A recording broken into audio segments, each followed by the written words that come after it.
Draven Champion Spotlight. Please subscribe to the Riot Games YouTube channel above and leave us your comments just below the video.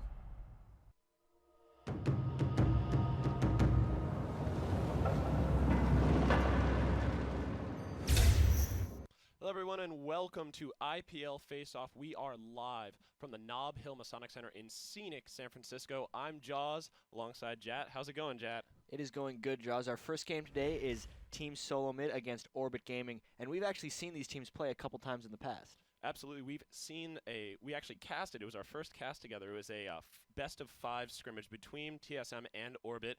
It was a fantastic match from both sides. It actually went the distance all 5 games, and I believe the players are ready for this game 1 of the best of 3. I can't wait. It's going to be really good. This tournament actually, for those of you who don't know, 8 teams, double elimination, and the big ripple in this tournament is that we have World Elite and Singapore Sentinels, so we have an international tournament here at IPL Face-Off. It'll be really exciting to see what these international teams are going to bring to the table, and not only that, what is TSM going to bring against Orbit? We actually saw some wacky things last time we saw them play, and especially with for Game 5, TSM actually running a role swap. So don't know if we're going to be seeing that in this best of 3, but it'll be exciting to see nonetheless. I'm really curious to see how TSM approaches this tournament, just because they're coming off of an MOG where they lost to their kind of first team in a while, losing to Azubi Blaze, and we have 2 more international teams in this tournament. So as far as circuit point standings go for the North American regionals coming up, TSM doesn't need anything, right? They are solidly the #1 seed. They're going into the tournament like that. But for these tournaments, it's about ramping up in practice and how comfortable they think they can be for the World Championships or even just the North American qualifiers. Yeah, certainly for going into the North American regionals, Orbit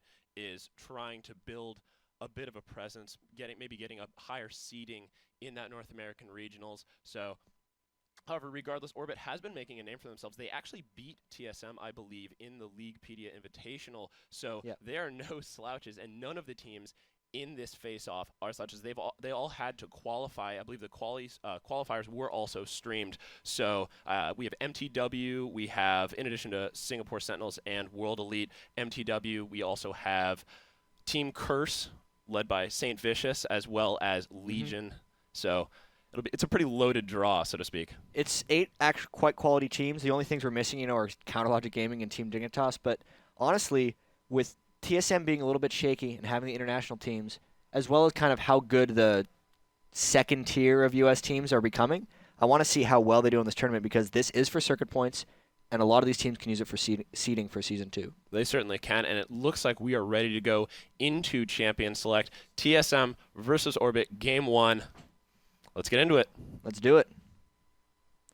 As soon as we start the game. And the big thing about this is I've been seeing Dyrus actually play a lot of Darius on his stream a little bit. I hope to see that. I'm not sure, like I said, if TSM is going to take this super seriously or whether they're going to be going for kind of experimental things or things they haven't done before. Because if I was TSM, I would be hiding a few things before the North American regionals that are coming up in 2 or 3 weeks. And I would still go for winning in practice, but I think they're going to be trying some new stuff in this tournament. They certainly could, and it looks like Orbit wants to have nothing to do with the Nunu. OddOne's jungle Nunu is so scary, and the Yorick ban as well. Dyrus is very strong Yorick, and TSM responds with Alistar and Shen. Pretty standard bans. I believe we are on the most recent patch as well, so Nunu, Yorick, Alistar, Shen, all still very strong. This is, of course, on the Diana patch. However, Diana is globally disabled for this tournament event, just because she came out about a week ago and the teams haven't had time to learn playing for and against her. Other than that, though, this does have the hotfix nerfs in for Zyra and Alistar, so we'll see if people decide to go with Zyra anyway. And other than that, I'm really wanting to see this is our first tournament on this recent patch. All the previous ones have been played on Jace, which was over a month ago. So Eve reworks up, Twitch reworks up, new Xin is in the game, Rumble nerfs have come through.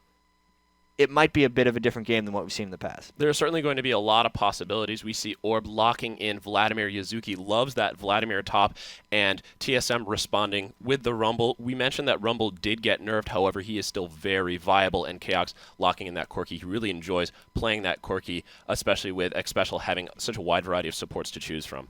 Yeah, this is the first Rumble I've seen Team Solomid play in a tournament. That's definitely going to be Dyrus playing them right there. The great thing about Orbit first picking Vladimir is he can go either top lane or mid lane. So picking that Rumble is kind of picking it in blind, and that's essentially saying Dyrus is so confident with Rumble that they don't think they can counterpick something against it, because normally you do wait for your top lane for the 5th pick. And the fact that they did the top laner so soon just shows me they're really, really confident in picking Rumble.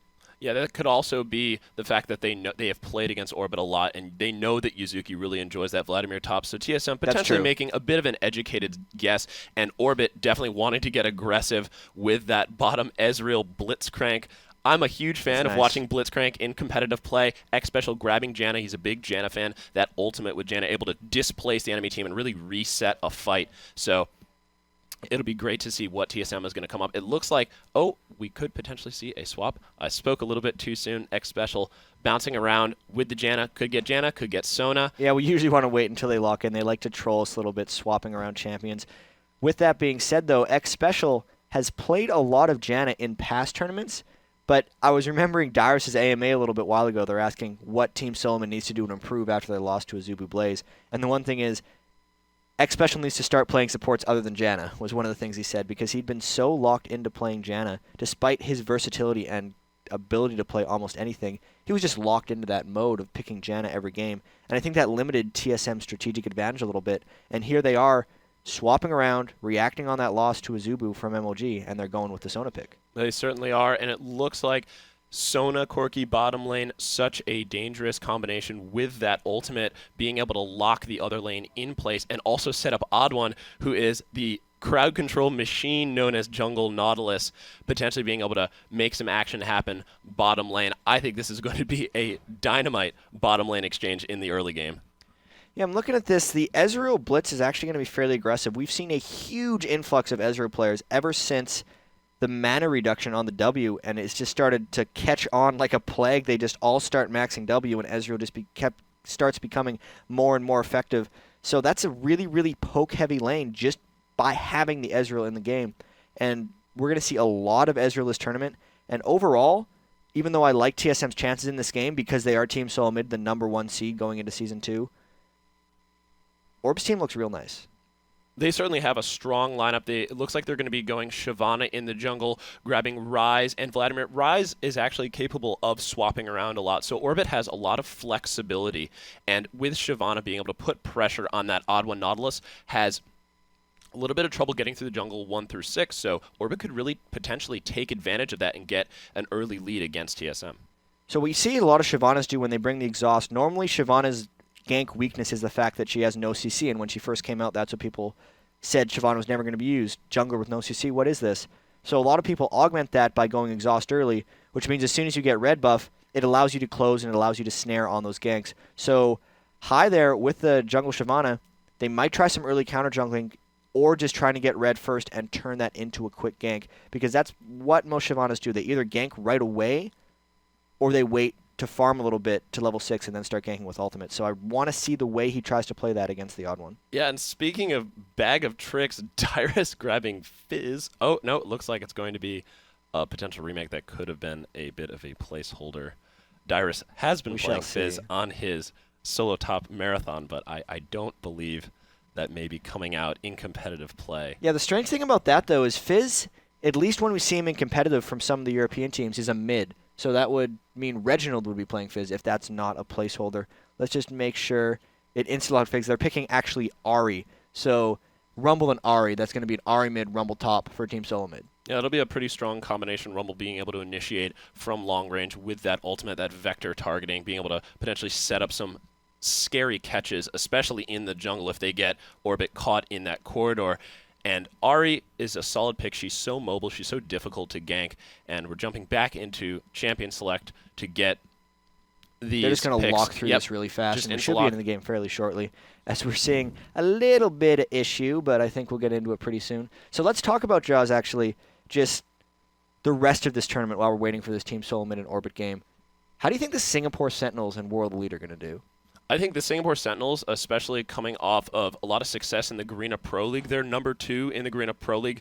Their main rivals, the Taipei Assassins, who are pretty well known globally, they're really solid. And Singapore Sentinels have had a couple of back and forths with them. I believe they're one loss behind them, and this is their first big North American tournament. So I'm really excited to see. World Elite, they've already proven themselves at IEM Guangzhou. They're already qualified for the World Championships. As well. So this is definitely going to be a scouting trip for them, in my opinion.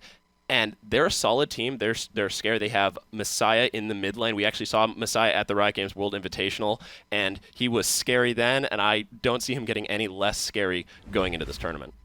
I agree, actually. The biggest wild card for me in this tournament is the Singapore Sentinels, because we know the Taipei Assassins and Singapore Sentinels dominate everyone in their GPL league, but we actually haven't seen them much up against other competition. We know that they're all the super competitive force over there, and they're the top tier. But the transition into the North American scene, I really want to see how it matches up, because the only transitions and clashes of regions we've seen is, Dignitas, COG, and COGU going to OGN Pro League or OGN League there, and pretty tight competition. Almost Korea coming out a little bit on top, and then Azubu Blaze kind of 6-0ing TSM a little while ago. So if Singapore Sentinels are on the same level, then that's going to be really scary for the teams in this tournament. Yeah, Azubu Blaze made a serious statement at the MLG Summer Arena that they are going into the World Championships wanting to win it all, and they showed it by completely shredding arguably one of the best teams in the professional scene right now, which is TSM. So it'll also be interesting to see in IPL Face-Off if we're going to be seeing those 1-2 swaps. We saw Curse experimenting with it a little bit, having Pobelter top with the Teleport Janna. I think we're going to see a lot more of that. It'll be great to see if they're going to be able to do it, because the top lanes are going to have to adapt to that 1v2 matchup as opposed to that normal 1v1 with a little bit of jungler help. Yeah, I'm going to be honest. We could even see it in this game. I think that might be one of Team Solomon's biggest adjustments. They were not used to the 2v1 lanes when Azubu Blaze pulled it off on them, so they're going to start practicing that. And that's kind of the shift in the metagame. Now that we've seen what the Koreans have been doing, we're going to see North Americans doing it a lot as well. And I expect to see a lot of 2v1 lanes coming up in this tournament, and I especially expect TSM to start practicing with it, because they need to get used to playing that style. That style is so different, and for a lot of teams, it could be really uncomfortable. This is very akin to back when Moscow 5 took the world by storm. I believe they won 4 live events straight, and after that first event, all of the teams started doing those aggressive invades, those 3v3 skirmishes. So I foresee a very similar shift, not necessarily in the meta, but in the way that people are going to be setting up these lanes. I mean, even if they don't directly pick up a 2v1 lane, they need to start practicing strategies against it, or ways to stop teams from fast pushing and taking 3 of your outer towers early on, ways to stop global gold snowballs, just ways to work around the new things that have been introduced into the game recently. And this is the perfect testing bed for a couple of these teams to do that. World Elite, like you said, wants to basically scout these teams and see how they're reacting with it. They might be holding back, or they could just go all out and just kind of try to shatter their dreams. We'll see what happens in this tournament. We should be getting into this Team Solo Mid and Orbit game pretty much right away now that we're picked. And yeah, who you calling this game, Jaws? I gotta go with TSM. They're the number 1 seed. They're one of the best teams in the world right now. They've got a solid lineup, and I can't wait to see. We're getting into it right now. Game 1, TSM versus Orbit. Please don't go anywhere. Regardless, I think this is going to be a fantastic series. I have to give the favorite to TSM as well, but I've been surprised by Orbit in the past, and Team Solomon has been looking shaky on these online tournaments. They didn't win their own TSM Invitational, which they played, and they got eliminated a couple times. They actually got crushed by Dignitas in a game, and then Dignitas ended up forfeiting, so they advanced anyway, and then I think they lost in the next round. So Team Solomon is coming off a bit of a downslope, and they need to get ramped up and here ready for the North American Regionals, and this is the first live event practice that they've had since the decimation they got by MAG Blaze. Speaking of that decimation, TSM has always... Azubu Blaze. Sorry. TSM Blaze, yes. Azubu Blaze, as we get into the initial buying, I believe that TSM, after that Azubu Blaze match, really went back to the drawing board, and I think we're going to be seeing something a lot different as we have a little bit of a pause going down. It's all right. It's hiccups of starting a tournament a little bit. Someone has to reconnect potentially. Just looking very early here at some of the lane matchups. We're going to have a Ryze going up against an Ahri. That's a really close lane matchup. Just talk about nubypoohbear's Ryze against Reginald's Ahri. Reginald plays like most champions who have blinks, he usually uses those blinks to go in. So he's going to be playing a very aggressive Rise, and he's looking to roam around a lot because that's pretty much how Reginald plays mid. He shoves, and then he roams. Yeah, Ahri is also such a mobile champion where she has those 3 dashes plus a flash. So you can go at tower dive potentially with those 2 dashes and then be able to use the last dash to get out of there. And Reginald, as we know, he basically coined the term aggressive playstyle. So we are definitely going to see some early aggression, especially considering Rise can be vulnerable in that levels 1 through 6. And especially with those bottom lanes looking to be so aggressive, Reginald's definitely going to want to get bottom. We could really see some 4-man ganks, especially with the TheOddOne on Nautilus. It could be really scary. We've seen a lot of the 4-man ganks coming down, especially from other teams. Even in the last circuit event we had in Poland, there were just kind of 5-man appear comps that ended up happening. Team Solomon doesn't quite have that setup ready in their team. Rumble's fairly standard, pushing down the top lane. His roam down is quite strong. But overall, Team Solomid, fairly standard team composition. This doesn't really seem like anything creative or groundbreaking. I think they might just be practicing their mechanics and trying to just get up to speed. Yeah, something we haven't really touched on is there are always going to be nerves when you're getting into a live event. It's a new venue.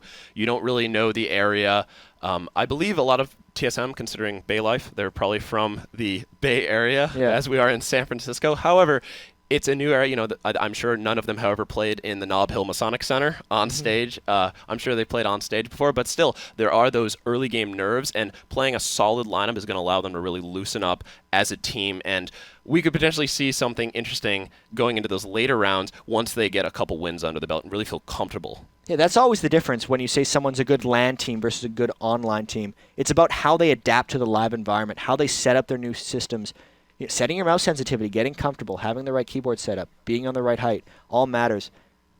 And Team Solomon has the most experience of pretty much all the teams because they've been doing this for over a year. Like, they've been a team for a really long time. They were in the Season 1 championship so long ago in DreamHack, and they're just really practiced at going to these events, adjusting, and setting up quickly. So at least early on, that does give them the initial advantage over Orbit, who've only been in one tournament in the past, and that was MLG Anaheim. Yeah, the great thing about teams like TSM, CLG, and Curse is they have so much live event experience. I think TSM, CLG, and Curse were all in the Season 1 DreamHack tournament. Curse wasn't. Curse was not. Yeah. Okay, so CLG, NA, and TSM, and they had a very similar lineup. TSM has only changed Dyrus in top lane from the Rain Man, and CLG has had a little bit more of a swap up. Unfortunately, they're not in this tournament, but having that live event experience is invaluable, especially when we look at teams that are really strong online and then sometimes wilt in those live events.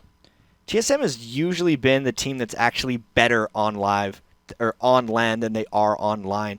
There's a different level of commitment and seriousness that they put towards a lot of these live events. Sometimes during big tournaments, they just go dark. They just stop streaming for a week and just practice so no one knows what they're going to be doing. I remember early on when I was in Team Dignitas, we'd go into tournaments super confident because we'd played Team Solomon a couple scrims. Man, they're looking really weak. Hey, they're not really good right now. Voidboy's going to do great against Rainman top. We're just going to crush them over and over again. And then we'd show up to the tournament, and they'd just be at another level. They'd have things we had not seen before. They'd 2-0 us, and we'd get knocked in the loser's bracket because they prepare for a lot of these tournaments, and they realize the difference in importance between tournament games or regional finals or world championships and online scrims or online solo queue. And there's definitely a differentiation in the way they approach all of these games. And they take tournaments pretty damn seriously. They certainly do.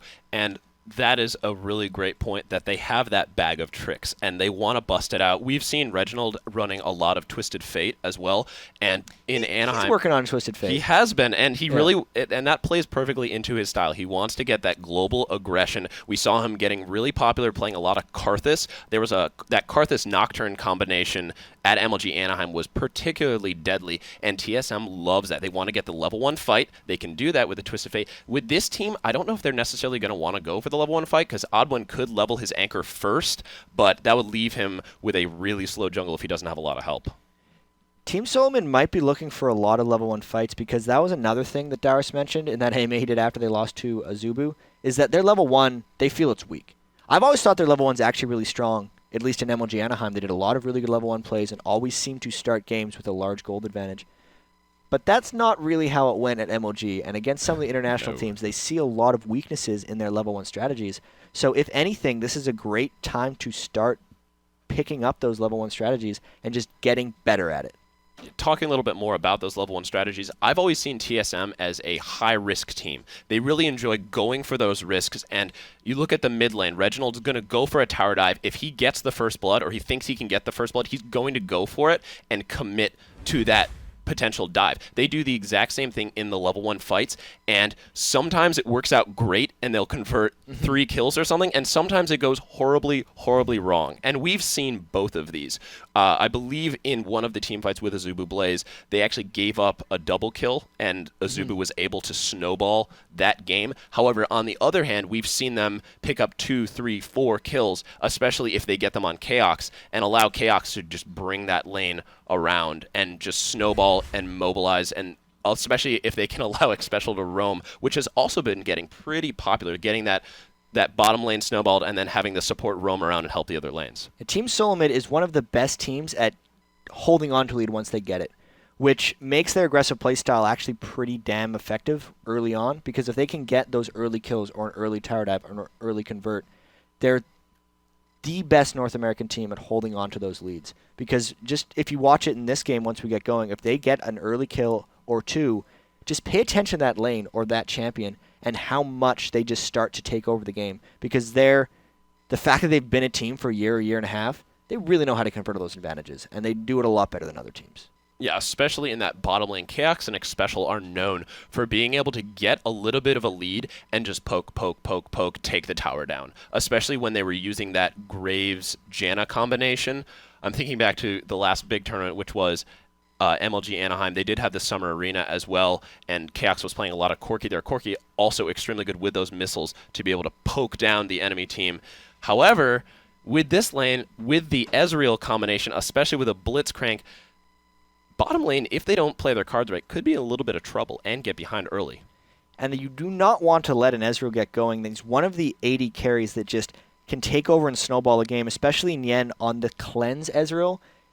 Probably the most elusive 80 carry you can get. And that was the big thing before Ezreal kind of became big, before the buffs, before Pulsefire, before everyone started playing him, was even then, if Ezreal got pretty fed, there was not much the team could do to stop them. They have Ahri and they have Rumble, but as far as kind of a dive comp from TSM, if Ezreal gets fed, there's not a good way for them to dive onto Ezreal and actually finish him. So they do have to be really careful, and if they lose something early on, they could be in a lot of trouble. Yeah, they're certainly going to want to take this Ezreal out, because Ezreal is such a front runner. As we had said, he gets a couple of kills and he's able to potentially snowball the game. Something else that we haven't talked about with Ezreal is his ability to steal things. He's very good at it, especially with that ultimate. We could potentially see, if TSM goes for a Baron, a well-placed ward and a well-timed ultimate could mean a Baron for Orbit. I do like that about Ezreal. The global presence is actually really strong with that. So we do have a bit of time here, apparently. A little bit, yes. So what else do you want to talk about?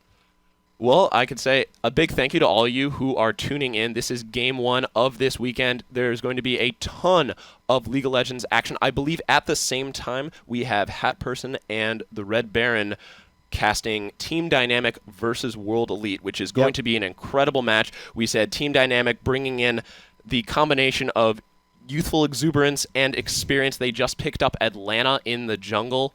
So it'll be great to see how their style changes, because Team Dynamic, known for that, playing with abandon, especially Zion Spartan, who potentially likes to bring out a Kali every so often and try and snowball a game. Yeah. Team Dynamic is not afraid to go for the dive, and World Elite, how are they going to respond to that? I think they're going to respond pretty well.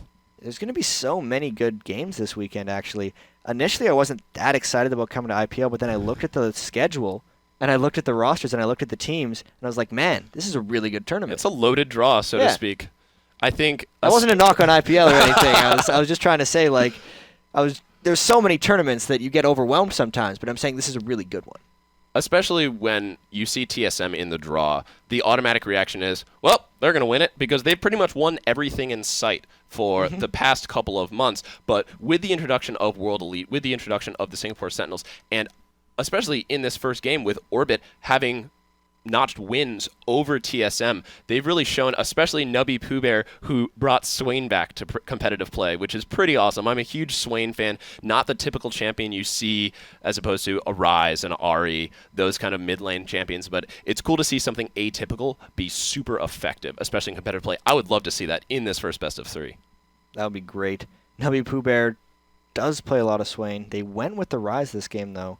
Yeah, I'm not sure what's going to happen. I really wish we could get into this game a little bit. Yeah, me too. I especially want to see how LemonNation is going to do on the Blitzcrank hooks. In game 1 of that scrim, that best of 5 scrim we saw, TSM versus Orbit, Xpecial was actually on Blitzcrank, and I believe he went 8 for 10 or something ridiculous like that with Blitzcrank hooks. He landed his first 5, and Chaox was 7-0 on Corki. I remember that game, yeah. They ran, it was actually versus a Graves Lulu combination, and we had talked beforehand how we didn't know that the Lulu was going to be as effective as a support, and TSM took full advantage of that. And it looks like we're actually going to take a short break. We are terribly sorry. We're going to be getting this sorted out, and we will be right back with IPL Face-Off, Game 1, Orbit versus TSM.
IPL Face-Off. We are live from San Francisco, California. Jaws alongside Jatt. We have Game 1 of Orbit versus TSM. All fixed. I think we're going in now. I think we are good to go. Cannot wait, especially that bottom lane.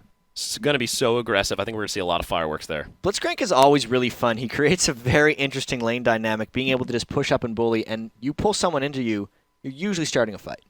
And I want to see that. I can't wait either. However, Chaox does have that escape on the Corki, so I think we're going to see a lot of... It's two very mobile champions, Ezreal and Corki, so we'll see if Chaox is going to be using that Valkyrie to potentially get himself in better position, or if he's going to have to keep using it to get out of Blitzcrank hooks, and that's really going to be up to LemonNation landing those hooks. Before the break, I was mentioning that Xpecial, LemonNation potentially looking to turn the tables on Xpecial, who was unbelievable on Blitzcrank in that scrim that we saw TSM versus Orbit, and he had a ridiculously high amount of conversion percentages with that hook, and that's the big thing with Blitzcrank is if he misses that hook, that takes so much pressure away from that bottom lane. I wonder if that Blitzcrank pick had anything to do with how well Xpecial did against him the last time they played. Probably not, but it's worth thinking about that. The last time there was a Blitzcrank in a game between these two games, it was on Xpecial, and he did land about 8,000 hooks in a row. That's an approximation, yeah. Yeah. So that could be a pretty good thing for Orbit if they've been practicing it since then. Man, I really want to see this game. I really do too. It is always a shame because the players are as raring to go as we are as casters. And looking at, let's just talk a little bit more about it because I think we have a little bit more time before we get back into this game. TSM, obviously a favorite. You do have the wild cards of World Elite and the Singapore Sentinels, but let's talk a little bit more about some of the other teams. We saw Curse NA at the MLG Summer Arena. They actually, I believe it was them. It was either them or Azubu Blaze who had my favorite play of the tournament, which was the Shyvana dive into the Lulu knock-up. It was just perfectly timed, knocked the entire team up. We've actually been talking about that, seeing a lot of knock-up compositions being extremely effective because you can't cleanse it and you can't really get out of it. If you're knocked up, you're going to be knocked up for the duration, and a team can really take advantage of that. Curse has really been trying to combo a lot of things like Malphite and Orianna, or Shyvana and Orianna, and just things with Orianna that you can put the ball on. Jump so much in Orianna. And overall, though, just Curse's personality, that team they're a real wild card because they seem to just completely crush games. And then there's other times where they just implode upon themselves, it kind of seems. And whether that, they do have the apartment cams going on sometimes. They certainly do. So we get to catch a few choice words between Saintvicious and Elementz from time to time. And I worry a little bit about their team dynamics there and just if they rage at each other or implode too much. But if they get going this tournament, they would be a threat to win, honestly. Curse has been so close to being a top 1 or top 2 or top 3 North American team for so long. And they haven't turned it into anything. And yes, we're going to be getting into TSM and Orbit. Fantastic. And Saintvicious, just to wrap up that point, for sure. Saintvicious is arguably one of the best junglers in the professional scene. He is so good. He knows how to really pressure lanes. He really loves the Shyvana, and Shyvana is such a pressure-based champion. She can put so much pressure in the jungle. She can still gank. She doesn't have a lot of crowd control, but she can still really potentially snowball a lane and snowball a jungler as well, and really take away the enemy jungler. Yeah, we can keep talking about Curse a little bit. Yeah, we'll talk a little bit more. They're a pretty exciting team. And also, Nyjacky. We keep talking about things with Orianna, and Nyjacky, pretty devastating on that Orianna. Yeah, I only know so much about their team dynamics because they try to turn their team into this big personality, right? They give you so much vent chatter. Yes. They argue on stream, so you get to know. I mean, it could all be a show. I could be getting fooled by this. But they're intriguing to me because Cop seems pretty silent. Elementz and Saintvicious are the ones that talk the most. They have kind of a revolving door in top lane. We don't know if it's going to be Pobelther or Westrice. Is it going to be Pobelther or is it going to be Westrice? Not sure who it's going to be in this tournament. And Nyjacky, even in mid lane, isn't like some other mid laners like Scar or Reginald who just kind of command what their team is doing, roam around and do everything. It seems like he kind of is a really quiet personality. He plays great when he knows what he's doing, but sometimes he does seem really, really indecisive. And I think it's just the team as a whole usually wins lanes and then has trouble transitioning into the rest of the game. Yeah, Saintvicious is definitely the lieutenant in that team. He's the one who is calling the shots. I don't think he wants to be, though. Well, he has definitely taken upon that role, and there potentially is a little bit of friction with him and Elementz. However, Elementz is such a talented support player. He's actually known for his aggressive supports, the Blitzcrank and the Lux, which we saw. Actually, another Riot Games World Invitational player. He was the support.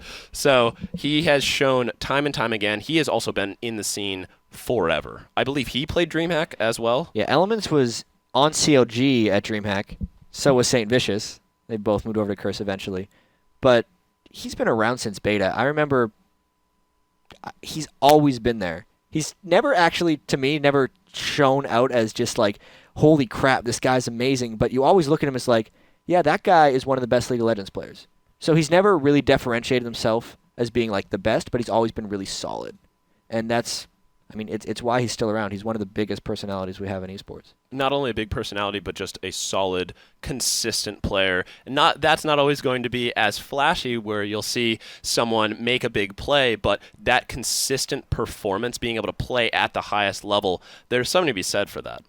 Yeah, and I'm so sorry for you guys that are trooping in trying to get this team solo mid-game because we're still having a few technical difficulties, and we're going to be taking this to another quick commercial just to give Jaws and I a little bit of a break, prep some more conversation for you guys. Yes, definitely. And I think we do have another stream going on. I wonder if that one's going. Hopefully it is.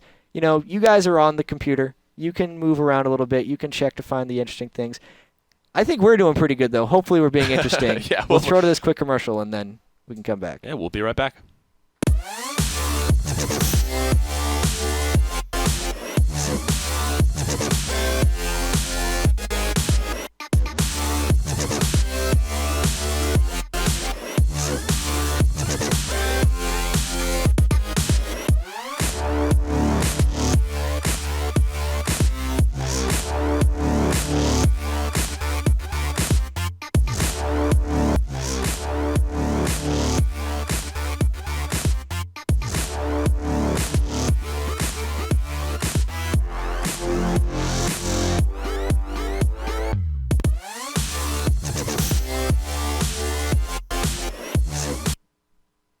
And ladies and gentlemen, we are back. Woo! TSM versus Orbit, Game 1, Day 1, IPL Face-Off.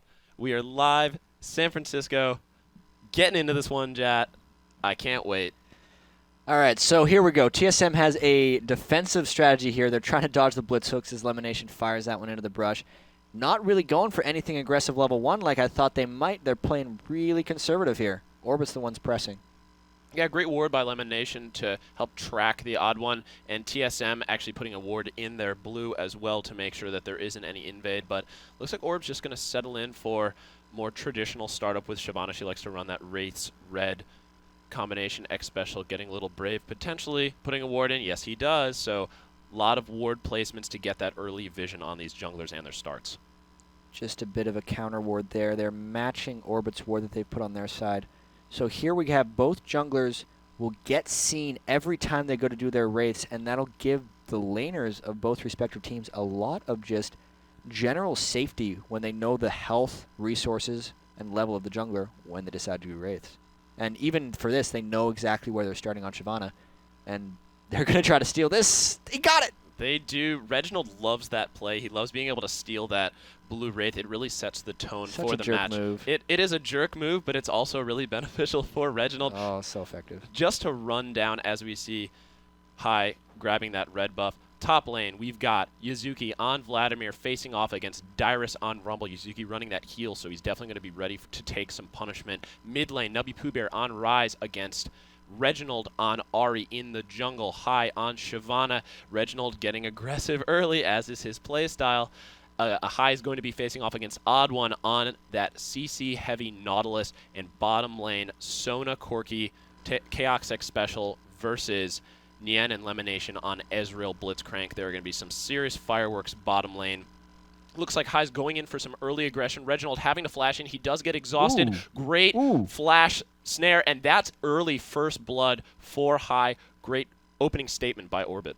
Yeah, that was actually really interesting as we see a lot of aggression coming down from both lanes. They go on to Chaox, and they're not going to be able to quite get him. But Reginald, having stolen that Wraith, holy crap. Oh, wow, All and right. forcing the flash. Nien and LemonNation being so aggressive, so Orbit pulling ahead already. They have a little bit of a gold lead and that first blood. Right, so that gold lead in the middle, Reginald had the Wraith, so that means he hit level 2 first, and he was trying to bully Ryze really, really, really hard.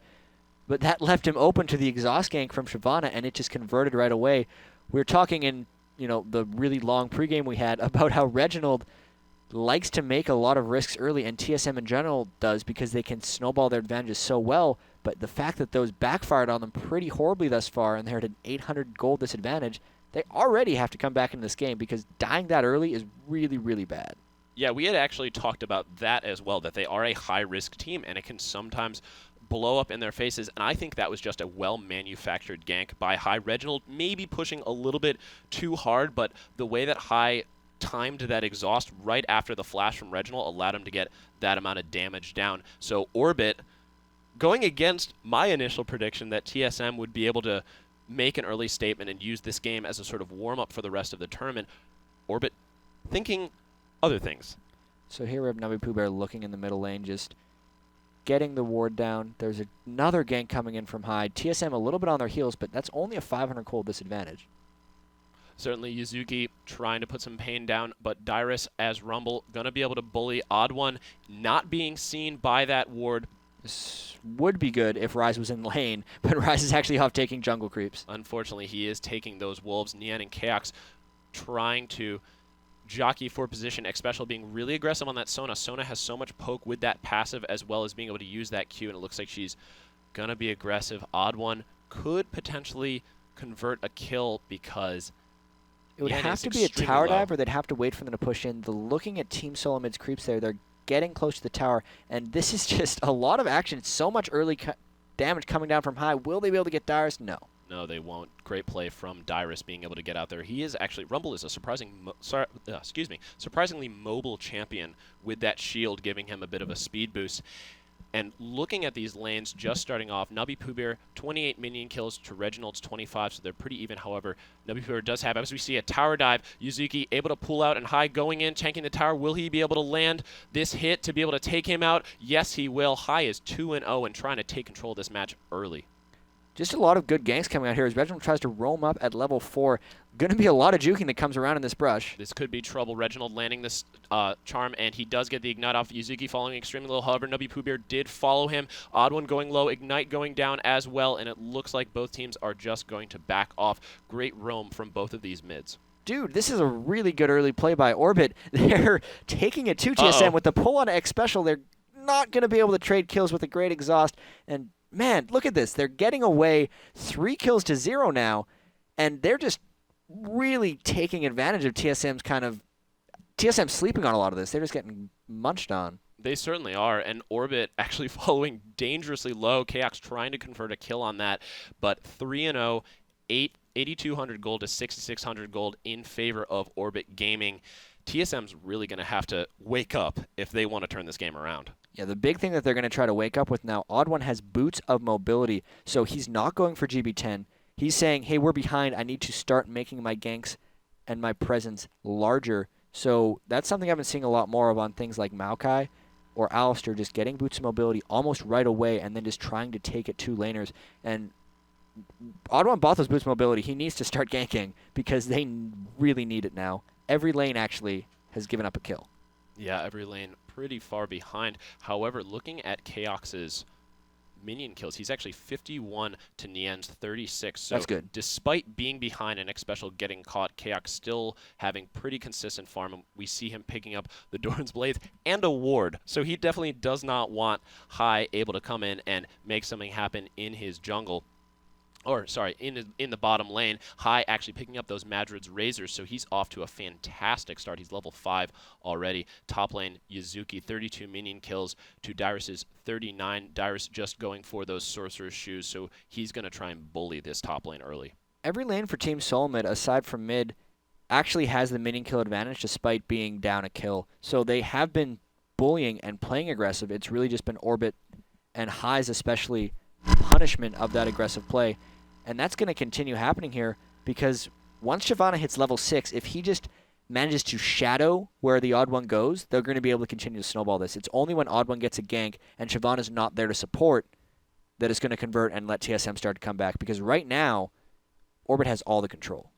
They certainly do. Nien actually picking up a Phage, so he is looking to go super aggressive early and also potentially mitigate some of that Corki mobility that we had talked about earlier. Corki having that dash, being able to get out of a sticky situation. And another hook being landed. There's the Valkyrie that we talked about. LemonNation getting exhausted. OddOne landing the hook. There's the ultimate. LemonNation is knocked up. He's in a whole heap of trouble. However, OddOne going extremely low. Chaox is able to pick him up. OddOne getting out of there alive. Chaox is not going to be so lucky. However, here comes Reginald with nubypoohbear hot on his heels, and Reginald going to be able to pick up Nien. Nice. I think that's what TSM needed to get back into this match. That was really nice. They got Shyvana, who was in a strange place, and they did not have to worry about the counter gank. So the OddOne, good gank, got the speed from boost mobility, getting down to that bottom lane.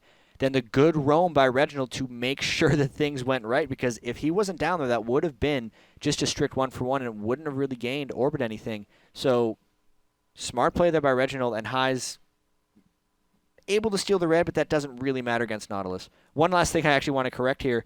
Team Solomid did win their last Team Solomid Invitational. Thank you very much, Reddit. Yes, and Reddit. we did not want to misinform the community with those kind of shenanigans. Absolutely. 9 minutes in.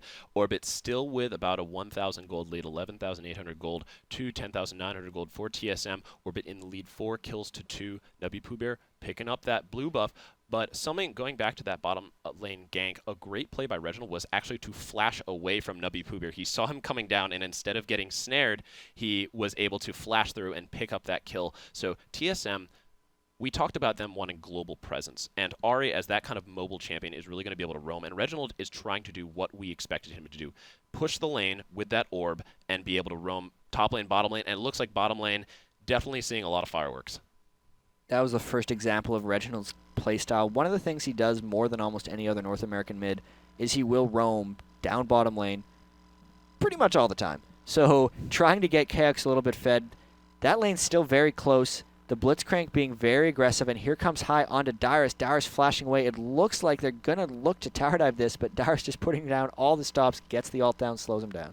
That was a great play by Dyrus to use his ultimate. They also forced the flash out. OddOne is there to try and potentially counter gank, but it doesn't look like that's going to be happening. OddOne, his ultimate is not up yet, but great play from High, not necessarily getting a kill, but forcing a couple summoners out of Dyrus. Looking at CS a little bit here. Getting pretty close there. Chaox up 70-63. Top lane, 60 for Vladimir, 67 for Rumble. And we could see a fight here. Both junglers in the brush. Looks like High's just going to get the heck out of there because Reggie came up. Yeah, Reggie walking through that ward, so he did get seen. Looks like High's going to back off. However, nubypoohbear is coming up, and High may be looping around to try and make something happen. Looks like they're just going to back off. Smart play from Orbit. Bottom lane, Nien trying to cleanse out of it, and that is a double kill for Chaox. He is now 3-1, and in addition to that minion kill advantage, he is now starting to pull ahead of that Nien LemonNation combination. So potentially a little bit of a backfire with that Blitzcrank Ezreal aggression. It looks like Xpecial just hit an amazing Sona ult onto both of them and was able to burst them down. They were kind of all in with their aggression, and the biggest thing that actually happened there is Xpecial went for a Heart of Gold very early on. Not even didn't even get boots because he was expecting that type of brawl. So look at this. Orbit came out to a really huge 3-0 lead. Team Solomon gets the dragon, gets the double kill bottom lane. They're now even in kills and up on gold. We did say that TSM would have to wake up, and that's exactly what they did. Swapping might have woken up a little bit. Yeah, maybe a little bit. It is still in the morning, a little bit, 10:51 a.m. California time. 15,700 gold for TSM to 14,500 gold to Orbit. TSM first dragon of this game one, best of 3 series. And Chaox not only has been able to get ahead in minion kills, but we'll see how he's going to be building out. Yep, there's the Triforce. He's starting out the Triforce, getting that Phage. So he's going to be giving Ezreal a little bit of a taste of his own medicine.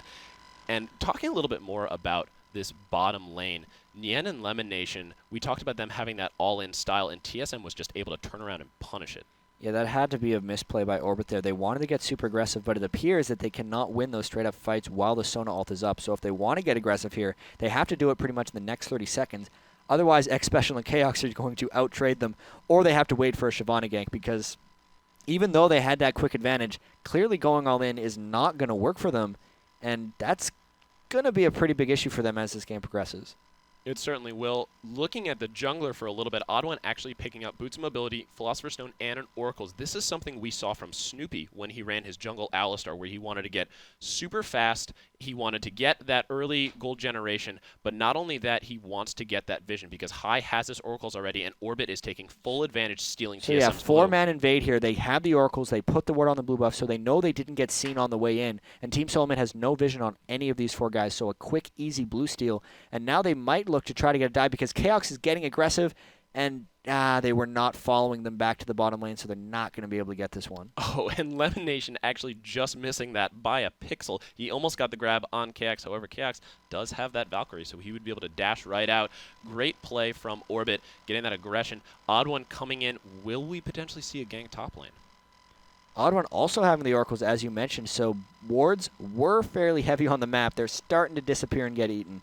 They actually are looking to dive here because the OddOne coming in from the back, he would not do this unless he's diving, and here we go.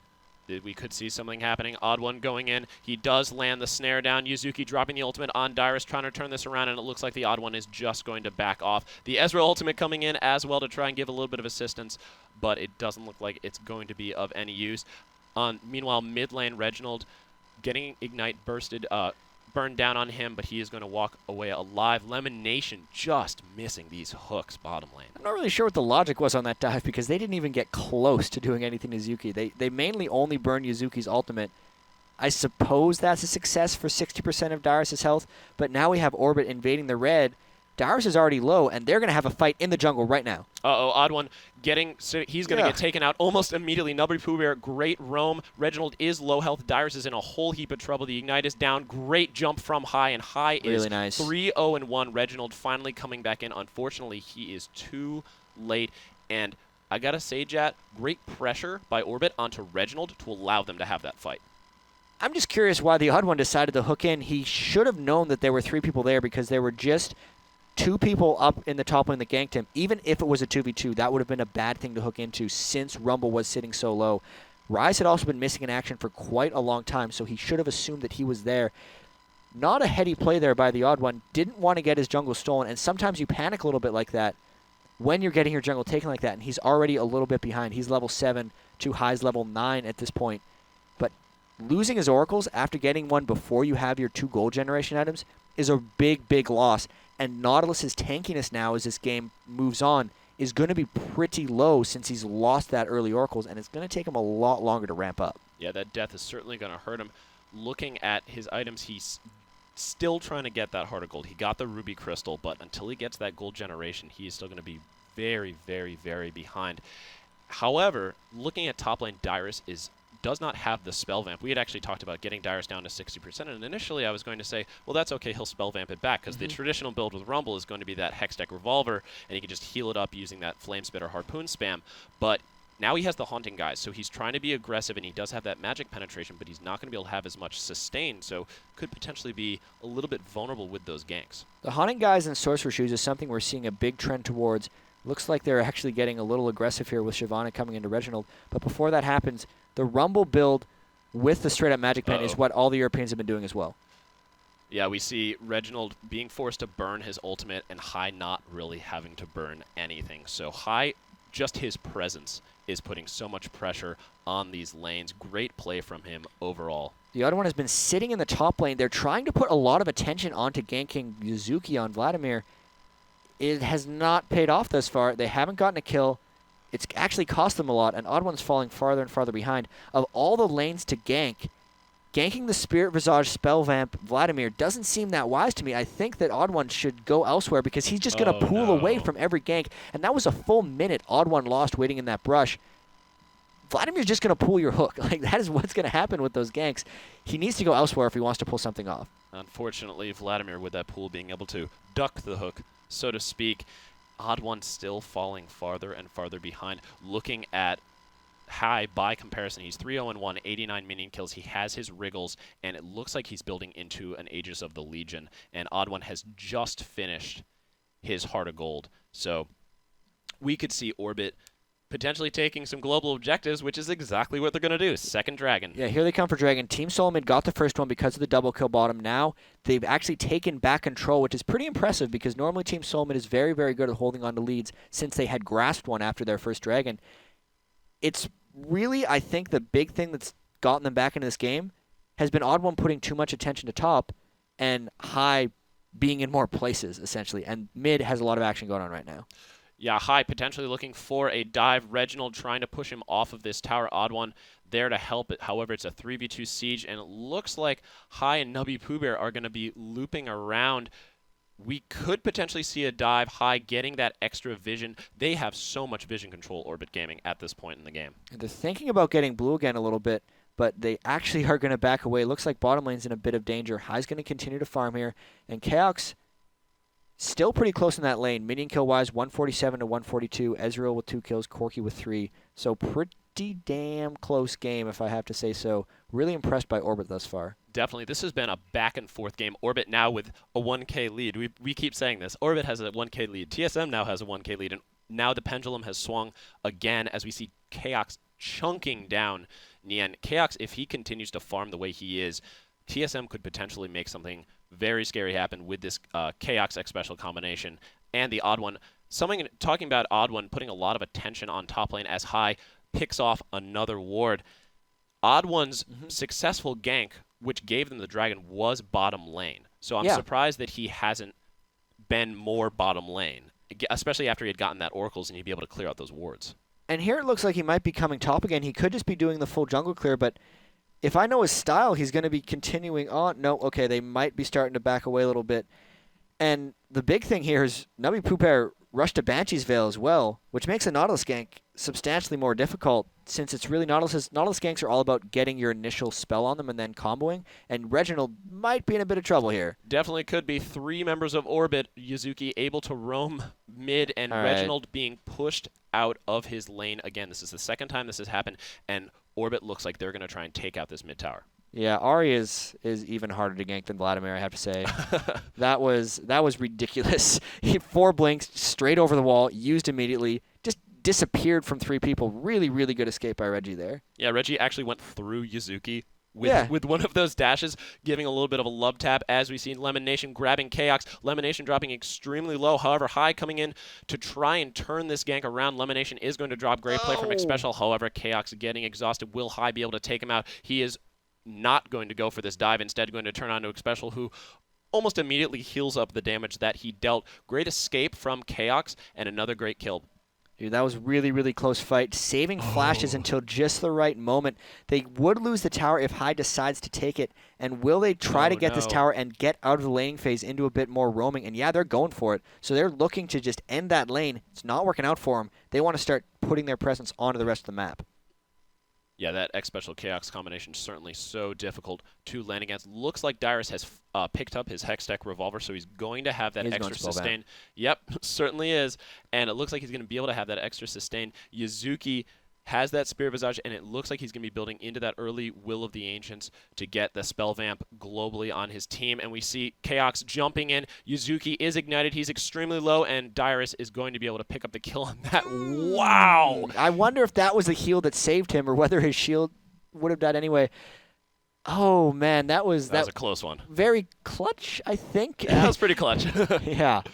We kept talking about that Dyrus, the Rumble shield, providing so much utility in the movement speed, but it's also a pretty darn good shield in general, and it definitely helped saving his life against that Vladimir ult. So TSM righting the ship, so to speak. They're up 400 gold now, 6 kills each, 2 towers to 1 in favor of TSM.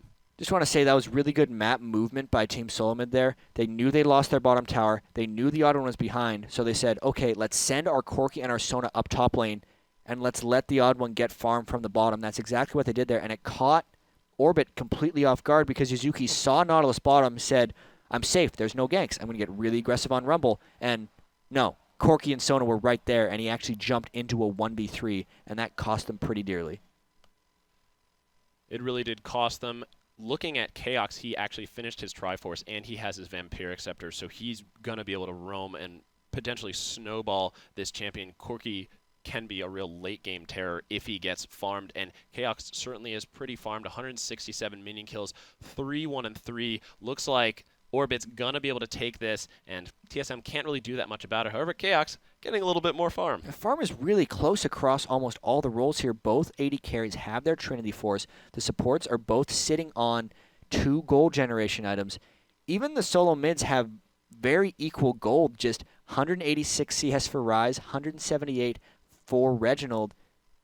Banshee Veil Rush on Rise, Abyssal Scepter Rush on Ahri, so they're both going for a lot of magic resist. It's just, they're kind of mirroring each other, which makes sense in a 6-6 game with almost no gold difference.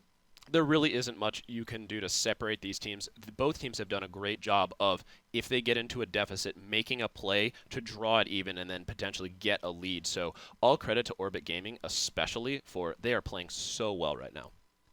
They're sticking with Team Solomid, which is what a lot of teams can't say. 23 minutes in here, getting extremely close, and there could be a big fight going down here. They're all looking towards the brush. This is going to be huge. Yeah, OddOne grabbing, getting caught. Nien has an ultimate down on, but a great ultimate from Xpecial. Yazuki falling extremely low. High is going to get taken out by the Ignite. That was an unbelievable combination by Xpecial and Dyrus. However, Nien will be able to take out Xpecial. That is going to be a 3-4-2 exchange.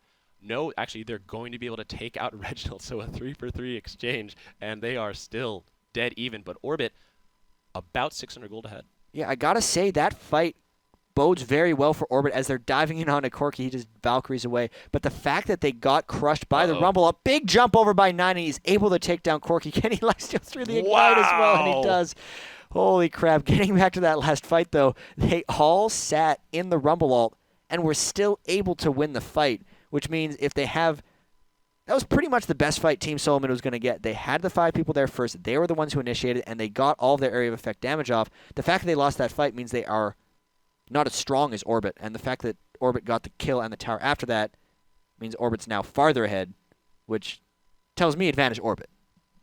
Definitely Nien, 4-2-2, 198 minion kills. He was really the star of that fight. He was able to get out. OddOne landed the ultimate on him, so he got the knock-up. And Nien was, I believe, ignited as well at the end of that fight, able to 1v1 Chaox. But TSM we could get another fight almost right away here. We potentially could. The Dragon pretty low. A Charm going out, popping nubypoohbear's Banshee Veil, and High gets the steal on that Dragon. OddOne going in. The snare goes down on him once again. Great Vladimir ultimate. Reginald is exhausted. nubypoohbear is on a killing spree, and Dyrus is going to be taken out, but Chaox, that terror on Corki, will he be able to get Yazuki? If he gets one Phage proc, it is over. That was a double kill for TSM. Chaox, there he is. That's the crit. Chaox, that's a triple kill, and Reginald bottom lane cleaning up LemonNation. So this has just been a back-and-forth game since the get-go. That was a really good rush by Team Solomon going for the Dragon there. They knew that Nien was low from the fight previously, and the Team Solomon could get all of them there. So even though they did not get the Dragon, they still got those 4 kills because Ezreal was not a part of that fight. Nien could not get engaged because he never went back before the previous fight, and TSM recognized that. So a heads-up play there to take it to Orbit, and another fantastic ult by Dyrus. He's putting down that ult in just a backline, and he's cutting off fights almost like an Anivia wall, which is making people sit in the ult. I haven't really, normally Rumble ult gets used vertically rather than horizontally, and those last 2 kind of horizontal Rumble ults have been really, really effective. We kept talking about TSM wanting to engage in the jungle with those narrow corridors to force Orbit Gaming to, and we see a Baron. Going for it. Yep. What is he going for? He didn't even hit the red buff. Might have gone for the red buff, but a bit of a miscalculation for Nien, who has been so solid this entire game. Maybe a little bit of a hiccup. We see Nien actually has the BF sword and the pickaxe, so he's pretty close to that Infinity Edge. On the other side, Chaox has gotten that Bloodthirster. Chaox really enjoys picking up that Bloodthirster on his AD carries.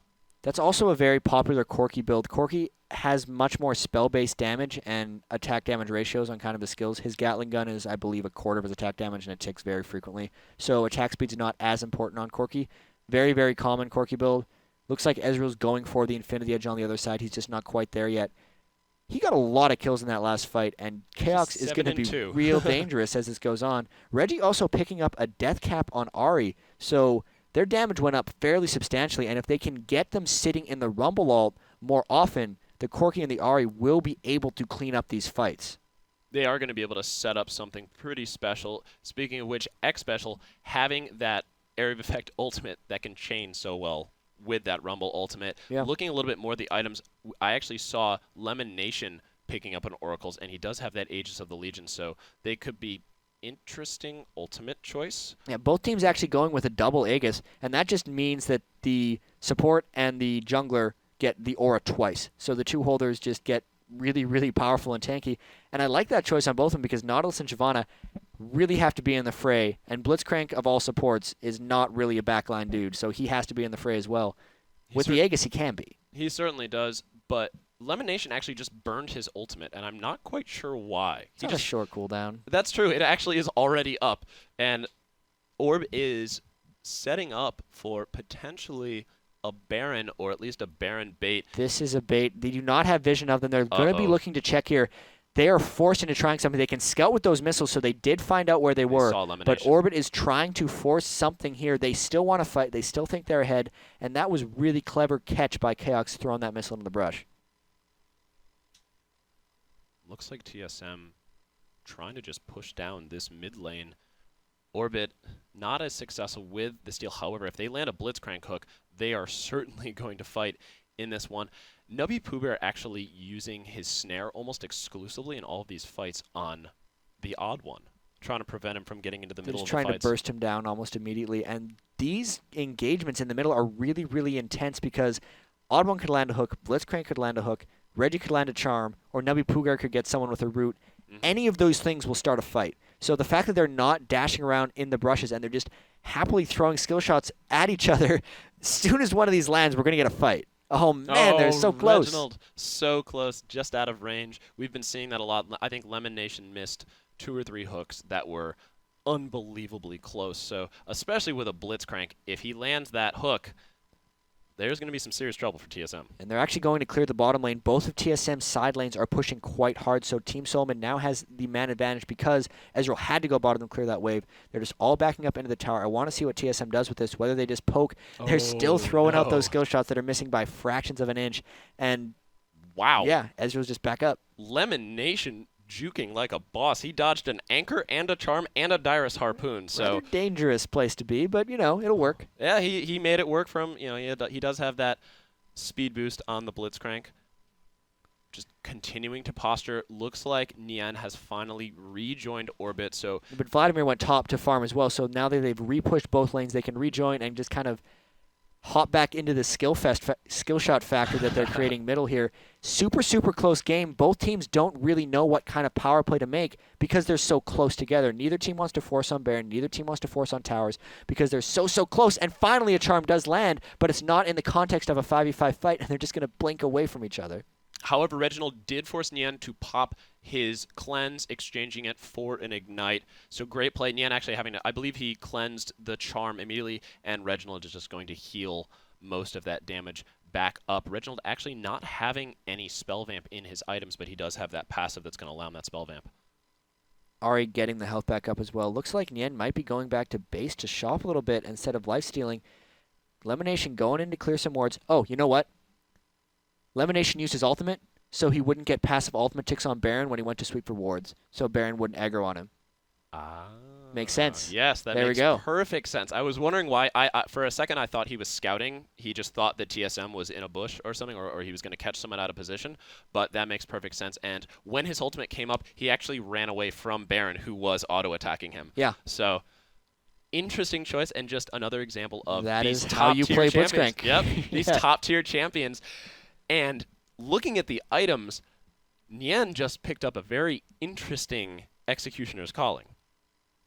That's not as strange as you might think. Executioner's Calling has some very useful stats on it that you don't see from other items. And a lot of people have been starting to pick it up after their Infinity Edge plus item plus then Executioner's Calling, because the critical chance and lifesteal is very hard to access in that cheap of an item. So it's a very efficient item to pick up in this scenario. And he's just trying to jump ahead of Chaox in power, because instead of waiting for a big thing like a Bloodthirster or a Phantom Dancer or something like that, he just went for the quick burst of power because they know this game's super close, and they know the next winner of a fight is probably going to take Baron, and that's just why he went with such a mid-game item this late into the game.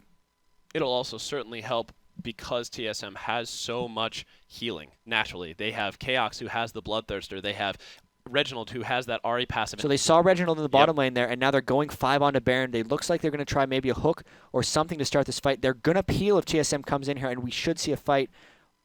Man, when is it going to start? Do it. I don't know. LemonNation potentially go over here. There's the HaRleLuYaR being popped. Dyrus getting knocked up. A great ultimate by Yazuki. However, LemonNation is going to drop, and OddOne is going to follow. Great ultimate from Xpecial, and Chaox is on a rampage, but nubypoohbear able to pick up Reginald. So all in all, another 2-for-2 exchange. All teams dropping extremely low. However, Orbit Gaming still ahead in gold, 47,800 gold to 45,900 gold. Man, these fights are still so close. That was just another 2-for-2. They're both just going to end up backing away, farming up a little bit, and then we're going to see this recycled. Team Solomon getting a dragon out of this 2-for-2 exchange, so they get the slight advantage out of all these exchanges. And with all this happening, normally I'd say, oh, this is a huge advantage for the team with the Kog'Maw, or the team with the Vayne, or the team with the Karthus. But this game I'm not really sure, because they both have some pretty good late-game characters. Chaox and Rumble... Corki and Rumble are going to combo tons of AoE damage. Sona is better late-game support than Blitzcrank. Ryze scales up amazingly well. So does Vladimir. We talked about Ezreal goes crazy. if anything, there's a very slight advantage for Orbit, but it's not one of those clear-cut things where it's a strategy they're definitely going for. These teams are just really evenly matched in comp and in gold and in kills and everything else right now. Yeah, all credit to TSM and Orbit for crafting such solid, consistent teams that are going to be able to scale well. It's really just going to come down to the play. As we enter late game, all champions are pretty much approaching level 18, so they're all going to be grouping up and looking for that big fight, that Baron, that inhibitor. And at this moment, I can't tell. I think if TSM is able to land a good Sona ult, they're going to be able to steamroll this game because Dyrus is just going to be able to lay his Rumble ult right on top of that. But Yazuki has been spot on with his Vlad ults. These mid lane exchanges are just so dangerous because when the teams are even like this, if one person gets picked off out of position and a fight starts in a strange manner, they're going to just lose the game off of that because the 5v5 clashes have just been so close. And there's Reginald actually getting caught. This could be it. Oh, no, he gets caught. He's down to 25%. Chaox is extremely low as well, having to flash out. There is the Rumble ultimate. Dyrus going to drop. Yazuki had a great ultimate. However, TSM really, really low. LemonNation may be able to get a catch. Xpecial being chased down by Yazuki. There's the grab from LemonNation onto Reginald, and Reginald still alive somehow. He gets out with a sliver of health, but Yazuki finally able to pick off Xpecial, and that went horribly, horribly wrong for TSM. Oh, man. It was Reginald getting caught, even though he did escape immediately. Uh-oh. He was not a part of this fight, and Nien is on the hunt. Guessed wrong brush. Reginald's going to get away. Oh, no. Nien realized that he had guessed wrong, so he immediately going for those double golems. Could come back. A couple pings going down. Reginald actually showing himself, but not in the view of Orbit. I'm not quite sure what Reginald is doing at this point. He actually thinks that they're trying to do Baron, potentially, and he might be trying to get a scout or find a low person, or he's just paranoid about getting found in a brush. Getting back to that fight, though, good win by Orbit, but they took enough damage and they were not able to finish off the ace, so they didn't feel comfortable going for Baron because Reginald was going to be poking from over the wall and such. Really close escape there. Just, man, really close game draws. Even after all these close teamfight victories by Orbit, they're still only up by 3,000 gold. They are starting to pull away, however. We saw that lead being about 1,000 gold or so, and Orbit and TSM were trading back and forth, but Orbit starting to pull away, and especially if they're going to be able to take this Baron. And nubypoohbear picked up a Warmogs. Yep, he did pick up a Warmogs. Wow. I'm a little confused. I would have went for a Rod of Ages personally. That is maybe... he likes the tankiness. He has a lot of magic resistance coming in. certainly. He has an Abyssal Scepter and a Banshee's Veil, so his magic resist is very, very high. He has enough mana coming through from his Tear of the Goddess for his liking, and he's not expecting any damage from Corki. That's the only thing I can think of because he has a ton of magic resist.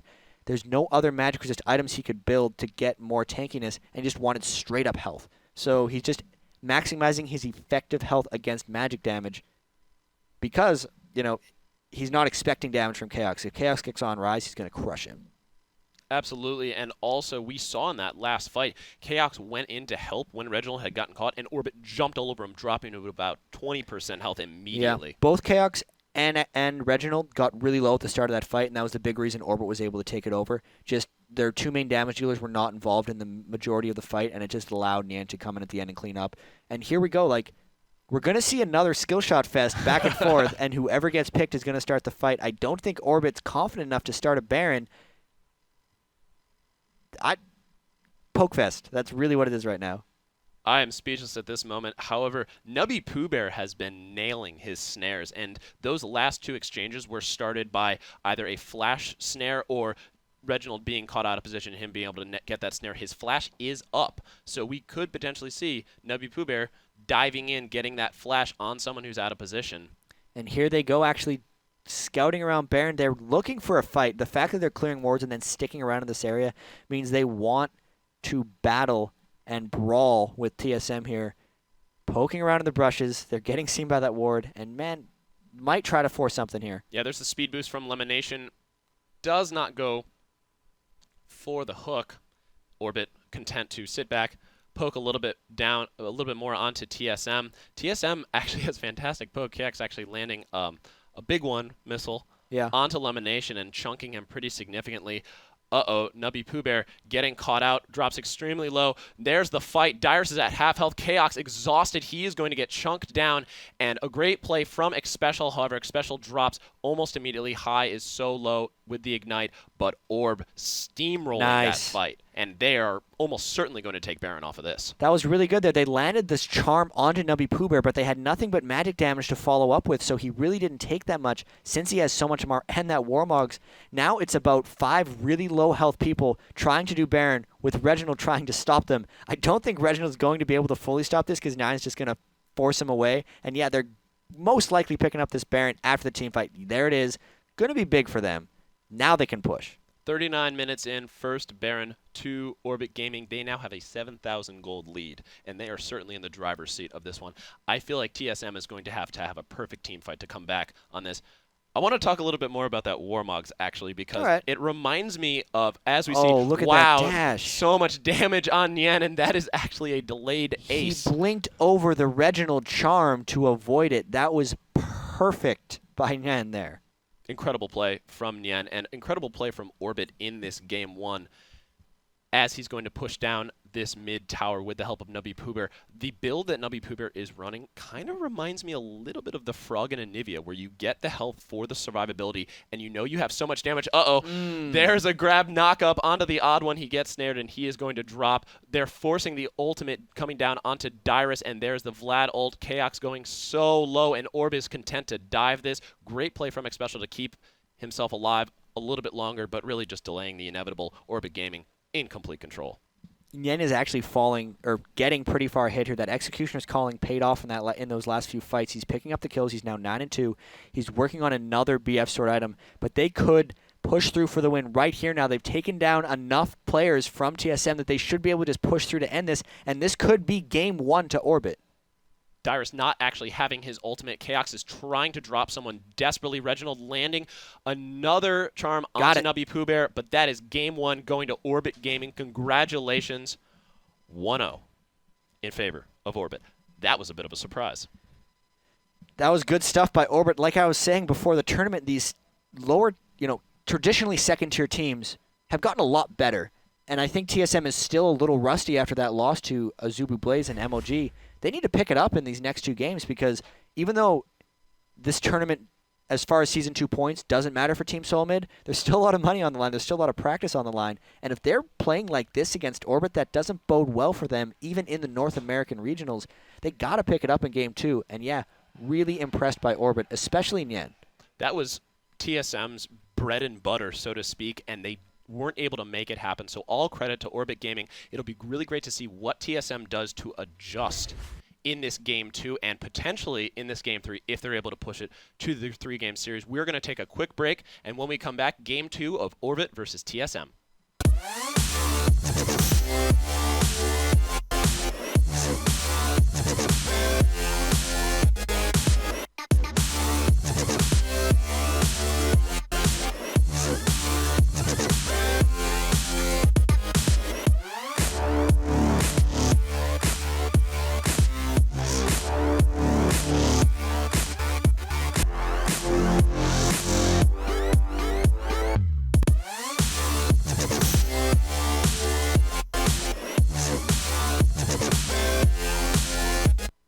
Hello everyone and welcome back to IPL Face-Off in the lovely San Francisco, California. I am Jaws alongside Jatt, and what a game 1 for TSM versus Orbit.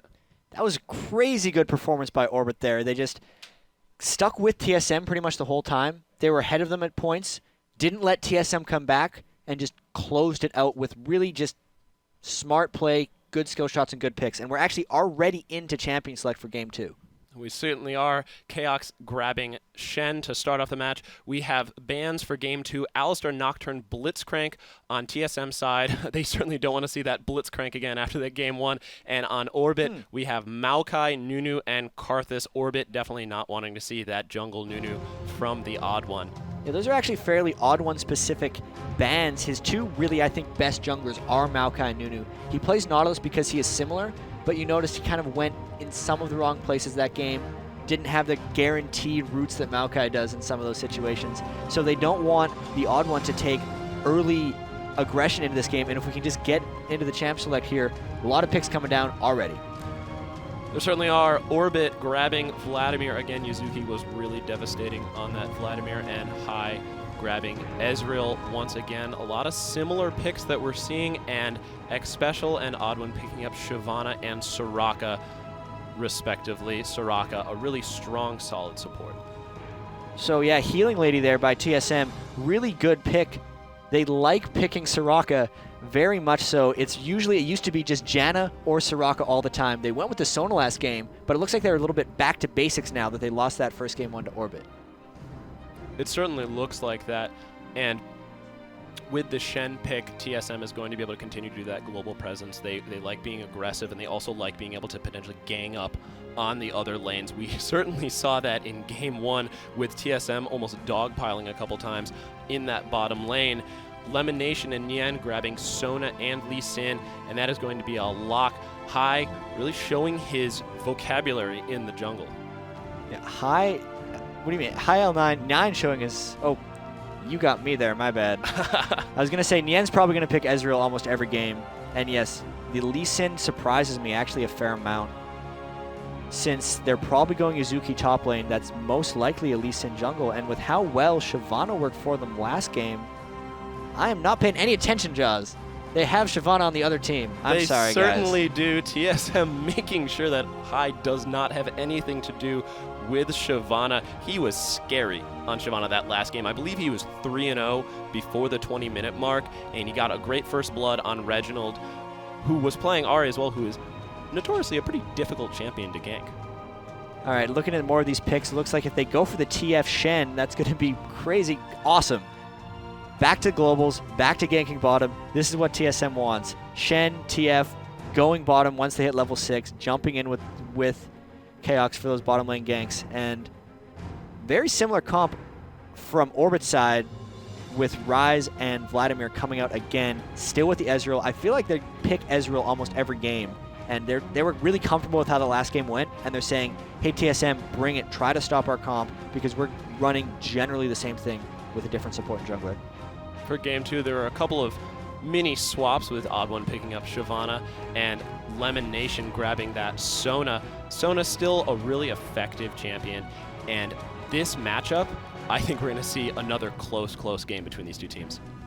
I'm looking forward to this one. TSM usually bounces back. I don't expect them to lose twice in a row to Orbit. And we even saw when they had that best-of-5 scrim quite a while ago, it went to all 5 games. So even though TSM might have been taking that scrim not quite to the fullest extent, they should be taking it to the fullest extent here, because we're live tournament with IPL, and there is a lot of money on the line. There certainly is $40,000 on the line for this tournament. We're going to be getting into this game momentarily. TSM versus Orbit. Game 2, so exciting to watch, especially with Orbit taking that Game 1. If you missed it, it was unbelievable. About 1,000 gold being traded back and forth between the two teams, and Orbit finally cracking it open. They were able to catch Reginald, I believe, on a couple of different occasions, and a couple of clutch ultimates from Orbit just sealed the deal. Yeah, so in Game 1, I think TSM fell a little bit behind when the OddOne spent so much attention top trying to gank Vladimir. And when those just continually failed after Pool of Blood again and again, they fell behind in general there. Reginald started to press a little bit because the ganks from the OddOne weren't coming around anywhere, so he tried to push around everywhere. And it was really just a group effort by Orbit and a little bit of shaky play potentially by the OddOne and Reginald. They need to pick it up again. If he spends so much attention on top lane here, I'd be very surprised. It'll be certainly interesting to see, and we have a bit of a pause going down. However, I'm really excited to see Reginald on that Twisted Fate. We'd said he has been practicing it a lot, and TSM loves to run those global strategies. So with Dyrus on the Shen, we could see that dogpile that we keep talking about, especially that potentially that bottom lane. They love to get Chaox fed. I think we have I'm really sorry, guys. We have a few more technical difficulties. If possible, we should probably just cut to a quick commercial, and we'll have the game or solution very shortly when we come back.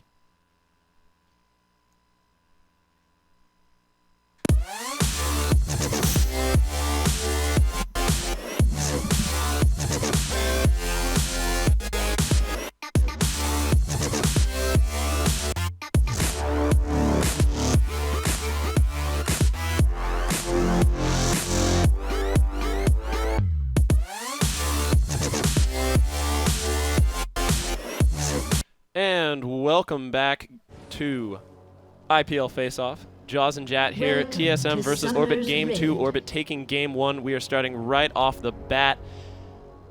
Jatt, how are you feeling about this game? Bam. So glad to be into Game 2. Orbit had a very good and impressive showing in Game 1, putting TSM immediately onto their heels. They have Ezreal again, which I think was one of the biggest factors, and they have the same solo lane setup that they did last time as well. So Team Solomid has to turn up the dial a little bit and come on to Orbit because they were looking sleepy in the first game. Certainly, TSM, great professional, so I expect them fully to come roaring back in this Game 2. Looks like Hai doing a little bit of scouting with Lee Sin, not finding Dyrus, who's setting up, and it looks like they're going to be doing that Wraith Red start with Shyvana.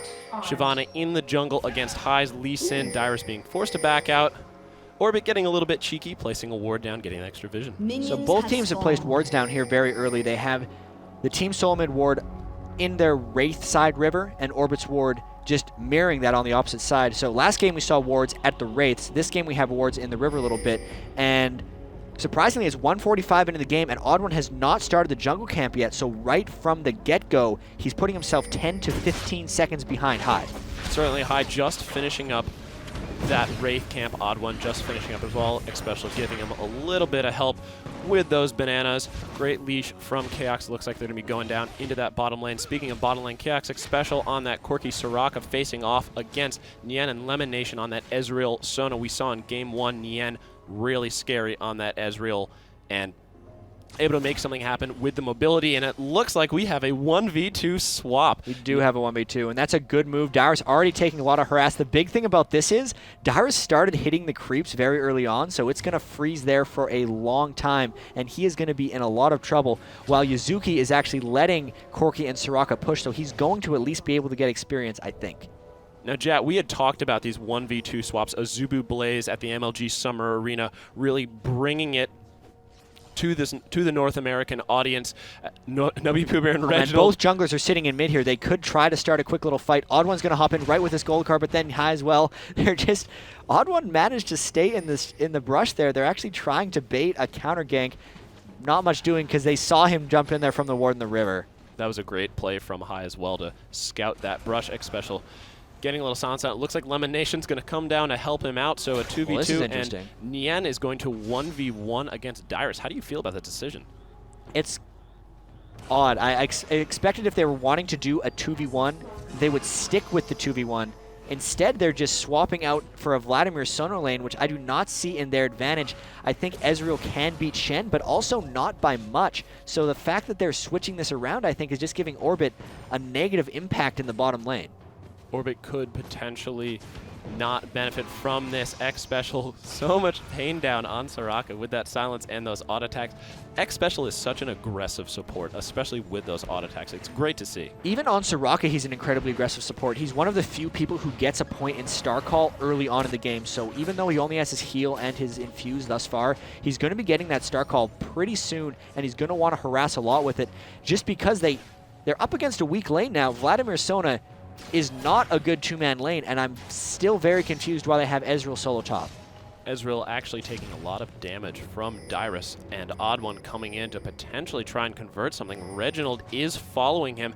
nubypoohbear is going to stay mid, so we could potentially see some action going out top lane, but it looks like they're just going to be backing off as Hai and nubypoohbear continue to pressure. It looks like Hai's going to be stealing the Wraith camp from the OddOne, so Orbit trying to get that early advantage. However, we are dead on even, 4 minutes in, 5,400 gold to both teams. Where do you think this first blood's going to be coming from? I'm thinking that Orbit, at least right now, has a bit of an advantage. The OddOne is getting a bit behind. He's been a little bit lackluster. The first blood is probably going to come somewhere in the bottom lane because Vladimir Sona wasn't that weak. Okay, they're actually swapping it around now. Ezreal going bottom with Sona, which makes a lot more sense. So if anything, with how much these junglers are paying attention to middle lane, that's where they want it to happen. I just don't know if that's going to actually be the case. Yeah, it'll be interesting to see what they're going to be doing, or a little bit more of a traditional play. We had said those 1v2 swaps are sort of the new meta, so to speak, but This is Whoa. a very familiar meta. Nien getting a little bit of pain down. He does get seen, and he is down pretty low. He shifted right next to Chaox there just to make sure he got the damage from the shift right onto him, and then just stood there and tanked him up. That is a lot of healing coming out through Sona. So early on in the game, actually, Sona does out-heal Soraka as long as the mana sustains it. The heal of Sona's on a very short cooldown. Xpecial is 20 seconds, so with how much they're trading right now, they're just trading mana for healing. And there could be some trouble top lane. Dyrus going with OddOne, but Yazuki's just going to be out of range, giving OddOne a little bit of a love tap before he leaves. Bottom lane, Corki able to get a little bit of a minion kill advantage. He is 37 to Ezreal's 32. Not too much, and some action top lane. High diving in, getting OddOne down to half health, and he's just going to back out, but Orbit trying to press something early. Lee Sin is a really aggressive jungler. I think a lot of what's happened here is Vladimir's already behind since he was stuck in that 2v2 lane with Sona, whereas Dyrus just had a straight up 1v1, so he's had his advantage on that lane. High coming over the wall, forcing the flash from Reginald. Reginald's going to be a lot more vulnerable now that he's burned that flash, and tons of attention being paid by Lee Sin to that middle lane. It certainly is. Ryze actually burning his Ignite as well, so he's not going to have that as an option. Looking at this middle lane, Reginald, 41 minion kills. He actually built an early Heart of Gold, so he is really looking to build into that late game. Ryze, on the other hand, finishing his Tear of the Gods, he's at 45 minion kills. So to me, when you signal yourself going for a Heart of Gold that early on mid, it could just be for the health, but it's mostly saying, I'm going to play this lane extremely conservatively and just trade farm with you. You can see that nubypoohbear is at 47 minions, Reginald's at 43.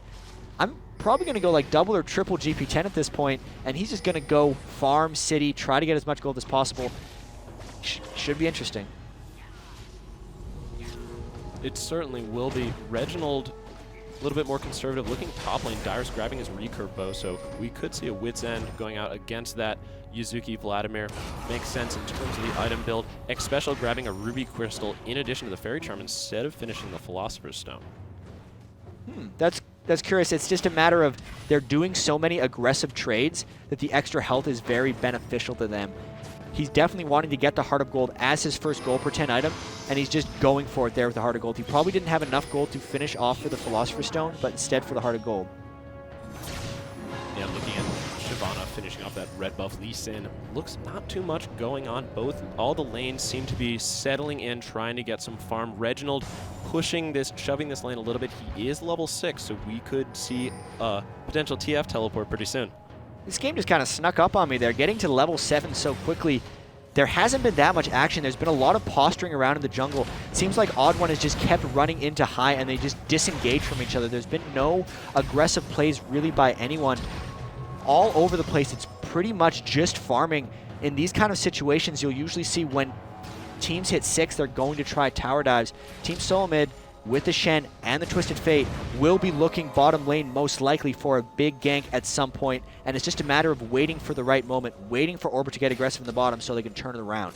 And speaking of snuck up on you, TSM actually snuck a bit of a lead. Not too much, but about 300 gold. Yeah, it is a small advantage, although I wouldn't really call it a lead. It's just a distribution of gold that's a little off. That could be from the fact that Soraka got Heart of Gold early and Reginald got Heart of Gold early, whereas Sona waited on the Heart of Gold and Ryze doesn't have any GP10 items. So that kind of gold lead, don't really want to read too much into it, especially due to the fact that GP10 items initially set you back. So by overall strength, I still might even give it to Orbit. And here comes the gank. Will TF try to combo, or they're trying to get Yazuki? Not going to happen. OddOne getting, but there's a great taunt by Dyrus. He will take out first blood. OddOne picking it up, high coming in, trying to turn it around. He does land the resonating strike, but OddOne and Dyrus, that was a great dive by OddOne and a fantastic exhaust. Yeah, I'm bad. I should have realized that was going to be a kill. The Dyrus taunt came up just at the right time, and they were able to combo him in at the tower. Good play. That's fantastic play by TSM, building a bit of a actual measurable lead, 12,200 gold to 11,000 gold for Orbit. And bottom lane, speaking of leads, Reginald And mid lane, wow, a lot of action coming down. Dyrus actually ulting Reginald. nubypoohbear is super low. Could something happen? That's a great teleport from Reginald, excuse me, and he's going to pick nubypoohbear up, so a quick 2-0 lead for TSM. That was a really interesting play there. He knew he had the Twisted Fate all on him, so he was probably dead. So he stuck around. There's a big fight going down bottom here, actually. Chaox cleansing away from Nien. Soraka going in. That Star Call on Xpecial, stacking up damage over time, and they're going back in with the missiles, forcing the flash. Wow. Just out of reach. LemonNation with a pick, and wow, Chaox is going to snipe him, but Nien will return the favor, and Xpecial battle Soraka. Gonna take him out with the Star Call. That's why you get Star Car early on Soraka. He got about 5 to 10 of them off in that fight, and it honestly made all of the difference. In the meantime, Lee Sin fell as well. Was he in bottom lane, or does that happen somewhere else? Might need it. No, can't check it out in the replay. No, unfortunately, we can't see the replays. Reginald about half health, pushing down, looking at the scoreline. 11 minutes in, TSM building up that lead. 5 kills to 1, 16,000 gold to 12,400 gold, and they are certainly trying to take control early and taking first dragon. So they were able to use the Twisted Fate ultimate to generate a kill. Outside of that, it was just a strong gank from TheOddOne to get the kill top lane, and then just superior play in the bottom lane. So really just combined strength. Every lane individually is winning itself for the most part, and that's just solid, strong play by TSM, bouncing back really aggressively from that first game loss. Huge gold advantage there, Jaws, 4,500. And especially on Chaox, who has that phage already, he's going to be building into that Trinity Force. He's going top to face off against Yazuki. I love the play with the Soraka, being able to take them, drop the magic resist, and Chaox taking full advantage of it. I think he is going to be the person to watch in this game too. And they've done another lane swap here. TSM actually initiating this one. They could be experimenting a little bit, or they think Dyrus is strong enough to deal with Nien at this point. They're just getting all their farm in the tower. He just blew that ult off trying to farm. Did not realize Dyrus is going to be coming out of that brush. And another lane swap by TSM here. A little curious as High comes in for gank top. Uh-oh, Xpecial getting caught out of position. He does have the resonating strike. Great heal from Xpecial, and it looks like Reginald may be coming in to join the party. There he is, and they are going to be able to drop high. Reginald is on a killing spree already, but Yazuki will be able to take out Xpecial, and Chaox is going to pick up another kill. And TSM doing so well in this game too. Orbit's not doing the best job of paying attention to TF's cooldowns and positioning, because that was a very clear signal by TSM when they turned to fight that they knew they had help. Normally when a jungle gank comes in, especially when Orbit had the level advantage, and Team Solomon reacts like that, that should just be a red flag saying, hey, something's up. They're going to turn something on us, and they continued to go in, and it just got completely turned around on them by Reginald's TF gank. And it looks like Nien's going to take down that bottom turret, so stopping the bleeding a little bit, but Chaox is going to return the favor in this top lane. No, it looks like he's just going to be backing off, but TSM trying to build that lead. We keep talking about that, where TSM gets a lead, and they build off of it. They snowball off of it. Reginald's 3-0 with 3 gold per 10 items, and he has Sorcerer's Shoes, and he is already showing how much utility he can bring to the fight, even without that big damage item. Man, when you start with GP 10 items and still get kills, your gold just explodes, and he's going to be so far ahead. He's going to get a Rabadon's Death Cap, if that's his item of choice, really soon here. This is classic Solomid. They get that early advantage, and they just crush it home, and that's what they've been doing thus far. I want to see how they continue to do this, or since Orbit did so well in the first game, if they have something to counteract with Snowball, because right now it does not look good.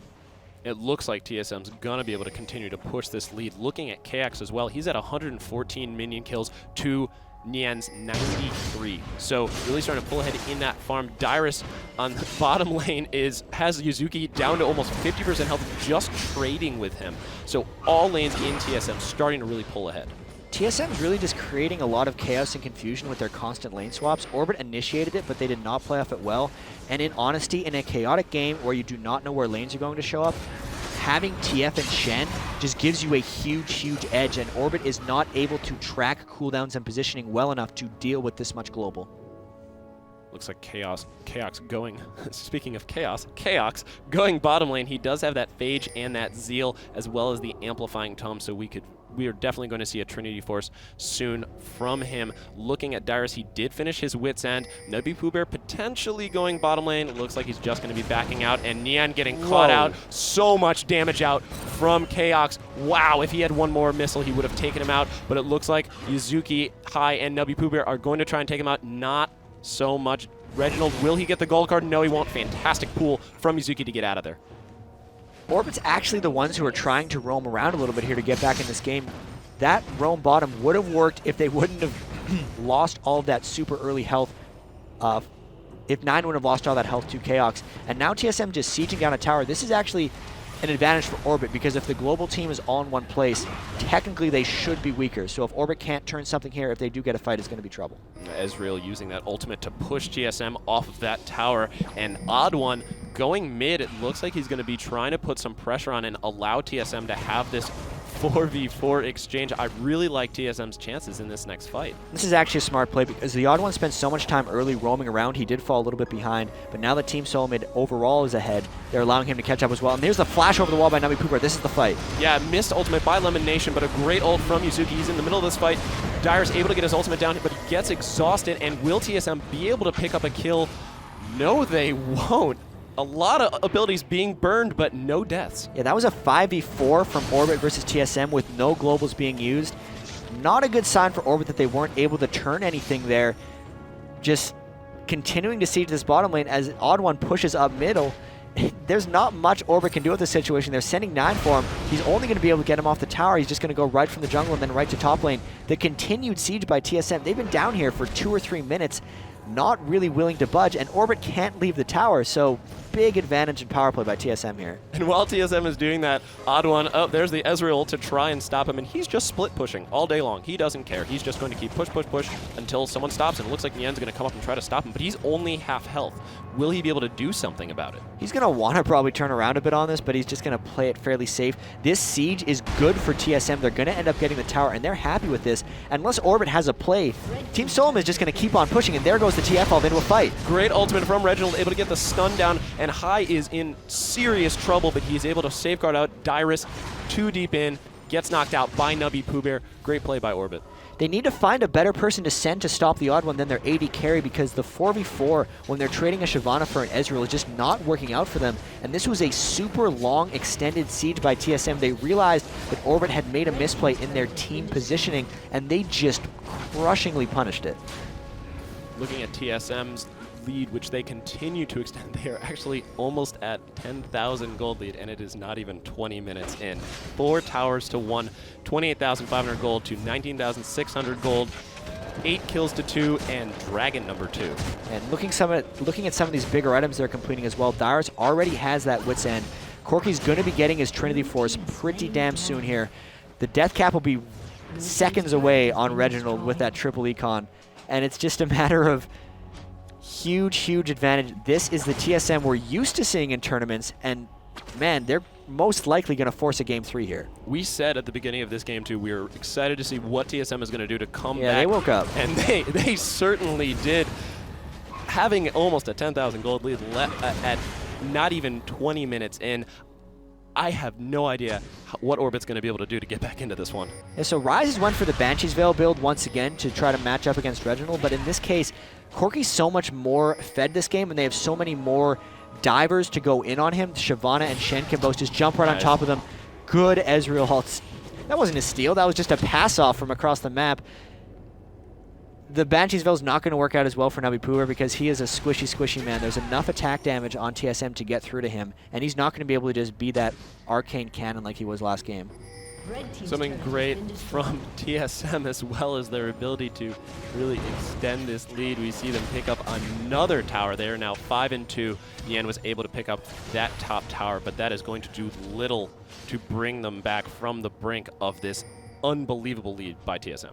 This is just a quick push strat in a lot of ways. They've been denying Orbit a lot of gold. When they did that extended siege down bottom, Orbit wasn't getting any gold, and TSM already had the GP 10 items and the advantage, so they're just starving Orbit of pretty much all of their money and all of their items. You look around, they have a Will of the Ancients on Vladimir, the Banshee's Veil on Ryze, really nothing else. They haven't completed any items, they have no auras, they're just not looking well. You look over at TSM, they have Death Caps, Trinity Forces, and double Aegis, so they are set and ready to go. Not only that, OddOne has his Oracles, and Hai does not. So OddOne's been ward clearing all day long to get that extra vision and that extra map control for TSM so they can continue to extend that lead.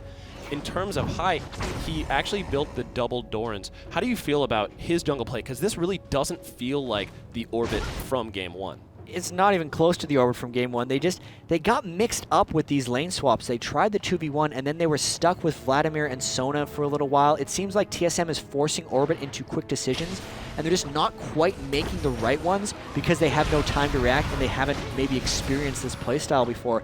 TSM coming out really hard, and Reginald is hitting like a truck. Just the random wildcards that fly through are chunking. So here they are with another siege. They have 4 members sieging down.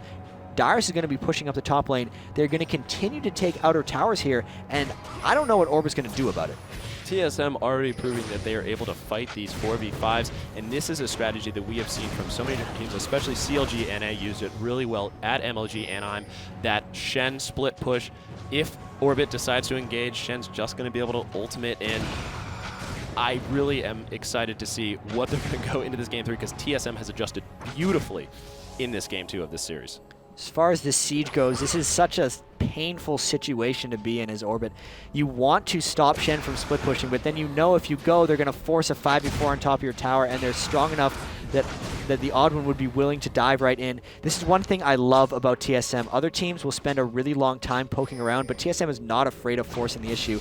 Either Reginald or TheOddOne don't care if they die immediately at the start of the fight if they know they're going to win it, and they are most likely going to be diving a tower fairly soon here, or just going for a Baron and then diving a tower. Yeah, Orbit actually put a bit of a ward there as a bait. TheOddOne just walked up and got rid of it. He just, no cares were given. Oh, Chaox having to Valkyrie and cleanse out of that. A little bit of aggression from Orbit, but they weren't able to convert it. And here comes TSM back in for the fight. Yeah, and Reginald getting the stun down on nubypoohbear. nubypoohbear is just going to explode, and we see OddOne diving into the middle of the LemonNation. Great ultimate to get them out of the fight, but Chaox going in anyway. That is a 2-for-0 already, and Dyrus is on the hunt for a third. Nien going extremely low. He's going to flash cleanse out, but try to turn it around with high. It looks like TSM's just going to back out, but a great play from them. That was overall just a bit of desperation by Orbit. They knew they'd been losing this game a whole lot. They could not handle a split push, so they tried to force a 5v4 at some point on top of their tower, but they continued to chase after TSM successfully disengaged the first attempt and just got completely turned around on by TSM's mobility. This is a clinic by TSM at this point. It certainly is. 22 minutes in, 38,900 gold for TSM, 25,200 gold for Orbit, so TSM just running away with this game. 10 kills to 2, 7 towers to 2. What are we going to see next? Man, it's really just a matter at this point. They have that top inhibitor down, or rather bottom inhibitor, but top in relationship to Baron. They're probably all going to run to Baron. They're going to ward up the approaches a little bit, and they're either going to take Baron or force a fight clean off of it, because Orbit has to deal with the super minions coming out of that lane, and just to begin with, will have less people at the Baron fight or expose their base towers. So this is TSM's power play here. They know they have the huge advantage, warding up the approach, and now they're going to just aggro onto Baron and force an engagement or just get the free Baron. It looks like Orbit knows exactly what they're doing. They are all postured up, ready to go. It looks like they haven't seen the ward near the Wraith Brush, but they have warded down the inside the Baron pit. Reginald trying to push out this mid lane a little bit. He did get caught a couple times in that game 1, so you know, there's always that danger of being a little bit out of position. Oh, he's definitely picked it up in this game, too. He is 4-0-3. He's got that Death Cup. He actually has the Sheen now, so we could see a Lichbane if this game is going to continue. Yeah, and TSM might just realize that they're 14,000 gold ahead at 23 minutes, and they could just be continuing another siege. They got the bottom tower like this. Why not the middle tower? Dyrus split pushing again. The 4 of the rest of them over here in the middle lane, and they could just end up sieging, because sieging has worked out so well for them thus far, and only 24 minutes in, there's still no gold on Orbit. None of them have big items, aside, never mind, the Infinity Edge, but they're just, comparatively, they're just not ready to fight, and they're forced into it by TSM. The Infinity Edge pretty solid on Ezreal. However, with a Trinity Force and a Bloodthirster on Corki, it is not going to be as solid, and there go the missiles just chunking down the members of Orbit, and TSM looking so strong in this siege. Wow, Reginald, so much pain on those wildcards. Xpecial getting the ward to give a little bit more vision, and it looks like TSM is just going to tank this turret down and force an engage out of Orbit. Yeah, they're just tank poking this tower down. Orbit's going to either be forced into forcing a fight that they're not going to win, or they're just going to give up the game into towers and inhibitors here. They want to engage soon just because TSM's chipping away successfully enough with this tower. There's either going to be a fight right here, or they're just going to lose their second inhibitor. And either way, Orbit's in a lot of trouble. Reginald has actually chunked High down to less than half health and forced him to back. This siege is... Pretty good poke. Yeah, pretty good poke on those wild cards. Yeah, and he's just sitting there spamming these wild cards, and Xpecial is continuing to feed him mana, so they could really siege indefinitely if they wanted to. Yeah, and that's what the Orbit needs to fight here, or just give up the inhibitor, because they're trapped into such a strong situation. And the big missile comes through, crushing down Orbit, and they're just going to get this tower. High going in, but he is less than half health. LemonNation and High are both solo, and Yazuki, all 3 members of Team Orbit, half health. The poke on this, there's Reginald going in, flash mana for nubypoohbear, but one last parting shot, and it looks like TSM is going to take down this middle inhibitor, and they could really push the game. Yeah, and Dyrus is getting the top tower and inhibitor as well. This was just a well-executed split push in all ways. They had a big lead. Very systematic sieging by Team Solomid. They realized they didn't even need to take a Baron in order to get these towers, and now it's just last-ditch effort by Orbit, last team fight most likely. There's OddOne getting caught by the Sonal, but he is able to put some damage down. Yazuki in a dangerous position. Will they be able to kill him? Yes, they will be able to take out Sona, and Chaox on a killing spree. Unbelievable 3-0 exchange for TSM. Incredible game 2. Let's see how Orbit is going to adjust in this game 3, because TSM is almost certainly going to take out this Nexus. This was really well executed by TSM, getting through all the delays, getting through the loss in game 1, and really just taking it to Orbit as strongly as they could. Total domination that entire game. Great Twisted Fate and map presence, and good general movement in the early game just allowed them to snowball that into a quick and decisive victory. And we had talked about this new early game aggression, and that is what TSM did. They had a 9,000 gold advantage less than 20 minutes into the game. So they wanted to get an advantage, snowball the advantage, and that's exactly what they did. Yeah, the really aggressive play that they tried to pull off in game 1 backfired on them a little bit, and they were still kind of sticking in the game the whole time because of how good TSM is. Their aggressive plays early in this game worked immediately, and then they just crushed the rest of the game. TSM is so strong. We had said this going in. They are one of the favorites. I believe they are the #1 seed as well. So that global presence as well as that Shen split pushing, showing just what TSM is made of. I can't wait to see what they're going to pull out in this game 3. But Orbit, you can't discount them. That game 1 was impressive. And yes, TSM was a little bit off, and they did come roaring back. But I'll be excited to see what these two teams are going to bust out in this game 3. Yeah, so I mean, in this last game, they banned OddOne pretty much. They wanted to stop Nunu and Maokai. But now that they've shown that they probably can't deal with the TF Shen stuff, do you now have to start banning those things? Because they can't deal with those things, if that game's any example. And they might have to end up giving Maokai or Nunu back to OddOne. They could very well, and OddOne is fully capable of taking full advantage of that. Something we had talked about before of one of the main strengths of TSM is their ability to adapt, their ability to pull so many different cards out of their deck, ironically because Reginald just played Twisted Fate, but we've seen the Karthus Nocturne, we've seen the Shen Twisted Fate. We could see so many more different combinations, and I cannot wait for someone to not ban Nunu so that OddOne can bust out the jungle Nunu, which he has been raving about. So it'll be really exciting to see. We're going to take a quick break, and when we come back, Game 3 of TSM versus Orbit here at IPL Face-Off.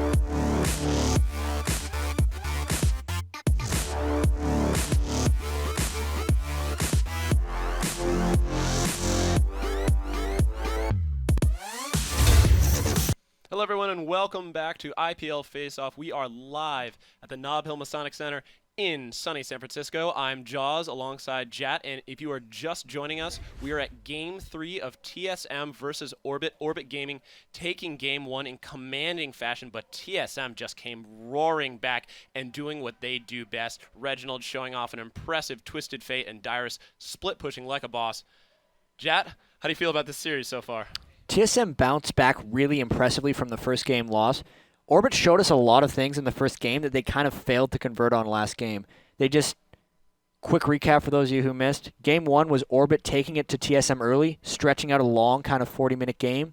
and then winning some clutch team fights later on while forcing Baron. That last game for Team Solomid was TSM getting early kill conversions and then winning the game in 26 minutes. So it's been very close first game, Orbit coming out on top, crushing fashion by Team Solomid, and now we're into a game 3. Orbit's improved a lot because the fact that they were taking a game off of TSM just shows me that the NA teams are getting a lot closer in skill level. Not just taking a game off of TSM, but taking a game off of TSM in a live event. We kept talking about how TSM has so much experience and they're so strong in these live events. So in this game 3, I really feel like both teams are going to be pulling out all the stops. I'm thinking so. This is a double elimination tournament, so that you don't want to lose the first round of these things. Otherwise, it takes forever to come back out of it if you want to still be alive. So the winner of this game, I believe, plays somebody fun. Checking the brackets real quick. The winner of this game will play the winner of the Team Curse Singapore Sentinels game, which will be on right after this. And who are you liking coming into this one? TSM Orbit game 3? Yeah. I really liked how TSM was playing, and I think they're so versatile, and I think they can pull out so many different tricks and so many different combinations that I think they got a really good read on Orbit. Okay. And I think they're going to nail it 2-1. I think I'd have to agree with you. Team Solomid usually bounces back really strongly from early on losses, and there's a reason they have the most circuit points in North America. There's a reason they've been a team for so long. They're really, really good, and they're really good at adjusting. And hopefully we can hop into Champ Select really shortly here. Yeah, looks like we're going to be jumping in, and for the bans on Orbit, they do not want to see that Twisted Fate again, so they are banning him out alongside Nunu, OddOne known for his jungle Nunu, and Ezreal. So Orbit, interesting because we know that Nien loves to play Ezreal. That is actually very curious. I thought they were super convinced that they wanted the Ezreal very, very early on. Giving that ban, to me, says that they don't want TSM to pick it, and they're afraid the Team Solomid's going to grab that very early on. They get the Shyvana jungle. That was actually their most important pick. OddOne stole it away from them last game. Shyvana was the most effective champion, in my opinion, for Orbit Game 1. So the fact that they wanted to lock that in early just shows that they love the early jungle pressure to keep up with Team Solomid. Rounding out the bans real quick, TSM banning out Alistar, Shen, and Blitzcrank. Orbit was so scary. With that Blitzcrank, they were able to snowball that lane pretty quickly. And yeah, Shyvana being picked by Orbit, and TSM responding with Maokai Soraka. We had said that OddOne he effectively helped bring Soraka to the, or not Soraka, excuse me, Maokai to the professional scene. That is a locked-in Draven. We're going to see us. Welcome to the League of Draven, Welcome to the League of Draven and Sona in the bottom We lane. have yet to see a Draven in competitive play, and this is awesome because they banned out the Ezreal.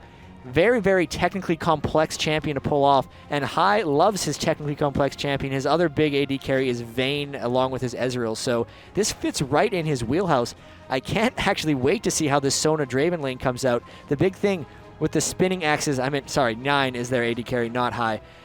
The big thing with the spinning axes there with Draven is just they pack so much damage in very early on that, oh man, I'm excited to see this lane. This is a very exciting game, and whenever you have the OddOne on Maokai, it's going to be an interesting game because Maokai is going to be able to gank really hard in those early, in that early game, and we have Hai on Shyvana, and I believe he went 3-0 in the first 10 to 15 minutes in game 1 on Shyvana. So regardless, this game 3 is going to be a barn burner. I want to talk a bit more about Draven here because we haven't seen him much. So Draven is exceptionally strong early on in the lane. Almost nobody can trade damage with him once he starts charging up spinning axes. It's best in the lane for him to get 2 of them going and kind of spinning around, and then he can just jump in and crush them. Where he lacks a little bit is when bruisers and tanks close right on top of him. He doesn't have those gap close, like blink escapes type that all the other AD carries have. So if you can get on top of Draven, he becomes a little difficult in team fights, as well as the axe catching. You can't always catch all of them in team fights because sometimes you just end up bouncing in slightly the wrong direction, and moving for that axe could mean death. So he's really difficult to optimize in team fights, but I'm expecting them to have an extremely strong showing in the lane with Draven. Of course, the League of Draven. So famous, the meme. I believe they swapped every single character's face with Draven's face. Yeah. Really interesting to see Evelyn with the mustache, I gotta say. And we are back in Champion Select. Looks like OddOne and Dyrus picking up Quirky Olaf. Dyrus really enjoying that Brolof. Olaf with the bro skin, and Chaox that Corki Soraka lane was pretty devastating in that game too. And, ooh, we have a Zilean. Yeah, and we have Axe Brothers as well, so Draven and Darius on the same team. Then the Zilean popped in there just for more jerkery, in a sense. So just keep them alive. Just keep them alive. I think very ambitious picks here by Orbit. Those are three things we don't see much of in competitive play. Darius, Draven, and Zilean. We've seen a bit of a comeback of Zilean. I know Moscow 5 was playing a lot of him over in the last ECC Poland event we had. And this is an exciting team comp by Orbit, and I really want to see how this ends up playing out. Yeah, especially if Yazuki is able to get a couple of resets, or dunks, yeah. as they are sometimes like to be called. Looking around at the matchups real quick while we have about 40 seconds, that Darius versus Olaf top lane is going to be extremely interesting because both of those champions are very much all in. Normally, Olafs, when they're in matchups that they want to win, just jump up and just E-spam over and over on them. But Darius trades harder than every other top lane champion, so I don't think Olaf will be able to do that with him. So either Dyrus is going to be conservatively farming with his undertow, his throwing axe, while waiting for the OddOne to come up and gank, or they're just going to end up, losing to Darius. They could very well lose to Darius. Darius is a very snowbally champion. Quick rundown before we get into this game. Top lane, we have Yazuki on Darius facing off against Dyrus' Olaf. In the jungle, high on Shyvana against OddOne's Maokai. Mid lane, we've got a Zilean facing off against Reginald on Karthus. And bottom lane, we've got that Corki Soraka lane facing off against a Draven Sona lane. First time we've seen Draven in competitive play. I believe the only other person we would potentially see this from is Afromu, who is the new MTW AD carry. He really enjoys Draven as well. Game 3, who do you think is going to take it? I do have to give the slight edge to TSM just because of their history, but they're very awesome picks so far by Orbit. I'm really excited. However, the first time I think of a Zilean versus Karthus lane with Reginald in the game, my mind just leaps back into the MLG Providence where Skara played Zilean against Reginald's Karthus, and Reginald killed him 3 minutes into the game. I got really sad, but Reginald just mean Karthus, not afraid to get really aggressive on Zilean, because normally Zilean bullies very early on. Bomb, double bomb, and Reginald just turned that right around, exhaust, wall, flashed into him with E and was able to finish him off. So we could see something like that from Reginald, because he's not afraid of Zilean, even though Zilean usually has the advantage in that matchup. Reginald also loves to tower dive on Karthus, which is always fun to see, and it looks like we're going to be getting into the game momentarily. I think this game 3, what a game to start the tournament with. There was actually another game going simultaneously with World Elite taking out Team Dynamic, but this one is proving to be a classic already. I like to see best of threes, especially when there's Team Solomid and Orbit and these quality of games. It makes you realize how close a lot of these teams are in skill level when it takes 3 games to really decide who the better one is. A lot can happen in these games. Something bad happens early and it can just turn the game right around for you. And here we have a lot of posturing by both teams right from the get-go. Looks like they're both going fairly defensive openings though. Yeah, Orbit setting up around all the jungle, saying a couple of pings going down, Xpecial going to back really quickly. Do you think we could potentially see another swap from TSM? We could. Darius is actually not a good laner against anything range, so if they put Corki and Soraka up there against him, which is what they're looking to plan to do, Orbit would need to just counter swap and go back and forth because Darius has very little to do against 2 members. He needs to be that bully 1v1 trade because he's not going to do well against Corki, and man, it looks like they might already be reactively swapping, or he's just going back for a 4th health potion. And it looks like OddOne's just going to start normally on his wolves, going into the blue, and it looks like Yazuki's going to be going into that top lane, so he could be walking right into that 1v2 trap that TSM has set. He is walking right into a trap. This is a smart play by Team Solomid. They're going to shut down Darius right from the get-go at this point, and he'll need a gank to turn something around almost immediately, or he's going to be in a lot of trouble because you can't farm against double range with Darius very well at all, and this is smart. If he hits 1 creep, that means his lane's going to push, and there it is, so he's now going to potentially get denied for quite some time. Ouch, but a big chunk going down from Yazuki onto Chaox. He is able to, he does have a little bit of range himself, however that that poke from the Chaox Xpecial. Corgi Soraka lane is definitely going to pay dividends, but ouch, he is already to 50% health. That Dyrus is hitting hard. This is really clever, though, because he got baited into harassing and pushing the wave. Whenever he wants to harass with his Q, he will hit minions. So now the fact he hit enough minions to harass Chaox while Xpecial was there, he might have thought it was a 1v1 of some sorts because now his lane is pushing and he's going to get denied at level 1 for quite a while. Well, level 2 at quite a while. He still can't get creeps. He does, but Hai is coming in to try and make something happen. He does have that Oh, double nice. buff, and it looks He like made it into Hai, that brush. Yeah, Hai was able to sneak in, so let's see if Chaox and Xpecial are going to see this coming. Yazuki sitting in the brush as well. I wonder how they're going to be initiating. Maybe grab. Oh, what a fantastic ward from Xpecial, denying that. Hai walks away a little bit dejected. I feel like Yazuki could have played that better. He was waiting in the brush as well, so Xpecial wanted to know how they could deny him more creeps, so he placed a ward in there. If he just would have stayed in the lane, I think they could have waited for him to get aggressive and then jumped in on him. Meanwhile, we have this bottom lane going, and Dyrus is getting fairly denied as well. Only 6 minions to Darius' 4, so even though they're doing so much work against Dyrus isn't ending up much better. And Hai is going top lane, trying to make something happen, but KX is just going to be able to Valkyrie out. Corki's so mobile, so difficult to gank. It's really true. When you have a 2v1 lane, it's extremely hard to gank that lane unless you send kind of overwhelming force. So while they had just the Shyvana and the Darius up there, since they were not able to counter gank off some aggression, it was just kind of a failed attempt. And he ended up spending a lot of time up there for not much gain. And it looks like these lanes are just starting to settle in. Dyrus is going back. He only has 10 minion kills, so I wonder what he's going to be picking up. Looking at mid lane, Zilean 17 minion kills, Reginald's 25, so Reginald's starting to pull ahead a little bit. Karthus such a good farmer.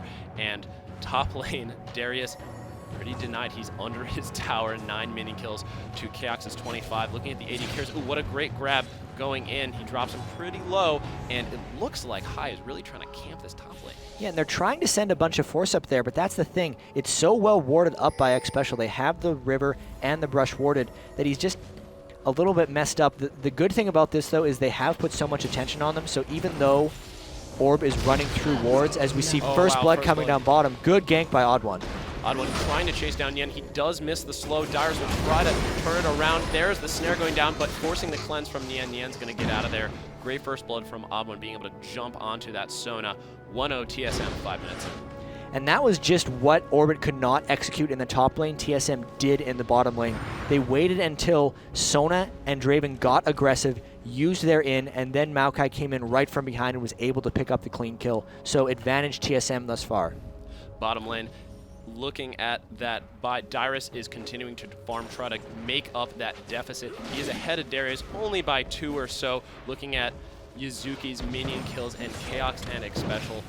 That top lane is warded so well, and they're just going to continue to poke him down. He is less than 50%. Who do you think First Tower is going to be going to in this match? I'm feeling like TSM is going to push this actually fairly hard, fairly soon. Once Chaox is up to kind of the level 6 range and gets some items, they're comfortable doing that fast push strategy that they had last game. It's just the fact that Orbit's putting so much attention to this top lane, they might be just trying to protect this tower. Because if I was Orbit, I'd actually be wanting that lane to end, and Darius wants to be able to get some farm because he is not getting anything sitting under that tower. And Hai actually covering that tower allowed OddOne to steal his wraiths, so TSM really punishing the amount of attention that Hai is getting, and there's a little bit of farm being denied from nubypoohbear. LemonNation gonna back real quick as Nien freezes the lane bottom. He's at 40 minion kills, 2 Chaox is 49, so pretty even in that bottom lane, or between those two 80 carries, because the bottom lanes are a little bit flip-flopped. Mid lane, Zilean 31 minion kills to Reginald's 56. Reginald really starting to run away with that lane. Reginald always farms amazingly on Karthus, and I'm surprised he's able to do that up against Zilean, who's only at 33 and then gets that Chalice of Harmony. So mid lane definitely going to Dyrus in the Reginald. In this bottom lane though, Nien getting his farm off. Dyrus farming mediocrely well. Mainly that kill is what's allowing him to get that GP10. So he has the Philosopher's Stone and he will be getting a lot of gold as some pings go down. The big thing with this game though, Maokai got early boots mobility, and he's going to try to be everywhere. Yeah, he is certainly motoring around this map. Looking at Yazuki, he actually picked up a Dorn's Blade instead of a gold generation item. He's only at 20 minion kills as OddOne gives Reggie that blue buff. So the blue buff plus the Chalice of the Catalyst on Reginald is going to allow him to stay in that mid lane for a while. Yeah, well, there's a few schools of thought on whether you should get gold per 10 items when you're already behind. When you get a gold per 10 item, it sets you a little bit behind. So instinct is to not get it, because if you're already behind, you don't want to fall farther behind. But then the other argument is that since you're not getting farm and since you're not able to get farm, you may as well just take the hit anyway and make sure you get gold for later. Yazuki obviously going for the Doran's Blade. He wouldn't have even had enough to get the GP10 item in the first place, and now they might try to pull some aggression here. They put up Sona to try to support him and left another 1v1 lane versus Bruiser AD bottom. This did not work out for them very well last game. I'm surprised to see them try it again. Certainly top lane, I believe, last game. Wow, Dyrus with that true damage on Nien. You mentioned that Draven does not do well when he has someone really sort of up in his grill. He doesn't have the natural escapes, and Orbit did not have that much luck with the Sona Darius. However, potentially could see something with Darius. He has the potential to snowball, so it's really interesting to see Reginald being super aggressive mid lane, trying to shove it down, and maybe a little bit of roaming action from the Reginald Karthus. Yeah, Orbit's out of their comfort zone here because these lane swaps have just not worked out for them. They are not very good at dealing with it at this point, or they just are not entirely sure. nubypoohbear getting the blue buff, of course. So much pressure coming down from TSM, and they're looking to most likely gank this Darius in the top lane. They need to adjust something because that 1v1 lane bottom with Draven against Olaf these are not good lanes for Orbit, and they should not be happy with sitting in them. That pressure is definitely starting to show. We look at 9 minutes in, TSM 11,400 gold to Orbit's 9,500 gold. TSM did get that first blood, no towers down, and only 1 kill, but TSM already starting to build that gold lead with the farm in with that pressure. It's just a matter of Team Solo Mid just being happy with their lane matchups, and finally we have Darius going bottom to hopefully match up against Olaf, and they are sending Draven top, so that is a good move by Orbit. They need to start at least evening out the lane so they can start to come back, because right now they had been in a downward spiral. In the bottom lane, looking at the Darius versus Olaf, Darius actually starting to fall behind a little bit because Olaf did get that first blood. He's at 49 minion kills, Darius only at 36. He does have those double Dorans, so potentially able to convert something. Are they just looking to dive? They may just go for the dive. There's Siobhan Darius. is here as well, though. The Ghost is popped. There's the Maokai ultimate, and the Reginald, he is ignited as well. Oh, but Dyrus will be able to get out of there with a sliver of health. Are you kidding me? No. The mage minions. The very last bleed stack actually was able to kill him. The bleed stacks from Darius stick around for quite some time, and a failed tower dive there. Good, lucky positioning by High there, or just smart play. He knew something was up bottom, and they need to protect that Darius. So that's what they need to start coming back. Getting the kill onto Darius should help him very, very much, as long as they can keep him laning against Olaf. Definitely, but top lane, Nien starting to fall behind, may be able to make something happen. The Ignite going down to try and force him off, and Xpecial doing his best to keep Chaox as healthy as he can. Nien starting to close the lead a little bit. Actually, before that exchange, he was about 10 minion kills down, and he swiftly closed that gap. Really quick gap closing there. I don't know how he got those many minion kills while he was already down. They might be winning this lane fairly aggressively, though they do have a level advantage. Because Nien had so much solo experience from bottom, he does have a bit of an advantage in this lane, but there's the Boots Mobility gank from OddOne coming in, just pushing him back. Yeah, the cleanse going down, LemonNation forcing an ultimate. They could turn this around. Wow, what a great turnaround. LemonNation picking up the kill against the OddOne. Yeah, that was a lot of damage by Draven. Holy crap. Yeah. He had the spinning axe charged up, and that just shows how much damage Draven can do if he's going to sit back and just punch you. Orbit knew exactly how much damage he did, because that was a very aggressive Sona ult by LemonNation. They had a free escape if they wanted it. They wanted to turn that 2v3 into kills, and they knew they could. So that was really good by Orbit there. Unfortunately, TSM still a little bit ahead, or unfortunately for Open Gaming, I can say. However, a little bit of fortune going there where they are going to pick up the first dragon at about the 12-minute mark. And however, Chaox and Xpecial trying to respond with this top tower. It looks like they're going to get it. This is just trying to get a tower to make up for the global goal of the dragon being down, but I have to give tons of credit to Orbit here. They were in a bit of a downward spiral, and they have turned that completely around. Oh, Ooh, wow. Good ult by Dyrus to stop the Yazuki pull, and just tons of action now breaking out. This game is on. There is Reginald trying to take a nubypoohbear. There's the exhaust. He is on top of him. Will he be able to kill him? There's the Zillion ultimate. Reginald being forced to flash out. Once again, that aggressive Does he have Requiem up? Karthus. He does No, not, I think it's still on cooldown. unfortunately. Yeah, actually, He used it in the bottom lane gank. I believe it just came up, actually. And there he goes trying to get it, but he will be a couple of seconds too late. Unfortunate there. Oh, wow. Yazuki putting a lot of pain down onto Dyrus. High chasing him down with that aura. Will he be able to get it? He goes for the ultimate, and he will pick him up. High is so scary on that Shyvana, and Orbit really trying to turn this game around and being quite successful.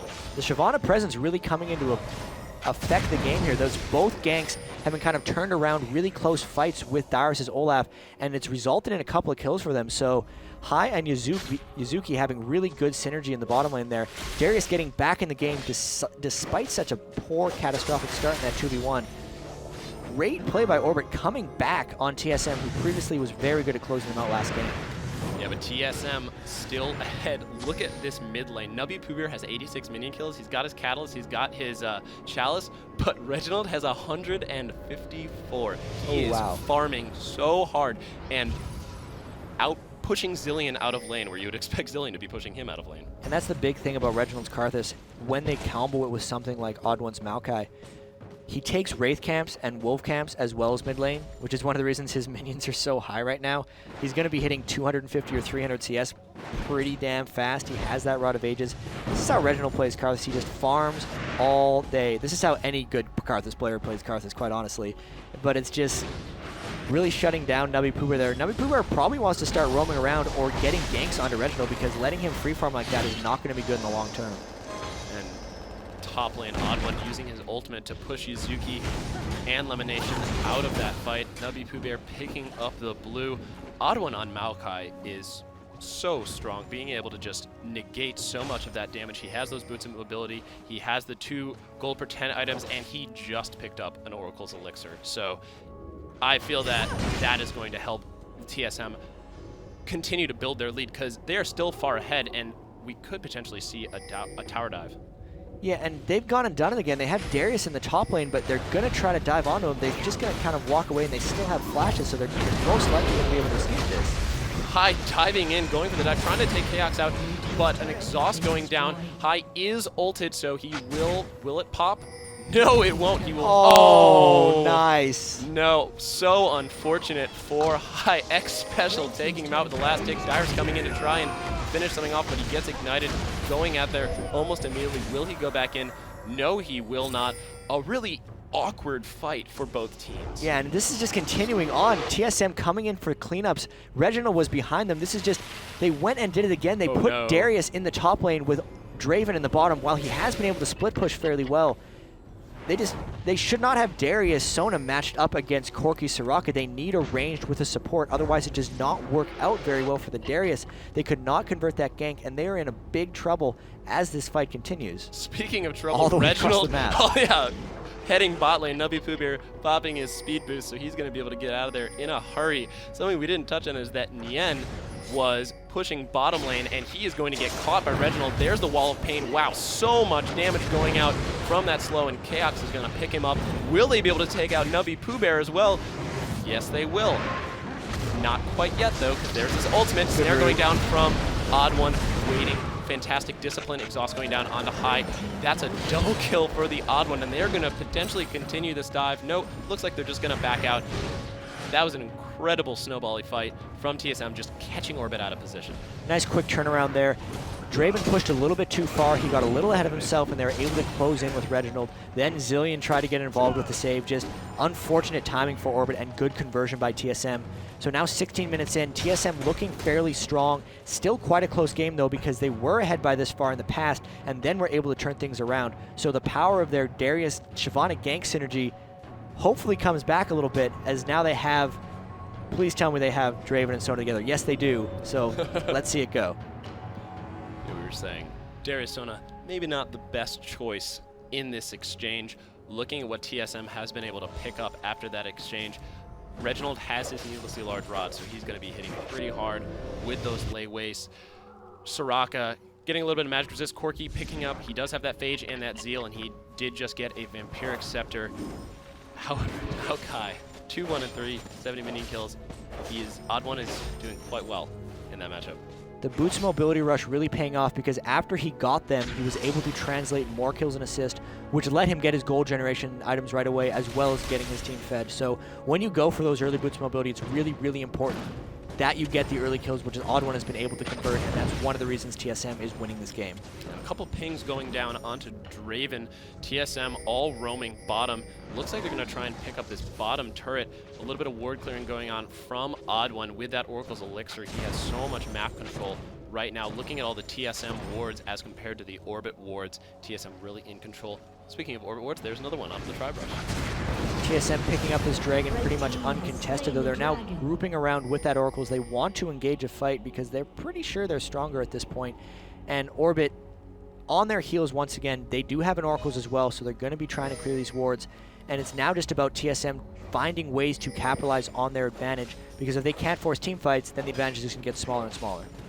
It looks like TSM is roaming around a little bit. Chaox sitting in that bush, maybe looking for an exchange against Nien. Nien's just going to push the lane and back out, and Chaox is going to Valkyrie through the wall and take that farm. He is 152 minion kills, 2 Dravens, 176. Draven has actually pulled ahead in minion kills with that split pushing bottom lane. Reginald, on the other hand, already at 200 farm, not even 20 minutes in to nubypoohbear, who is almost 100 minion kills behind Reginald. Yeah, and when I look at this, Team Solomid should actually be fairly content taking this game as late as possible, just with how well Reginald's farming, with how difficult it is to play Draven in late game teamfights for Orbit, and with how strong the damage reduction auras are late game with Maokai. TSM's really content just farming at this point. If Orbit wants to force something, TSM can try to turn it around, but TSM doesn't actually need to do much at this point in order to win. Reginald taking a Q and farming like a boss. 19 minutes in, and OddOne getting caught out of position a little bit.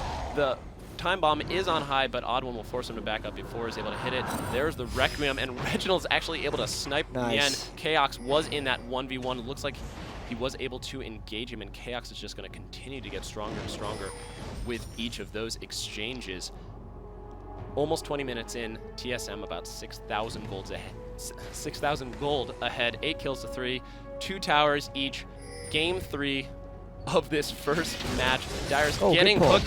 Yazuki potentially able to take him out. He does get exhausted, but he does have the ultimate, negating it, and Ha's just going to walk out. Dyrus giving him a little bit of a love tap, dropping him about 60%, and as a result of that exchange, Chaox is going to take this bottom tower. So they did burn the Karthus ult in order to get that 9 kill. The thing with that is it's now down for a little while. If Orb wants to make a move, they should do it now while the Karthus ult is down. Unfortunately, they burned a couple No, they'll get their ultimates back up before the next team fight. They should just be able to make some kind of aggressive play, because if they don't, they're just going to allow TSM to take this game later and later. This is really their moment to strike here while the Karthus ult is down. I want to see if they try to convert something. It looked like they were trying to convert something in that top jungle, but unfortunately No Dice and Chaox made him pay for it with that bottom tower. He now has his Trinity Force, so we could also see an engage from TSM, especially with that extremely fed Corki Reginald picking off the Wraiths. He really loves to steal the enemy team's Wraiths. He's been doing it all game too. Look at his minion kills, 231 to 117 from Zilean. So that Zilean Karthus matchup completely in the favor of Reginald. And Team Solomid putting on the pressure at this point. They have 3 towers to Orbit's 2, and they're just pushing around the map. You know, Orbit not trying to make any moves here while Reginald's ult is down, and it's just going to come right back up again, and then Orbit's not going to be able to make moves. And that's, TSM's okay with that. Definitely. Taking a look at the items really quick. Hai was actually able to pick up the Aegis, but TSM going for 2 Aegises with Soraka and Maokai, so they are looking for those team auras, and Dyrus has the HaRleLuYaR, so he's going to have that cooldown reduction as well as that ability to initiate with the Ghost, the HaRleLuYaR, and his ultimate. He's just going to dive into the fight.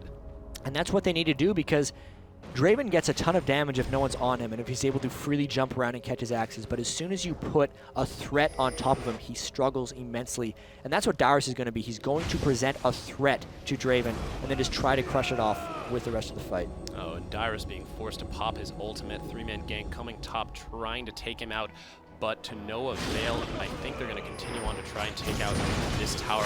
Chaox and OddOne are in hot pursuit. 4 members of Orbit. Great grab by Yazuki, but looks like he's not going to be able to turn anything around. OddOne could potentially land a snare, but all 5 members of Orbit are there.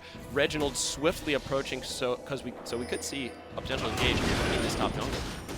They're moving around here. They're going to walk right into ward, and Team Solomid actually backing away a little bit. They're going to try to bait and engage here because they have all 5, and this is going to be good for TSM. Yeah, and there's a flash going in onto Reginald. He's on top of 3 members, jumping right onto Nien. Nien is extremely low. OddOne being able to take out Draven, and Corki able to take out Darius. Reginald is so low. Will he be able to take LemonNation out? Yes, he will. That is a double kill. Clean ace. For Reginald. Wow. Incredible play from TSM. Oh man, that was such a good bait by Team Solomid there. They actually knew they had the advantage from the get-go, but they waited until they could bait an entire engage from Orbit so they could counter-initiate, and they just completely caught them off guard by having all 5 members in the jungle there ready to fight while Orbit's cooldowns were down. They got the clean ace, and now they're just taking a Baron. This is huge for Team Solomid. TSM extremely low, but able to take out the Baron with little trouble. 23 minutes in, first Baron. TSM has on almost 10,000 gold lead, 13 kills to 3, 3 towers to 2. We could definitely see that tower number rise in the near future. They just completed another aura item. Wow. Reginald actually just through. dodged the spinning axe by Nien. Nien was almost able to snipe him. He's been so close with those spinning axes, but not quite hitting the mark. Taking a look at Team Solomid's items, they're all about the auras right now. The double Aegis aura, like we've seen in the past 2 games, and they just completed the Zeke's Herald on Olaf. So really, really powerful team fighting to go on top of their Baron buff and their huge gold advantage. They want to force really hard here upcoming. They want to probably push down mid. I don't know if they have the big split push potential here, but they should just be shoving and taking advantage of this Baron buff and their item advantage. TSM definitely looking to take it to Orbit. They are so far ahead that really any engage that is not absolutely perfect for Orbit is going to end badly and potentially end the game. TSM picking up another dragon and just extending this lead. Does not look good for Orbit game. They're just taking whatever they want at this point now. 12,000 gold advantage. They still have the big items. Orbit's trying to catch up and farm, but this is somewhat the same thing that happened last game. The game accelerates to a point where they don't have the ability to farm and get their items anymore. And while they do have the Infinity Edge on Draven, you know, the Rod of Ages on Zillion, it's not even close to the tier of items that TSM has. And it's just, no one's been able to complete their builds on Orbit, and this is just a push straight down middle by Team Solomid. TSM able to take down that middle tower. They're going to be sieging this turret. We actually saw game 2, an unbelievable siege by TSM. They are incredibly good at pushing these towers down. Xpecial actually healing that minion to keep it alive for a split second longer, so Chaox will be able to get a little bit of extra harass, and it's those little details that make TSM such a force to be reckoned with. They're just poking down really hard once again. The Corki missiles are flying through. Playways coming from everywhere. That tower is getting super, super low. I'm thinking Team Solomid wouldn't be unwise to dive this, but the smart play would be to get the 2 outer towers. They're a very aggressive team, though, and I wouldn't be surprised because of how much they're hanging around if they look to dive or take the tower on this wave. It could be an OddOne using his ultimate to allow them to have that damage mitigation to take the tower out into below half. Nien actually just burned his ultimate to take some of pressure off of top lane, so he's not going to have that in the fight. There's the Reginald ultimate. We could potentially see a dive going in. No, it looks like he's just going to use it to force them to back scare out. Them off all.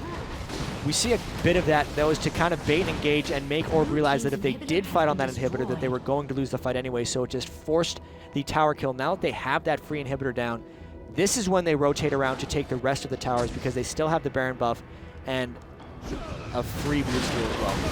TSM, as you said, taking whatever they want, including Team Orbit's blue buff. OddOne pushing down that top lane, quickly joined by Dyrus, Reginald, Xpecial with Chaox, bringing up the rear.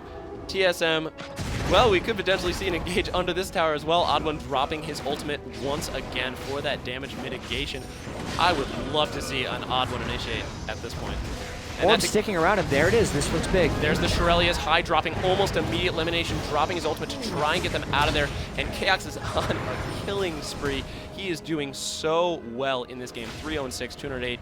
minion kills, Triforce, BF Sword, Vampiric Scepter, and TSM doing what they do best. So Chaox is going for that Bloodthirster build once again as they siege relentlessly on top of Orb, and they're looking for another fight here. Reginald on top of the tower with his Defile on. Yeah, he had to get exhausted, and it looks like Chaox jumping in to try and take Nien down. Nien is ulted. He's forced to flash out. LemonNation dropping so low, going back to the fountain to heal, but TSM is going to take down this top inhibitor. 2 inhibitors down, and the situation looks grim. Once you have 2 inhibitors down, it's really, really hard to come back from a game, especially when you have 2 inhibitors down and this big of a gold disadvantage. Team Solomid now, they have huge amounts of gold in the bank. If we just check really quickly, they're going to have thousands of gold each, and they're going to be able to complete these big items. 3.6k gold on Maokai. He was tower diving before he bought items. Now that he has 4,000 gold more items, it's going to be no problem for them to take down those bottom turrets, especially when you have the 2 inhibitors down. You need a guy back to just save your Nexus turrets. TSM's going to walk bottom and just clean up. Yeah, taking a look at that gold once more, looking at Corky's gold, he is at 10,000 gold to Draven's 8,000 gold. And when that AD carry is that large, it's going to be really difficult for Orbit to, especially an AD carry that mobile. It's going to be pretty scary. Taking a look at the items really quick. Looks like Dyrus picking up the Warden's Mail. He is going full aura items. Got the HaRleLuYaR, he's got the Zeke's Herald. He grabbed a Phage as well, so we could potentially see a Frozen Mallet if this game goes on any longer. Reginald, on the other hand, grabbing a Will the Ancient, so he's been effectively flashing into the middle of the enemy team every single time, and it's great because they actually are burning their exhausts on him to prevent him from going after the team. They actually had to burn an exhaust to take LemonNation out. And speaking of LemonNation, him and Yazuki hiding in the bottom brush with nubypoohbear, maybe trying to catch TSM out of position, but I really don't see Orbit winning. Yeah, TSM's got this mostly in the bag. So many aura items. Frozen Heart, Will the Ancients, Double Aegis, Zeke's Herald. The only thing they're really missing are Abyssal Scepter and Soul Shroud. Double Reverie as well for initiation. They're just taking these towers because they can. There's not much Orbit's going to be able to do about it. I like the way TSM's came back from the initial play, but I still have to hand it to Orbit for sticking with them for all 3 games. Orbit has done a fantastic job, and all credit to them. I would not be surprised if they had an immense amount of success if they are to lose this game going into the loser bracket. High going to try and make something happen. HaRleLuYaR is going down. Exhaust on Chaox. High is low. He drops, but he does have the ultimate. Reginald on the other end is going to drop as well. There's the shutdown onto Dyrus, but Chaox takes LemonNation out. The ultimate getting a double kill. Wow, incredible play from TSM. Great dive, and they're going to push straight into this Nexus. That was just the conclusion of a game full of attrition for TSM there. Really strong play. I think Orbit's going to do a pretty good job in losers bracket, though, because having TSM as the #1 seed there and getting matched up against them right away is a pretty bad draw. The fact that they took that first game off of them so well tells me that they're quite strong. That momentum will really carry them through going into this draw. But congratulations, TSM. 2-1 in this first round. And I believe they're going to be facing the winner of the Singapore Sentinels versus Curse. You are correct, sir. And I really like their chances against Curse. They've shown that they can beat them. So if Curse is able to pull that out against the Singapore Sentinels, we could definitely see TSM potentially continuing to roll through this draw. Although they definitely didn't roll through this match. Yeah, Orbit really showed up to play, and it caught TSM a little bit off guard. I think World Elite destroyed their matchup as well. So yes, personally, I'd be really excited to see Team Solomid World Elite in kind of a winner's bracket finals. Still a little ways away from that, though. Yeah, Winner Singapore Sentinels versus Curse. World Elite has to go through the winners of MTW and Team Legion, and that's just a whole bunch of action that we have ready. Yeah, we certainly have an action-packed schedule today. World Elite coming through 2-0. I think I mentioned that right before we got into this Game 3. They were dominant performers. We mentioned Team Dynamic had a bit of a roster mix-up, getting Atlanta in the jungle instead of Nintendude X. So it'll be great to see what Dynamic is going to be able to do in the losers bracket. But I think Orbit, regardless of this result, showing that they have a very, very bright future in professional League of Legends. I agree. Good games by TSM and Orbit, and I think we're going to take a quick break before we get into the next set of games. Yeah, we'll be right back.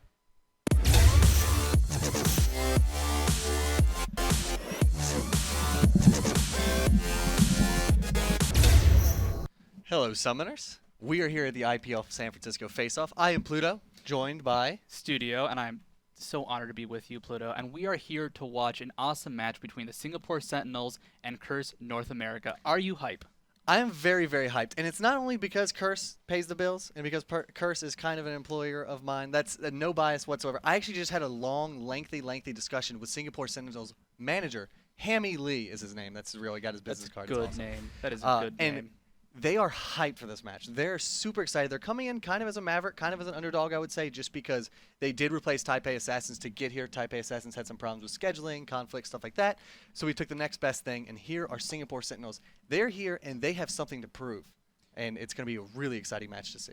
I mean, Curse, they're also coming in strong. They actually recently took out Team Dynamic in a best out of 5. I believe it was also a Curse event, Curse King of the Hill. Yes, it was. And they are doing well. They're looking strong. Both teams, good in their regions. Curse, one of the top 8 teams in North America. Singapore Sentinels, we don't know a lot about the Asian teams here in the NA, but they're good. They are really good. That's just how I have to put it. They are a good team. Yeah, the interesting thing about them is, again, I will probably always go back to talking about Mr. Hammy Lee while I was chatting with him.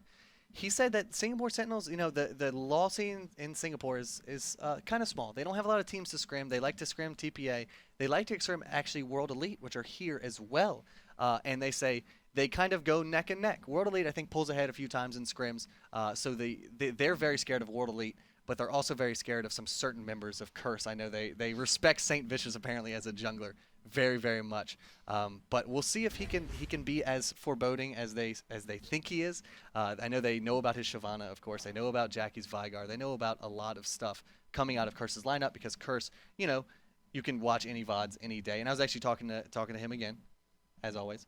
We're buddies now. We exchange Skypes, no big deal. Pluto and Hammy. Exactly, Pluto and Hammy. That's the new thing. Now, what he said was even though Curse has been watching VODs, he said they still have a few tricks up their sleeves. That's good. So you could study them all you want, and they're going to still surprise you. So I'm very excited about seeing this. And I have to say, I love the attitude Singapore Sentinels and also Team We had coming into this tournament. Yesterday, we had a lot of teams here at the venue. We were setting stuff up, and what did Team We do, and also Singapore Sentinels? They just watched VODs the entire time. They were studying. But it looks like we're about to jump into Champions Select. The game should have been started by now. I want to see what they pick. They got some sweet tricks, and I want to see what's busted out. And actually, almost done with Champions Select. Completely done with it. We're getting that last pick out here from Curse. We talked a little bit too long, but that is okay.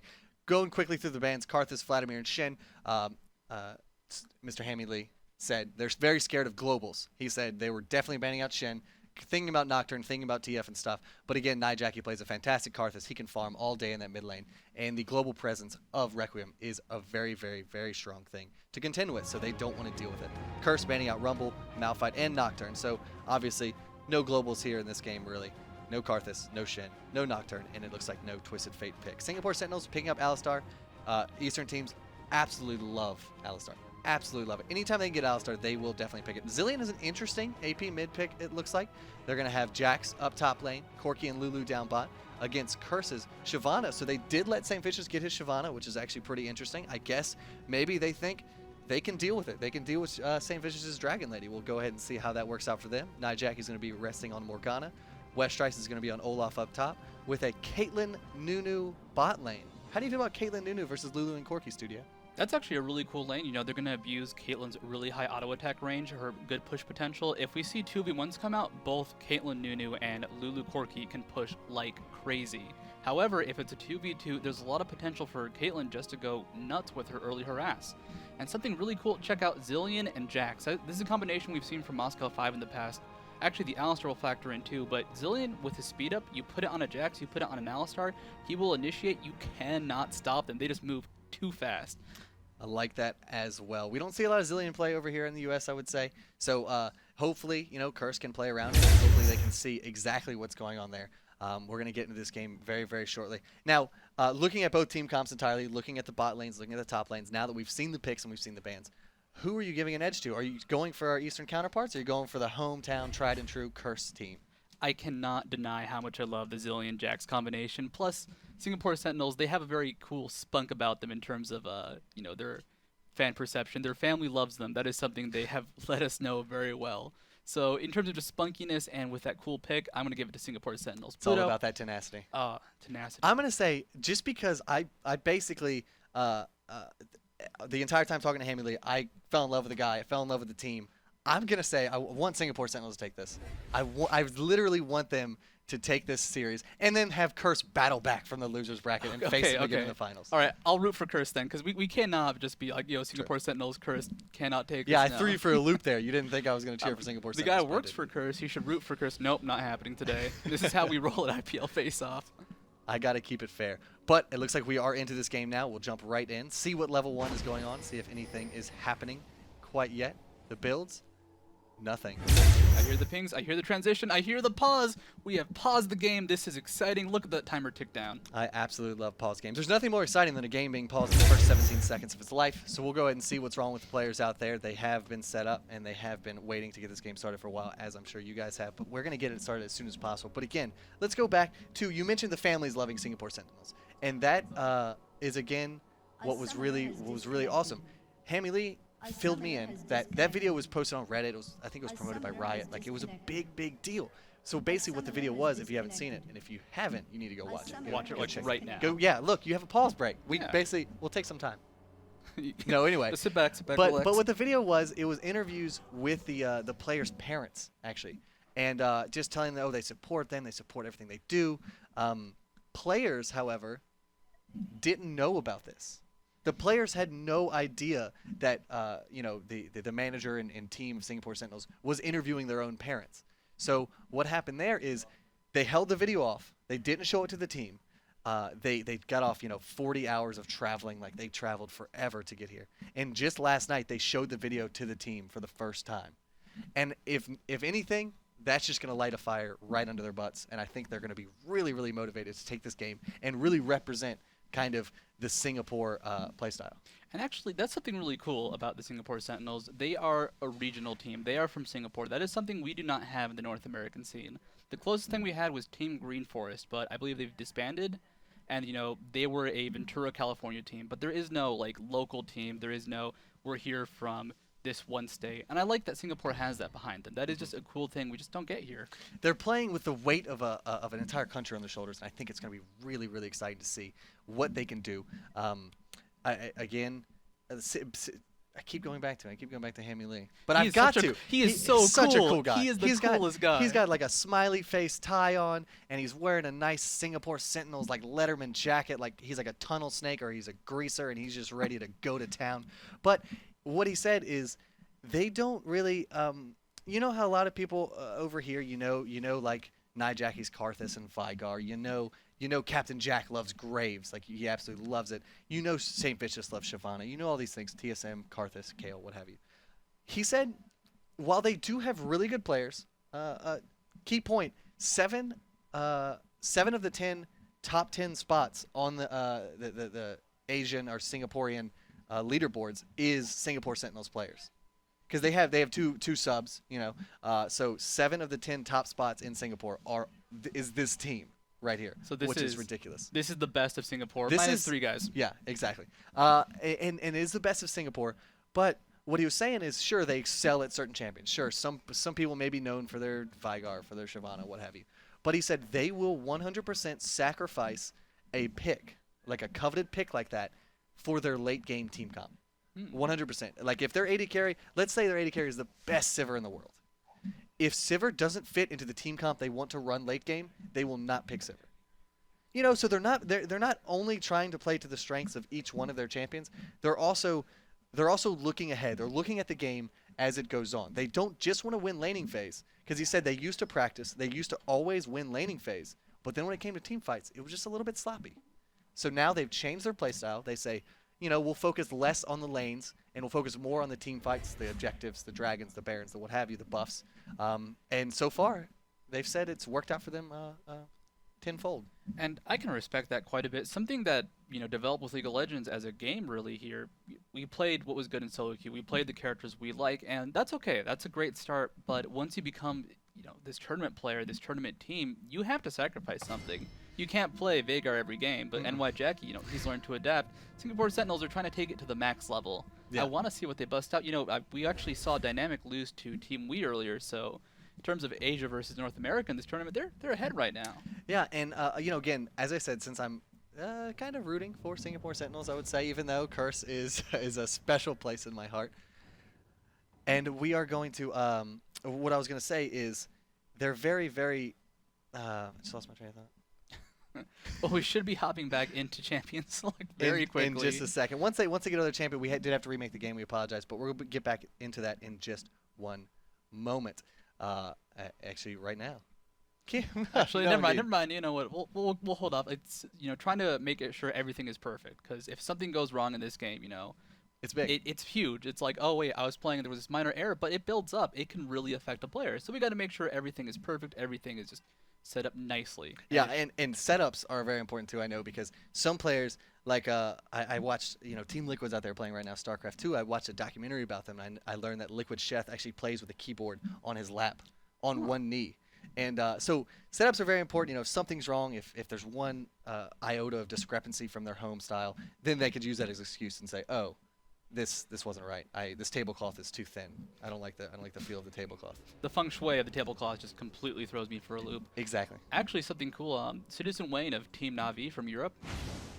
He will not play champions that do not have or he will not play champion skins he's not used to. But it looks like I hear some sounds from the game. We can go ahead and transition back into there. Hopefully things should be running very nice and clean. And it looks smooth right now. We've got the early game coming out here. The first 24 seconds of the game have elapsed. And I'm going to go ahead and give it to SGS. So can we jump to game 2? No, I don't think quite yet. Looking at the opening builds, we've got the boots and 3 pots from every member. Absolutely standard build. Everyone has boots, 3 pots. Supports, of course, have the fairy charm, a couple of wards in their back pocket, and a health potion to top them off. Do you think we're going to see some early game aggression from either of these teams here, Studio? I think they're going to try, but as you can see in the minimap, they're both kind of avoiding each other. They actually know they retreat on Curse. This could be an engagement, but they're just going to play defensively. It's very scary, especially against somebody like Alistar. You walk into the wrong bush, pulverize, you're knocked up in the air, you feel bad, you feel sad, you land, you're dead. Most definitely, most definitely. And depending on what Lulu takes first, she could have her Glitter Lance, which is an 80% slow, or she could get her Polymorph ability, which is also pretty brutal. So the level 1 from SGS looks very, very strong, and that's something that Curse, I don't think, wants to contend with at all. They do have the Dark Binding. They have the Nunu, the low ball. Lulu and Nunu is going to throw me off the entire game. I'll tell you that right now.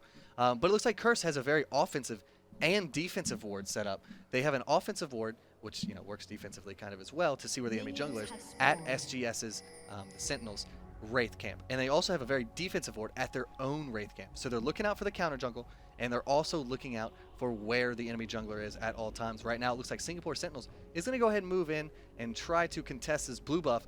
Little do they know, no one's home. Not who's there. And Absolutely see, no one. Curse, they know that Singapore Sentinels is not their blue buff. They know that they're not at the Wraiths or the red buff, so they have to be at their own blue. So they have the knowledge it is being stolen right now. That's fine. With that knowledge, they can go ahead, invade appropriately, jungle appropriately, and it'll be cool. And actually, Olaf heading towards that bot lane, we have a lane swap coming out from Curse. It looks like we definitely do, and it's going to be a telling thing to see if Singapore Sentinels will predict it. Will they send Jack's bot lane? It looks like they are. It looks like Lulu and Corki are going to make their way up top, and they are going to have a 2-on-2 situation up top and just a 1-on-1 situation down bot. But look at Alistar poised, ready, sharpening his horns for an early gank here in the bot rush. What's going to happen? Level 2 Alistar versus level 1 Olaf with a level 1 Jax as well. When will he make his move? He's sitting there. He's crouched. He's ready. Westrice is sitting in his own brush. No flash on Westrice. There is Ghost. Ghost and Westrice. Ghost teleport. And there's the aggression. The Ghost, he's going to actually run straight into the enemy jungle, trying to put a little distance between himself and Jax. Oh, will Alistar be too keen? Looks like he's going to walk through the tri-brush. Now Westrice caught in a bad place. Is he going to try to potentially teleport away? Looks like he's going to do. He will make it. In the brush, and Alistar actually does not see him. Sneaky Westrice goes up top. They're going to swap lanes. Wow, what an impressive play right there. Taking teleport early and actually almost baiting the aggression from a level 2 Alistar. Really, really good play from Westrice saying, now you see me, now you don't, I'm top lane. That's a great switch. Now, they have to be careful. Westrice doesn't have his summoners up. If they catch him, he can die super easily, super quickly. Lulu Corki has a lot of damage potential. They know about the swap, though. Looks like Singapore Sentinels might be reacting themselves. It's going to go head towards that bot lane. And, this is a very odd game with these swaps. So far. Brilliant insight on the no summoner thing, because they can play as aggressively as they wanted, and Westrice will have almost no way of getting away.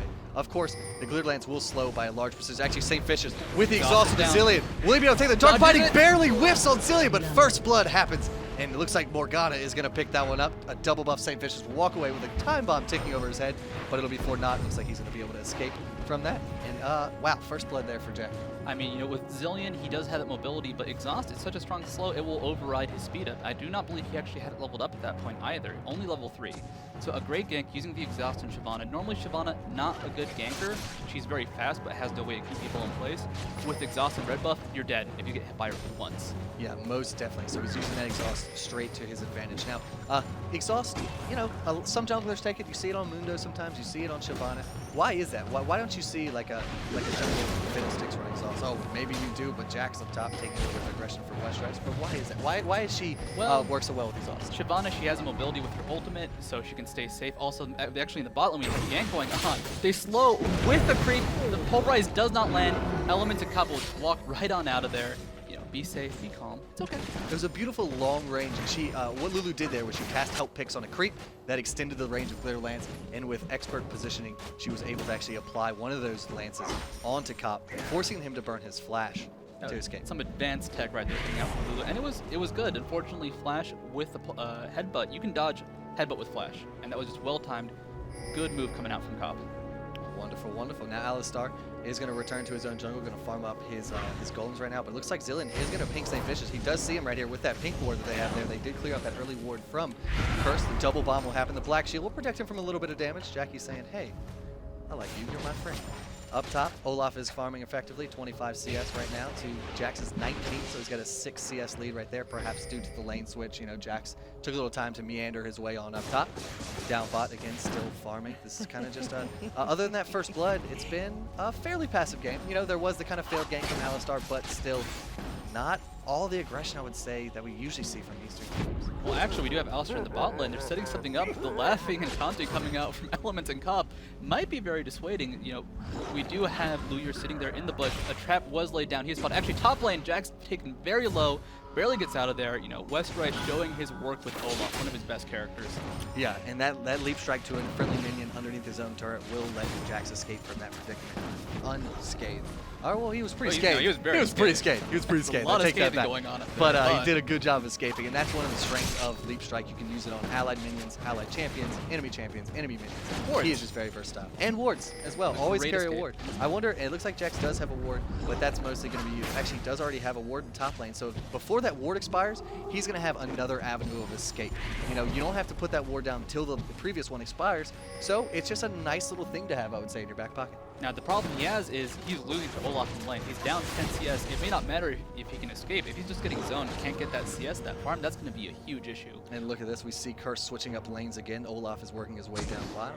He has recovered the use Can of he get the his vision ghost. ward, or can he get the ward in time? It's taken down. Oh, he will. He will definitely Okay. get that third auto attack off. Now, we'll say last hitting with Zilean is an art form, but, you know, hitting wards, a little bit easier of a thing. Just 3 hits and they are dead. But that vision ward almost timed out, losing the vision of it, but a great pickup right there from Zilean. And now it looks like Westrice is going to sit in the spot lane. I'm not quite sure if they saw him enter that brush. Do they know that there's a lane switch going on? Does Corky know of the danger that lurks in that brush? That is a large Techno Viking, barely whiffing the undertow. Kind of unfortunate there for Westrice, but he Ooh, says, that was oh, actually hard. second time, I'll get you there. Don't worry about it. And this is the thing. Darkness, you know, he can zone him quite well. He can poke quite well against Olaf, but every axe he takes, if we ever see Olaf actually get a reckless swing off, he will take so much damage. And it's scary being against an Olaf. We do have Dragon coming out though, forcing for Sentinels. They know Corky and Nien, or Caitlyn and Nien are top lane. They know they can just take this very easily. It's a good decision. But blue buff is being stolen by Saintvicious. Wow, they're actually going to use the ultimate to let Alistar continue taking this. He goes down to the dragon, but Curse is none the wiser. That is going to be a dragon for SGS right there. Westrice comes in the very end, at the end of the party, as everyone's dispersing with their party favors, which is a dragon, and place down a ward. Just have vision for that, for the next I want to one. go to a party where I get a sack of gold. I would love that party as well. I'll invite you if I hear about it. But we do have the top lane being pressured by 3 people. A big push going on up there. You know, Nunu, Kate, Shyvana. That is a good push. Look at this tower. It's going to die in about 10 seconds. Blood There's Boil. nothing they can do about it. Blood Boil, such a good attack speed boost. Goodbye, turret. We knew you barely. You know what I would love to see from Curse towards you know, the 15, 20 plus minute mark? A sneaky Baron. They can sneak a Baron Caitlyn quite well. can outrange Baron. Really? I'm almost positive she can. Someone needs to I know. still I think tank it. Tristana can. Because, Well, they Lucy Shyvana able could to. ultimate over the wall. And if there's a ward outside the Baron Pit, Singapore Sentinels could be none the wiser. We'll see if that happens. We'll But see if right it now, happens. we do have Alistar. He hasn't gotten the gank off. That's actually what makes Alistar scary, at least in the North American scene. His gank potential is amazing. So he hasn't gotten the gank off. He's not doing very well in the jungle. He's not a solid jungler. And if you look at the gold right now, we have Morgana at about 3,000 gold compared to Zilean's 2,400. And Nyjacky, he's got the farm in the first blood gold, really using it. Yeah, he's doing really, really well. He is low on mana. The blue buff looks like it has spawned. Looks like Shyvana Saintvicious, which have you, is going to go ahead and start that and donate it into the tiny Asian hands of Mr. Nyjacky. Nyjacky, amazing player, loves to do things like read Chinese novels while walking in San Francisco. Very impressive, actually. Yeah, he can multitask with the best of them. 3.1k gold amassed right now on Morgana to his counterpart 2.5k gold for Zilean. So he's definitely up in CS 82 to 67. He does have that first blood under his belt as well. As far as 80 carries are concerned, let's see Caitlyn 64 CS, 2.5k amassed gold to Corki's 2.5 and 64 CS. Wow, I've never seen a more even lane. I don't think. Pretty balanced, pretty balanced. Actually, we do have the counter strike coming out from Jax. The stun does land. Alistar a bit too far away. The motion was not needed because Cop just walked away from that. Yeah, he definitely uses the caliber net. I think it's 60 caliber. 60 caliber net, and you can actually interrupt that with a stun. The thing is, it's almost impossible to interrupt it with a recent buff to it. So Cop, with good timing, was still able to escape that stun and that gank. Yeah, the recent buff that you speak of, for anyone that does not know, they made the animation just a hair faster. Usually, you used to have a tiny bit of a cast time. There's a little thing where she poised her gun and took the shot. But it's much faster now, and it's a much better escape. I really, really like it. Now, you see Cop actually running Flash Cleanse and Corki with the Flash Ignite. What, is there a particular member of the enemy Singapore Sentinels team that he's using Cleanse for right here? Well, it's the Jax stun, the Zilean slowdown, the heat. You know, Corki Ignite. There's a lot of things that can, you know, shut down Cop, and he wants to stay at range. He wants to keep auto attacking. You know, Caitlyn, she only really has a high auto attack range. She does have decent attacks. Actually, we do have Alice from bot lane. I heard the room. I thought there was a gank coming, but it looks like Shyvana's going to run into Chawy here. The bombs land on him. He smites the blue wraith and just walks right on out of there, taking quite a bit of damage, but does snag that gold. Yeah, one double bomb combo taking Saintvicious down to half health. He does have a Wriggles Lantern and only boots one, so no magic resist, no Merc Treads there, and a very, very early Oracles as well from Saintvicious. Will he get 2 for 1 Oracle in here? He gets knocked up in the Tribe Rush by Alistar, and he ultimates away, actually, and Elementz is there to kind of zone a little bit with absolute zero, so Saintvicious is going to be able to walk away from that one. Very, very nice play by him, and also a very nice support by, surprisingly, Elementz. Elementz good support. Who knew? Who knew? But you know, I have to say both teams are very respectful of each other. No one's going too crazy. No one's taking these huge risks. Singapore Sentinels, they don't want to lose first. Same deal. They know how good the other team is, so they're playing very cautiously. That's why it's 0-1 at the 12-minute mark. But there's been action. Actually, Alistar in the bot lane. Top does flash away, use the caliber net to get away, and you know, LemonNation, he just can't get close enough. Doesn't have those mobility boots yet. He's tried, but he cannot catch up to that caliber net and the flash and the blood boil. Oh, yeah, Don't forget about Caitlyn. that onto Caitlyn. Yeah, she is very, very speedy. Oh, the teleport's coming out from Westrice, though. Can they actually chase down? No, Singapore Sentinels just walks away. Looks like it's going to be too little too late. However, Westrice in the top lane did take down that tier 1 top turret. This is a push. So his lane is pushed up just a little bit. So it looks like they're going to be okay. You know, he's not quite trading top for a teleport bottom. That's a failed gank. It looks like Shyvana and Morgana may make their way up top to go for a gank on this Jax. They're checking out the blue buff. Do they have a timer on that? I believe they may. They It stole looks it like. with Dragon, so they should know when it's up. Actually, Zilean, you know, might be in trouble in the mid lane. Yeah, it looks like Can it he land? Can will it get a dark land? binding. No, wow, man. Chawy has done a fantastic job of dodging dark bindings. He dodged it the first time when First Blood came out. You know, that would have completely murdered him, but he still went down even though he dodged it. But I haven't really seen him get hit by a single dark binding yet. I mean, you know, Nyjacky, good player, but you can react to bindings. And, you know, with that speed up, it's very easy to do so. Up at the top lane, we actually do have Darkness cut out by Westrice and Saintvicious. This is not a good situation. He gets a stun off, flashes away, but the slow does land. He is exhausted. Leaf Strikes 2 award. Can he get out of this situation? I do not know. He's running down the river, trying to juke as much as possible. Doesn't want to get hit by another undertow. And here comes Nyjacky. Will he be able to finish off? Will he be able to execute the dark binding? Wow, leap strike and stun will land, and the Zilean ultimate will save him. He's going to revive, but is he in a bad place? I think he's going to be in for a rude awakening as soon as he gets up. Can't leap the strike ignite, away. no leap strike, no mana. He gets sped up by Zilean. Looks like he's just going to take one for the team. Let Zilean escape. Will Saintvicious be able to? His rage is almost up. He does have his ultimate. Is Saintvicious going to use it to close the distance? He does indeed. Lands right on top of him, and with a nice dark flame spit, he takes down Jax. That was a chase. That was a hell of a chase. You know, Singapore Sentinels, he was in a bad spot for the start of the fight. That's how they just secured that kill. But they put up such a good fight. You know, one misstep. If Jackson had a little bit more mana, he could have gotten away from that situation. Great play all around. It was a great fight for a 2v3. And I gotta say, I love the aggression coming out from Curse. Now they take the blue buff. Now they're taking control of the map. Dragon is being secured by Singapore Sentinels again, but Curse, the way they're playing, they don't care about it. They didn't get the last Dragon, and they're still ahead by about 2,600 gold at the 14-minute mark. That is just, you know, good farming and good play coming out from them. Yeah, and right now I feel like they're just saying, you know, we know you're doing the Dragon, we do have Vision Ward. Will the snipe go off? Almost taking down Lulu, but here's Saintvicious will be able to clean it up. I think he has a face Sorceress on the menu tonight, but no, she flashes the wall. It looks like Cop's going to Valkyrie, not Cop. Corky's going to Valkyrie over that wall as well. Elementz with a very aggressive flash. Will he get the exhaust up? He does. The snowball lands thereafter. Will Corky be able to flash over here? No, he doesn't. He gets Dark Binding, and he goes down in the middle of an absolute zero. That kill will be donated straight to Elementz's pocket, and it looks like Curse is going to push this bottom turret, perhaps? Lulu is low. There is no defense because Corky has died. They can push it, and with the aggressive push top, I would not be surprised to see it. So, I mean, there's some good play coming out from Curse. The Dragon does go to Singapore Sentinels in the end, but they pick up a kill. They're going to pick up this turret most likely because Nunu Caitlyn is really good at pushing. Yeah, Alex is there with him, though. Yeah, it looks like he's going to have to go back, though. He is actually really, really low. Lulu's making her way down bot. She is meandering on over there. The turret is about half health. Actually, Alistar decides to stay, cancel his recall. He's going to stick around for this party that's inevitably going to happen down bot. He does get chunked a little bit by Nunu Ice Blast.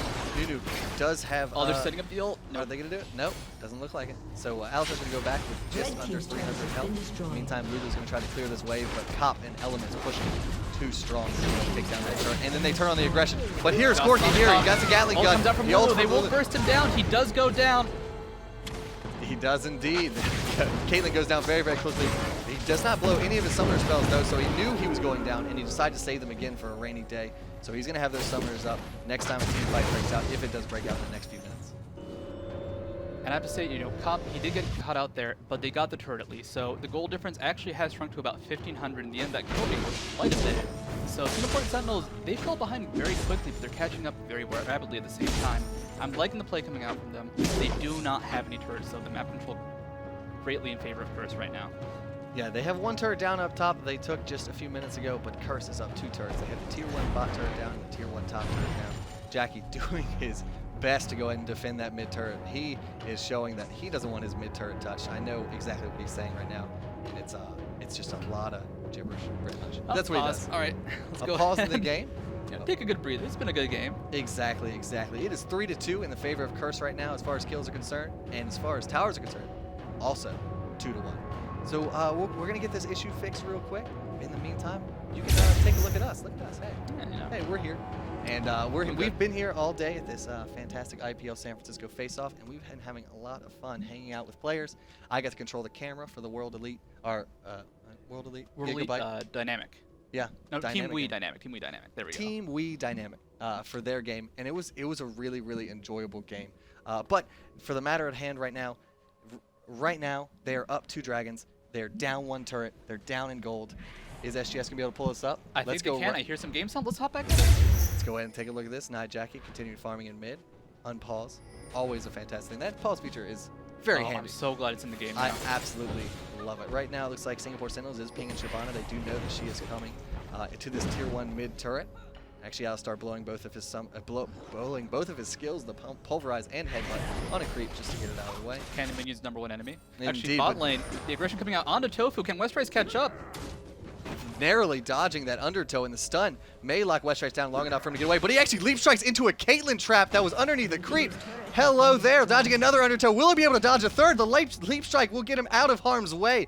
Jax just showing the power of those escapes. Oh, the soul's on the Nyjacky actually in the mid lane. They're trying to go ahead and start the fight. Never mind, we'll back off. That black shield, very scary, and I gotta say that trap, that might have been the #1 trap in the game right there.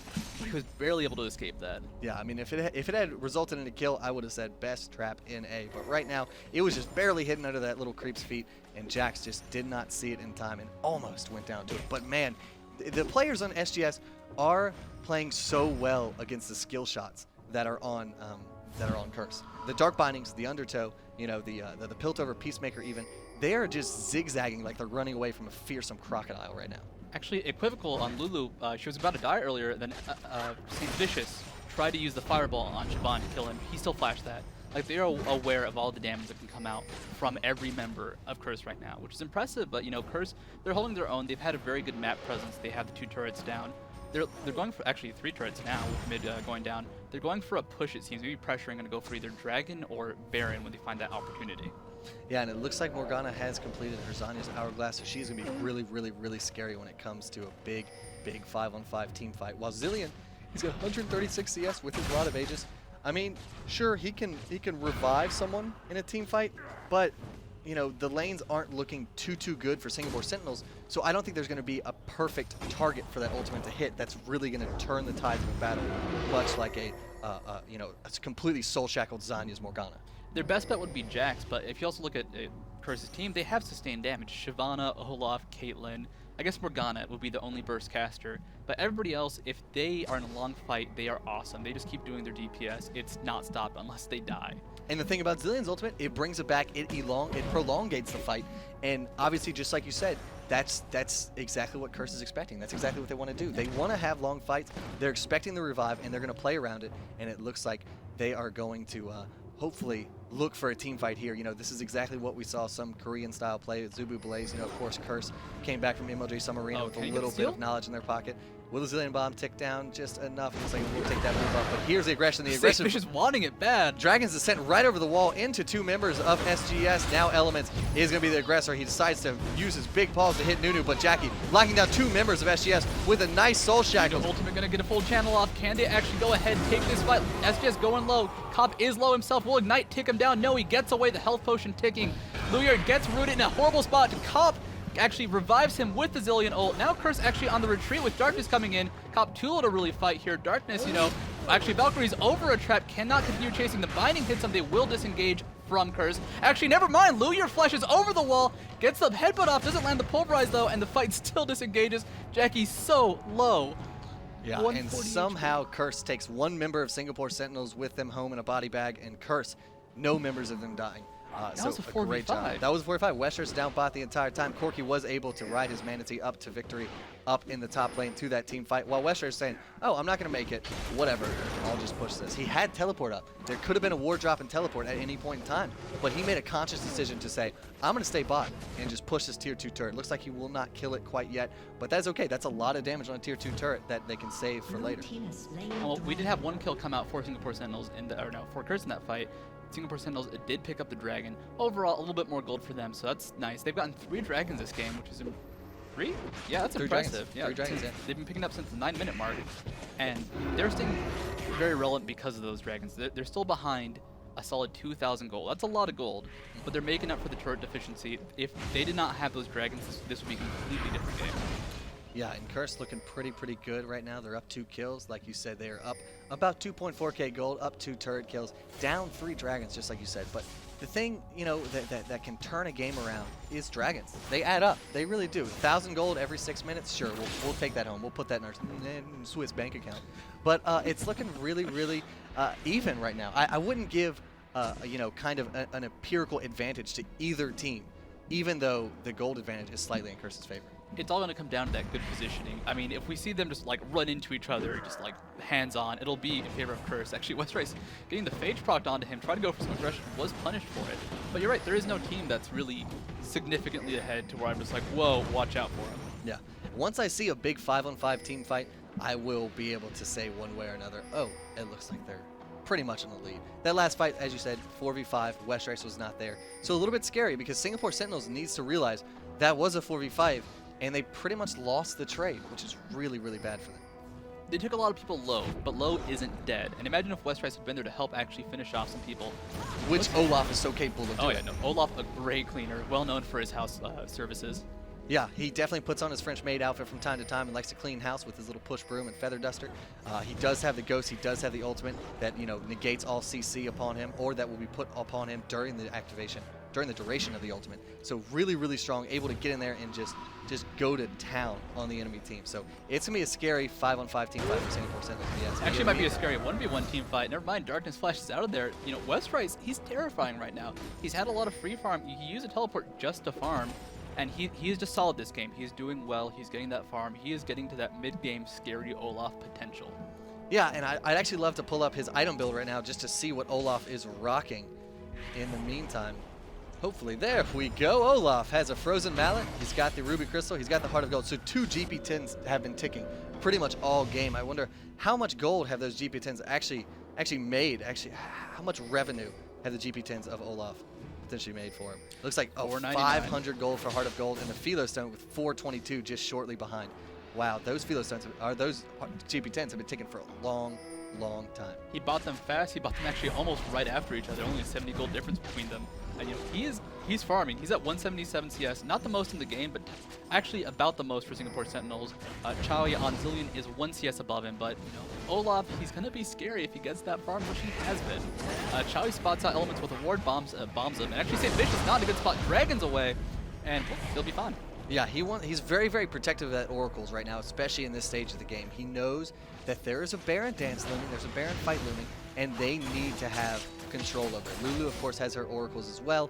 Saintvicious has an Oracles, and it's going to be a matter of who can clear Baron wards faster. It's like Westrice and Corky right there, just kind of exchanging blows, having a nice little pitter-patter in the jungle down bot. But whoever can take ward control of Baron can take Baron, I'm pretty sure, at this point in time. And Westrice still has TP. He's waiting. He's pushing bot. He's doing exactly what a top laner should do with TP. Looks like Zilean actually going to turn on the aggression a little bit here onto Morgana. Gets a bomb on her, but the Black Shield's going to protect her from a lot of that damage, I'm sure. But here's Westrice. Will he take down the tier 2 turret? I believe he can. It's uncontested. Jax is making his way down there, but I think he'll be a little bit late. No, Westrice actually pulls back the turret. And Jack's going to be able to save that one, clean up the minions there, but that turret's so low, 117 health. That is just a hair away from dropping. Jacky, can you land a binding? I know it's what you're looking for. Equivocal barely actually dodges it. Bill comes out from Jacky in the middle of the team fight. He does hit it on 2 people, though he goes down very low himself, uses Zonius to stay alive. LemonNation trying to get out of that fight, though. Jacky being turned around. LemonNation does go down. Jacky goes down. Can Darkness survive against Westrice? Olaf currently trying to do as much damage as he can. Zilean comes out. They take down Westrice. Chawy trying to escape now. Elementz with an absolute 0 catches him, though. Darkness, can you get out of this fight? ToFu actually comes back up, jumps onto Cop. Yeah, wow. It has been an incredible fight right there, but it looks like 3-4-3 will walk away from that. So a two kills exchange for either team. But man, that Zilean ulti actually did a lot of work for Jax. He went down fairly quickly, I would say, tried to stick to Cop as much as possible. The Zilean ulti popped him back up, and then he realized at that point in time, I should probably just pull out of here. A great, decision by him. Of course, when you get Zilean ultied, you have a second life. You get the green mushroom. You know, you're there for another round. But More Mario. But if you decide that sometimes it's smarter to just pull out. It's not always smart to stick around.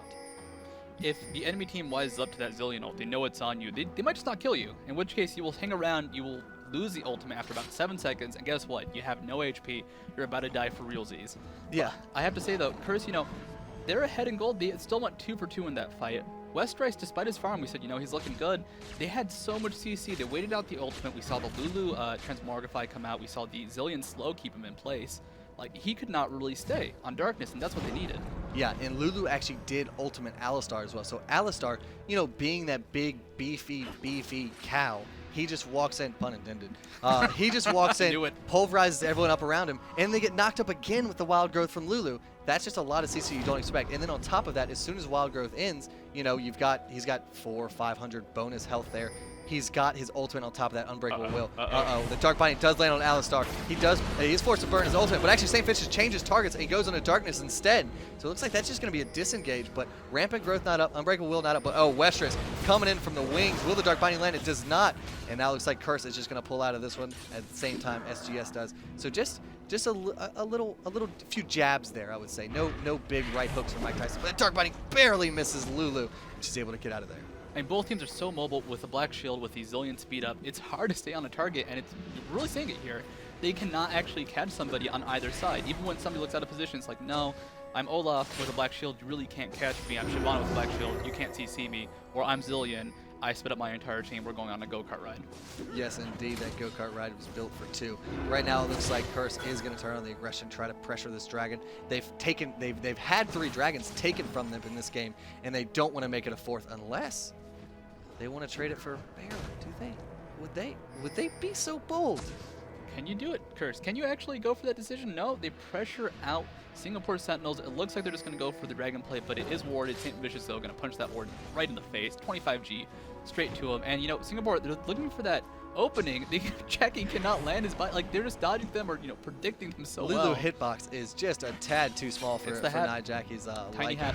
Oh, this might be the engage. Again, the Dark Binding misses. I don't think I've ever seen Nyjacky miss so many Dark Bindings in one game. I would even call it a miss. They're dodging it. They're so Yeah, good. I mean, that is absolutely true. You got to give some of the credit to SGS right now. Saintvicious does not have his ultimate back up. What will he do? Will he risk his oracles for the Dragon? I don't think he will. The Dragon does go to SGS, but Jacky with an aggressive flash, Zanya's ultimate will proc onto one person. Jax does get stunned from that, but he goes down shortly thereafter. Bullet charge. LemonNation does survive, actually. The Lulu saving him in the end. LemonNation does go down finally. Equivocal trying to fight. He has Lulu. Darkness, though, gets exhausted. Westrice currently chasing on them. Kenny gets over the wall. The Valkyrie does save him. Now Equivocal trying to run from there, but, you know, the movement speed from Zilean and Lulu is insane. 2-for-1 exchange in the favor of Curse right there. They did lose a 4th Dragon. That's got to be a blow to their ego right now, but still, they're up 3k gold. They're up 3 kills. But seriously, these team fights, I cannot really call a decisive winner. What happens is, you know, people will die, and then both teams will be like, it's time to back up. The Black Shield might land on somebody. Most importantly, that Zilean speed up and Lulu speed up is just going to be like, yo, get on the school bus, we got to go home. Yeah. So, I mean, Singapore Sentinels, they have the good disengage, and that's really keeping them alive, because if they stayed for these team fights to, like, finish them out, they would die, and they would die badly. And I love that right there. Actually, Zilean just bombed his own creeps while Westrice on Olaf was low health and running away, saying, I dare you to CS these creeps because you will die to this double bomb. So a great plan from him right there. Right now, it looks like Saintvicious has finished his Aegis of the Legion. He has a Phage. He's got the GP10 Heart of Gold ticking. His counterpart in the jungle, Alistar, has a HaRleLuYaR, working towards an Aegis of the Legion. He has the makings of it. I wonder if he has that 750 gold in his bank. I'm not quite sure. He has the boots of mobility, though, that Alistar so often build. Looks like Alistar is just about 350 gold shy of finishing the Aegis of the Legion. So right now, I'd say Curse is a little bit more tanky as far as team fighting. It's a bit tankier. They do have the Black Shield, too. At the same time, Zilean Ultimate makes up for the lack of items in a way.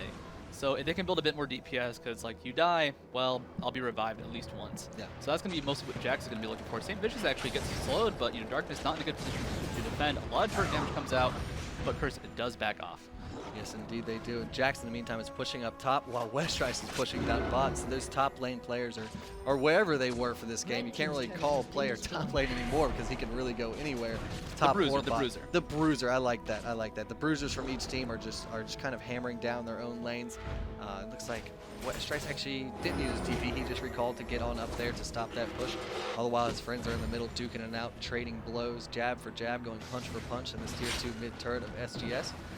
Looks like he still has his teleport up, so Westrice, I believe, can stay top as long as he wants and teleport into a fight just kind of whenever the time calls for it. Right now, Lulu did not go down in that last team fight, I don't believe. She survived, so she still has her Oracle, so her Oracle's still ticking. Saintvicious Oracle's still ticking. So these Oracles have been on these characters for a long time. How you know, what are the dividends that pay off there?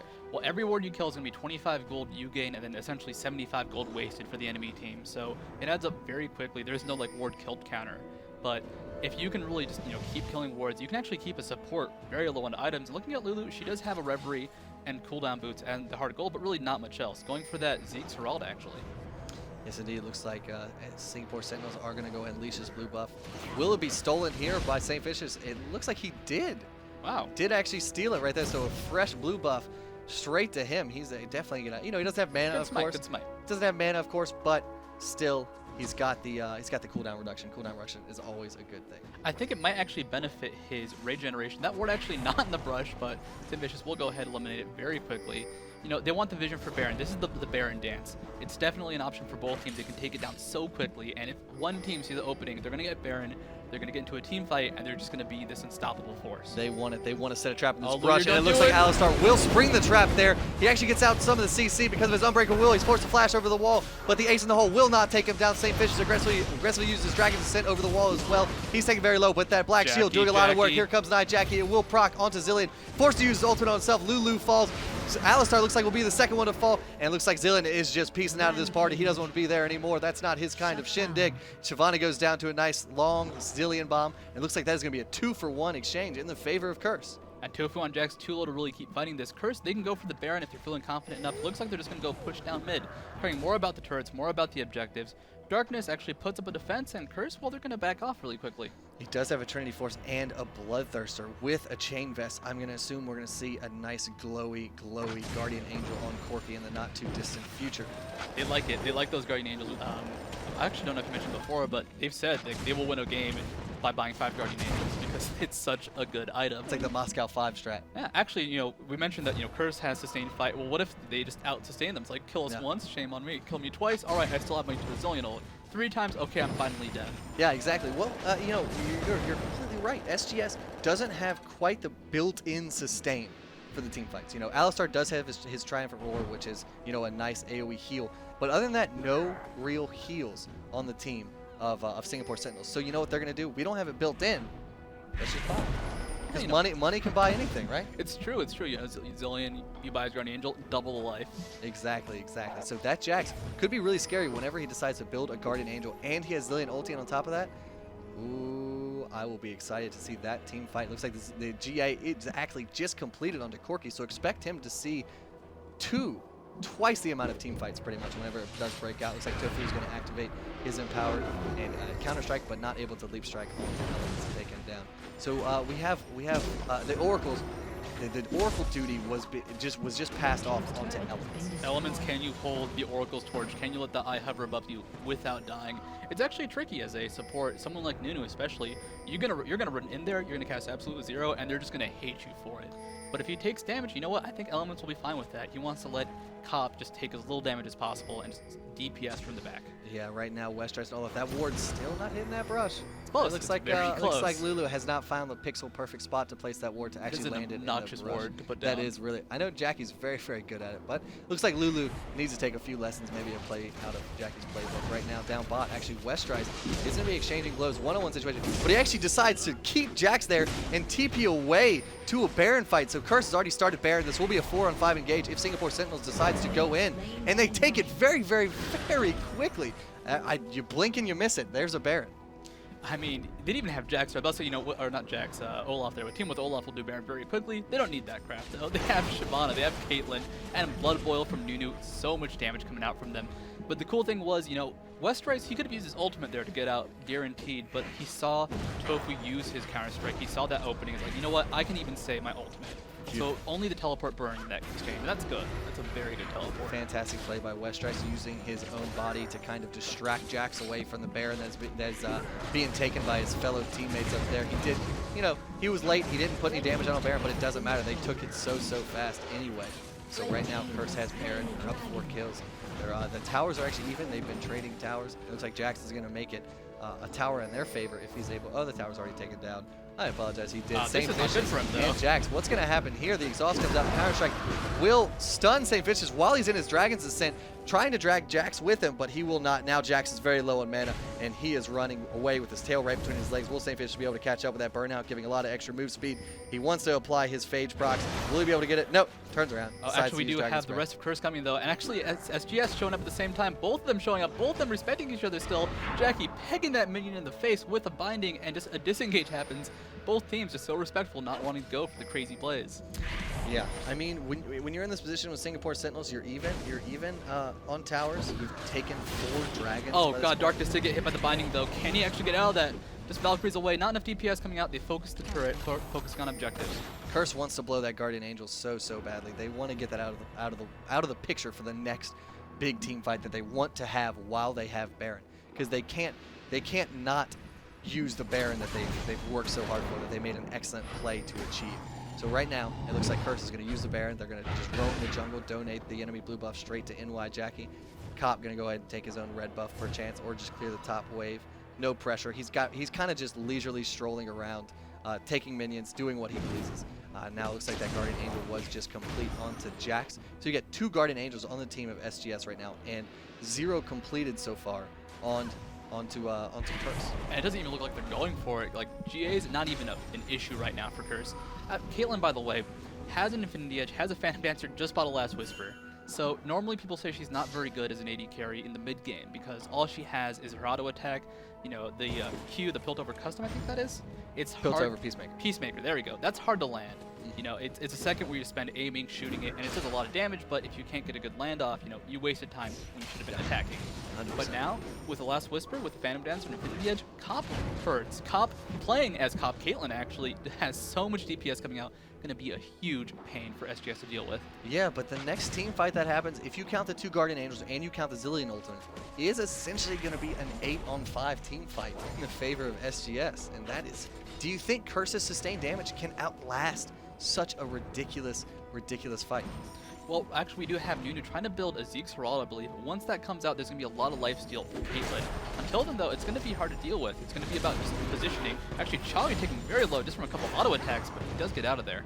Yeah, Cop is critting very, very hard, ignoring 40% armor, and also just attacking super, super fast to boot. With, you know, Caitlyn has a very, very strong lane presence, and it's due mostly in part to her traps are pretty cool. You know, you can put it in brushes and stuff. They use it kind of as wards. People get trapped, stuff like that.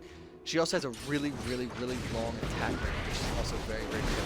And right now, using it to siege his turret really, really hard. But here comes Jackson with the aggression counter-strike. He will almost land the stun on the Cop, but a great time Black Shield from Nyjacky will actually save his life. Nyjacky not burned his ultimate yet. He decides to onto 3 members, but they all flash and get out of the secondary. They will not be stunned by that Soul Shackles. And another missed Dark Binding field goal for Jacky. 3 points on the board for him. And looks like Curse is just going to keep pressuring this turret, trying to take it down. It is very, very low. Roughly, I would say about 200 to 300 health, so just a few more auto attacks will potentially take it down from Cop, but do they have the sustain? Baron just wore off. Can they do this? Jax leaps in. He still has his Guardian Angel. Will he go down? Zillion Time Bomb is going to try to bait this out. There's the headbutt that knocks Elementz straight out of his absolute zero, and it looks like, get out of this? There we go. No, he Good goes down quickly with his Guardian Angel, and then a follow-up kill with a nice Dark Binding from Nyjacky right now. Curse looking really, really good, but that Zillion Time Bomb just absolutely chunked 4 members of Curse. But, I mean, at this point in time, it may not matter. I believe Curse may be able to take this game. It looks like they are going to go for this final push. Only 2 members alive, all 5 alive for Curse. Can they actually hold this from SPS? This is going to be tricky. Chawy gets the bomb off of Jacky. It's going to be enough, though. Goes down himself almost instantly. Actually, ultimate used. Very short cooldown. Saintvicious taking some Lulu damage. Can he get out of there? Chawy just blowing up one more time. The turrets are going down. Looks like Curse will take the first game here at IPL Face-Off. Yeah, and Lulu just knocking him up for good measure, saying, hey, get out of here. I am Lulu. But it does not matter. Cop focusing that Nexus very effectively. Westrice teleporting. Where's he going to go? Where's he going to go? Top lane. Top. Well, Yeah. so you start top, you end top. You know, live top, live You by the started top, bot. die by the top. Well, I suppose, yeah. You But he went start up there bot, pretty you early. end top. It's like the circle of life. Indeed, indeed. Well, I mean, I got to say, that was an exciting game. It was close. No team really developed a big advantage anywhere in the game, you know, until there was the great play from Westrice to kind of give his team Baron. There was those moments where it's like, I think Curse is a bit ahead, you know, enough to be a worrisome team to fight, but never like, oh yeah, if they just run into each other, it'll be a great 5v5, they'll crush them, ace them, take Baron, take the game in 2 seconds. Never happened. Yeah, really, and I'm starting to see Lulu is really, really favored over there. They Oh, yeah, love she's that good. knockout. They love that knockout from Wild Growth. They love the slow from Glitterlance. But man, we'll see if poor Sentinels be able to fight back in Game 2 versus Curse in this IPL San Francisco Showdown. Find out in just a few minutes when we jump into Game 2.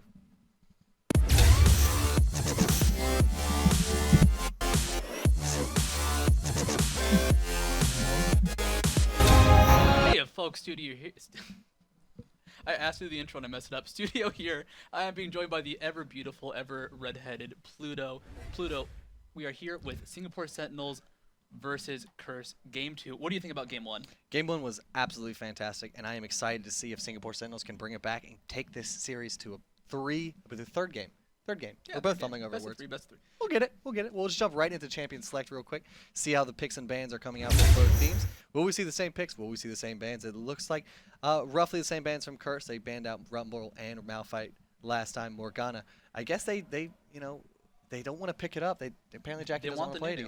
again. No, Nyjacky wants to play that character so bad. At least that's what I'm thinking. I could not imagine him not wanting to play her, but they want the Nunu. And I guess Nunu with his just good support and possible jungle presence. I guess they It's do solid. favor Nunu just a tad bit. I don't think Saintvicious plays much of jungle Nunu, so I'm sure we'll see that put square into the capable Canadian hands of Elementz. First 2 pickups from SGS are going to be Graves and Mundo. Mundo hasn't seen the most competitive play in the past month, I would say, than he used to. He used to be everywhere, even in solo queue, competitive play, all that. Why has Mundo fallen slightly out of favor, would you say? He's effective, but he has a very specific role. He has to run in there, be a big bully, and there are other characters that have gotten better at it. They're not reliant on the huge move speed that Mundo needs. Like, he needs to rush in there just, on foot. He does it really quickly, but someone like Shyvana has her dragon, someone like Maokai has his twisted advance to really get in there quickly. And Mundo, he tends to just kind of fall off in the mid to late game. Like, you will be against him, and you hit him, and he'll die because he's ignited and he can't regain enough HP, which kind of sucks for him, but... he can work early. If we can see Singapore Sentinels really pull out an early aggressive Mundo game, they can do a lot of work. All right, we'll see how Singapore Sentinels does with Graves in their hands. See, can Darkness channel his inner Captain Jack? We'll take a look in just a little bit. But the other two pickups from Curse are going to be Shyvana and Ezreal. So we're going to see an Ezreal Nunu bot lane. That's something that's fairly common, I would say, because Ezreal has his passive, the Rising Spell Force, that increases his attack speed per spell hit that connects with an enemy or a minion or what have you. So he gets a lot of increased attack speed. Blood Boil on top of that is a lot more increased attack speed. He has the Essence Flux W that actually slows the enemy champion's attack speed if they're hit with it, in addition to the Nunu Snowball, which slows movement and attack speed. So basically, when it comes down to trading, there's a Snowball and Essence Flux hit, assuming that, Snowball is easy. You just click it and it happens. Essence Flux, more of a skill shot, of course. But when you get hit with both of those as an AD carry, such as Graves, you're just not auto-attacking. You will auto-attack, once every 3 seconds, which you do not want to be doing that against an Ezreal. So Ezreal, a very solid pick here. We do have Lulu and Nocturne being selected by Singapore Sentinels. Nocturne, I believe he was banned last game, or just not chosen? He was banned. He was banned by Curse. He's considered one of the strongest junglers, has very aggressive, very just good ganks. So I like the pickup from him. I think... Wait, what? This is going to be a Nocturne top. This is going to be a top turn. Is it? Or top Mundo. Tundo. We can support Mundo. Or a mop. Can we say a mop? A mop Mundo. Like actually, no. Top's been moving around a little bit. This could be a bot Mundo at the same time. Mid Mundo. What is Singapore Sentinels doing? Is this exactly what Hammy Lee was talking to me about with a few tricks up their sleeve? That's a good trick. Is there a trick? Top lane Nocturne or top lane Mundo? What would you say? Who I do you would think? say Who do you think in your top experience? Nocturne. Top Nocturne. He can actually land fairly well. I've seen Hotshot do it Yeah. before in a stream. Yeah. Like I've done before, it's really fun. It's actually pretty good too. Like you do a lot of damage. You can push very well, which tends to be the new meta trend. Push quite a bit. Go for those early turrets. Nocturne's amazing at that because of his passive, the Umbra Blades. Every I believe 12 seconds or so, an auto attack will do AOE damage, and it's quite high.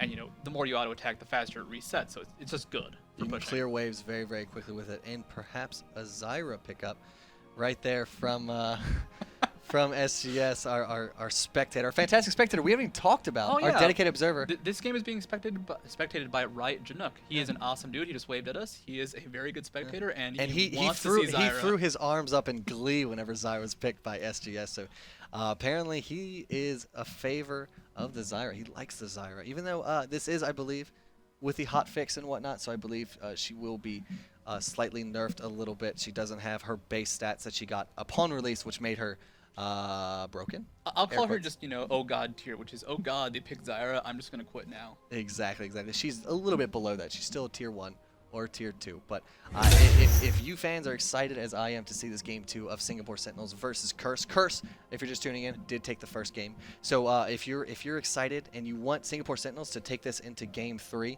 well then hold your butts because it could get crazy. Here we're about to see a top lane Nocturne, I believe that pick was, which is going to be really fun to see. How do you I asked you about the top lane Nocturne. It looks like he was going to go against Westrice's Olaf this time, which we saw him do really well with game 1. Olaf versus Nocturne, they butt heads. Who's coming out the victor?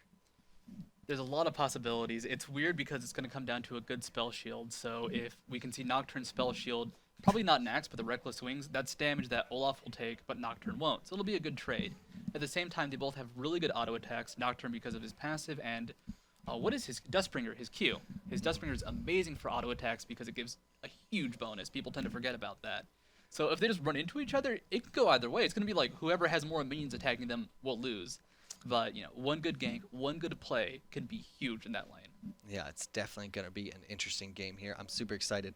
Do you want Singapore Sentinels to take the game 3? Do you want to see a third game of this series? Or do you just want to get on out of it? No, League of Legends, that's not an exciting game. No, I want to see game 3 for every series, but this one especially. Singapore Sentinels, they're cool. They have top turn. I want to see game 3. They have top turn, and they have Letterman jackets. Oh, dude, they're such cool Letterman jackets. Letterman jackets, Singapore Sentinels. They got their names. Like they are just, they're just ready to go. I'm super excited. The coach, his business card had a picture of his face on it.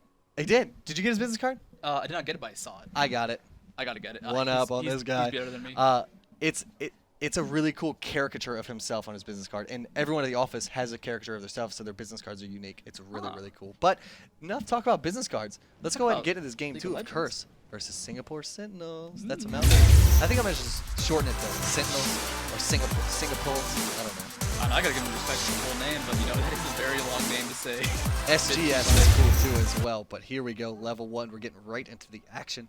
I wonder if both teams will meet each other. Both teams kind of. Oh, Singapore Sentinels. Just in case you forgot who was playing. No Good big team, deal. good team. No big deal. And they are top, on the red side of the map. Yes, they are. And it looks Oh, like top Mundo. Curse. Is it Top Mundo? It's Top Mundo. Top Mundo, yeah. And I didn't even. Apparently I I didn't never pay would have attention guessed to some that. of Never their would have spells. guessed that. So top lane Mundo 30 seconds versus until minions a top lane spawn. Jax. Did I say? I said Ola. You saw, yeah, no, I thought it was too, I just did it. I just did it. So let's go to the point counterpoint. Westrice, Jax versus ToFu's Mundo. Okay, so Mundo in the top lane, I have no idea how that's going to Never seen it? Never Never seen seen Jax versus Mundo. If he goes for cleavers first, it's good percentage damage, but bad for sustained fights. But I like Masochism is good. how Jax is normally like a counter to the up close melee AD bruisers, but Mundo has his burning agony, he has his Minions infected have cleavers. He spawned. doesn't need auto attacks to do all of his damage. It helps a whole heck of a lot because the lower health he gets when he activates his sadism, which is his E, it gives him bonus attack damage. So yeah, it amplifies his auto attacks, but that's not 100% what he needs to do damage. Yeah, like he has the options. I think the one thing would be if you're fighting Jax and he has Counter-Strike up versus the Masochism, that's going to be annoying. But Mundo should have better sustained damage. Maybe, I actually have no idea. But we do have a red steel and a blue steel on the same side of the map. Will either team run into each other? Uh-oh, in this bottom tri-brush, will the teams collide? Will Ezreal meet Graves? What's going to happen? Cop is hidden in that brush right now. They're on the opposite side, so they're not in friendly territory right now. SGS is behind enemy lines, but so with them also is Nocturne. Will he come down to this fight down bot? The exhaust does go off on Lulu. Will Saintvicious be able to pick up this first blood? The aggressive flash from Jacky, he is exhausted after using the command attack. Will his auto attacks be able to happen? The clockwork wind-up will pick up the first blood there, but Jacky now without a flash, but it doesn't matter. Actually, Darkness flashes right back into Comp, and Comp picks up a kill while Darkness is exhausted. Great 2 pickups from Kill. That was perfect. Like, Curse couldn't have asked for anything better, and Singapore Sentinels just caught with their pants down. I mean, they went for that instead. Unfortunately, the reaction from Curse is they suspected something. They sent 3 people down to that bot lane, got great pressure on them. And Nyjacky does take a bit of damage in that mid lane. That Zyra pressure, very strong, but this is not how you want to start a game. 800 gold behind. How many kills went onto Ezreal? Okay, just 1 for Ezreal, 1 for Orianna. 2 characters you do not want to get kills. The only person being left out of that little shindig was Jax. No kills, no assists, no nothing. 2 assists actually. Right there, Saintvicious is going to come to this mid lane. Does not have the red buff, he only has the blue, so not able to get it. But he will go down to the normal auto attacks and ignite. Nocturne picking up a nice assist there with his Dustbringer. So a great pickup there by SGS. Saintvicious didn't have red buff, didn't have exhaust up from that early fight. So just thought he could get it, but Zyra proven to be a little bit too much to handle. It was risky, and I thought, maybe they won't expect this. Maybe they're going to surprise them. It did not pay off in the end, as we saw. And actually, Nocturne with that, good backup. All the flashes are up for the mid top lane right now on Singapore Sentinels, so they have that advantage, they have that mobility. Jacky had burned his, I believe, Saintvicious, he used his exhaust in that last fight, so they didn't have enough options. Yeah, and just like you said, only person with summoners right now currently on Curse is going to be Westrice. So he's the only one that's, I would say, quote-unquote safe. I don't know if you would call it safe, but, he's safer than the rest of his team, I would say. Ezreal, of course, does have his Arcane Shift, which is like a built-in natural blink. So that's always good. So he's not crying over spilled milk. He's not saying, oh, God, I don't have Flash, I can't play aggressive, I can't do this and that. He's still very, very slippery. But in the meantime, Westrice and Saintvicious up top are going to go on to ToFu. The Ignite does come off onto Mundo. Will he be able to take him down? He actually gets a counter exhaust onto Westrice and will be able to retreat under the safety of his own turret right there. Forced to blow his exhaust and flash pretty early. I mean, that's, Mundo has no normal escape until he's level 6. We do have LemonNation in the top lane actually trying to set something up. ToFu's going to have some good DPS, but, Westrice half HP, Saintvicious full HP. It's going to be a hard fight for them, though that 1 cleaver might be enough if they do decide to go for the engage. Nope, they'll all just back off. I think he was looking for the dive, but it did not Actually, happen. Nocturne may have second thoughts. Will he be able to get a long-range Dustbringer from Saintvicious? He actually does and cancels the recall. And Jax does not cancel the recall, so Jax is going to leave his teammate here in a one-on-one situation. But Saintvicious actually turns around, and the burnout may be able to pick up the kill, but no, the flash from Nocturne and Dustbringer extra move speed buff will actually get him to safety. That could have gone very, very wrong for Nocturne, but nice to a nice use of defensive summoners. Singapore Sentinels, I have to say, that was kind of an odd play. Like, there was no communication. Mundo didn't go from the top lane. I think, there was just something happening that they just did not communicate properly. Maybe Something didn't click in their communication. There was a misinterpretation of something. Like, let's go get Shyvana became let's not, and then Nocturne took a lot of damage, which is not good. Yeah, Jackie goes back with 21 CS under his hat, and it looks like Zyra has 36 CS, and she got not the first blood, but like early kill onto Shyvana after the first blood pickup from Jackie. Jackie picks up a Chalice of Harmony onto Orianna. And Chalice of Harmony, I talked to Jackie. He loves building it first onto Orianna, but I mean, why exactly? Does he just want to mitigate? Does he not only want to help his own mana pool and mitigate the damage of Zyra, or is there something special about Orianna's synergy with Chalice? For sure, we've seen Zyra. She hurts that MR going to be a nice little boon. And of course, Orianna, every time she wants to do anything aggressive, command attack has to be used. So right there, command attack just to get a bit of poke on, maybe land a dissonance. So she's a very mana-intensive champion.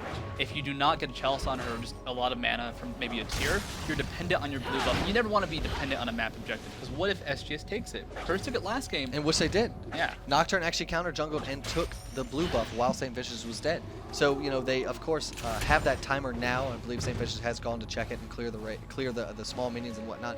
So they know when that blue buff will be back up. But it won't be back up on schedule, I would say. It will be back up a little bit later than intended. So Jackie just going to use that Chalice of Harmony, the percentage-based mana regen for every % you're missing, to be able to stay in lane a little bit longer and just kind of outlast the Zyra. I have to say, we did see 2 kills come out for Curse at the beginning of the game, but they're only up 100 gold, so the farm has been going in favor of Singapore Sentinels. The GP5s, have they come out? No, not for Singapore Sentinels, and we do have a Philistone onto Nunu. Yeah, the farm, just like you said, Jack's 31 CS right now, Mundo in the favor up top, 42 CS on grade. They're dead even down bot, though. Ezreal also has 44 CS now. Ezreal goes back and buys the Phage. He's actually up top. ToFu forced to burn his ultimate. He will run into a Saintvicious in this brush, and he is none the wiser.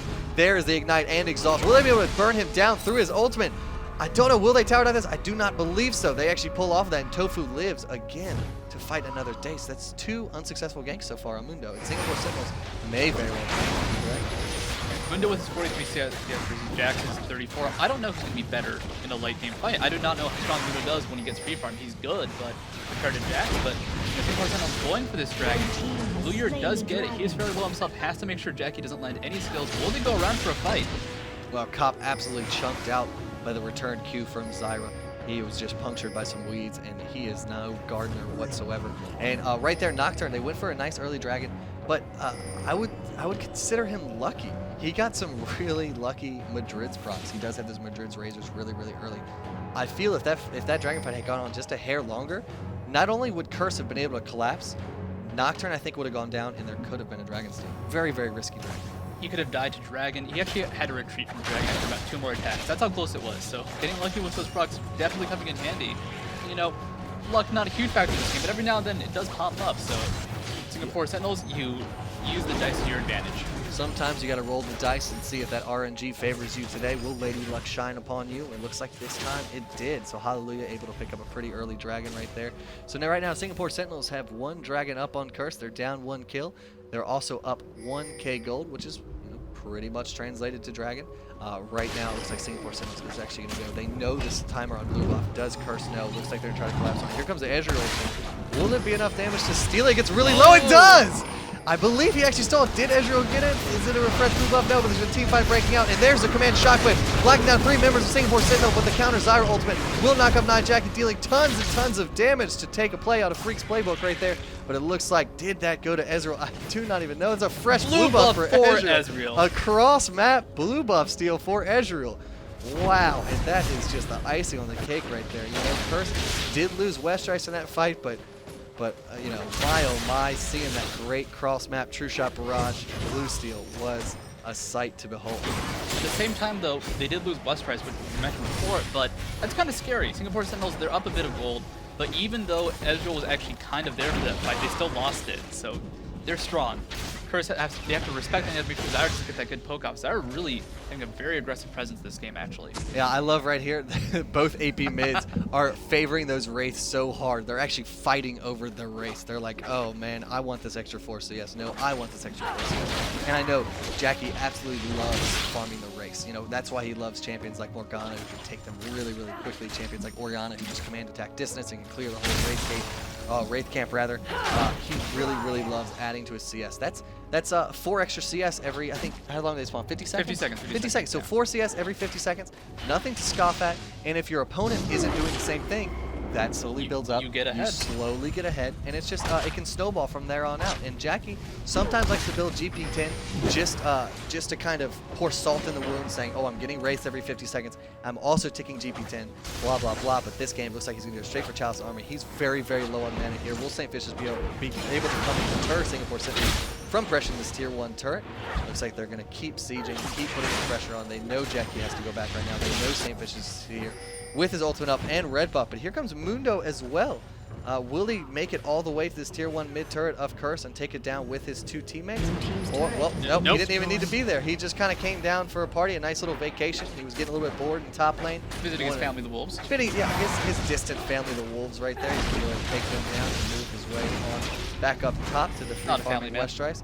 Down bot, it looks like Singapore Sentinels is pinging Ezreal. I'm not quite sure what the reasoning for that is. They're just saying, hey guys, here's Ezreal down bot, just letting you know. Check him, you know, cool dude. Check him I out. like to see him. He has that blue buff, still looking very stylish. I don't say fly, but He's got that frosted tip skin, and you see he's running he's got 16 armor pins. So he is running armor pin runes. He's making his mystic shots hurt as much as possible, especially against the tankiness of Graves.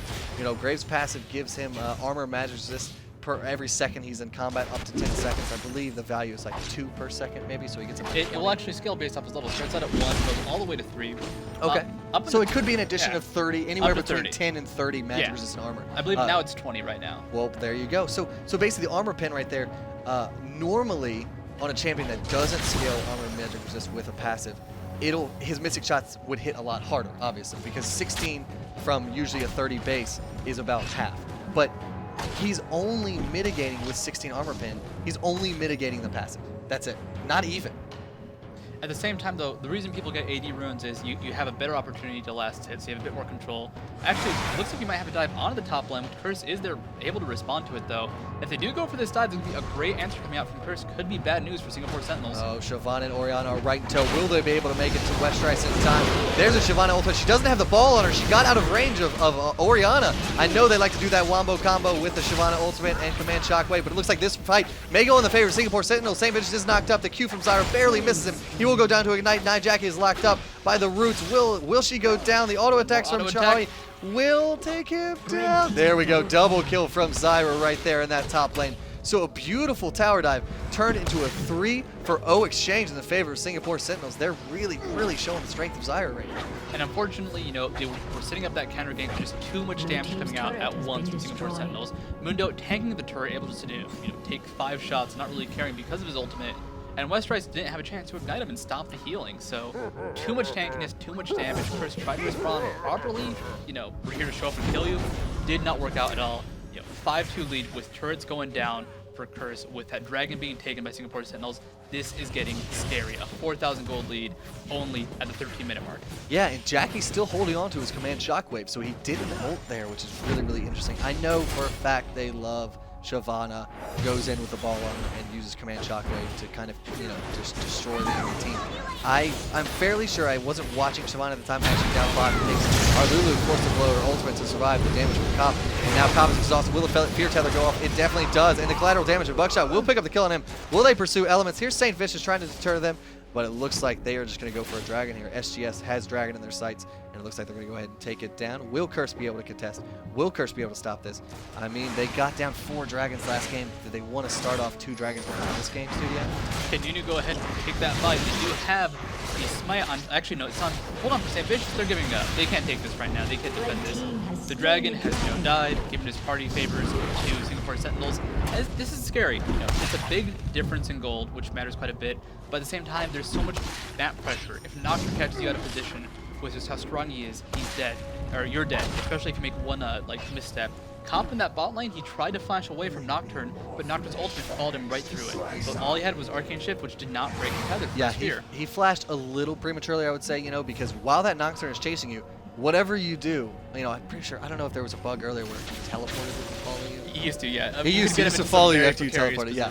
Yeah, so, you know, flashing and using Arcane Shift while he's following you, just not recommended. Don't try that at home, kids, because he will follow you to the ends of the earth and he will catch you. He's a champion-seeking missile. Exactly, it is, pretty much. If he was able to, if Cop had waited just a hair longer, let Nocturne reach his final resting place there right beside him, and then flashed, and then Arcane Shift, it would have been a lot better for him. Actually, Mundo up top being ignited, forced to burn his Sadism ultimate. He's retreating a lot of health right now, but Westrice doesn't care. He's going to go for this kill. What will happen? Actually, Westrice gets exhausted. It looks like Westrice will go down. So one-on-one Mundo versus Jax. Mundo actually being the champion there. How do you feel about that one, Studio? That's very cool. Mundo went ahead, used his ultimate to run out of Westrice attack range when the ultimate was up for Westrice. So the defensive bonuses did not matter. He just ran away saying, you cannot actually catch up to me, so I don't care if I can't hurt you. He kited him, came back in, finished him off. A great play coming out from ToFu. I guess that is the Mundo-Jax matchup for all you big Mundo fans out there. Yeah, I have a feeling where we might see some more top Mundos here in Solo Queue in a little bit, which is going to be unfortunate. But Nocturne and Zyra going to pressure this mid lane just a hair. Actually, Zyra going to go back. She does have a blue buff. She does have a little bit of gold to her name, I'm sure. She has a Rod of Ages and Sork Boots. Goes back and buys a needlessly large rod and a ward just for good measure. She is going to be dealing a lot of damage. 4-0-1, 130 CS to Nyjacky's 1-1-0 with 110 CS. Only a Chalice of Harmony right now. Do Oriannas tend to build that full Athene's Unholy Grail, or do they get the Chalice just for the help in lane and then go for the big burst deck? You want to go for the Athenes later on just because, you know, it's efficient not to sell it. It's a lot of gold in terms of stats. That CDR is awesome because you just get more control. You have the awesome AP. Like, there's a lot of cool things that Orianna will get out of that. Top lane, actually, Westrice going forward again. The ult is used on the ToFu. Can they 1v1 again? Goes used by Westrice to keep up. This is going to be a big brawl. I believe ToFu is winning, though. Yeah, they're going to go punch for punch right now. It looks like Westrice kind of trying to employ the rope-a-dope technique. But in the meantime, down bot, Saintvicious goes down. In addition to Cop, they both fall. But again, let's switch right back up to this fight up top. Westrice actually is going to be pressured away from his own turret. He was losing that fight really, really hard. Nocturne, there he goes right onto, actually counter-flashing Jacky's flash, but the Fear Tether does not proc command distance, actually give him a little bit too much move speed. But this is a 4-on-2 fight right here. I believe Curse should want to pull out on this. The command shockwave only hits one member, that is Nocturne of Singapore Sentinels right there. So Curse caught in a bad way, not looking very good for them this game. You know, they looked so strong first game, regardless of Singapore Sentinels taking 4 dragons in a row. But right now, I mean, what does Curse need to do to bounce back from this? They need to start getting into fights that are in their favor. That might sound obvious, but the way these fights have to play out, when you have that Orianna, you're great at kiting. These are just like kind of big, you know, brawls where Nocturne will ult in, he'll auto attack, and either you die or you kill Nocturne. And lately, it's been Nocturne getting kills. So if Mundo can be kited, if Nocturne can be kited, if they can go ahead and just keep SGS on the chase, that will be awesome for them. But if they sit around, you know what's going to happen? Zyra's going to put her plants down. They will grow. They will kill you. The roots will knock you up. You will be getting beaten by Mundo, by Lulu. Just a lot of bursts will come out, and if you sit there, you die. If they kite, they have a chance to win. But Westrice, he's in danger because ToFu is just kicking his butt up and down this lane. Yeah, Westrice and ToFu are going blow for blow up there. There was going to look like they're going to be a rematch. Jackson Mundo 3 live at Madison Square Garden up in top lane. Looks like they're going to pull away from that right now. SGS just pressuring Curse's blue buff. And are they? They wouldn't posture up for a dragon at this point, would they? Do you mean a Baron? Baron. Yeah, no. I knew it was going to happen. I knew it was going to happen. No big deal. Baron right now. But they're looking for it. Would that be too crazy for them? They don't have an Oracles right now to clear out any wards. Lulu does not have one in her inventory, it doesn't look like, so I guess it's just a little too early for the dragon. They don't want to jump the gun. They don't want to put this game back into Curse's hands. They want to just hold it tight like a newborn and just coddle it. Mundo is amazing at Dragon and Baron, actually, because of his infected cleavers doing percentage-based damage. So if he attacks it early, those cleavers are able to chunk just huge portions of Baron's HP. I believe the damage is capped, but it's a really big number still. And the rest of, you know, SGS, the Zyra, the Graves, that is all amazing at Baron. They do take the blue buff, though. Say another, I wouldn't say another Ezreal. That was a good Ezreal. Steal. That would have been very good Ezreal ult. I mean, if that's any indication, if Curse is able to see Baron whenever SGS decides to do it, an Ezreal steal is not out of the question. In fact, any steal from Curse is not out of the question. You've got the Ezreal ultimate, you've got the Smite, of course, in Saintvicious, you've got the Consume on Elementz as well that deals a lot of true damage to minions. Baron is a risky move right there. He tried to do it again, but nope. I don't think it happened that time. Very close, but the blue buff did go to 2% in the end. ToFu actually, is he caught out of position here? No, because he's Mundo. Because he's Mundo. He doesn't care. That Burning Agony actually does reduce crowd control that is applied to him. So while he has it ticking, it does, of course, damage himself. But, I mean, the opportunity cost of taking a little bit of damage yourself and, you know, being able to get out of a precarious situation, I'm pretty sure I would just turn on the Burning Agony and take the damage. You know, it's, well, I guess 40 HP a second maybe, but that's a lot less than being hit by 4 CCs and dying. And dying, yeah.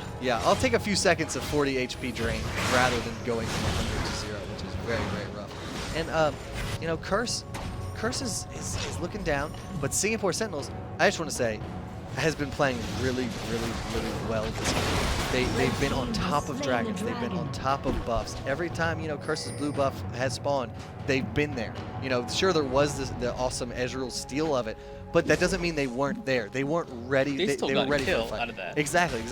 They were ready for the fight. They were there at the exact timer. They've been to every dragon. They've RSVP'd to the dragon parties, and they are showing up on time. They're not doing the fashionably late thing that some people like to do.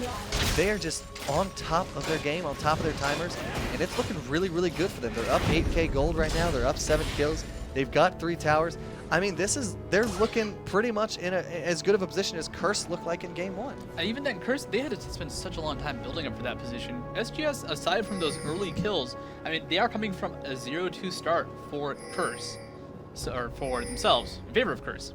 So even though they had that weak start, they came back and they just had control of this game. Their gold lead is growing, and that's actually what's the worst thing of all for Curse. It's not that they're ahead in gold. That's not a good thing. But when they're ahead in gold and they're able to go ahead and keep getting more and more advantage, that is so hard to deal with. Yeah, they've taken dragons. They might be going for Baron. They can do it so quickly. So any misstep, and Curse is just going to lose so much ground. Ward coverage right here, as far as Baron is concerned, is heavily in the favor of SGS. I don't think anyone on Curse has quite picked up on Oracles just yet, but Lulu rocking her Oracles loud and proud. But Graves is very far away from this fight. Is this something that Curse wants to do?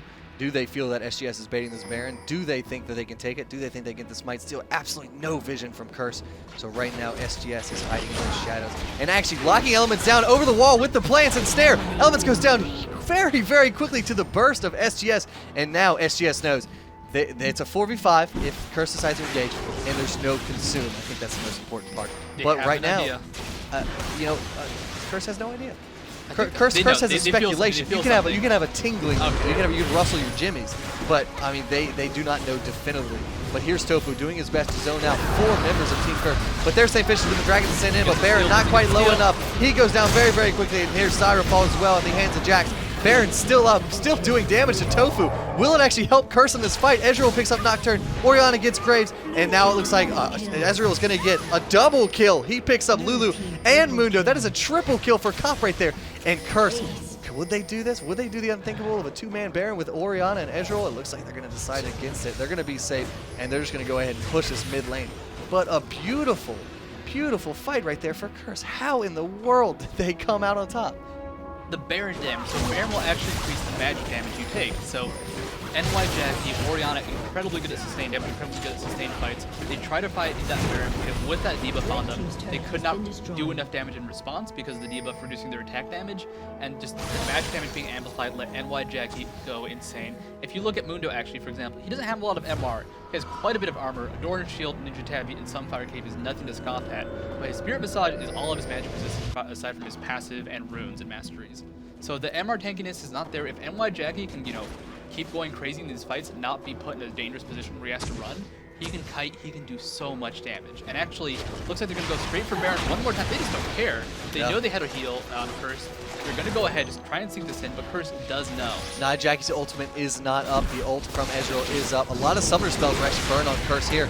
So Singapore Sentinels, they want to fight on their own terms. They want to fight on their own ground, that ground being Baron Pit. They want to defend this. Saintvicious comes in, doesn't have enough rage for his ultimate right now, but the Zyra ultimate absolutely chumps Jacky, but he's able to flash and get out of there. Cop right in tow with the Arcane Shift over the wall. But there we go. Saintvicious actually takes down Grave. Zyra falls to Jackson's hands in kind of a one-on-one situation right back there. And actually the Absolute Zero will tick. ToFu may go down to the sustained damage of Westrice and Elementz. Will the combined damage be able to take him down? The CC will go off, and he goes down as well. So that is a 3-for-2 exchange in the advantage of Curse. And will they take Dragon?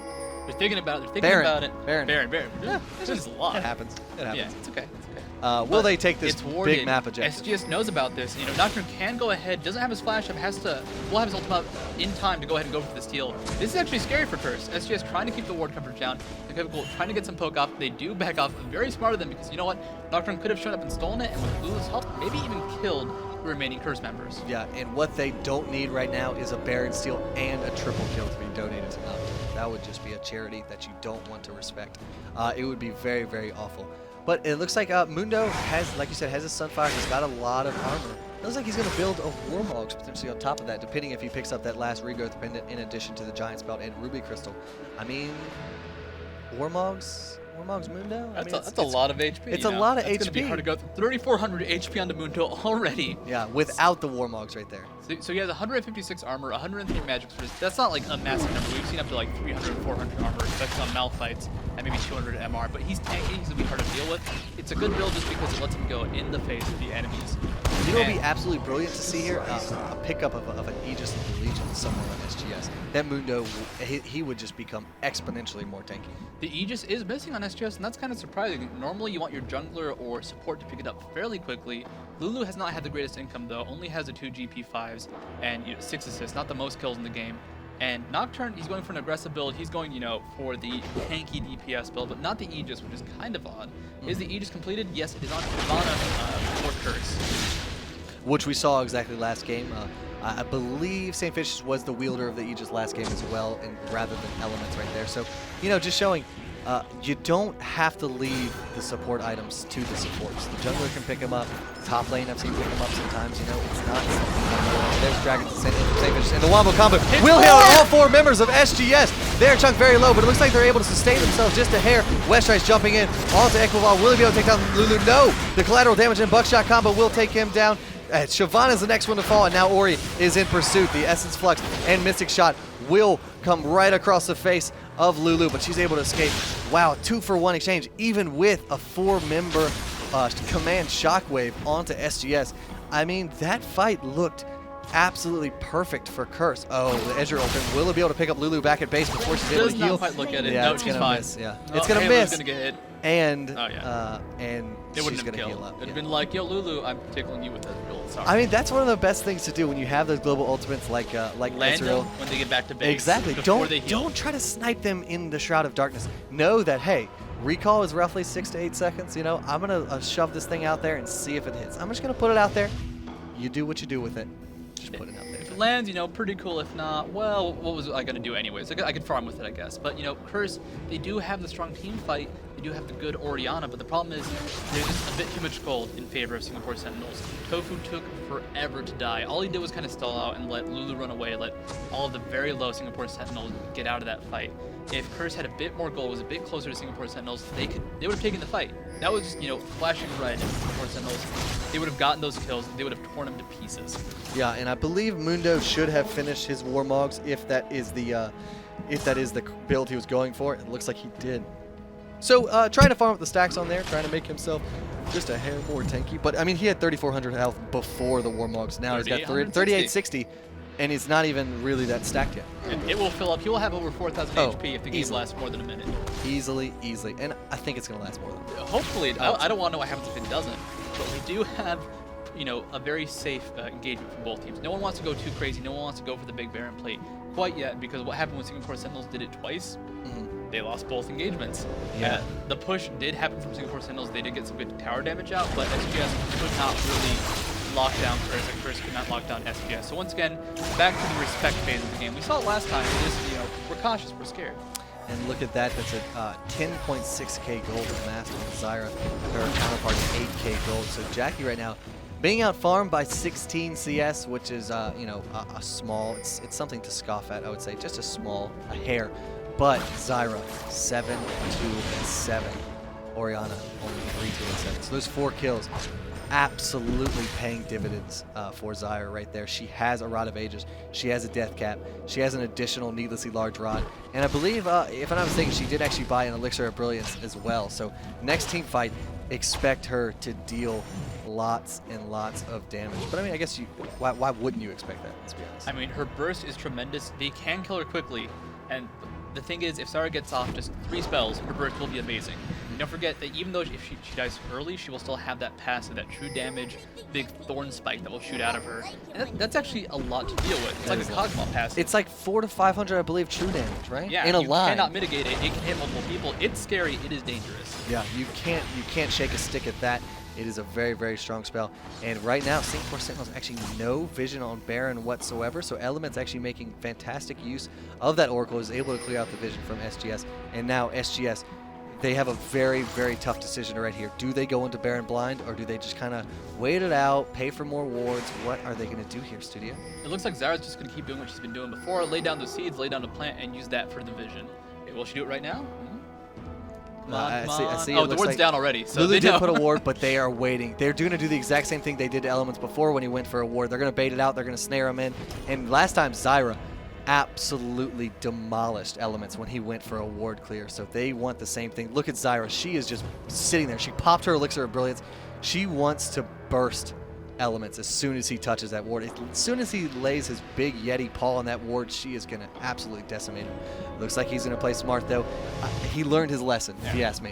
What happened, in that North River place when he was murdered over the wall, he doesn't want that to happen again. It almost turned into a Baron for SGS.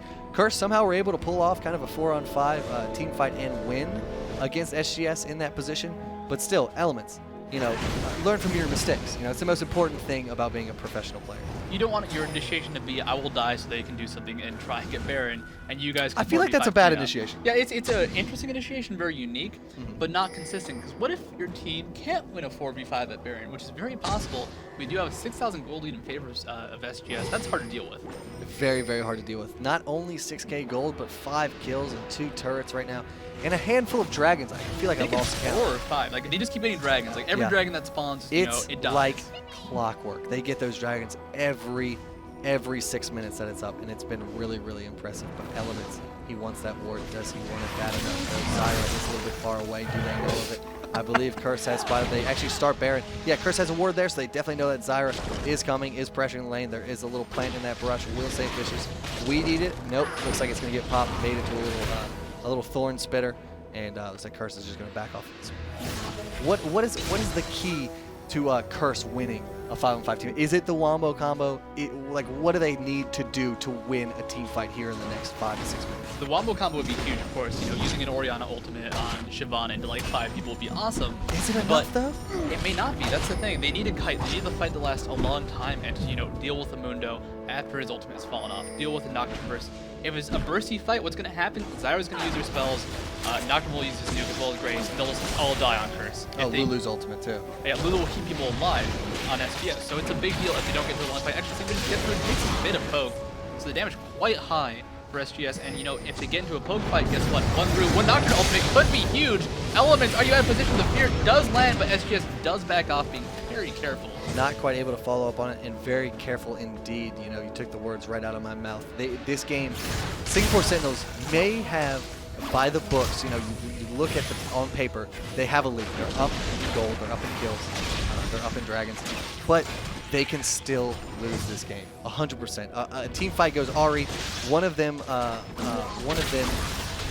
engages a little bit too hard, gets a little bit too far away from his team. One of them, just gets caught out, and that could be game. Curse isn't going to sit back and lose this game. Curse is going to fight tooth and nail to get back into this game and try to win it. I mean, this is a big tournament. This is the IPL Face-Off. You don't want to get knocked down in losers bracket first round.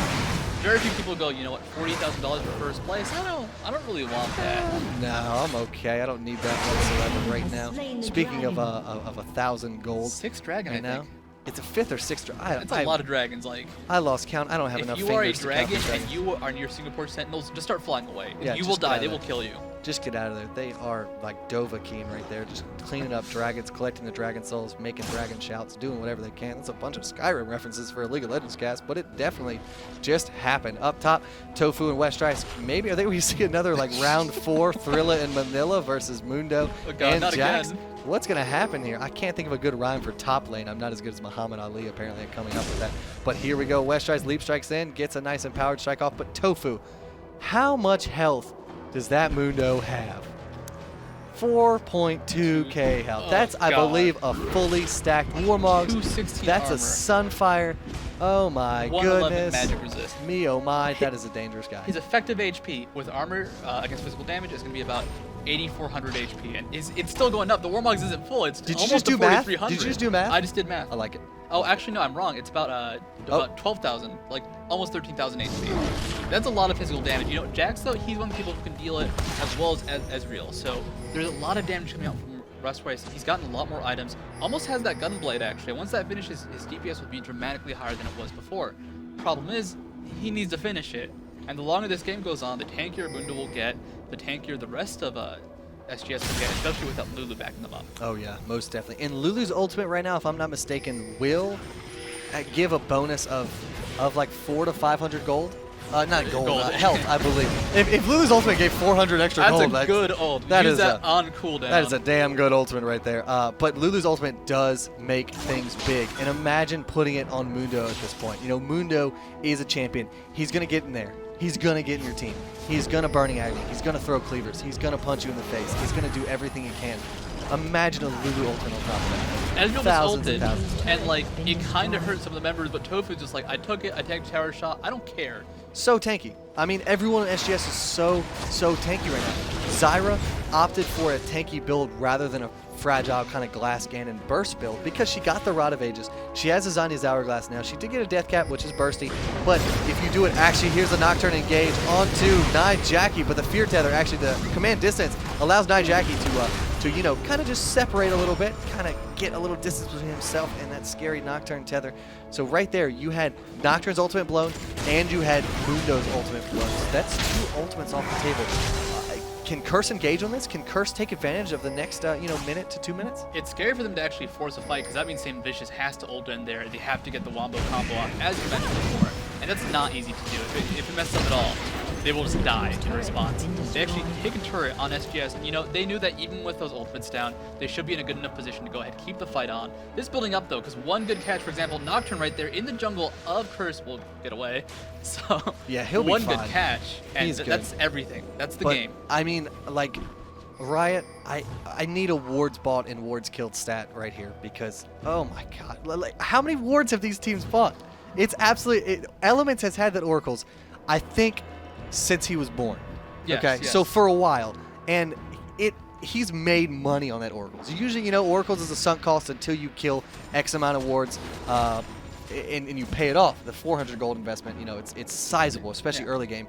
But right now, Elementz is like Scrooge McDucking in ward gold right now. He's just swimming through it, and it's absolutely ridiculous. He put on his Yeti onesie, and he is just swimming through gold right now because of that Oracles. Absolutely unheard of. Counterpoint, the Oracles coming out from SGS, they're doing the exact same thing. So You're they've had the absolutely Oracles right. for quite a long time. So the map control for both teams is amazing. They have wards down. And the funny thing is, they both have good map control despite the fact they're just murdering each other's wards. They do not last a long time. Oh, look at that Are you Baron kidding me? vision. Oh Curse's my god. vision. Like, that's not even a fog of war anymore. It's just, they see it. Like, that's just their jungle. They can see everything that's going on in there. And right now, no wards around. Oh, Westrice is going to get caught in a bad place, trying to take down Graves. Will he And he fall gets instead? killed. He Oh, does gets take down it! Graves. So nice one-on-one exchange right there. In a 2-on-1 situation, Westrice looking like he was at a disadvantage and saying, oh, I'm going down? You're going down with me, Darkness. You better believe it. A good kill, you know, without the AD carry, that's a lot of potential. You know, it's all upfront damage right now from SGS. If Curse can survive the engagement, if they can get past the Zyra burst and, you know, the Lulu ultimate CCing them, that will be massive for them. They can take a fight right now, but they're being cautious, they're being careful. This is just, you know, the worry. What if they don't survive it, though? They Most die, definitely. and Zyra kills any stragglers. And the thing here is Curse just lost the top lane. They lost Jax. SGS did lose Graves. However, Graves is only only, I say, 2, 4, and 6. Still a decent score. Nothing to shake a stick at with 314 CS. So he's a big part of SGS's team fight. But would Curse want to engage without Jax, even though they're down Graves? I don't believe so. Would that be smart? And that's the thing. That's why it's so hard to play this game. The answer is maybe. Maybe? It's maybe smart. It could work. I don't know. And that's what makes it scary. That's why teams will not engage, because they don't know what's going to happen, and you really want to take that big risk. You want to take that chance that could lose you the entire game in 20 seconds, 10 seconds. Are you going to roll the dice? What's going to happen here? SGS is playing so defensively. They know that if they lose this game, Curse is up 1 game, this is the best of 3 series, SGS will be knocked down to the loser's bracket. And that's something that they don't want. Curse, is in a better position, in my opinion, because the game is relatively close. There's an 8k gold advantage for Singapore Sentinels and 5 kills. But the team fights have been swinging both ways. These team fights are like a revolving door, just who comes out on the other side. But like I said, SGS doesn't want to lose because they'll go down a loser's bracket.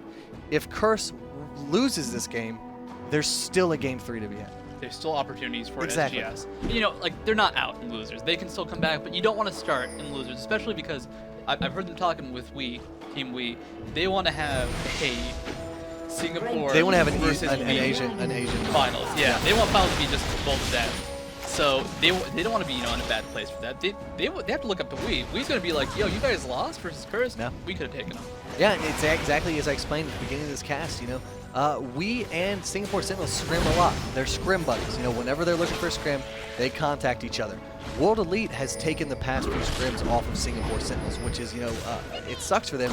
But at the same time, that makes Singapore Sentinels kind of the underdog. Actually, down bot, there is 2 different skirmishes going on right now. Saintvicious was trying to chase on the Lulu.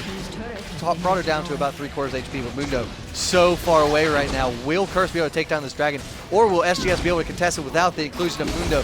Mundo trying to walk his way up there, but there's a Nocturne ultimate on him. And actually, Shyvana able to take down the Baron, get that kill on it. Now Cop trading one-on-one with Graves, but Graves has a GA. Now he has the Wild Growth on him and the Exhaust, but he's able to quick draw out of the way. The Guardian Angel still hasn't been popped on him, but right now Curse trying to clean up this fight.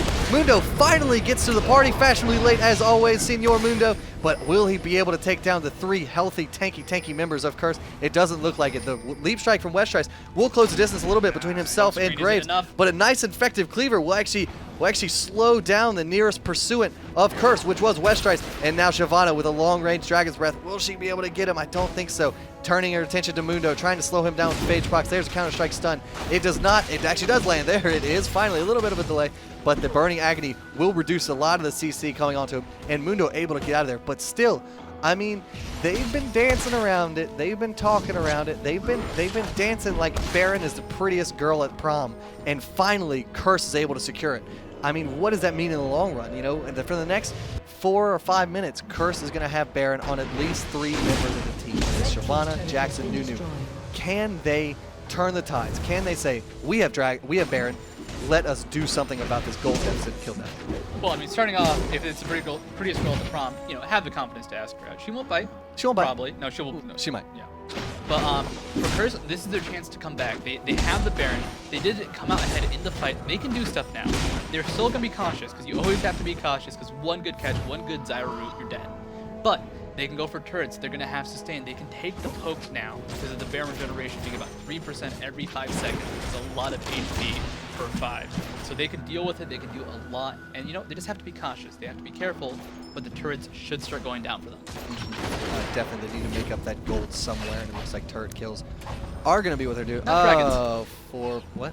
Not going to be dragons. Not going to be dragons, no, because Singapore Sentinels is in a committed, monogamous relationship right now with Dragon. No. They are taking that thing all the time right now. Look at ToFu Mundo, 4.6k health.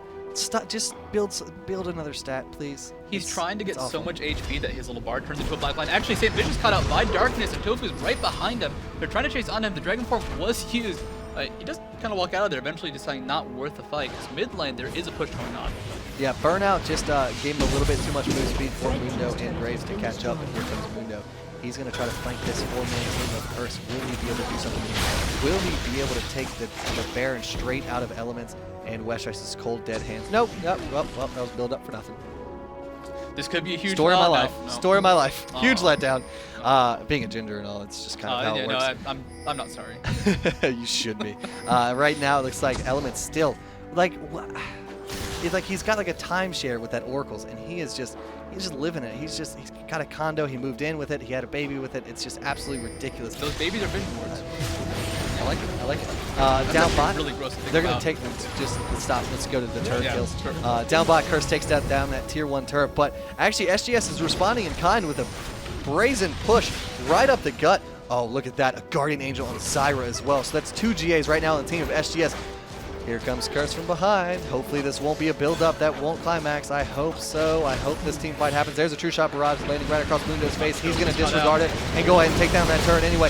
There's Zyra ultimate burned really, really early in the team fight. The ball right now is on Nyjacky. Who will he put on? Who will he ult? Saintvicious does not have his ultimate. And there's the command shockwave in the back lines of the enemy team, SGS, and hitting 2 members of them. Shyvana falls. And now we're unable to pick up a kill onto Nocturne. The Absolute Zero being channeled, and Mundo will go down as well to Comp's pursuit. But it looks like it's still a 3-on-3 fight right here, but the members of Curse just a tiny bit more tanky. But you gotta think of SGS has 2 GAs still up on 2 of their members. That's absolutely ridiculous. Elementz goes down to a few quick auto attacks, followed shortly by a quick draw from Darkness. And wow, still those Guardian Angels not popped. SGS has just been positioning expertly.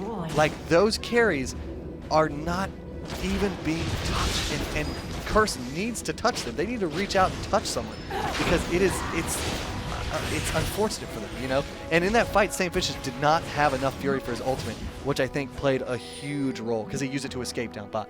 They could not get to the carries, like you said. Jacky tried really hard. He actually took down Zyra fairly low, using the command attack and ultimate to just chunk him, but they didn't have the sustained damage. And once the front line for SGS had fallen, once ToFu was down, ToFu crumbled. Once Like it. ToFu doesn't crumble. It's more leathery. okay. Once LemonNation finally went down, you know, there was so much damage that had already been dealt to Curse, they could not keep fighting. So by the time they can take down the front line for SGS, they will already have Saintvicious dead. They will already have Westrice dead. And at that point, if they don't have a front line, you know what's going to happen? Darkness will flash forward and kill Nyjacky, as they actually did in that fight. Yeah, and Curse right now needs some GAs, and they have one. They've got Jax's GA, of course. Cop does not have any items for his GA yet. Oriana going ahead and finishing that Athene's Unholy Grail with the Chain Vest. And assume that it will also be made into a GA. So we could potentially see in the next team fight 2 GAs on Curse versus 2 GAs on SGS, unless someone else is building a GA on SGS. It doesn't quite look like it. And wow, I just noticed we're entering the 47th minute of this game, and Lulu, tier 1 boots.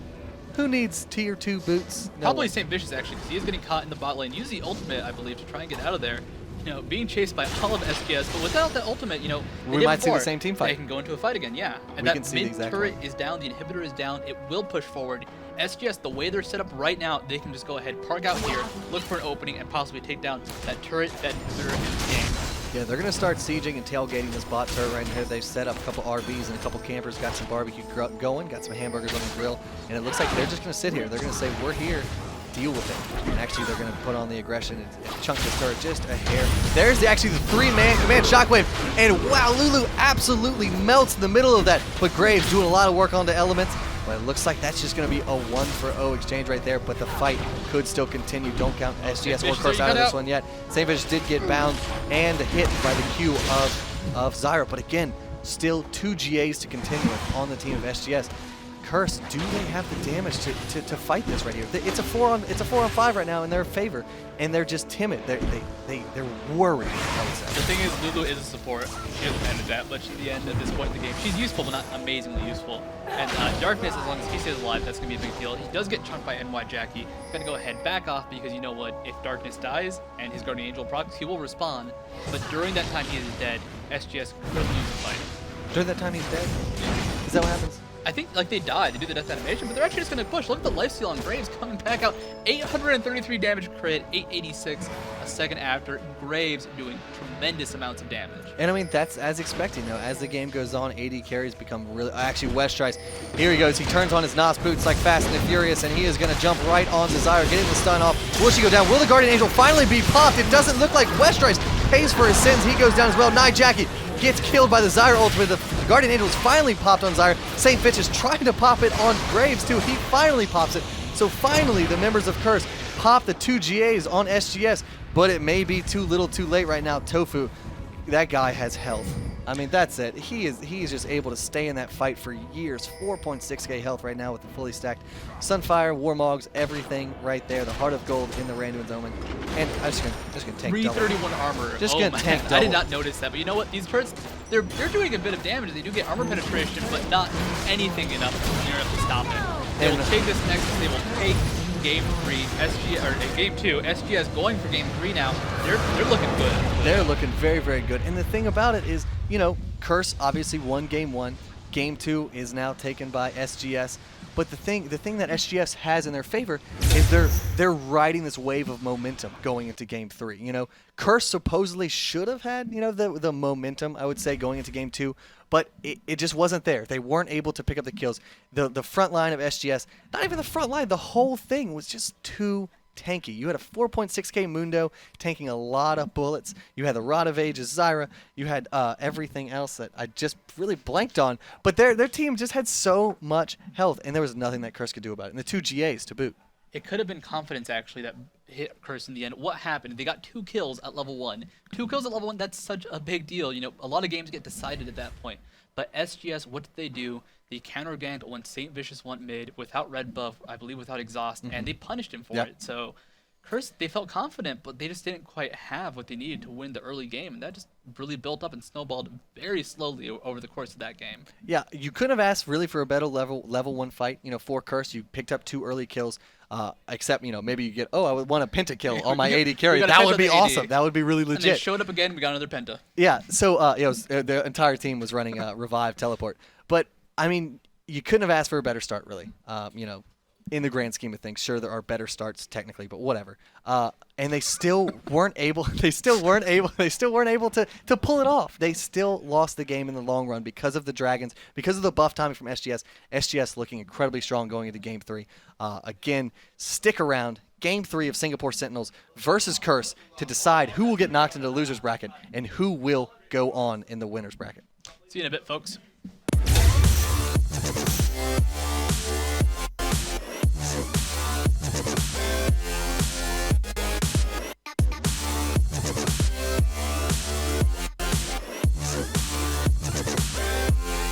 Welcome back, Summoners. We are here for Game 3 of Singapore Sentinels versus Team Curse.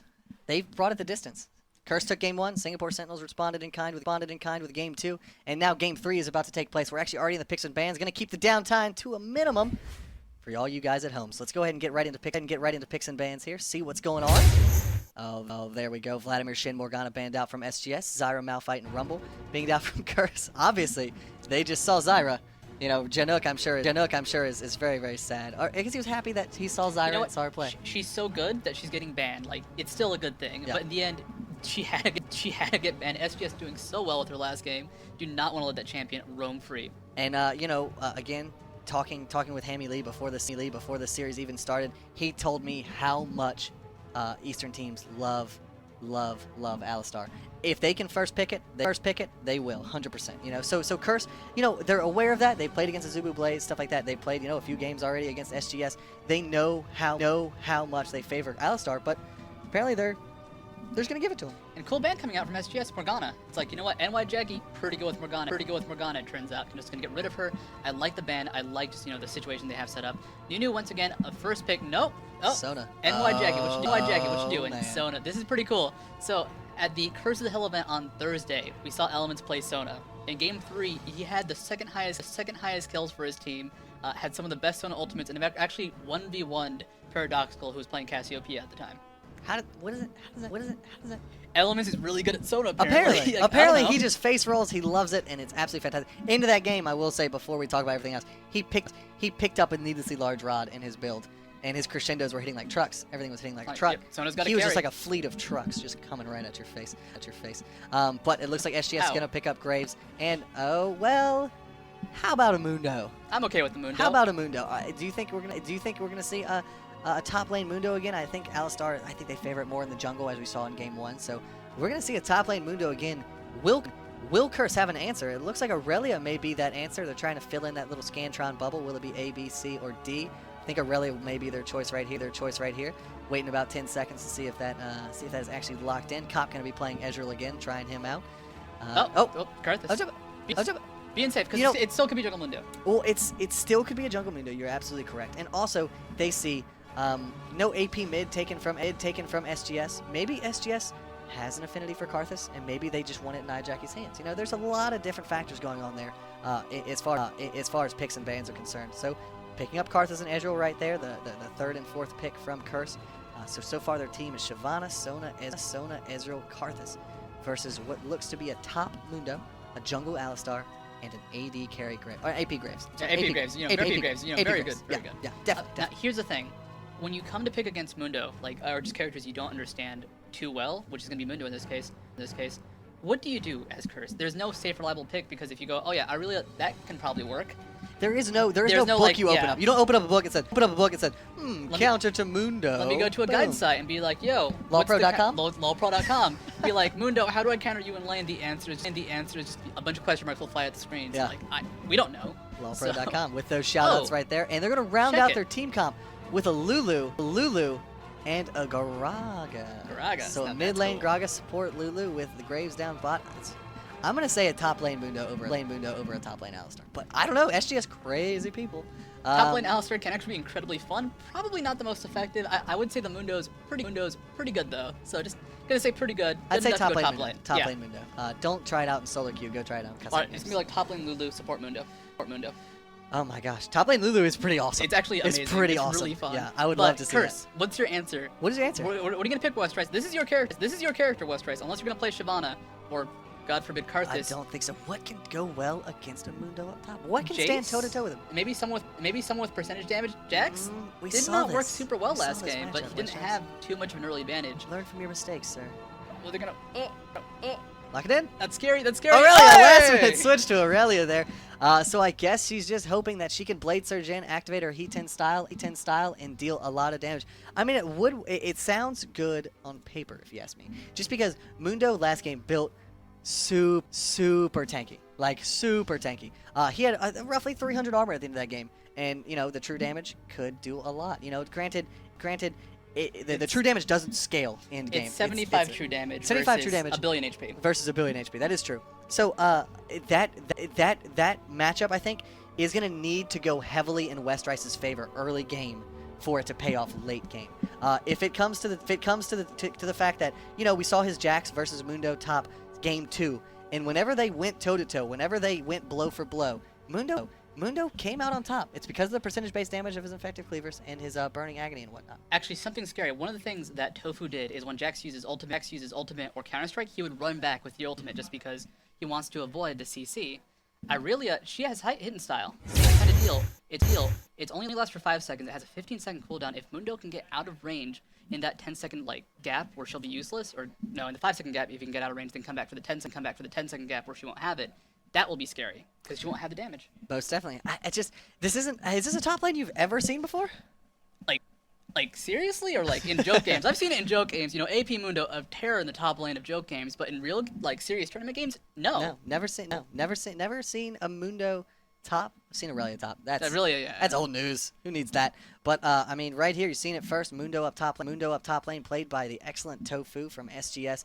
We actually, you know, during our little break in between games, I ran into the manager, Mr. Hammy Lee, and had a little quick conversation. We dapped. We talked about our Skype. It was pretty cool. But he said those game lasted way too long. That's exactly what he said. His words exactly. And I said, yeah, I know. You can tell me. You tell me again. Just because I was like, go for a 20-minute surrender this game. Let's see what happens. He said, oh, it's very, very hard. We'll see what we can do. So this game, hopefully, we can see some heavyweights clashing back and forth. I'm really excited for this game 3. SGS played expertly game 2. It's not like they did bad game 1. They just did better than Curse game 2. And we're about to find out who will take game 3 of Curse versus Singapore Sentinels here at the San Francisco IPL Face-Off. We're going to jump right to level 1 right now. The most exciting part of the game. Will Curse be able to pick up an early first blood, even an early first 2 kills like they did game 1? And will they be able to capitalize on that advantage, or will they falter and fall to the ground once again. What do you think, Studio? What do these teams look like to you? Well, if SGS wants to follow your advice, they're going to go for an early invade. Alistar, amazing at these invades, so a great idea for them to go for it. Going this really unique route, you know, through the top lane, there's really no chance for Curse to actually see SGS going anywhere except to that bush. They're in the bush, they're hidden, both teams very cautious though. They both warded their own blue buff, so they're looking for the invade, they're looking for the counter blue. Right now, Curse and SGS good. Cop using his Mystic Shot to go ahead and check that brush right above them. 30 seconds until Sitting about minions catty corner to spawn. their very position right now. That Tri-Brush, that's gonna be where the action is gonna go on. That Tri-Brush is ready and waiting. What is gonna happen here? Will they meet each other there? And here's the thing, if we do have an Alistar initiate, that's gonna be awesome. Pulverize, knock out 5 people, kills, bam, bam, bam. But if they walk into the bush, if Alistar gets bursted immediately, which can happen with Curse, you know, sitting in that bush, it's scary, it's a huge risk. And Curse, they're being very cautious. You know, Mystic Shotting bushes just because they think, you know what if SGS is in there? Minions So have I believe, spawned. you know, in that case, as far as this level 1 is concerned, whoever was in the brush probably would have won the level 1 team fight. I mean, Alistar, if you face check into an Alistar brush, dead. Yep. If Alistar face checks into your brush, however, you have the advantage of kind of a long range poke, long range damage. Alistar doesn't have his unbreakable will. Alistar can go down really, really quickly. He's squishy early game.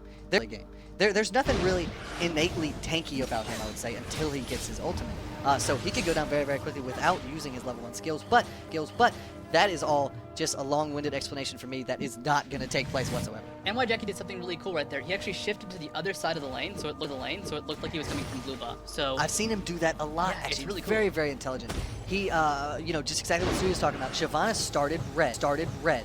Karthus was able to leash red for Shyvana. But instead, Jacky goes a little bit longer route, takes the scenic route from blue buff to get to mid lane, kind of as a tell to say, hey, look, I leased blue buff, you know, like a little feint, a little mind trickery right there. So right now, Mundo shouldn't be any the wiser. Mundo should think that Saintvicious is only killing his wraiths right now, and that is what's going through his head. And Saintvicious may be able to capitalize on it. He is waiting that brush, gets close enough, and there's the exhaust right onto ToFu. Will Mundo fall to this? The counter exhaust onto Saintvicious, trying to mitigate some of the slow from the red buff. Will they tower dive this? Will First Blood be worth it? Westrice does pick it up, is able to flash out of there. The last tower hit will not take him down. He falls to sub 100 health, and that is a First Blood again for Curse. I mean, but we saw this happen game 2. we saw it happen before, but this was, you know, concentrated. This was an effort. This was a focus. Curse definitely a bit more in this game. No crazy, you know, early rush to the mid lane without red buff from Saintvicious this game. That was cool. That was predicted. That was calm. That's what they need cool, to do. and collected. That's Yeah. exactly what Curse needs. CCC is what Curse needs to be running. What the C stands for in Curse, actually. See, it does. For all 3 things. Calm, cool, collected. Yep. Calm, cool, collected. Curse is pretty much what that means. I don't know what URSE stands for. We'll come up with something. Under really sponsored enigmas. Definitely. I don't know what I just said, but I'm not gonna say it. Whatever. It's too stupid. Right So- now, Elementz and Cop Down Bot just trading blows with Graves and Lulu. Now, Elementz, you know, the Sonic Q, really, really strong. You know, it prioritizes champion, which is the coolest part. And now Cop right now is using some Essence Flux to kind of put a little bit of damage onto Graves right now through the minions. Since the W on Ezreal does not hit minions, it's a really, really, really good harass tool. It's easy to land, it's easy to apply, and if you decide to follow that up with an actual Really, really strong. You know, it prioritizes champion, which is the coolest part. And now Cop right now is using some Essence Flux to kind of put a little bit of damage onto Graves right now through the minions. Since the W on Ezreal does not hit minions, it's a really, really, really good harass tool. It's easy to land, it's easy to apply, and if you decide to follow that up with an actual like brawl going in for auto attacks, guess what? Their You attack win speed trades. is lower. Yeah, you'll win the trade. And Sona with her Hymn of Valor, it's so easy to land. They buffed the range on the champion prioritization a few patches ago, and all of a sudden she's become a very solid top laner. Or not top laner, support. Whoa, Great Sona lane. top. Wait, things are going crazy right now. If we had a Mundo versus Sona top, That would be awesome. I would just shake the hand of all of the Singapore Sentinels right now and just give them high fives and just show them some American hospitality. But right now it looks like Alistar is coming down with double buff. He's going to be positioned by that Tri-Brush. No wards from Elementz just yet. There is one in the river brush and in the bot brush. So if Alistar does try to come in here for a lane gank, he will get spotted very, very quickly. And I feel like Curse has the presence of mind to get back from that. Up top is Westrice. Are Westrice and Mundo trading players? It looks like they are just a little bit. But they're going to pull away from each other, give a few little love taps, and then get on out of there. You can't go all in all at once. it's hard to, if you do go for the long chase, eventually they'll just run away from you. Just move speed is such a big deal, and neither HaRleLuYaR nor Mundo had the most consistent flows at this point in the game. Cleaver's good, the Equilibrium Strike is good, but not that amazing, especially if Cleaver around to the Cleaver. So they're cautious, and actually we do have Saintvicious up in the top lane again. Looking for golems right now, looking for that pick if you can get, but ToFu gonna be very smart, back off, and not let Saintvicious get that kill. Looks like Saint's gonna go back as well, picks up a long sword, gonna eventually build that into the Wriggles lanterns that almost every jungler builds. And he has a very, very, very, very good hog. That is like, he got that hog at like 3 minutes, 4 minutes, right after that gank happened up top of the fight. So right now, Saintvicious has put himself on the map. The earlier you get a Heart of Gold, the earlier in the game that it pays off. These gold per 10 items, Heart of Gold, Philostone, Cage's Pick, all that stuff, Avarice Blade, that it's so seldom. Every now and then on like some junglers. Like every now and then you see an Avarice Blade, but the earlier you get it, the sooner it pays off. Because there's a set time where they pay for themselves. If you get it at the 8-minute mark and it pays off at the 13, that's way better than getting it at the 13 and having it pay off at the 18, obviously. So you want to get those items as soon as possible. And with that, you build the advantage early. It's when you see, like, oh, that team has a really big gold lead, but where'd they get it from? It'll be that CS. And there you go. The earlier GP5. Elementz picks his GP10 up very, very early as well. So right now, 2 gold per 10s ticking in the favor of Curse right now, already putting them up at 1.3k gold, but here comes Alistar being a sneaky, sneaky cow on the Westrice. But Westrice decides to Blade Surge in there, but the headbutt will knock him right back to his original position. He is very, very low on mana. There's nothing he can do about that, and I think he failed. He didn't flash. I thought he failed the flash over that wall. Very low. Yeah, ToFu was brought very, very low by that Ignite. I thought I saw Westrice fail the flash, but when he cleavered, I thought he was about to die, actually, just because it took so much HP. In response, I don't think you can. You cannot kill yourself with cleaver, no. It'll say you can. Yeah. But Curse going for this dragon is a very smart move. They see the opening, they know Alistar's up in the top lane. Chawy going for the steal, but I don't think you can do this. Actually, they're trying to turn it around. He'll body slam away, though, would be very significant. Oh, he steals it! Wow! The long-range Gragas ultimate steals Baron. What was Saint? Oh, Saintvicious didn't have Smite up. Oh. Saintvicious did not have Smite up. They went for an early 7-minute dragon, knowing that Mundo was up top. And Saintvicious said, okay, look, Mundo and Alistar are up top. We can take dragon. I don't have Smite. Who cares? And Gragas like, I care. I care very, very much. Me and he took my that, barrel friend. Like, I can't even believe Singapore Sentinels have like an affinity for dragons. They can't not take a dragon when it's on the map. They can steal it.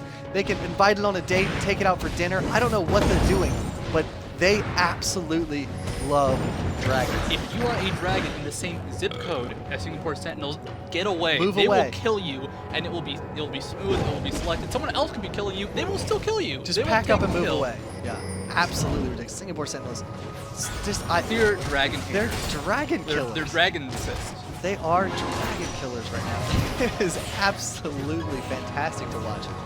Now they're gonna have a timer on dragon and expect to see it again.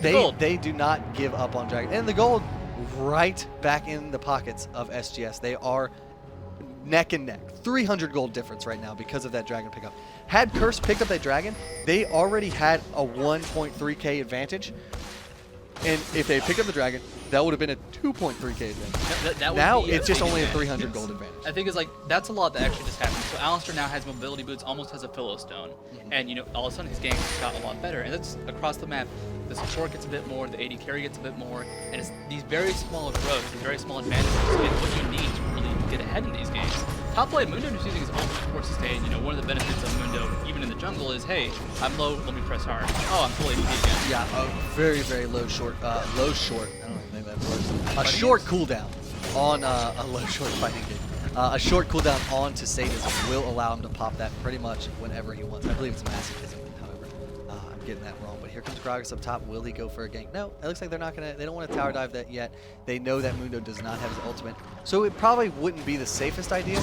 Except 3 members of Singapore Sentinels up here. Gragas is gonna go ahead and ward that brush spot on Saintvicious, doing the double golem. Saintvicious does have, again, as we've seen him get, I think every game, an early oracles. And even though he's Shyvana without flash, it's so hard to catch her. Actually, we are getting really close to her, but actually scared of the Shyvana because quite a bit of damage will come out of her. Red team's turret but they take the early turret. They know that Saintvicious on Shyvana has the oracles. They have to kind of, roaming the lanes. If they go for wards, if they go for a defensive position, he will just kill them, come back later, and kill them, like the actual player this time. So I like them. The early turrets, as we've seen, be very effective in just, other tournaments in other countries actually. So the turret is down in the top lane. We can see some rotation, some movement from SGS as a team. Yeah, and Karthus right now, Jackie farming 76 CS to 92 CS on Grog. I rarely see Jackie get beat in CS War, especially when he's on Karthus. He's so effective at farming. He's so effective at singling out creeps with that lay waste to deal the double damage and secure CS. But right now, he's being out-farmed and outplayed right now by Gragas, who had an excellent Dragon Suit. Saintvicious is able to go ahead, kill that ward. What you can do with Shyvana is use her one auto attack and then Dragon Strike. That will reset her auto attack, apply 2 auto attacks, and almost instantly kill a ward. So one of the best anti-warders or counter-warders in the game. Actually, Nyjacky can use the wall to go ahead, try and push them off the turret, but SGS will just push it, get the barrel off. Some nice pressure being built. That Gragas barrel just took like a quarter of Nyjacky's health off. He has a little bit of advantage. He has the Dorans and the Blasty one and the Spell Pin. Karthus looks like he's going to go for, I would assume, a Rod of Ages. He does have that Catalyst, and it's a decent build onto Karthus, but that means, in my opinion, Karthus is playing for a little bit later of a game. He doesn't want it to end, because when you get that Rod of Ages, it takes roughly 10 minutes for it to fully stack, to get to the plus 180 health, stuff like that. So once you get the, theoretically, you don't want the game to start till 10 minutes after you get the Rod of Ages. You don't really become that big of a threat until 10 minutes from that purchase time. But Gragas with the early Dorans and Blasty One and Spellpin boots is a threat right here, right now. The Curse needs to deal with. And the thing is, if Gragas does go for a death cap, which might make sense now, it's a very common build to get 1 or 2 Doran's rings on Gragas to go for the death cap. Actually, ToFu getting cut out by Westrice. Is he going to go for this kill? Cleaver is missed. Westrice taking a lot of damage off to pressure him. Of course, you can always use the ultimate, but then you won't have that for another fight. But Gragas, if you get a death cap on him, you can't use Body Slam if you don't get the Rod of Ages. You don't have tankiness. And if you use Body Slam, offensively, you could die. It's really good damage. We saw it in the Curse King of the Hill. Nyjacky playing Morgana, and Paradoxical from Team Dynamic playing Gragas. Every time Gragas body slammed in and Soul Shackles was up, Morgana turned on the afterburners, used Soul Shackles, and picked up a kill. Either flashed or died. Yeah. That's a great situation to be in. That's a great situation for Morgana to be in. And, no, we don't have the Morgana here, of course, but Karthus could still very well punish a Gragas very effectively. He body slams in, he's got a huge hitbox and a huge wall of pain on top of that. So when you get in there, you're there for a second. If Jackie has the reflexes, which we pretty much all know he does have, he'll put a wall of pain, wall of trains would be awesome. Wall of pain straight across your face. You're slowed. Your armor and magic resistance reduced. You're going to take lay waste damage. You may take a Requiem if he gets you low enough. It's very, very scary. It's very, it's an opportunity cost. People think, is this 3 farms really worth it? Actually, on the subject of scary though, Nyjacky does get knocked back by the Gragas ultimate, flashes away from there. That's just going for this initiation, trying to get some damage on being chased out by Cruzer, who are trying to turn it around. The slow is onto Equivocal and ToFu trying to run out of there. It looks like they will take a lot of poke response though. Yeah, and here it is, Dragon. Time to court the Dragon from SGS. So it looks like they knew the timer exactly, of course. I don't know what that little ditty was, but it happened. It was good.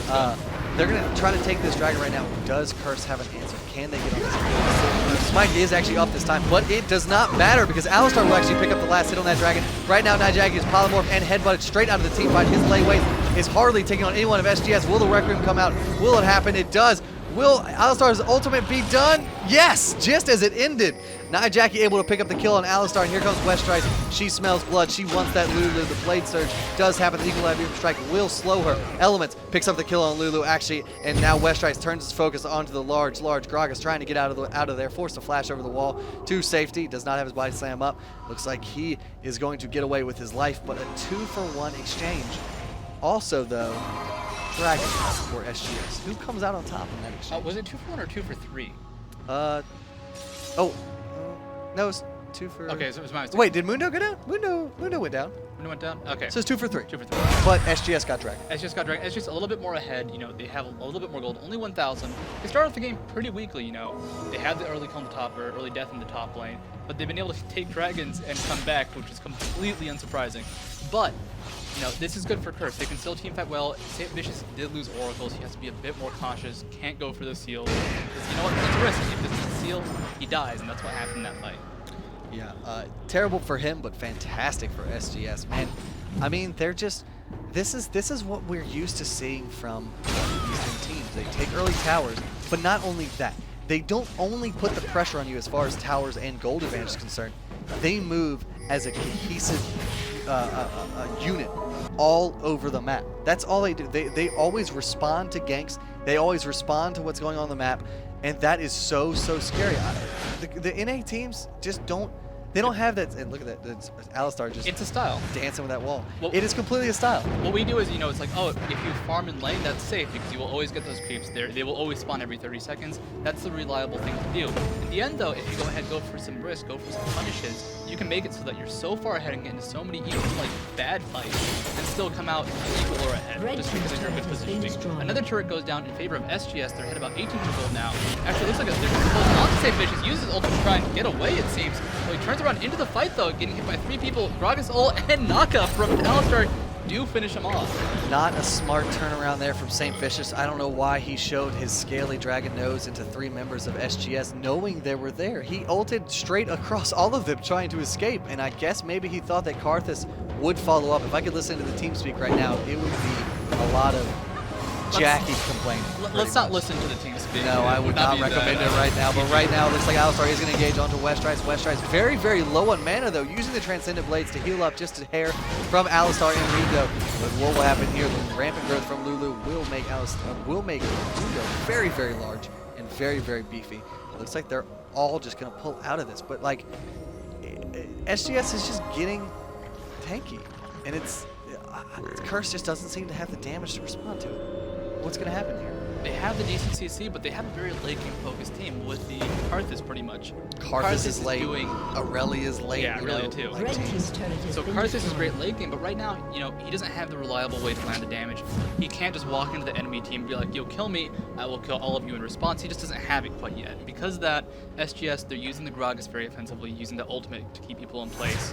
They're using Mundo offensively just because he's got a crap load of HP. Actually, there's a refresh blade surge up top. He gets to a creep and then gets straight onto Mundo. The exhaust will go off from Mundo, but it was posthumously, and it looks like he goes down just at the cost. It's always really unfortunate to blow a summoner like that and just like still die. Just have it be for nothing. Worst thing is when you flash and like your corpse flash. It's like great. that was useful. I'm going to go cry right now. Ooh, here comes Alistar and Gragas. They smell blood. They want Cop down here. He has a little bit of mana. He does actually Arcane Shift right over, but actually the Gragas ult almost saves him, but a fantastically pulled off combo from Pulverize and Headbutt and Alistar. And Elementz goes back to get recall. Out of there? The recall not being interrupted from the Gragas barrel. Wow. There's like a half a second to a second delay where as soon as your recall gets to that point, it can't be interrupted. Unless I think hard CC might interrupt it. It's only a maybe. Maybe a really good Blitzcrank. Yeah, but like man. Elementz there, you know, he escaped with his life. They did take the top turret down. This is really what Curse needs. They need some turrets. They need those objectives getting down. So I'd say they came out ahead despite losing Graves. And you know what, Elementz, you know how much damage he took from that one barrel? About half HP. A lot. But man, a great Arcane Shift from Cop actually put him on the other side of a perpendicular body slam. He got hit by none of the body slam. He didn't get slowed. I thought the Gragas ultimate was going to save him for a second, but man, HaRleLuYaR on Alistar. The Pulverize Headbutt combo is, in my opinion, one of the toughest things to accurately pull off consistently in the game. It's very tough. You have to hit it with pixel perfect timing. And I thought for sure, with Cop flying away from the Gragas ultimate, there was no way he could hit that combo. No way in heck he would hit that combo. And he did, showing that, I mean, these Asian teams love Alistar. And right now, HaRleLuYaR is playing him to the best of his ability. So that's it, HaRleLuYaR. That is not an easy name to pronounce when you first look at it. Yeah, I only knew because Hammy told me. Oh, okay, good. HaRleLuYaR. But, you know, he's playing Alistar well. He definitely feels comfortable. Every now and then you'll see someone play Alistar in the tournament just because he's available, and it will not go well. He will miss the head of a pulverize. He will save enemies, which is just a major mistake to make. But you know what? They're comfortable on him. They're playing him well. And, you know, Alistar, if you can get those good pulverizes off, is such a good initiator. Yeah, but look at this. I mean, you could set your calendars by this dragon timing of SGS and both teams. Actually, they both know that dragon was just about spawning. They were both kind of standing down there dancing around, and it looks like, what is SGS going to do? Are they going to make the move onto their coveted dragon? It looks like they are. 4 members of the team marching down there. Gragas actually left alone to kind of zone Curse right here, but Curse marching through the mid lane. Will they be able to make it down before the dragon goes down? What will happen? Will Westrice just kind of turn his attention? No, the dragon goes again to SGS. They're good at killing dragons. Yeah, no. They have not missed a dragon yet. But right after that fantastic dragon fight, it looks like the dragon's going to come down, separating the team of Curse, leaving Westrice all by his lonesome. The collateral damage will just barely whiff by his left ear, and the exhaust goes onto him, but he's able to pull out that fight, but I don't think he'll be able to get back into it. A nice crescendo actually locks down 2 members of SGS, but there's the collateral damage I actually thought I saw earlier, picking up a long range kill onto Shavana.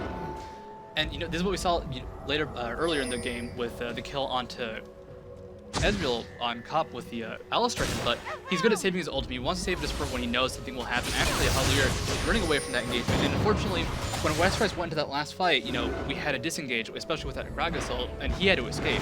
And that escape turned into the death. Saintvicious trying to help get him out of there. It was a beautiful ult to split all of Curse's team straight away from Westrice. Westrice was all alone. He didn't know what to do. Forced to flash over the wall, even with the exhaust on him, and he was able to get away, but still, I mean, Saintvicious went down there with a really long-range collateral damage. SGS, they came to play. They came to play, and they came with the pride of a nation, the pride of a country on their back, and they are just ready to do this.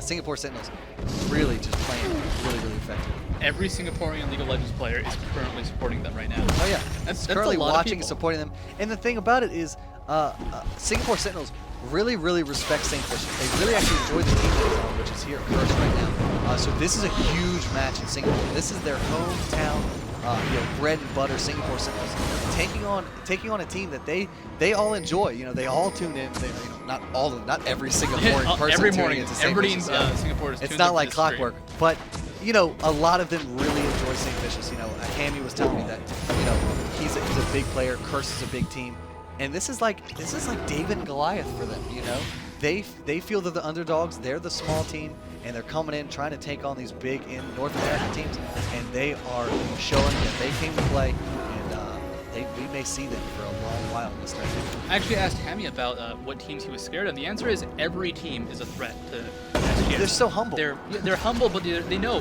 they could lose. They could get taken out, and they want to do everything they can to stay in this game.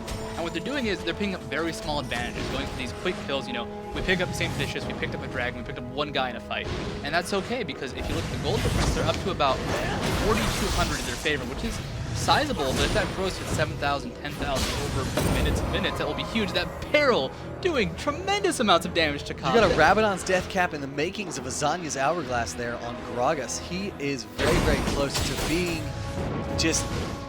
I mean, I feel like he could maybe 100-0 someone. He could probably 100-0. Oh, totally. I've seen Gragas 100-0 people before. Does not quite have a DFG, which would be an okay purchase, but anybody getting hit by Gragas' combo will take just massive amounts of damage. Definitely support and AD carry will die. Maybe Saintvicious can survive. Maybe Westrice goes. Yeah, no one really tanky enough, I don't think, for Curse to survive that ridiculous damage. You know, Karthus does have his Rod of Ages. Shavana himself. He also, his ultimate gives him a passive armor and magic resist buff, and when he uses his ultimate, he actually turns into a dragon. That effectively doubles. So you know, gives him a passive armor and magic resist buff, and when he uses his ultimate, he actually turns into a dragon. That effectively doubles. So you know, I think Saintvicious right now really the tankiest member of SGS, but will that tankiness be able to keep up with the AP curve right now that Gragas is riding? Because, I mean, he started fast, he started mean, and right now he's kicking the afterburners, and he's saying, let's do this. Getting hit by a Gragas ultimate, if all of Curse gets hit by it, they will probably lose that fight just because of the damage. Not because of the knockback, not because of anything else, just because it will hurt so much. Pure damage. They will not have the HP to keep fighting. And I mean, Oh Curse, god, Cop gets hit again. Curse right here has decent kind of keep away with the Wall of Pain. But right now, Saintvicious actually maybe caught in a bad place, forced to ult defensively back to his own turret. He does get ignited. That's not what you want to see, though. Shyvana, you want her to engage. You want her to have fights on your own terms. But Saintvicious, it's been a couple times so far that he's had to use it to get away and not had his ultimate in the subsequent team fight. And what did Chawy do? He went ahead, used that Gragas ultimate to knock back all the members of Curse, except for Westrice and Saintvicious. And they had two choices: stay, fight, probably die, or retreat. So that was all just to get one turret. They could have gone for a bigger play, but this is just how they play. Very calm, very safe. And what this lets them do is just build up that advantage. So they can burst someone down with Gragas, no questions asked, but they don't need to. It's not their prerogative. They just go ahead, use these small little pushes, these small little just aggressions, and they build up that advantage. Yeah, right now, Elementz is sporting that Oracles right now. He is going to be hunting for wards right now. The ward coverage, obviously, in the favor of Singapore Sentinels. They have a little bit of extra gold burning a hole in their pocket right now. They're up 5k gold. They can spend it on wards as much as they like, but right now, ToFu does use his ultimate, try to get away from Westrice, but Westrice does get a phage proc, but it looks like he's not going to follow up on that. ToFu's going to be able to get out of there safe and sound right now. Lulu using her oracles to clear the wards of Curse. I actually said that backwards. Curse has better ward coverage right now. For some reason, I thought SGS was red, but I am completely mistaken. And now it just got worse for Curse. And now it just got worse for Curse, Oracles, yes. So, you know, map control has been a big thing in all of these games. They will lay down wards like crazy. They will counter the wards like crazy on both sides of the map. So whoever has control of the Baron, it's always a big fear. What are they doing? And unlike the game with Zyra, where they had that great potential to go ahead and check the Baron Pit, they don't have this in SGS anymore. They need to go ahead and just like keep the vision down. Yeah, and right now it looks like Curse is going to press this mid lane a little bit. They're going to use Burnout on Shyvana. Oh, look Dragon's at that. up. Dragon date. Oh, wait, is it? About that time again, eh, chat? Marto, Dragon, SGS, take it. Look, that's not even exciting to talk about. Yep. You know they're getting Dragon. I hope there are teams out there that are watching this right now and saying, wow, SGS has really good Dragon control and Dragon timing. We should probably stop that. Because again, that's a 1,000 gold every 6 minutes that you put in your team's collective pocket. And it's just, it's completely in the favor of SGS. Even when Curse tried to take an early Dragon, it was stolen by a Gragas ultimate. Like, okay, cool. You can't even take it on your own terms. It will be stolen from you. Right now, actually, Nyjacky there on Karth is burning Flash to keep away from ToFu. But the Shurelya's Reverie, who will they catch? They are pursuing really hard right now. The Infected Cleaver will miss all the members of Team Curse. Oh, but they want to bait this in the brush. No vision from SGS right now. No, they're running away. This is very scary for them. They do retreat. Curse dropping an ancillary ward right back in that tri-brush. Away from this more than they can say about that Dragon. And Curse, you know, they're playing. They're scared now. I wouldn't say they're playing cautiously. They're very afraid of what SGS can do. We saw them retreat. We saw them really go back in an odd position. Baron's been started though by SGS. Curse knows this. They're going to go try and respond appropriately. They need to fight this. Mundo has a quick Baron. It's already half dead. Yeah, and when is Saintvicious going to make his move? He is waiting. We've seen him steal Barons before, and he doesn't get it this time. Graves gets the last hit on Baron. Here's a crescendo landing on 3 members of SGS. But will it be enough CC? It doesn't look like it. Nyjacky actually headbutted out of the Baron pit. He's going to lay waste and defile all around him. There comes a Reckham. How many kills will that pick up? At least none. That sucks. Westrice actually picked up the kill on Lulu instead. And now ToFu takes down Westrice. And that was a great fight and a great Baron from SGS. A valiant effort from Curse trying to steal it. And Cop just playing footsies right now with Mundo. Where does he want to go? Looks like he's going to be able to get out of there through the mid lane. But a brilliant fight and a brilliant attempt from Curse. That was the Hail Mary pass. That was, I'm going to put it up there. I hope one of my receivers comes down with it. I don't know how effective it is to use it for Not too much, but unfortunately, a great play coming out from Chawy. He actually used his ultimate to knock Saintvicious out of the air. He took that dragon down because they hate dragons on SGS. What that did was, Saintvicious expected that dragon damage to actually land on Baron so he could, you know, have a really good smite combo. It did not happen. It threw him off guard, could not get the smite off. And actually, Curse did very well. They took down 2 members of SGS, almost killed Graves, but they have the Baron left, and Graves still did not die, so it's still onto him. They have that gold. They have just a very amazing presence right now. It's going to be so hard to actually deal with the Graves damage, especially when you factor in Baron buff and Baron regeneration. What does Curse need right now? What does Curse need to do to get back into this game? To get back the 2 kill deficit, to get back the 9k gold? They need about 9k gold. They need about 9k gold. They problem need is- to have an anonymous donor donate 9k gold to them right now because it is not looking great for them. It's pretty rough. The problem is that right now, Curse, every time they try and get into a fight, they're dependent on Karthus. They just do not have the damage. They're getting there. If this game lasts for maybe 10 or 15 more minutes, he will become this big presence. But if SGS finishes it quickly enough, he will not have the time to get more effective. He will not have the time to get that damage down. And actually, we do have the fight starting right now. ToFu getting CC'd by Westrice. Lulu using their ultimate. Westrice now very far up in the top 6 to get the amount of damage. Hitting them from the back. So much bonus health right there from that Lulu ultimate, but will it count? Will they make it count? It looks like Saintvicious will be able to take down Alistar. Gragas signing the death warrant right there of HaRleLuYaR. She goes down 1-for-1 exchange, but will SGS be able to pressure this turret? It looks like they will. Graves begin to see that Nyjacky has about a quarter mana left. Is that enough to follow up? Is that enough to chase SGS right now? I do not think so. The scary thing about SGS at this current point in time is they have Baron, they have percentage-based health and mana regen, they have extra ability power, they have extra attack damage. How do you can't fight this tanky and bursty team of SGS. It's very scary combo. It's just so many things built up in their favor. If Gragas gets a good ultimate off, you're Westrice, and you're just like, what do I do now? He tried It's to a fight, snowball. and he just dies. Yeah. It's the definition of a snowball we're seeing right here. SGS taking small steps. They got a dragon here. They got a turret there. They got a kill here. It's built up to this moment. We're now we're entering the 31st minute of this game, and SGS is starting to become leaps and bounds ahead of Curse. They're 10k gold, only 2 kills up, but I mean, they've got 4 dragons, Like 8,000. 8,000. I'm going to say every dragon will be SGS's dragon pretty much from here on. It's absolutely ridiculous. But Curse is in a hole right now. They're in a large hole, and it's going to be very scary.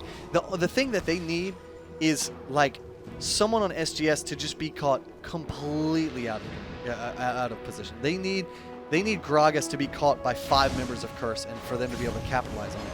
But SGS isn't giving those opportunities. Not only are they taking the small objectives and taking the small steps leading to the snowball for themselves, they're also making sure that they don't give up any ground to Curse. If Curse gets an inch, they're going to try to take a mile.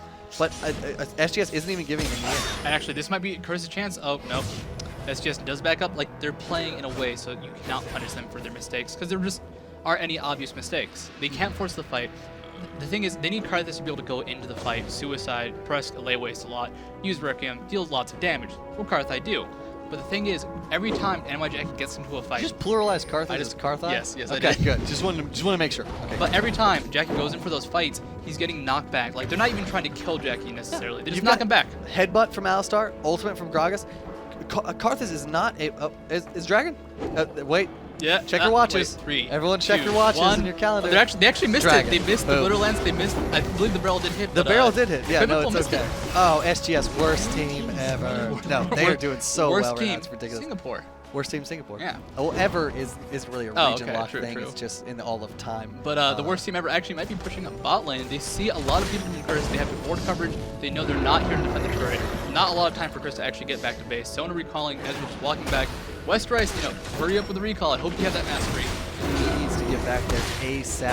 SGS wants this turret. They need it. They're trying to siege it as hard as possible. Baron has run out. They do not have the sustain that they did just a few minutes ago. They don't have percentage-based health and mana regen.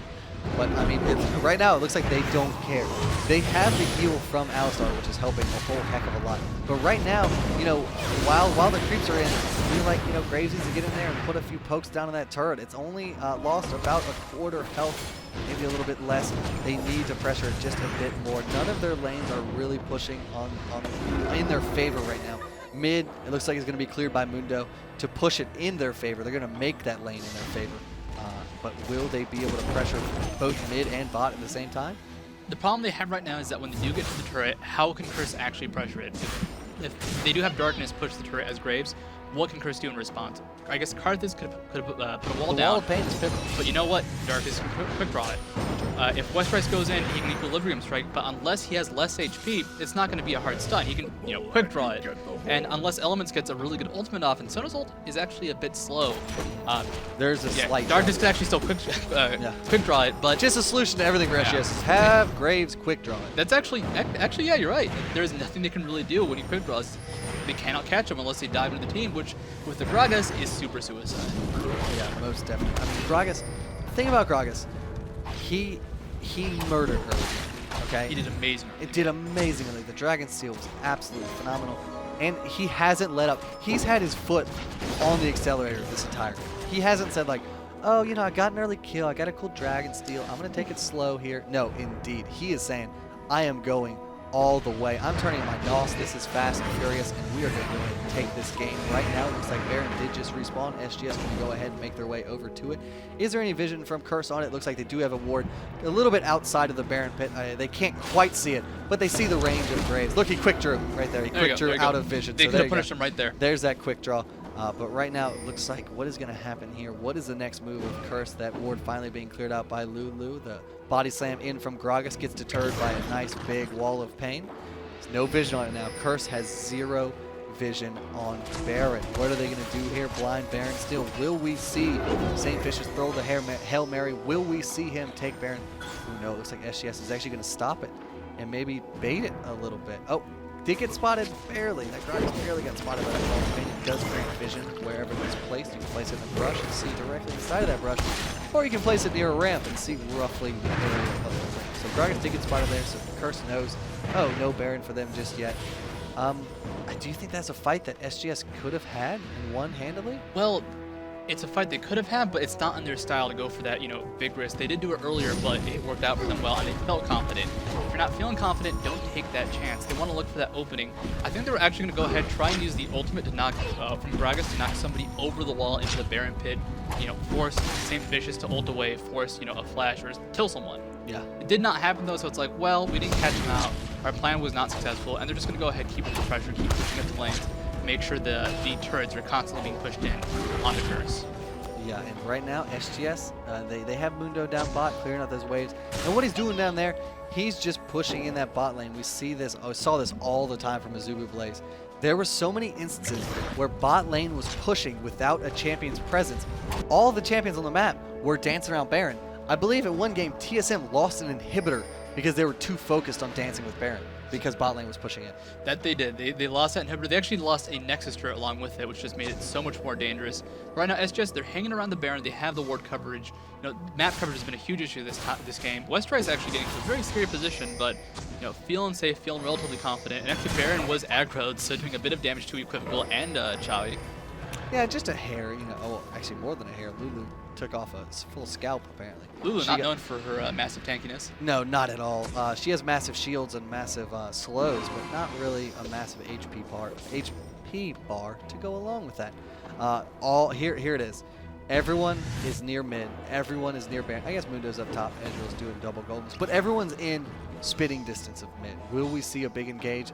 Doesn't look like it. Lulu is going to go back, so there isn't going to be an engage on SGS's behalf. If Curse wants to go on this, perhaps knowing it's a 45, they did not have vision on Lulu going back, so they aren't aware of that right now. They could perhaps assume, they may have actually seen, they may have assumed Mundo went back up top as well. They saw him push the lane a little bit and then hide back into the brush. So they probably know that Lulu and Mundo are on their way back, but they're still a little bit further away, but Curse still just playing very, very defensively and not wanting to lose. The next team fight for Curse, if they lose it, is going to be the it could be their end of the game. It'll be like the start of their demise. The A team has been released and moving towards their very tender decks. Yeah, and whatever happens here, will the ultimate come off? Catching Saintvicious, he tries to ult stunned. away. The burst is so high. Happen, but the burst is so high from SGS that Saintvicious goes down mid Dragon's Descent, and now Curse sitting in a bad place. What's going to happen with them right here? They do have vision of it, but the vision was just eliminated by that orb.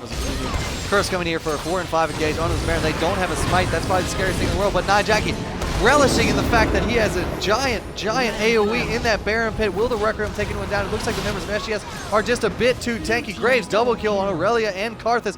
Only member to fall from SGS is going to be Gragas, and there goes Ezreal as well. A 4-for-1 exchange in a 4-for-0 fight. our 4v5 fight. Yeah, no, it was 4-for-1.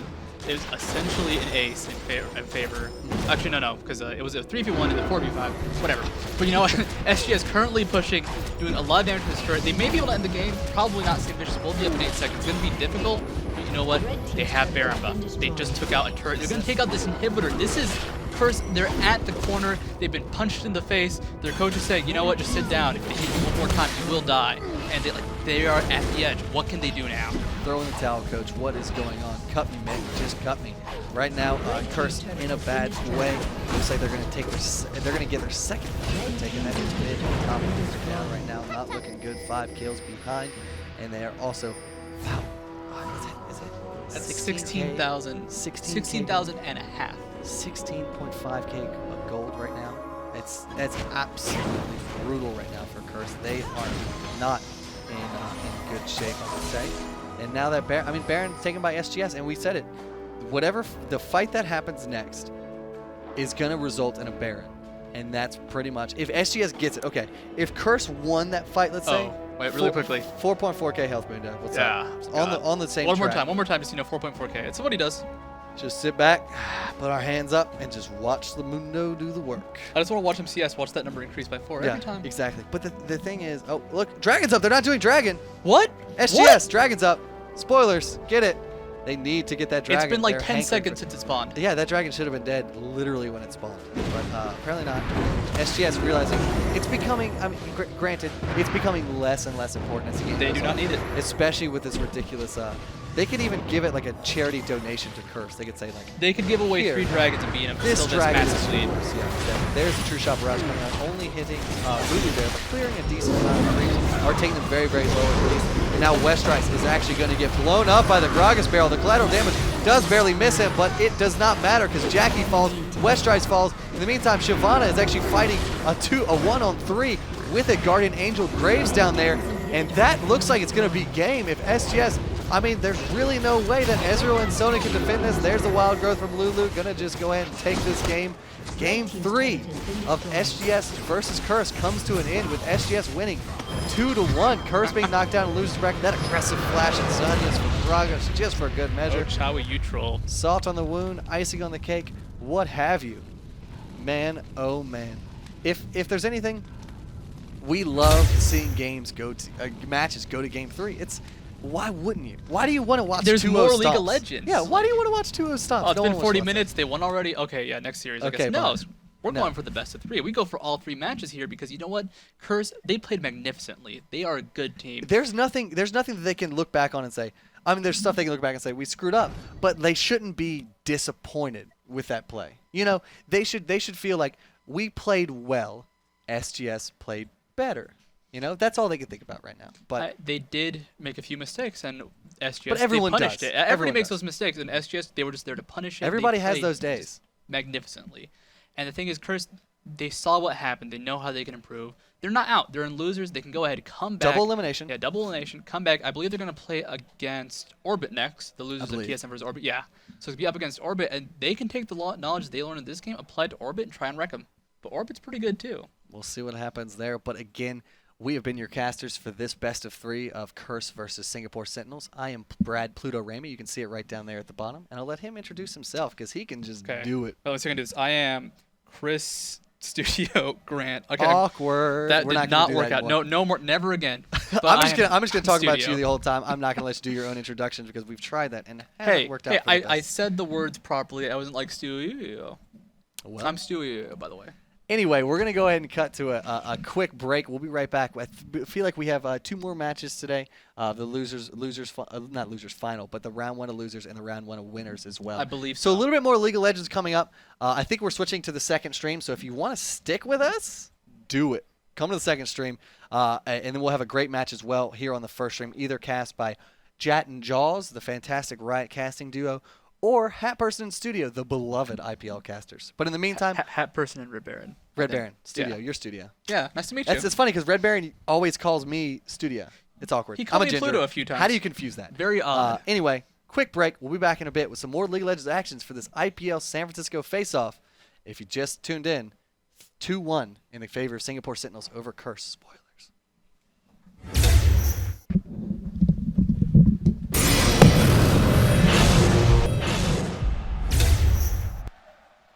Hello everyone, my name is Nick Allen and I'm joined by SGS ToFu.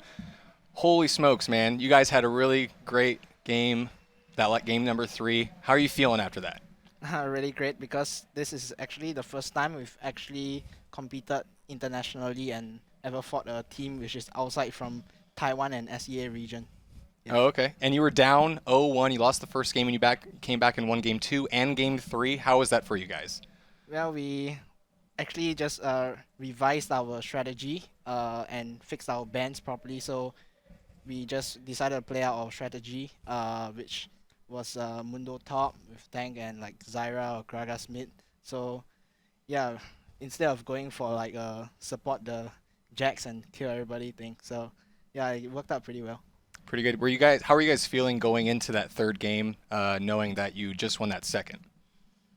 Well, we were still pretty confident because we were playing many of our best champs, so we still we felt we would win if we don't throw the game, like at one point in game 2 where we just kept dying after a huge lead. Yeah. Oh, good. And you had a really clutch, as a team, you had a clutch Dragon Steal towards the beginning of the game. How did you guys feel once that was successful?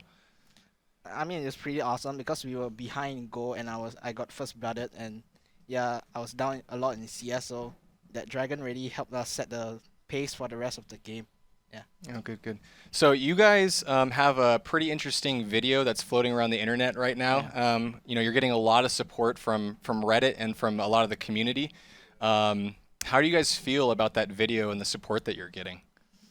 Yeah, we actually didn't know that our parents were in the video. We actually only watched the video yesterday, and yeah, it was pretty awesome that Garena did something like that for us, and yeah, we are getting all the support, so we just hope to do our best and hope to take the championship.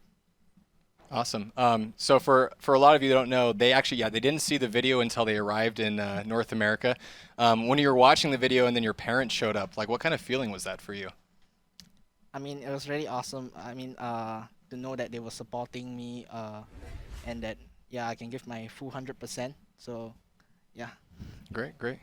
So before coming into the event, did you do a lot of studying on the North American style of play and the teams that you were going to be facing up against?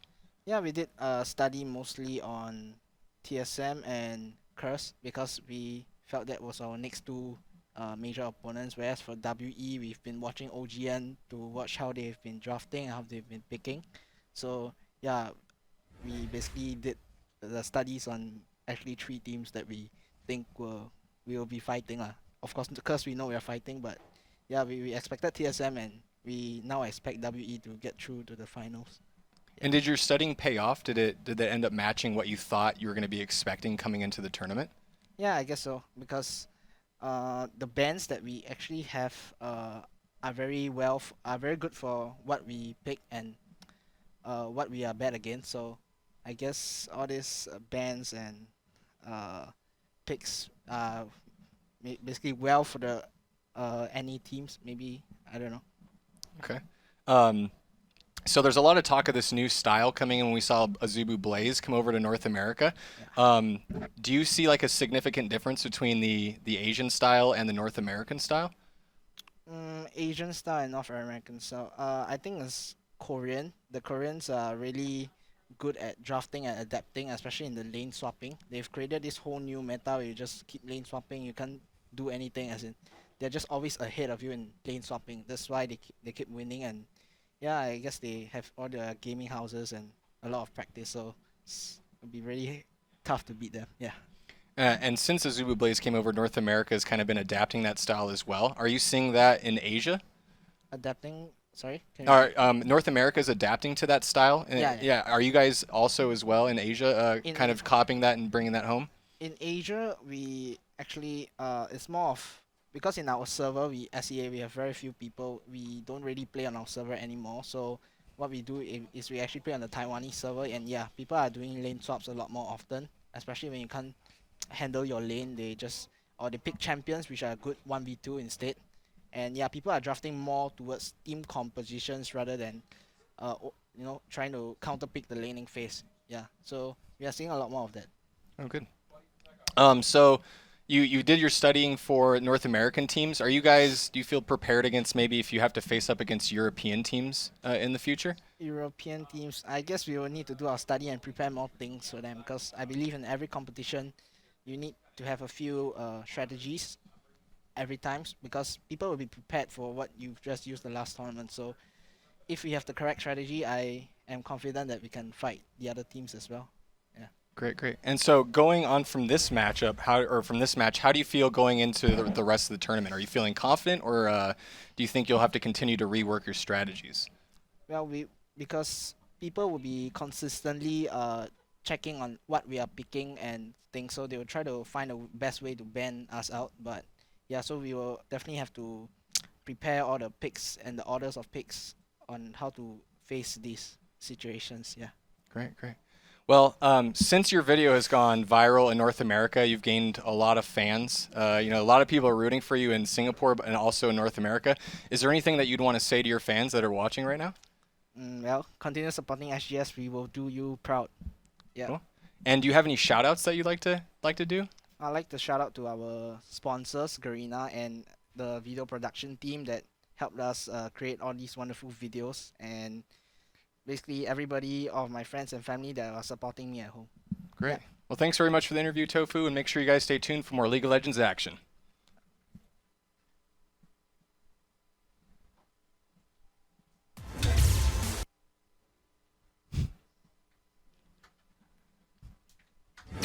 Welcome to the League of Legends Champion Spotlight, featuring Dyrus, the Hand of Knocke, with a splash of durability. Hello everyone and welcome back to IPL Face-Off live from San Francisco, California. Jaws here alongside Jatt, and we have a great match coming up. World Elite versus Team Legion. World Elite coming all the way from China. We are already in Champions League, so let's get right into it. Yeah, Jaws, as you can see, we have the bans coming out already. Twisted Fate, Shen, and Nocturne pretty much just all banned already. A lot of global presence and fast pushing that World Elite likes to do, and that's just taken away immediately. First pick, LGN grabbing Nunu right away. Nunu, we've been talking about Nunu jungle a lot, and hopefully we'll be able to see that. Lautemortis, a very versatile jungler. And we, World Elite, I almost said we responding with the Ezreal and the Rumble pick, both extremely strong picks. Yeah, we've really seen Nunu everything this tournament. It can be Nunu jungle, but mainly it's been Nunu support. Just getting into the late game with all the move speed and attack speed you can give to your AD carry seems to be incredibly potent. World Elite, I have personally not seen a whole lot of them. I try to catch games whenever possible. They don't play in that many tournaments, but what is known as one of the best Chinese teams, if not the best in the world. They definitely are. The last time we saw them on the international stage was IEM Guangzhou, please forgive my pronunciation, and they were able to take that event, and there were teams like TSM, CLG at that event, so they've shown that they can really play with the best, and not only that, they completely demolished Team Dynamic in their first round match 2-0, commanding victories in both of those. LGN, yeah, we caught up to Atlanta after that, and it's like, how did you feel about that World Elite game? He was like, they played really, really well. Yeah. And that's really all he had to say from it. Not that they made overpowered champions or the Dynamic made a lot of mistakes. It was just like, hey, they just were better than us. He didn't actually say it in those words, but that was the impression I got. And yeah, I think World Elite is amazing, and I want to see how they match up with Legion, who is actually a lot better than most people think. They just have a tendency to fall back a bit and choke in tournaments, but every time they play online and every time I've scrimmed against them, they've been really, really potent. Yeah, Team Legion, formerly Reflex Gaming. Yeah. Actually, they've been playing together for a while, and we actually saw a couple of interesting strategies in their first game. A hard-fought win over MTWNA, who I believe is currently facing off against Team Dynamic. I don't know how that match is currently going, but Legion, we could definitely see some surprises. We've got a Maokai, a Lee Sin, and a Nunu. Interesting to see where that Lee Sin, Maokai, Nunu combination is going to end up in the final shakeup. One really cool thing about this is World Elite doesn't know who Cruzer the Bruiser is, because for those of you who don't know, Cruzer the Bruiser used to play nothing but Lee Sin. He played about 1,000 or 2,000 games of Lee Sin before he even joined Legion, and in every single game that Legion plays against North American teams, Lee Sin is bad. They do not let Cruzer play Lee Sin. World Elite doesn't know this, so Cruzer has Lee Sin, and he's going top lane. that could be serious trouble for World Elite.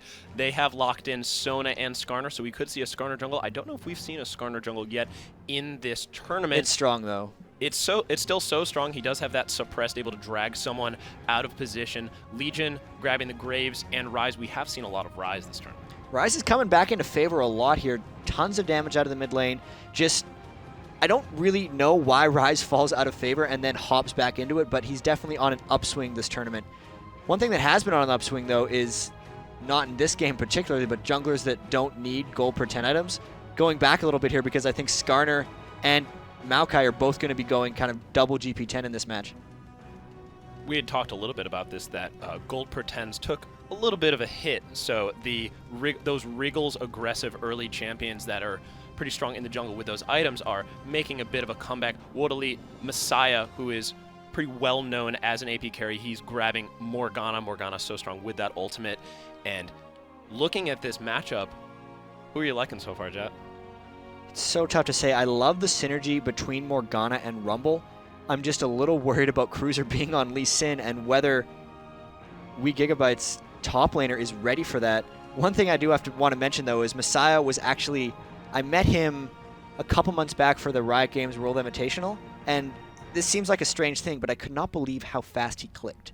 It's one of the strangest things. His mouse, it was like a machine gun. If I try to click myself, I can't do it, but he was clicking that fast for movements every second of every game. And it's just a matter, his character, if you watch this game, Morgana's just going to be jiggling every time she's going after the last hits because he's so finite with his ranges and keeping himself in just the right position to maneuver around creeps. And it's actually really impressive, and he is one of the best mid laners in the world. We don't normally talk about actions per minute, but in this case, we'll definitely have to make an exception. We have Legion versus World Elite coming up. Cannot wait. I gotta say, I'm excited to see Cruzer on Lee Sin, especially considering he has 1,000 games, is it? Yeah, I've never seen him actually get to play Lee Sin in a tournament game until now because he's just always banned. Well, it'll be great to see Messiah, of course, one of the best AP carries in the world on Morgana. If he's able to get that flash ultimate, there could be some serious trouble. Yeah, Morgana Rise is going to be an interesting lane. I think Messiah is going to be okay there because one of his favorite AP carries is Rise, so he's going to know exactly what to match up against it. And they picked Morgana after the Rise was picked, so he's ready for that matchup, and they see something there they can take advantage of. How do you feel the jungle is going to match up? I believe it was a Maokai against the Skarner. The Maokai against the Skarner is interesting because Skarner is someone who gets immensely powerful once he gets a blue buff. And I don't know if they want to actually hand off the blue buff between Morgana and Skarner. A lot of times you'll see Skarner with a mid laner like Vladimir so he can just run around with the blue. But with the Morgana, it's going to really matter of whether he can counter jungle, get ahead early because he's a big-time snowbally champion as we are now into the game. And let's take a look. It looks like we're going to be getting in momentarily. Once more, Team Legion versus World Elite. Running down the rosters real quick. Top lane, we got Cruzer. He's got that Ignite Flash. Lee Sin going up against Chawy. You're going to have to forgive me a little bit on these pronunciations. Rumble, Ignite Flash as well in the jungle. Lautemortis on Maokai facing off against YJTM on Skarner. Mid lane, just talking about it. WildTurtle on Rise facing off against Messiah with that mid lane Morgana, and bottom lane Demunlul and Nubish with that Graves Nunu combination against the Ezreal Sona. We've been seeing a lot of Ezreal Sona in this tournament. We've been seeing a lot of Ezreal just in general. Pretty much every match someone wants to play. Although there has been a fair bit of variety with the AD carry plays. Graves, Ezreal, Corki, Caitlyn have all been used. And, oh man, they are right into the jungle, and they have not been spotted. They're scouting around hoping to find a Maokai, but Maokai is just not anywhere to be found. He's on the other side. If anything, they're going to catch Graves and Nunu coming back. But look how safe they are going. They're going through their base. No risk of getting caught, and just safely going as Nubish would have been in risk of getting caught, but was not to be. Great ward as well by World Elite, getting the vision on that. It looks like Lautemortis is going to start Wolves Blue, playing it safe a little bit. World Elite, looks like Skarner's going to be backing off and starting that Wolves Blue as well. Great scouting, though, by World Elite to be able to know when Lautemortis is going to be going for those raids. Yeah, really standard starts here by both the junglers. Lautemortis getting that sapling stack up on the Wolves to try to clear them out faster. Skarner starting in the exact same fashion. So these junglers are probably going to be mirroring each other for the first little bit here. Nothing too crazy going on. However, what? No, okay, no lane swaps in this game either, so fairly standard start by pretty much everyone. It's also interesting that Skarner is potentially going to be going for an early gank. We see Lautemortis picking up that blue, but he's actually no-smiting it. That's really good. We see teams do this all the time. He took a bit of extra damage because he was tanking for a while without getting smite, but when a jungler can get enough help from his team to not have to smite a buff, it gives him a quick advantage, because that means he can use smite on the red buff and go for a quick level 3 gank. Lautemortis doesn't have that option because he had to use smite on the blue buff. Never mind, he has smite as well, so both junglers doing this, and they're going straight for red, then they're going to look to both pump the gank. Level 2 gank, super couple. You mentioned they're going to mirror each other, and that's exactly what they're doing. Now, looking at this top lane, Cruzer, we haven't seen a top lane Lee Sin in a while. What is Cruzer going to want to do against this Rumble matchup? Top lane Lee Sin is just very aggressive. He gets a lot of points in W when he can, at least from what I've seen, and then just goes up and trades, and then vamps back up, goes back and trades, vamps back, vamp up, blah. Cruzer, however, 1 point Q, 1 point E thus far, waiting a little bit to get the W, and it's going to be good. It certainly will be. Nubish scouting out a little bit. It looks like there's a ward in the blue side tri-bush, so World Elite getting a lot of extra vision, and they are warding so well already early in this game. There's a lot of early wards by both teams. They really want to just have tons of map vision early on in the game. They know that Maokai is an extremely potent early ganker. However, they've over-warded the bottom here, and Maokai, Lautemortis, has snuck into this brush top, so if Cruzer can get a little bit aggressive, or if Kama decides these pronunciations are going to kill me Kaume, this game. I believe. Kaume. Then Lautemortis will be able to pull off a gank, but this does not look like it's going to be working. All those creeps pushing right up to the tower. Unfortunately, Cruzer a little bit too enthusiastic with his farming. Lautemortis still staying in this bush, so... Depends on his patience, actually. Like, if he waits through this entire creep wave, and then after Rumble feels comfortable, he comes out, they could potentially get a gank there, because he has devoted so much time into this gank already. If he doesn't at least wait until it's attemptable, he's going to feel like he lost something. But, man, it's just not coming to a place where he can gank at this point, and he's just burning time as Skarner farms the jungle. Yeah, as Lautemortis sits in that top lane. Oh, might bot lane. Potentially get, yeah, looks like a big fight bottom lane. Oh, nothing. Now Not just a a little bit of poke. Wow, Nubish is getting a lot of pain down onto WX. Sorry, Gigabyte WX, no, Gigabyte being their sponsor, of course. WX, I believe, wow. You know what? I'm not even going to try it. Lautemortis is still top lane. I believe Kaume has figured out that he's going. There's the snare going down. Cruzer jumping in to try and put a little bit more pain down, but no dice, unfortunately. Bottom lane, Demunlul trying to mix it up a little bit with WX, but all the lanes really settling in. And immediately Skarner goes into counter jungle as soon as Maokai shows top. He spent so much time in that brush. He's not as far behind individually because he was sharing experience that entire time, but now Lee Sin is behind because he was sharing experience that entire time, and Skarner's been counter-jungling him. Skarner also looking to come in behind Demunlul, and I knew which 4 gank here. Yeah, could potentially be in trouble. Demunlul out of mana, great flash, but Nubish not so lucky. Exhaust going down. Are they going to be able to have the amount of damage? They will not. I love how I said it looks like everybody's settling in as Skarner goes in, counter-jungles, and then goes for a gank bottom lane.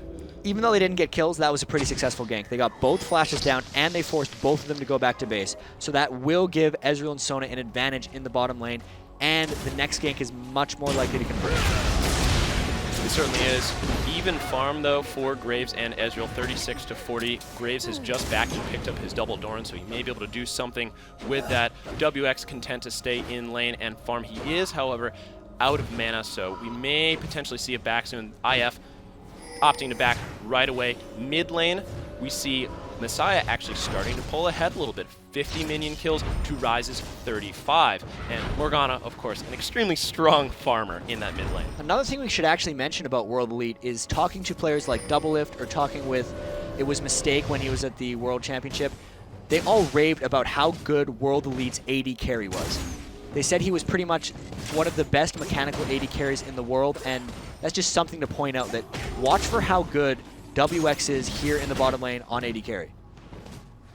It'll be great to see what they're going to be able to do when they're able to get a little bit more advantageous position with that Skarner, especially if that Skarner is able to hit 6. We've been seeing Ezreal's poking non-stop, especially with that W.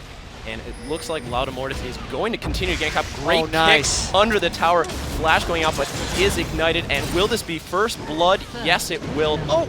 But they got the trade. Unfortunately, they got the trade Rumble. Even with the trade, that's still an advantage for LGN, though, because they got the kill and the assist gold. So that was just the super aggressive play by Cruzer, flashing up in front of Rumble and Dragon kicking him back. So just super aggressive Lee Sin play, and that's why Cruzer has thousands of games on Lee Sin. Yeah, Lautemortis actually picking up boots of mobility. Now, Lautemortis got that first blood. However, Lee Sin died to Rumble. Is that going to affect the matchup moving forward? It might a little bit. I still think Cruzer will be okay. He has that null magic. Rumble going for the early amount of magic pens, so they're kind of canceling each other out there.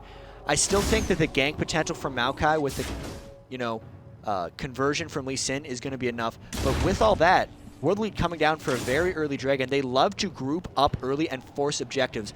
World Elite has a lot of fast pushing. That's what they did in the OGN Pro League. And here, they're just forcing things very quickly. Perfect time for Rumble to die. Natural back, comes back. Now they're doing a Dragon. World Elite taking full advantage of that aggression, and the bottom lane is actually pushed pretty hard. We see Graves got about 15 million kills. Uncontested Dragon. Really good. First Dragon going to World Elite, 8 minutes in, and they have a 1K gold lead. Yeah, and LGN really isn't getting anything out of this unless Cruzer can take this tower, but Rumble's already on his way back up. So just uncontested Dragon, and they didn't really lose anything. Legion did kind of the worst thing possible when trying to contest that. Cruzer came halfway down, decided not to fight, and then went back up. So he's going to get about half of that tower, but the global gold is not going to be balanced out because they were not able to trade any objectives. Farming up a little bit underneath his tower. Let's talk about the junglers a little bit, especially after taking them being able to take that dragon. Lautemortis, a pretty successful gank top. We see YJTM and Lautemortis picking up their red buffs respectively. We were just talking about gold per 10 items taking a little bit of a hit, and both of these junglers are running this, they have the Philosopher's Stone. Actually, YJTM opting to start with Heart of Gold instead of the Philosopher's Stone. What is the big difference now with these gold generation items? It's really just they don't have quite as many stats, but the big reason that most of these junglers got the GP10 items anyway is just for the late game and for the items they eventually build into.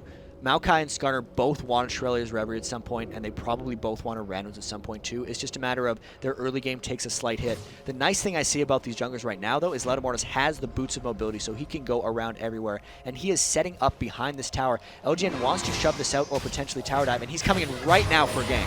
He's straight on the tower, exhaust going down onto WX. There is the counter ultimate, and Sona just gets exploded. Demunlul just picking up the kill. Yeah, that Graves ultimate can just completely shred someone. Great play from Lautemortis. I honestly did not expect him to be able to pull that off, but he just walked straight through the turret. That was nice. That's the power of Maokai, and that's the power of boots of mobility. Not to mention they immobilized people so Graves could hit all of his skill shots as we see another engage going down mid lane. What is going to happen? Wow. Great play from WildTurtle. Meanwhile, Cruzer top lane in a bit of trouble. Great kick, though. He's able to get out of this 1v2, potentially not. He is super low, and YJTM is going to be able to pick him up. Fantastic play from World Elite. But mid lane, great play. Lautemortis going in. With those boots mobility. Will he be able to make it? Yes! He knows he's there. Ultimate going in. There's the snare. However, it is still a 1v2. Will he be able to pick this up? Yes, he will. And he, however, is in a heap of trouble, but him and Skarner are both out of mana. Ryze is coming in from the flank, actually. WildTurtle could potentially convert this. Will he be able to get the snare down? There's the snare, and Lautemortis able to get the bounce. YJTM in a heap of trouble, and there's the kill for WildTurtle. That is 2 kills in a matter of minutes. WildTurtle getting pretty fed. That's really big for Ryze, because I was worried about Ryze getting bullied out by Morgana a little bit. Since Ryze has not really access to early health or resist, you have to start out with that Tear of the Goddess if you want your damage to scale on Ryze. And he's done that. He managed to beat Morgana barely in a duel, and then pick up a refresh on his blue buff. And a red buff. Good stuff. Definitely good stuff. Buff transfer complete for all of the wrong reasons. And YGTM maybe a little bit upset with that buff swap, and we'll see if WildTurtle is going to be able to do something with it. Looking at him, he is 2-0, 88 minion kills, still very much behind Messiah in farm. Messiah has 114 minion kills, just finished off that needlessly large rod, but he's starting to build pretty tanky. He has that Negatron cloak and just have that Ruby Crystal. Also, Lautemortis getting some really smart and good items here on Maokai. He rushed the boots of mobility so he could get better ganks.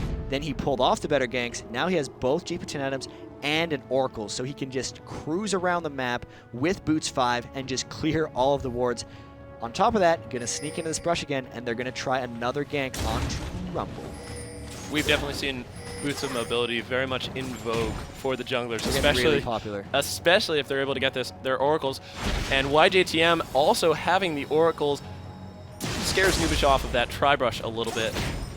Yeah, he ran out a little early there. That was somewhat questionable. I thought he could have baited Nunu in a bit. He got a little excited about that. And here's Lautemortis with the patience once again, just camping in those brushes. There he goes.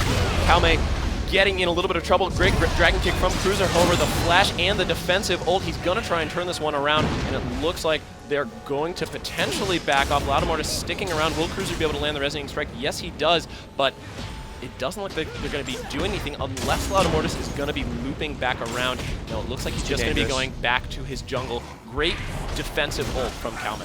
Yeah, Calme going with that Magic Pen Rumble build too that we've been seeing a lot of lately. This is just taking advantage of the immense base damage on Rumble's Flame Spitter. The biggest thing about it is not the huge AP ratio, which it has, but it's more about the magic penetration. And that's really what all these Rumbles are going for, ahead of Spellbat. And Lee Sin, in response to that, has actually gotten 2 Null Magic Mantles. So it'll be interesting to see what he's going to be building into that.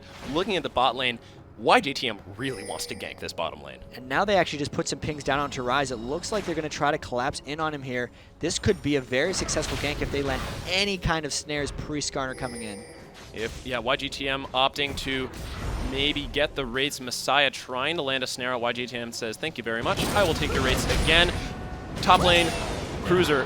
Ooh, a 1-for-1. Couple 1-for-1s top lane. Cruzer and Calme really trying to snowball that lane, but very even. YJTM snared just short, and Lautemortis coming in for the counter gank. YJTM is in a whole heap of trouble. He's going to drop immediately. Messiah not able to do that much. Flash snare going down, and that is going to be a double kill for WildTurtle. He is 4-0 in this game, and he is going to get scary. And the second dragon of the game is just spawning. Legion going to go down and take that. I was just going to mention that Lautemortis was actually 2 levels ahead of YJTM, and Skarner had to be very careful not to lose that Oracles as he was getting quite under level. Being level 7 at 14 minutes is really quite far behind the clip of the game. With what just happened, Legion has a pretty strong stranglehold on this game because Skarner lost Oracles, they lost the Dragon, and the momentum is entirely in the hands of everyone in LGN except Cruzer, who might be a little bit behind Rumble. They're pretty much full control. Cruzer actually just picked up a Hex Drinker, so he is building to make sure that he can handle this lane. Almost 15 minutes in, Legion in control. 20,600 gold to 19,100 gold. 8 kills to 3. No towers down yet, but Legion probably going to make that happen soon. Yeah, and I'm just looking at WildTurtle on Ryze. Completely dominating Messiah. He got that one early kill, and now he's just dumping down onto him. The problem with Messiah here is he wants to get the Zhonya's Hourglass because they want to force team fights. That's their style as World Elite. But when that translates into the lane, since he's losing it, he has no magic resist for what Ryze is doing to him. He has no magic resist for when Lautemortis ganks him. And every time they land a snare onto Morgana, it's pretty much death until he gets that Zhonya's. Yeah, WildTurtle is actually 1,000 gold ahead of Messiah in that position. So a real commanding lead. Lautemortis walking right by YJTM. And they're looking for a dive. They did not see Skarner though. He will be coming up in the middle of this. And there's the dive. Calme getting a great ultimate down. Cruzer jumping onto him. He is about 50% health. Calme extremely low. But YJTM, there's the flash ultimate. Will they be able to drop Lautemortis? Fantastic shield from Cruzer. Lautemortis on a killing spree. Are they going to be able to convert this 2-0? No, YJTM is able to get the kill and get out alive. Messiah coming in to finish something off. Will he be able to do it? He does have the flash. Could we see a dive? If he lands this snare, he could go for it. He is going for it. There's the ultimate, and there's the kill. Fantastic roam from Messiah. I was wondering how Messiah was going to play that because if he threw out a blind dark binding, there was a low chance of it hitting. Cruzer would have probably dodged it. But flashing into ult range to get not only the tether applied, but the slow so he could land his dark binding for the next shot was the perfect way of converting that kill. He also burned his Ignite on him just to make sure. Lee Sin is an extremely mobile champion, but WildTurtle making him pay by taking down this middle turret. And that is first tower to Team. With how much Legion has seemingly been dominating this game, the gold is really close. And I'm kind of trying to figure out how this is. Is it the fact that maybe, yes, Messiah has 17 more minions than Ryze, Looking at the jungle a little bit, a few more minions on Skarner by 5, and Ezreal is up by about 20 on Graves in the bottom. So despite them being down in kills, they are up. No, they're also down in towers and even dragons. It's really close gold, just considering how much Legion seems to have control. Yeah, World Elite really is hanging in there, and Legion starting to build that lead. They have almost a 2,000 gold lead. Top lane Cruzer with that Hexdrinker, I believe, really helped save him in that top lane exchange. Ryze opting for an early Abyssal Scepter, while Messiah finally picked up his Zhonya's Hourglass, so we could potentially see some very interesting Morgana engages going down the line. And that last fight up top really did help YJTM get back in the game. Getting the kill and the double buff transfer is so huge for him. When Skarner has a blue buff, he really, really ramps up. If he doesn't have it, he uses 5 or 10 Qs and he just kind of runs out of mana. So the fact that he was able to pick up that blue is really dangerous. And holy crap, Lautemortis is living top lane. Surprise, surprise, Lautemortis is lane tanking top lane for, I believe, the 3rd time in this game.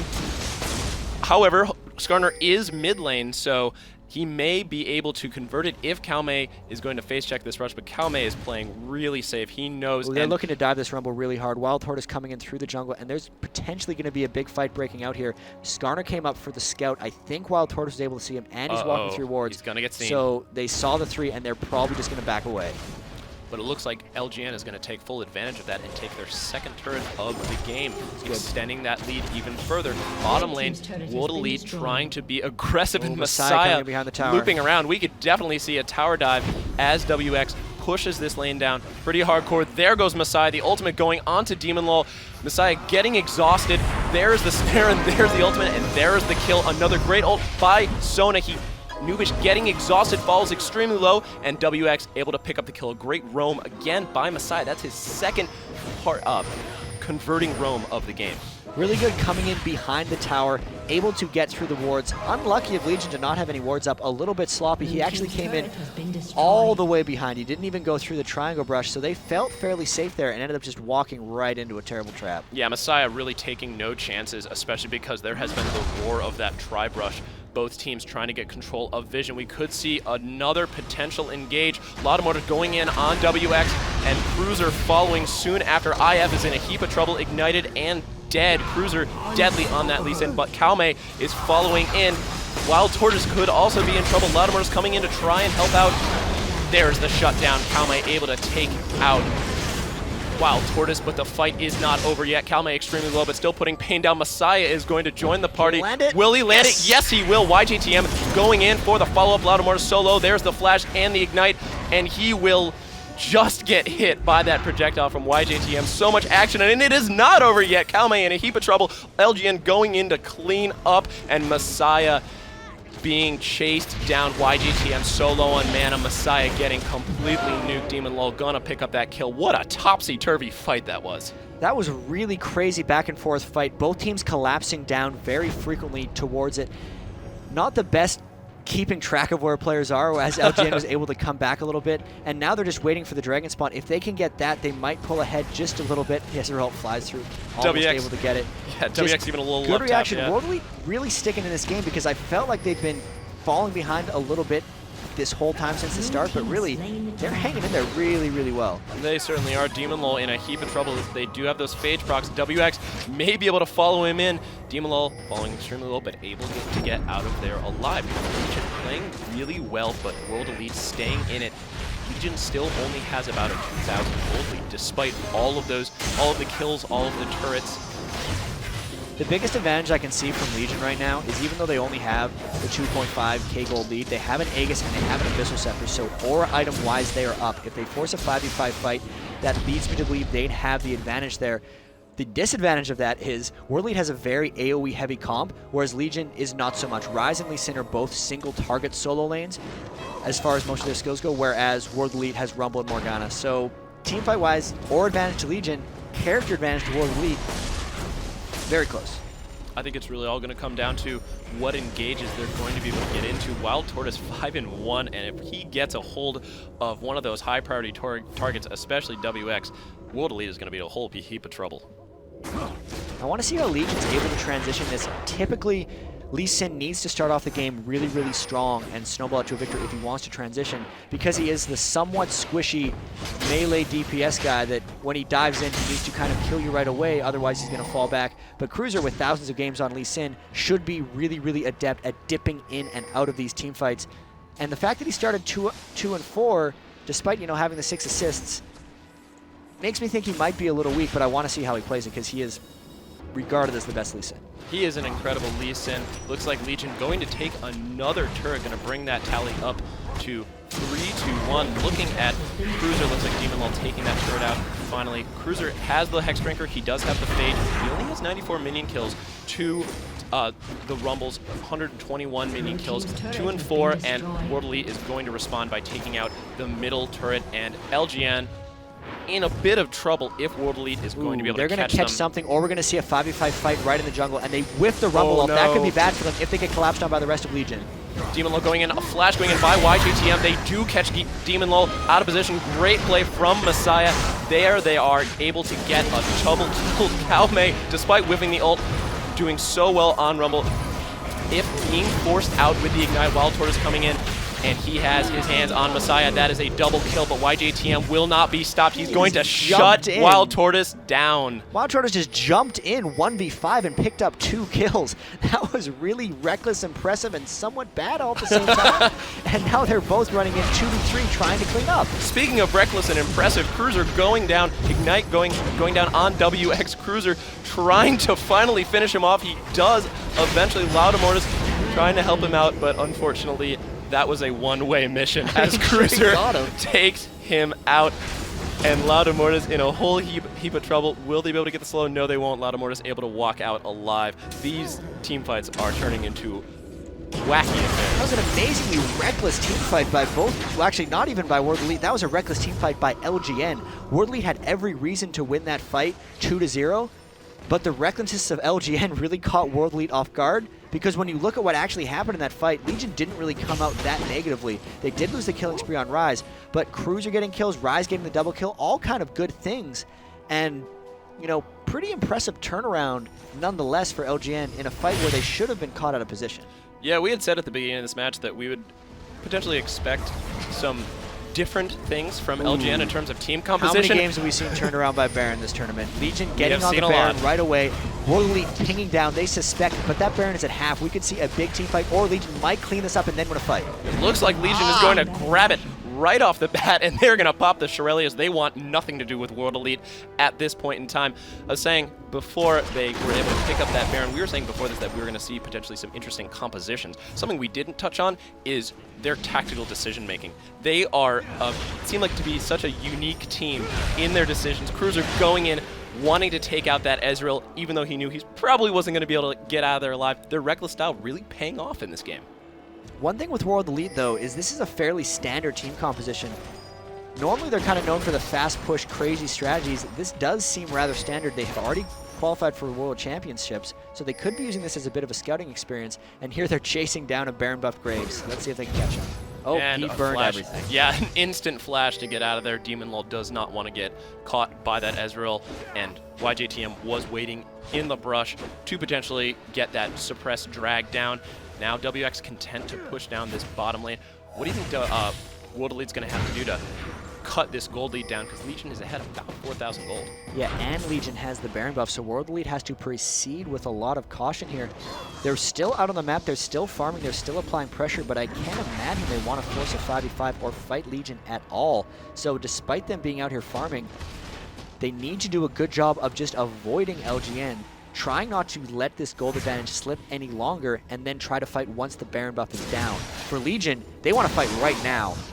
And they're not afraid to tower dive, so that might be what they're trying to do here. They definitely aren't. Lautemortis as well, having that ultimate. If he sets that down, we could very well see a fight soon after, but now LGN seemingly content to just push out this mid lane with that Baron buff. They've got some great poke with that Graves, and they've got some great minion wave clearing. And looking at the score, it's pretty close in kills and pretty close in turrets, but LGN really able to take the kills and take the objectives that matter to snowball this lead, and it looks like they're going to be putting a lot of pain down. WX being forced to burn his ultimate to clear the wave. It's still just kind of a standard hold for World Elite here. Legion not doing that much to try to split around or do anything creative. I don't think they're going to be able to siege down onto this tower. Lautemortis getting a little sloppy here. Might have been trying to bait an engagement there as he was probably ready to dive right in. But Legion not gaining that much advantage from this Baron buff yet.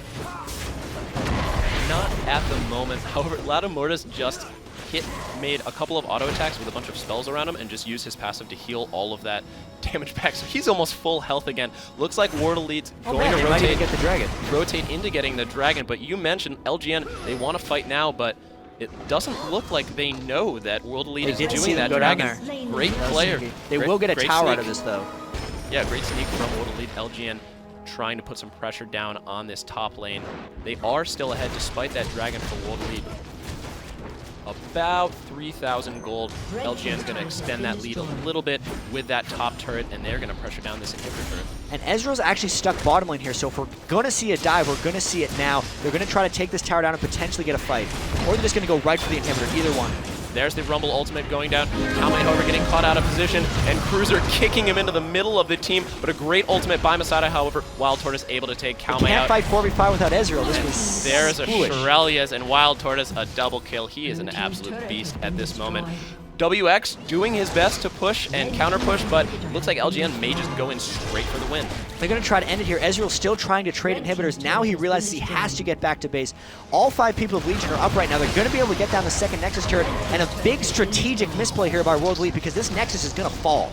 Great play from LGN to push down and know what is happening. Seeing that Ezreal, game 1, 2 Team Legion, well played.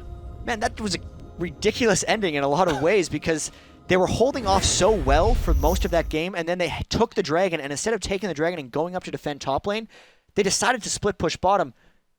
Legion was just going to tower dive. Maokai had enough armor to tank pretty much anything, and then they didn't even give up the inhibitor. They could have probably held with 4 players at their double Nexus towers, but they tried to hold at the inhibitor, and that was just a fatal mistake. Yeah, we saw Messiah trying to make something happen. Chawy dropped the ultimate. He actually had a pretty good ultimate going into that fight, but Legion was too strong and too far ahead, and without that Ezreal, World Elite was in a whole heap of trouble. I'm a little disappointed that it was a great play by Legion, but a big misplay by World Elite. I want to see them play again because that was a super close game that I felt World Elite was sticking around in the entire time. Really can't wait for game 2 because I felt like World Elite was super strong there. Amazing play by Legion, though, taking advantage of every mistake World Elite did, and that was a really good game. Great game, and Cruzer the Bruiser showing why he really is one of the best Lee Sins in the world, especially that last kick. He actually just booted Rumble after the ultimate straight into the team, and Chawy got completely nuked. So, yeah. Well played, Team Legion. I can't wait to see what they have in store for us next. Yeah, I think we're going to go to a quick commercial break before this second game, and we'll see you guys soon.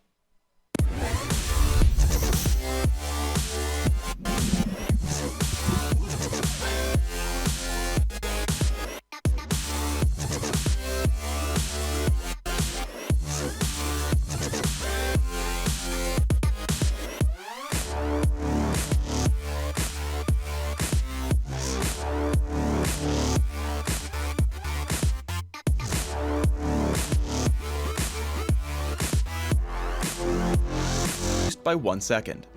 As his primary damage tool, I take Mystic Shot at level 1 and max it first.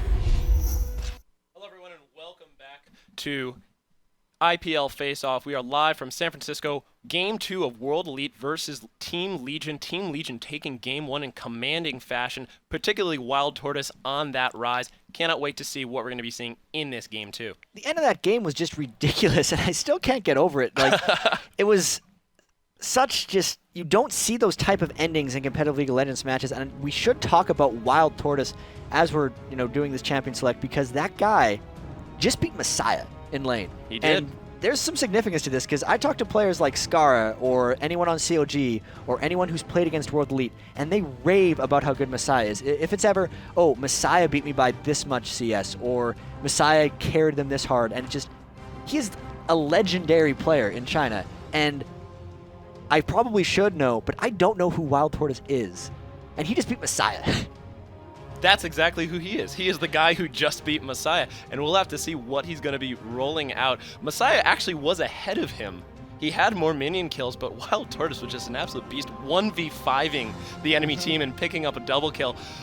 Looking at picks and bans really quick, World Elite banning out Malphite, Maokai, and Nocturne, and LGN responding with Shen, Twisted Fate, and Alistar. World Elite first picking Vladimir, and LGN responding with the Ezreal Nunu picks. YGTM, on the other hand, maybe looking for another jungle Skarner. He was pretty strong on the jungle Skarner in Game 1. They seem fairly happy with how that game went, aside from losing. Like, if they're going to Aside pick from a starter. losing. No, they lost due to strategic mistakes. I don't think they lost because of their team composition. I hope that we get to see some more Wild Tortoise on Wild Rise. We got some. I was reading some tweets. Scar was just like, he just started building random items on Rise. Apparently it worked. Jumped in for double kills. Natwin said Wild Tortoise too wild. I want to see him on Rise again because I need to see a sequel to that. Yeah, there wasn't a Rise ban. I was actually a little surprised that there wasn't a Rise ban from World Elite. They might just give it to him again and see if Messiah can pick something as potential counter. Looks like World Elite going to be going for the Corki pick. Corki, pretty popular. Yeah. AD One thing carry. I should point out, though, is that the Ezreal got picked very, very early on, and that's something we're seeing a lot of this tournament, as well as Nunu. They seem to be the prime, almost 1-2 picks. You pick Nunu for support or jungle, mainly support, and you pick Ezreal as your AD carry, and that is what everyone has agreed to do, it seems. They just love the strength of them. So Corki, pretty good pick against Ezreal. They have very similar kits, and you can match up quite well against them. So that should be a good matchup in bottom lane. Yeah, no surprise with the Ezreal pick. He has been, I believe, I would love to see the stats on how many games have either picked or banned Ezreal. I don't think we've seen that many Ezreal Haven't bans. many but bans. Certainly a lot of picks, though. Yeah. And a lot of success as well. WildTurtle and Demunlul, I'm not going to say they're going to go for the Sona because they might swap it on me, but Sona would There it certainly is. be, there's the lock. Now we can say they went for the Sona. And they're going for Yorick. the Sona. And maybe potential jungle Nunu because they do have the Sona as that support. Yorick top lane could be very strong against an Aurelia if Calme decides to go for the Aurelia. I don't want to speak too soon. They do have the Vladimir as well who could go top lane if they decide to go for that. Yeah, so they picked the Vladimir very early on. Vladimir is known for being able to go either mid lane or top lane. So when Demunlul picked the Yorick, they were just leaving themselves open for full counter picks there, and then can, after that, counter pick when they know where Vladimir is going, if that makes any sense. So the Aurelia was picked to beat the Yorick in lane, and whatever gets picked here by Legion will be picked to go up against a Vladimir. So please be Rise. I want to see Rise. You want to see another Rise. WildTurtle putting on a bit of a Rise clinic. Well, a Rise clinic of how to build interesting items and still completely dominate a fight, even when His you're the items only were guy good. there. He didn't build super unique items. He had a lot of Magic Pen as well as a lot of mana. I think he had Abyssal Scepter, Sorcerer Shoes. Of course, he had the Tear of the Goddess very actually had early an on. Archangel Then he Staff, finished yeah. Archangel Staff, and he did have another item in there. I'm not entirely sure, but Gragas. Whoa, nice. Very excited to see the Gragas. We in the Curse versus SGS, we saw SGS's mid lane running Gragas. That ultimate can just end a fight and potentially end a game if placed correctly. Yeah, we saw a lot of Gragas over in Poland as well for that tournament, so he's coming way back into favor as well. That's another potentially really strong pick to go up against Vladimir. The only thing about this is Vladimir can kind of dodge out of all of Gragas' stuff, and it'll be just glorious. It certainly will be, especially if he's able to get that extra farm as we tick down. Looking at these matchups, who do you like in this game too? Right now, I do have to give the edge to World Elite. I like their lane swapping. I like their CC, and I think their early roam is going to be able to take over a little bit. When Aurelia jumps around in team fights, it's just, I like the way they have global move, just the movement a little bit, even though Legion seems to have gotten really good, and they had the early game win against MTW in the first round, and beating up on World Elite is just really impressive. We are loading into this Game 2, Team Legion versus World Elite. I'm really liking this matchup, Jatt. I think World Elite has so much single target disabling, but you can never count out a Gragas ult. One well-placed Gragas ult, and that could potentially be all that she wrote. Looking forward to this game. The Gragas versus Messiah matchup will be pretty exciting. I want to pay a bunch of attention to how WildTurtle does, because he was just so surprisingly effective in that game, and Legion is a real dark horse in this tournament. They only had 40 circuit points coming into this event, which put them in 9th place, and just because of the teams that are ahead of them, they essentially need to finish 4th or higher just to be able to qualify for the North American Regionals. They got a pretty good start so far. They certainly did. We could see, we don't really know as much about WildTurtle, so he could be just as wild on Gragas. You never know. We had Wild Rise and potentially Game 2, Wild Gragas. That would be a good one. I am very excited, but you can never count out Messiah, especially on Vladimir. Vladimir really strong when he gets that farm. So, and I also got to say, I love the jungle Skarner. I'm a huge Skarner fan. I love that ultimate, being able to move around, and it looks like we're going to be getting into this game right now. Here we are, loading in. World Elite versus LGN. Running down the lanes really quick. We talked a little bit too much about that Messiah WildTurtle mid lane, so you know it's going to be Messiah on Vladimir versus WildTurtle on Gragas top lane. We've got Chawy on HaRleLuYaR facing off against Cruzers. Yorick in the jungle. YJTM on that jungle Skarner going up against Lautemortis with the jungle Nunu. Really excited about the jungle Nunu. And bottom lane, we have Corki Tarek, WX and IF facing off against Nubish and Demunlul with that Ezreal Sona, second Ezreal Sona in a row for Legion. I'm thinking Corki Tarek is going to get really, really aggressive down in that bottom lane. Sona's biggest weakness, despite having so much poke, is getting directly aggressed on, and there's no better support for directly diving on them with a guaranteed stun than Tarek, and Corki has one of the highest bursts for AD carries. So that's a very dangerous and volatile lane for LGN. Actually, sorry, quick correction. I believe it was World Elite who had run the Ezreal Sona for Game 1. Yeah, it was. So, quick swap up with Legion taking that, and it'd be great to see what World Elite's going to be able to do with that Corki Terra combination, that stun, being able to allowing Corki to be able to jump in.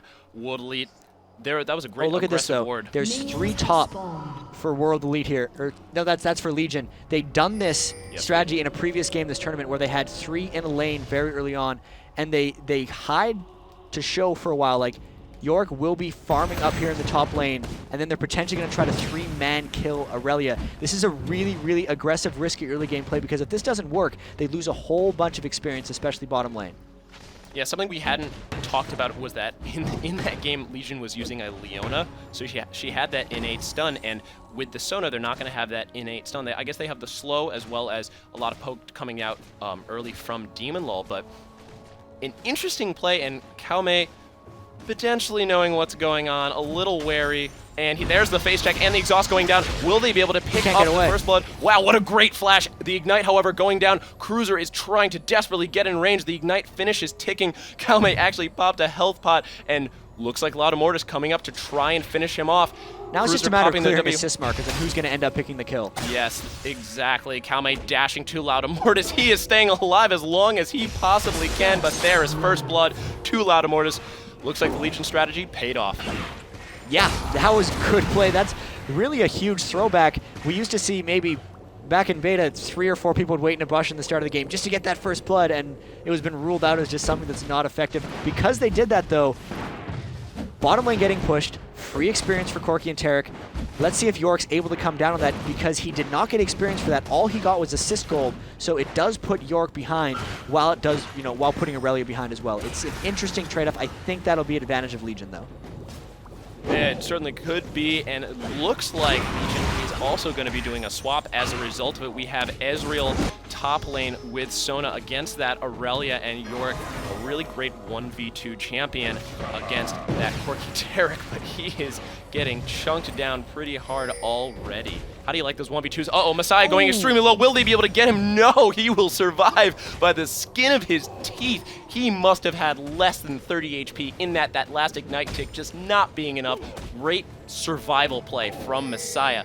But WildTurtle once again just beating him up in this mid lane. Oh, and here we have Skarner. Good hide in that rush. Now he's on to Lautemortis. There's no escaping the Skarner if he decides to stick, but Gragas should be able to come over for rescue. This is going to be really interesting.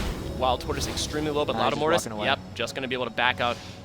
It could have been potentially been a risky play for WildTurtle to jump in and make that a 2v2, but great play from Lautemortis, able to get out of there alive. Bottom lane, Cruzer doing his best to farm despite the aggression from WX and IF. That Corki Tarek lane is so aggressive and so strong, and they've already got the tower down to half health. So yeah, that's 5 minion kills, now 6 for Cruzer versus the 32 of Corki. Conversely, we only have 19 on Demunlul and top lane on Ezreal. to 10 of HaRleLuYaR, so the lane swapping actually in the favor of World Elite quite heavily despite that first kill. So it's going to be evening out if the minion kills keep trending this way. And it looks like HaRleLuYaR, she did grab that cloth armor, so Chawy was prepared to take the abuse, so to speak, and it looks like YJTM's spending a little bit of time in that top lane trying to help out Chawy as best he can. But looking at the ward coverage in that top jungle, Chawy using that Q to be able to get some farm. Great ward coverage from Legion to be able to see when YJTM's gonna be making his move. Yeah, so there's no way for YGMT to actually sneak into that top lane because he can't come through the river and he can't through from the lane. The lane gank is stopped by the fact that they're always constantly pushed so far up. So HaRleLuYaR pretty much by herself, completely isolated, and anytime Skarner tries to come in, he's just going to get shut down. Yeah, and it looks like he got noticed in that top lane. We see Nubish he's just backing away. Trucking down a little bit. They're pinging him, though, because they Yes. get to see the jungle invade, so potentially Gragas and Nunu can chase in after Nunu and try to clean after Skarner clean him up, and he is in a world of hurt here. Let's see how he tries to escape this one. Yeah, that's going to be some serious trouble. Lautemortis is going to be able to land that snowball. There's the belly flop and the Try to exhaust. flash. He's so low. Oh, he misses the flash. Oh, that's serious trouble for YJTM, and there's the belly flop for the kill on WildTurtle.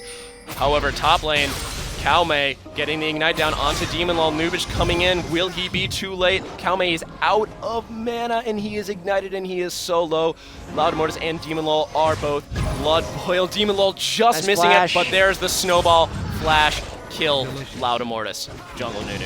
Too strong. Legion coming out of the gates really hot here. They had a bit of a disadvantage from those 2v1 lanes CS-wise, but kill-wise and aggression-wise and ward-wise, they're doing some really, really hot and smart plays. Just good doubling up in the top lane and a great collapse down on a Skarner. The warding by Legion, despite the fact that they aren't getting minion kills, is paying dividends. And there is first turret to Legion. They are up 9,000 gold. Oh, sorry. Sorry, They Legion traded actually, turrets. yeah, they did trade turrets real quick. However, Legion having a 1,000 gold lead already as we approach the 7-minute mark there. 3 kills to none. And once again, I'm so impressed with WildTurtle's play so far against Messiah, who's really somewhat of a legend in terms of being an AP carry. Yeah, I mean, you look at this, 45 minion kills on Gragas, 50 on Vladimir. This is pretty close. This is good stuff for them. It's just a matter of WildTurtle sticking with Messiah as the rest of Legion wins at this point. Last game was a little more impressive because Ryze was able to take him down, but he's just pretty aggressive, running out his mana. It looks like he's going to be going back to base here. The nice thing about this is once he gets his blue buff, he's going to be able to pretty much free farm. So any minion kill advantage Messiah has now, he's going to be able to, you know, not fall that far behind WildTurtle because once Gragas gets blue, he can just free farm. And it looks like WildTurtle is really holding steady. Lautemortis having to walk out of that. They swap the aggro to Nubish, and Legion could potentially pick up this dragon without any opposition. Looks like they are coming Speaking in of a bit from the opposition, side. yeah, there could be some serious trouble. WX and IF going in. Ooh, nice, they got him Legion's off. just going to be able to back out. WildTurtle getting dove by Messiah. The ignite going down onto Messiah. He is between 2 towers. Lautemortis, will he be able to pick him up? Actually, WildTurtle getting credit for Ignite that tick. kill. Gotta love those ignite ticks. Great pressure from Lautemortis. Really aggressive play from Messiah. And looking F and YJTM look at in that a heap of collapse. trouble. Unbelievable collapse from Legion. They are playing out of their minds this series. Just really good team movement. They were able to capitalize on that dive by Messiah so well. YDMT also getting a little bit aggressive. The quick duplication by Cruzer. Now it looks like they have 4 members on Dragon. No, sorry, they do have 4 members on Dragon, and they're just crushing this down. I'm sorry, I'm just a little bit distracted. There was no York in there whatsoever. I got confused between Nunibot and York, so I, for some reason, thought they duplicated. Really good Dragon's kill there, and a 2,000 gold advantage. We're not even at the 9-minute mark, and Legion is already starting to pull ahead. They've doubled that gold lead from 1,000 to 2,000, 12,600 gold to World Elites, 10,800 gold. Legion in the lead. Pretty not commanding, but for how early it is, they're impressive so far in this series. 5 kills to 1. They get the blue buff down onto WildTurtle. Now you see those barrels taking out the entire back wave. He has that Nien large rod, looking to probably get that death cap fairly early on. And those barrels are going to be hitting pretty hard, especially if they start roaming around a little bit. So far, the only downside I see is the gold is very much onto Nunu, Lautemortis' jungle. So he can't convert that necessarily as well as someone to carry, but it's still going to be really effective for him to just tank up and be able to dive in. Yeah, Lautemortis doing so well. And speaking of doing well, WX is actually completely destroying Demunlul in minion kills. He has 83 to Demunlul's 43. Both of them have a phage, but it looks like WX is going to be building into that Sheen. He has that mana crystal. He is at 2,800 gold to, actually only 2,800 gold to the 2,400 for Ezra. So not as much as we thought, but that minion kill, that farm is pretty impressive nonetheless. So this is World Elite's kind of backup strategy since they've been losing the rest of the map. Corki and Tarek have been free farming down at this bottom lane. They had the lane for the free at the start of the game, as we mentioned. Then they had the 2v1. You're not going to miss any minions during that. And now they're just freezing it, getting all the minions again. So Corki's going to pull substantially far ahead of Demunlul if it continues this way. And when teamfights come out, if they can protect him and if he can get his damage off, that's going to be World Elite's ways of coming back in this game. Because right now they're losing pretty much everywhere else. Yeah, World Elite having a little bit of trouble. Speaking of mid lane, great grab from YJTM. Lautemortis is gonna flash out. Fantastic counter ult by Nubish. Exhaust going down onto YJTM. He's gonna flash out, but we could see a dive. Oh, will he be able to land the barrel? Yes, he will, but YJTM getting out with a sliver of health. World Elite are doing their best to be escape artists, and Legion just trying to press that advantage. Yeah, and this is kind of like last game where it seems World Elite is on their heels the entire time, but the gold is staying very close. I think that's a testament to how well World Elite manages their economy and how well they can get the minion kills. With all that though, Legion pushing extremely hard, getting now the second turret of the game, and this is impressive play by Legion. Legion actually, we had talked about this in game one where Legion was really trying to dominate and really making these strong plays, but World Elite holding strong. They were able to keep that gold lead, and it was only in that last hiccup when Ezreal was split pushing bottom lane where they had a bit of trouble and Legion was able to close it out. But right now Legion is doing their best to make no mistake. They are still holding on to that 2,000 gold lead, and WildTurtle is starting to pull ahead of Messiah and farm. We've been talking about how good a farmer Messiah is. WildTurtle is ahead of him by 20. It also has a little bit to do with Gragas. He just throws the barrel and gets almost all of them. The big thing that's allowed him to get ahead of Messiah is the ganks and the tower dive that Messiah did, because he lost a lot from that. Once they get the tower though, Messiah's now stuck back a little bit. He's going to lose a few minion kills, and Lautemortis having the oracles and boots of mobility, clearing wards, making Messiah not feel safe, and that's contributing to his losing the lane.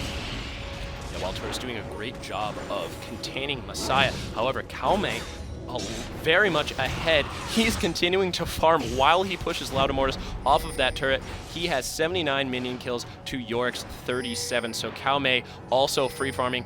We could potentially see that HaRleLuYaR Corki combination. Oh, and it looks like YJTM going in, trying to grab him. He does grab him, and there is WX. Is that an Oracles? Yes, it is. Great play by World Elite. Chawy getting a kill, getting potentially a little scary. That was really good for World Elite. So now the gold is only 1,400, but with the Oracles lost, you can take that 400 into account and say they're only 1,000 back, despite being down in towers and down in kills. So as this game moves on, Demunlul really needs to catch up to what WX is at, because that's where the majority of this gold differential is coming back in. Demunlul just hasn't been able to farm on Ezreal 60 minion kills to 120 of Corki. And here we have World Elite grouping up mid, trying to take a tower. And if they get this, the game is dead even. Certainly pushing that pressure, but oh, there's the ultimate from WildTurtle. Just a bit of a reset ultimate, but the power of that ultimate, even when it's, you know, he isn't able to get a kill, it's still so scary to watch, and you wonder what would happen if someone had been just a little bit lower when that Gragas ult had hit. 13-minute Rabadon's death cap, actually, so he's able to completely obliterate waves with those barrels. Just bloop, 6 CS, bloop, 6 CS over and over again. And, you know, still, World Elite right in this. I think the next big fight we're going to see is when the Dragon respawns. World Elite knows these towers very well, and they pride themselves on objective control. So now that they are back in the game, now that the gold is close, they're going to look to convert something at or near Dragon. Yeah, it'll be great to see what World Elite is going to do, but when they're going to be able to make their move. Approaching the 14-minute mark, we see Cruzer trying to make up a little bit of that deficit between him and HaRleLuYaR. HaRleLuYaR is actually almost more than doubling his minion kills, and she has that kill. He does have that kill and assist. However, a little bit behind, he's opting for those gold per 10 items. He has the Heart of Gold and the Philosopher's Stone, but Team Legion still ahead, about 1,500 gold, 2 turrets to 1, 5 kills to 2. What do you think Legion is going to have to do to really crack this game open? right now they have to win a fight at the next dragon because that's where it's going to be forced. They're all down there collecting, and they're actually looking to get a quick jump onto Nunu down in the bottom lane. The dragon's up. They need to win this fight. They can win this fight if they land a good Sona ult, comboed with good Gragas stuff. If they duplicate Ezreal properly, they're going to win this. I wouldn't even be afraid if I was Legion to aggro the dragon and force a fight, because that's what they need to do to stop, you know, WX from just getting too far ahead. Yeah, Demunlul actually getting a little bit brave. He is surrounded by 5 members of Team World Elite. They definitely want to go into this dragon. It looks like they are going to start this dragon up. Yes, they are. And Demunlul a little bit out of position There's for this no fight. way we don't see a fight out of this, or at least a big dragon attempt steal. Yeah, it looks like Legion forcing World Elite off of this fight. All of the ultimates are up. All of the summoner spells are up. Actually, Corki, his Ignite is about to come up. Great ward from Cruzer. Well, actually, they're trying to push mid while World Elite's poking around Dragon. They're going to try to get as much tower damage down. Lautemortis taking tower hits, though, and, you know, a little confusing. It certainly is. However, Yeah. Legion known for their unorthodox playstyle, so there may be a method to their madness. Looks like World Elite's gonna start to pick up this dragon without being contested at all. Oh no, there's the contest. Messiah and Kalme going in. Nice. That's a 3-man dragon for World Elite. So that was Legion trying to split off a little bit. Sona and Ezreal went back to farm slash to buy and base, and the 2 or 3 man push mid was repelled by 2 members of World Elite, and the other 3 managed to take the dragon. So a big win for World Elite there. They were down in gold, and they managed to pick up the dragon, not lose a tower, despite being behind and probably at a disadvantage for that team fight. Yeah, World Elite has done a fantastic job of chunking this gold lead down. We look up and we say 2,000 gold. We look up again, it's 1,500 gold. Now it's just about 1,000, a little less than 1,000. 800. It's ticking down as we're watching it. What just happened? It just went down to like 600 immediately. They completely cleared the creep wave there, and you can just see all that farm going down on a Corki. He's going to be buying that Trinity Force pretty soon, and when he gets that, that's going to be a huge power spike for him to actually start showing his big advantage on Ezreal.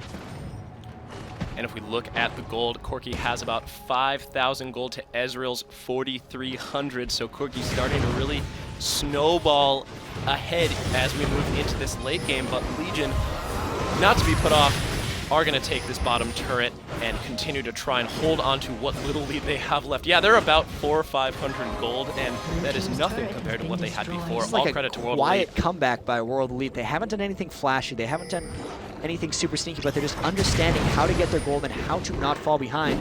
And nice dodge of the Gragas ult. They might lose this tower, or they could force a team fight because the Gragas ult is down. Yeah, Legion's just going to back away. That was a great bait by WX. Fantastic Valkyrie. Yeah.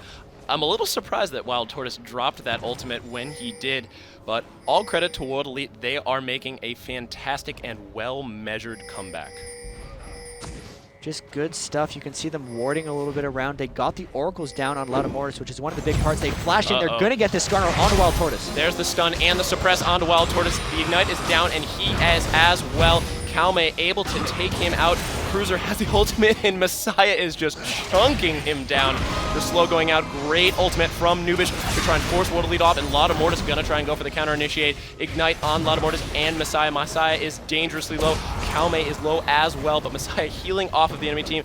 Demunlul cloned right now, and his clone is trying to chase down WX, but it looks like World Elite is gonna back off. That was a great engage from World Elite. Another thing I hadn't picked up on is Yorick is only at 49 minions, Aurelia's at 133. So not only was their 2v1 lane winning, their 1v2 lane is winning comparatively. So that's really where all this extra gold is coming from. Despite being down in towers and 2 for 1 in dragons, down in kills, they're close to being up in gold. That's really impressive farm. Looking a little bit further into that gold, Aurelia has 2 parts of her Triforce, and she is beating Yorick by about 1,400 gold herself as Demunlul tries to chunk down someone as they're being, but unfortunately, no dice. World Elite, a really impressive. I like the idea of the quiet comeback because we really didn't notice it snuck up on us, and before we knew it, Messiah was chasing people down, and that Q was hitting so hard. They're just methodically farming, and Legion is not. Is pretty much what's happening. Legion spent so much time roaming around trying to pick off World Elite, and they were rewarded for it greatly early on in the game when they were getting the kills, but for the last 5 or 10 minutes, they've continued that roaming, and they haven't gotten any payoff, and because of that, World Elite's just getting a bunch of gold. They aren't only doing that, they are invading and may be able to get a kill. Great ultimate from Gragas to sort of offset that flash from IF. IF going for that stun. Great ward to be able to see the movement of Team Legion. World Elite resetting, meeting up with the rest of their team, and they could potentially take down this mid turret, no problem. Yeah, and with this turret, if they're able to get it, no, there's a lot of defense here. We can potentially see something. They're gonna not quite get it. And so much damage going out from WildTurtle. He did use that ultimate to sort of reset that fight and prevent any of his teammates from getting caught by that Taric. But even just those regular barrels are hitting so hard already. He does have that death cap, and he has a blasting wand now. In addition to those sorcerer's shoes, those are some scary, scary beer barrels. Yeah, and with that tower, gold, dead, even. So World Elite completed the comeback, so to speak, and they're now completely on even grounds. You know, 3-5, looking at it now, you say, oh, this has been a super, super close game, but that doesn't show how far behind they were early on. Certainly, Legion really ahead early, and something we hadn't touched on is Messiah grabbed the Haunting Guy Sorcerer's Shoes combination that we've been talking about on Rumble, so that item combination, not just reserved for the Yordle in the mech suit, but also for I believe it's the Blood Mage. It's a very common situation on casters here, and it's going to work quite well against Legion, because if you go down the line of players on Legion right now, Sona no magic resist, Nunu no magic resist, Gragas no magic resist, Ezreal no magic resist. When you have 40 magic penetration from your items, and then probably about 10 from your runes and masteries, you're going to be hitting them for true damage. And Vladimir's base damages are actually quite high, so come these team fights, when he gets his ultimate down and he's amping that true damage on top of people, it's going to be pretty amazing for Messiah. We've actually already seen Messiah chunking people out with that QE combo, and looks like World Elite is just trying to make sure that they have map control. It looks like they're roaming. YJTM has that Oracles. He's been taking out those wards. World Elite content to farm and continue to hold even. This game has just gotten really tense in the last few minutes, because Legion kind of realized when they had those close team fights that we're not ahead anymore and we're not really sure what we're going to do. The Dragon's about to respawn. World Elite got that one, and it looks like Legion might be conceding. They're going to have to, because 2 of their members just went back to base. So World Elite now taking a quiet lead of the game, and I think Legion knows it. Yeah, I believe that's the first time World Elite has taken the lead in this game, and they have really manufactured this comeback. They don't have that much of a gold lead, but I feel the next team fight is really going to show how powerful they are. It's going to be interesting, and it's going to be all about the initiation. Gragas is very skill shot reliant and is very hit or miss in these team fights. If he lands a perfect ultimate that sends 2 members towards his team and 3 members away, they'll win the fight straight off. But if he throws out a barrel that either misses or knocks the wrong people in the wrong directions, they'll pretty much lose it right there. So I hate to put a lot of pressure on him, but WildTurtle needs to do well in the big team fight that is bound to happen sometime. WildTurtle is certainly going to have to be a little bit wild with that ultimate. We saw him being just that reckless with Rise, going for the 1v5, so I have 100% faith in him. I would love to see a great Gragas ultimate to crack this fight open, because we are dead even. Well, not quite dead even. World Elite has about 1,000 gold lead as we approach the 23-minute mark, but Legion looking to push down this middle inner turret. Yeah, so there's a couple things that could end up starting a fight. Skarner might try to ult someone, even though he's very squishy and very low. That would start it right away. Or Sona or Gragas will land a good ultimate, but you can see the power of the poke there from Gragas. This is very tense moment for both teams, because there has been so long without fighting that this next fight is going to be extremely impactful. Looks like Team Legion really want to potentially force a fight under this turret. This turret is less than half health. I have no idea what's going to happen next, Jatt. It's really just about sieging down and continuing the farm fest that they've created here. Corki up to 200 minion kills. Ezreal's starting to catch up, because they both have a Trinity Force here, so they actually are on fairly even grounds from an AD carry perspective. The Vladimir has the needlessly large rod now and the magic penetration, so if this is an extended team fight, he's going to most likely take it over. It's all about Legion, if we ever get a team fight, pushing out for the kills, versus World Elite trying to get the sustained long team fight or a good pick. And it's been so many dragons, so many barons, and so little actual fighting action that both of these teams are going to be getting a little antsy. I really wonder who's going to try to take the initiative for an engagement. Yeah, it looks like Gragas actually picking up the Deathfire Grasp as well. So in addition to the initial burst, he's going to be able to have the follow-up burst of that activated item. He's at 236 minion kills, showing the power of the farm. Uh-oh, and YJTM was able to pick off Nubish, and World Elite could potentially turn something from this. Just caught him with a Skarner ult, did not even have to burn flash, and now they're right on to Cruzer. He's got to get out of here. They're going to be able to catch down on him, and this is going to be bad for Cruzer.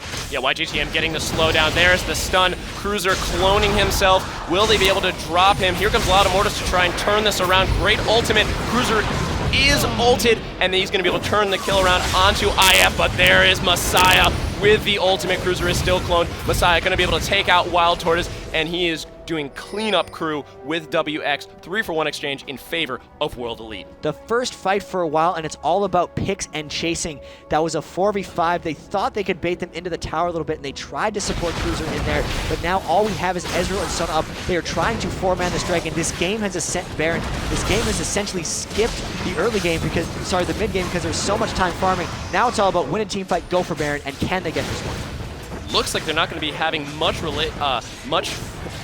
resistance. Nubish sitting around. He does have full vision.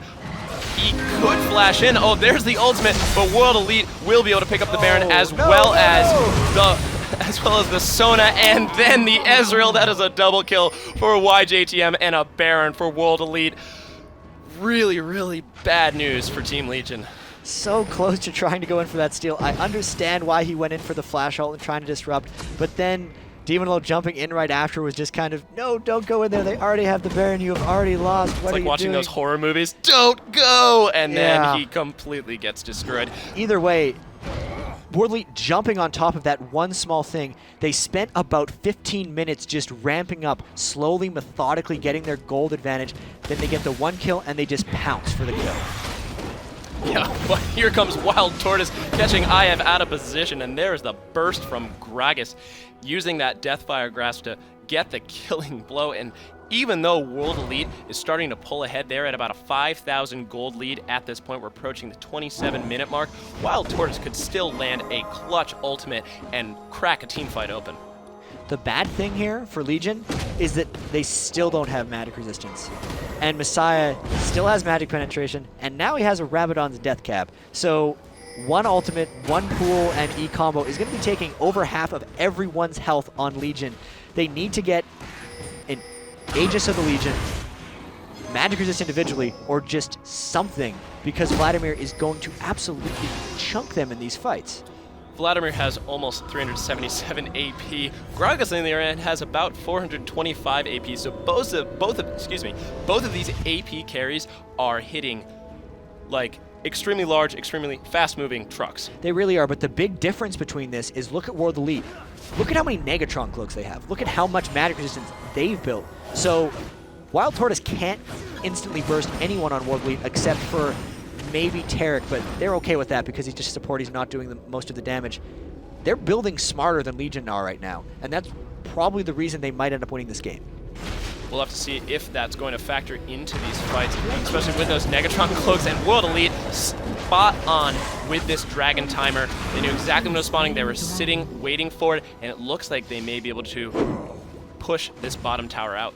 Just great objective control and a really, really methodical game. Every single dragon they have been there waiting to take if they've had the, men to not just lose a terrible fight. They got the Baron, and now they're not even really trying to force team fights with this Baron buff. They're just trying to get more of a gold advantage because in their mind, more gold is just a victory. It doesn't matter how you get there.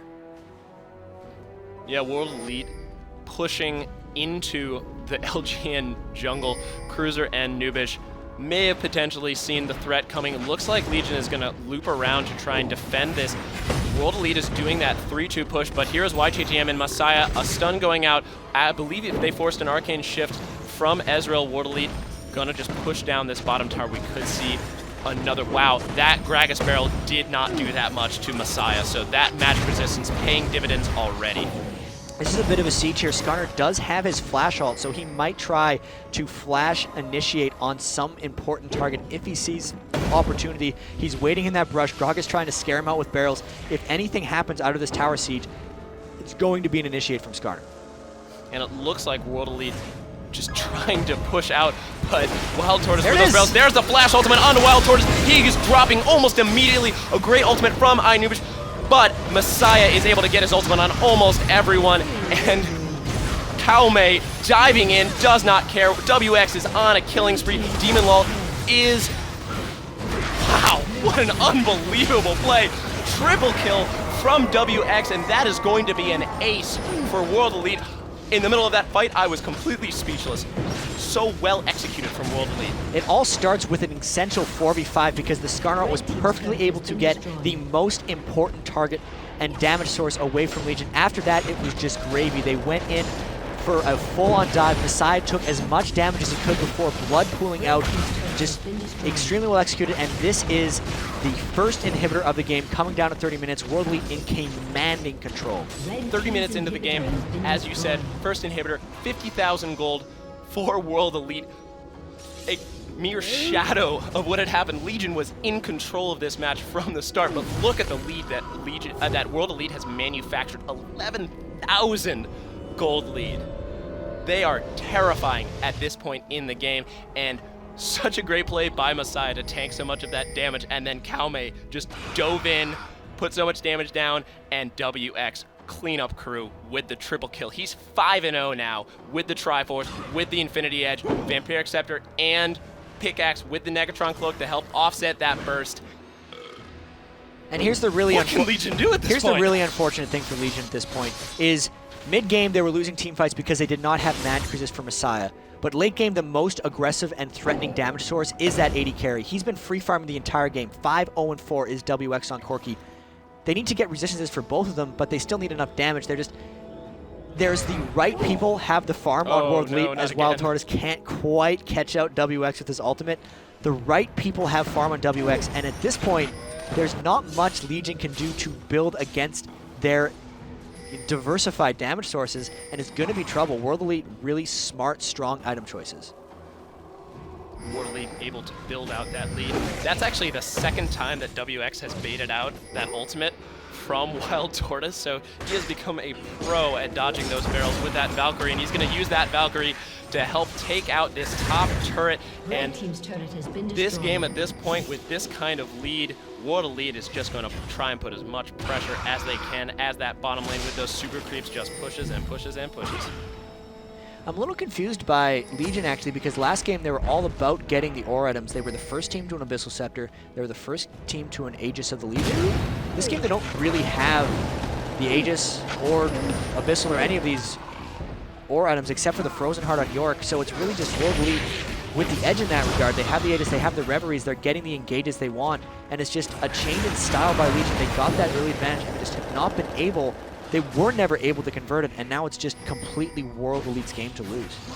Well, they do actually have an aura item on Nuno. I believe they have an Emblem of Valor, which is an interesting Yeah, that's working pick. towards Zeke's, I suppose, Yes. right? Or no, More- the Emblem of Valor does not work towards Zeke's anymore.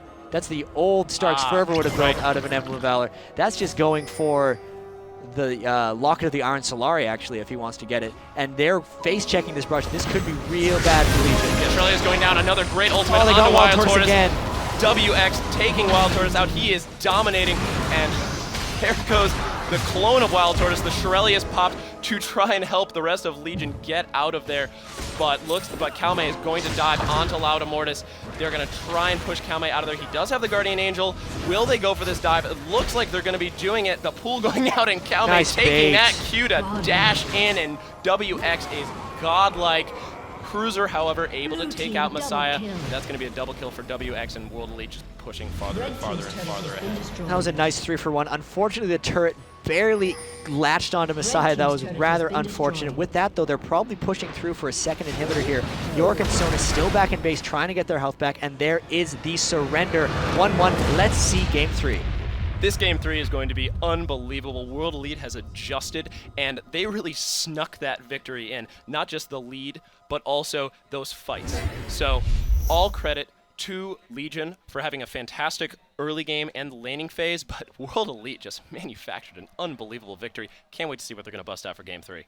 That was just a methodical, strong victory by World Elite. Legion showing that they're extremely strong, too. Jumping out to early leads in both games. It's just that time World Elite was able to come back from it. And WildTurtle, fell off a little bit that game. He got caught a little bit out of position by really strong Skarner alts, and he just, honestly, Skarner is a very good pick against Gragas because Gragas is a fairly short-ranged caster in teamfights. Good picks, good play, and I cannot wait for Game 3. Yeah, WildTurtle was certainly the target for YJTM in almost every single fight. And speaking of Game 3, we're going to take a quick break, and when we come back, Game 3 of this best-of-3 series, Team Legion versus World Elite.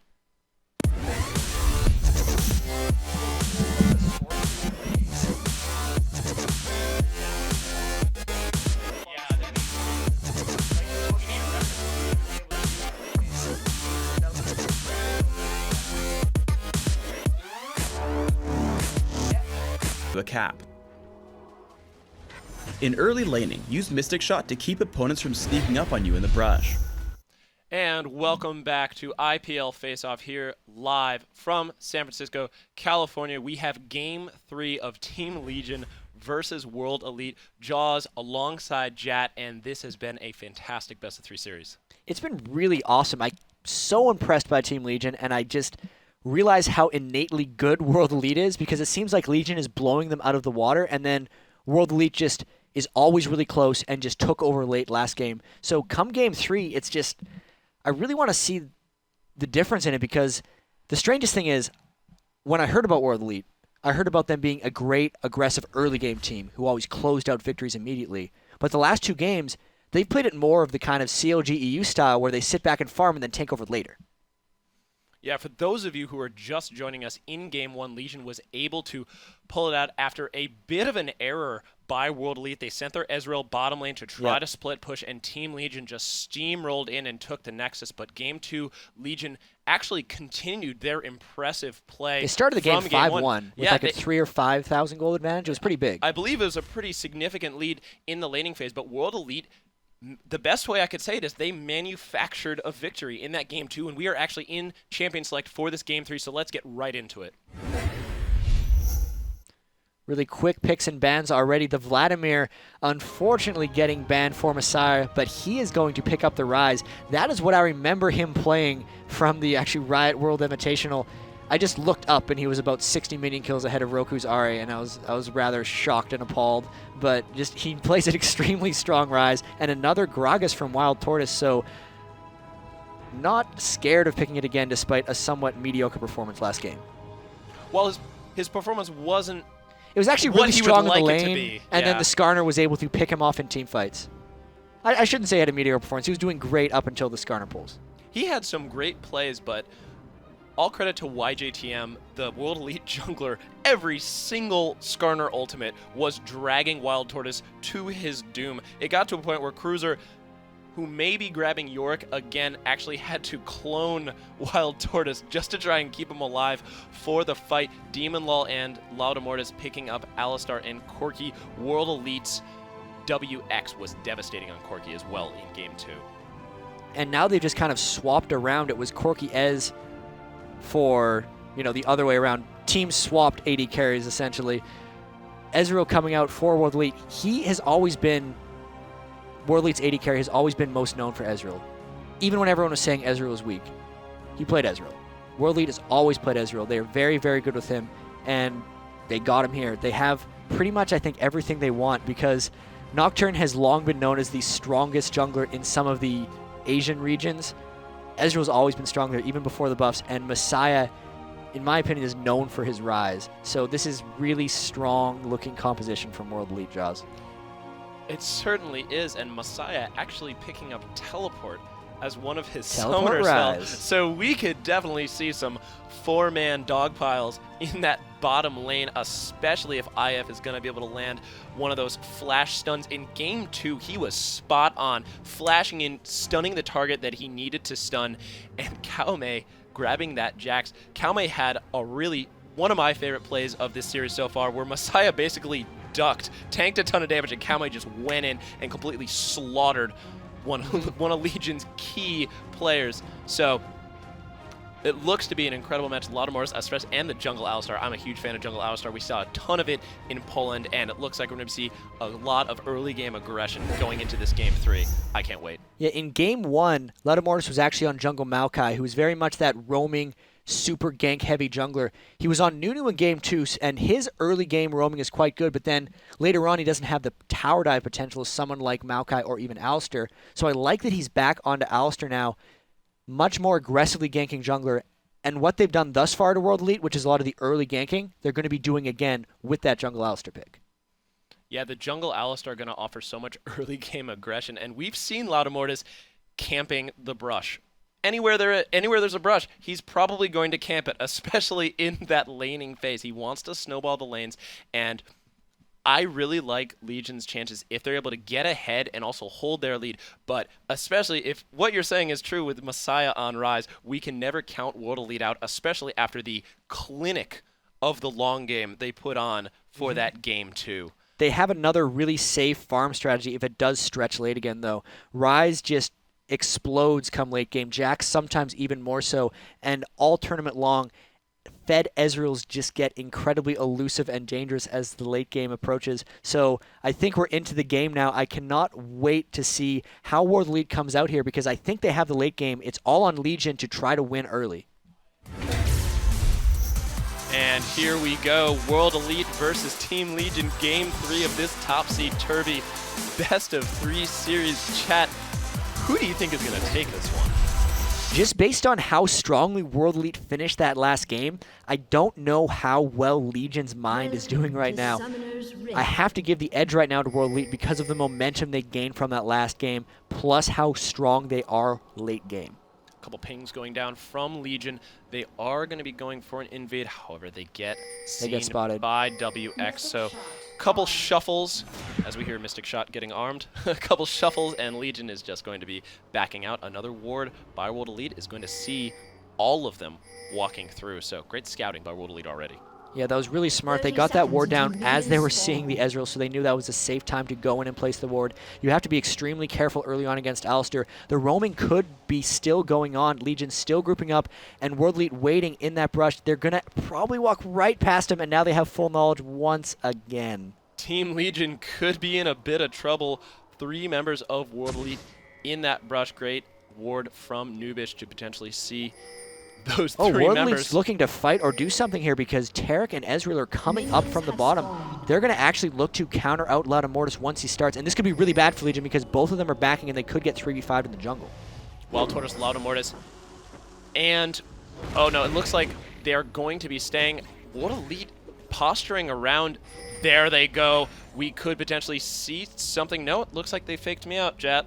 This is really curious because they're in each other's jungles right now, and it looks like they're probably okay with this. They might just end up trading blue and red buffs respectively with the 80 carries just going down bottom to farm. Yeah, it seems like YJTM is just going to grab that blue buff. WildTurtle settling into farm. Alistar grabbing that red buff for the top lane. But we could see Cruzer and Chawy meeting each other. No, Cruzer's going to say, I'm going to wait a little bit. Allow Chawy to go back to lane Lautemortis first. coming in right away with the Messiah gank. Yeah, and there's the headbutt and the flash going out, but he still gets the pulverize down. But he's just going to walk out. That was a great play, and YJTM is going to return the favor. That's going to be a 3-man gank top. Exhaust going down. There's the stun and the flash stun. Cruzer is extremely low. Will this be first blood? Yes, it will. First blood to YJTM, and World Elite is not messing around in this Game 3. Really good Taric roam there. Cruzer thought he only had to deal with the Nocturne gank. They might have been able to figure out that their blue got stolen, but they were not able to figure out that Taric had no presence bottom lane. Legion pulled the 3-man gank on World Elite last game. World Elite giving them a taste of their own medicine. World Elite certainly returning the favor, so to speak. Looking at this bottom lane as we settle in, Demunlul and Nubish. Nubish actually helping Lautemortis out, and Lautemortis, speaking of which, is in that brush. He actually is going for the tower dive. There's the exhaust, and are they going to be able to return the favor? Yes, they will. Demunlul is going to take out WX, so there is so much aggression coming out from that jungle. Alistar and the Nocturne in the jungle. A level 3 behind the tower dive. He took the red buff first, and they were able to counter jungle that blue when they saw the 3-man gank up top, and they just said, okay, well, we know you have no support down there, so now we'll 3-man tower dive your guy, and they pulled the even now 1-to-1 dead even gold. Just trading blows.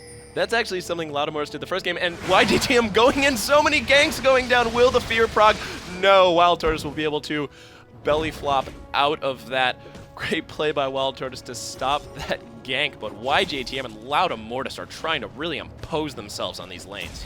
I think it's really just Lautemortis playing Alistar how he's supposed to be played, and then Nocturne trying to keep up with it. Nocturne's extremely versatile. He can either farm or gank. He doesn't have quite the ganking potential that Lautemortis does on Alistar. Nocturne can't do level 3 behind the tower ganks like Alistar can, but just, holy crap, man. A lot of action early.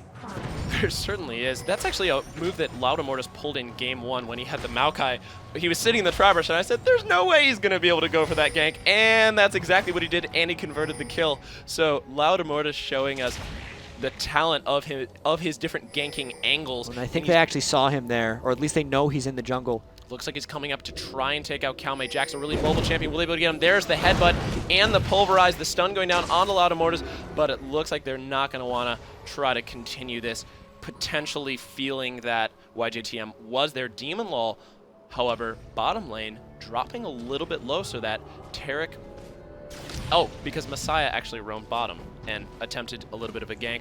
Demunlul deciding not to go bottom. There's the ward, so YJTM has been spotted. Looks like he's just going to back... No, it looks like the pings are going down. Right in that ward, so they're going to counter gank this with an Alistar. This is going to be really interesting. Cruzer is ignited. He's extremely low. There's Lautemortis. The knock-up and the ignite onto YJTM. Will they be able to take him out? Yes, they will. Nice. Lautemortis. Great play from this jungle Alistar. Lautemortis so strong on these early ganking champions. Nocturne YJTM is getting pretty sad right now. He had both of his main buffs stolen. The only thing he got was the enemy blue, and now that he's been counter-ganked, he's fairly far behind. He's picked up Berserker Greaves very early on because he's trying, I think, to keep up with jungle speed and roam to maybe catch up a little bit to Lautemortis' Alistar, but right now, he's looking pretty far behind. Speaking of far behind, looking at mid lane, WildTurtle, once again, with that incredible farm from Gragas, he's starting to pull ahead just slightly, only 8 minion kills ahead, but that is only going to increase as he gets more ability power, and Lautemortis just going to bully YJTM.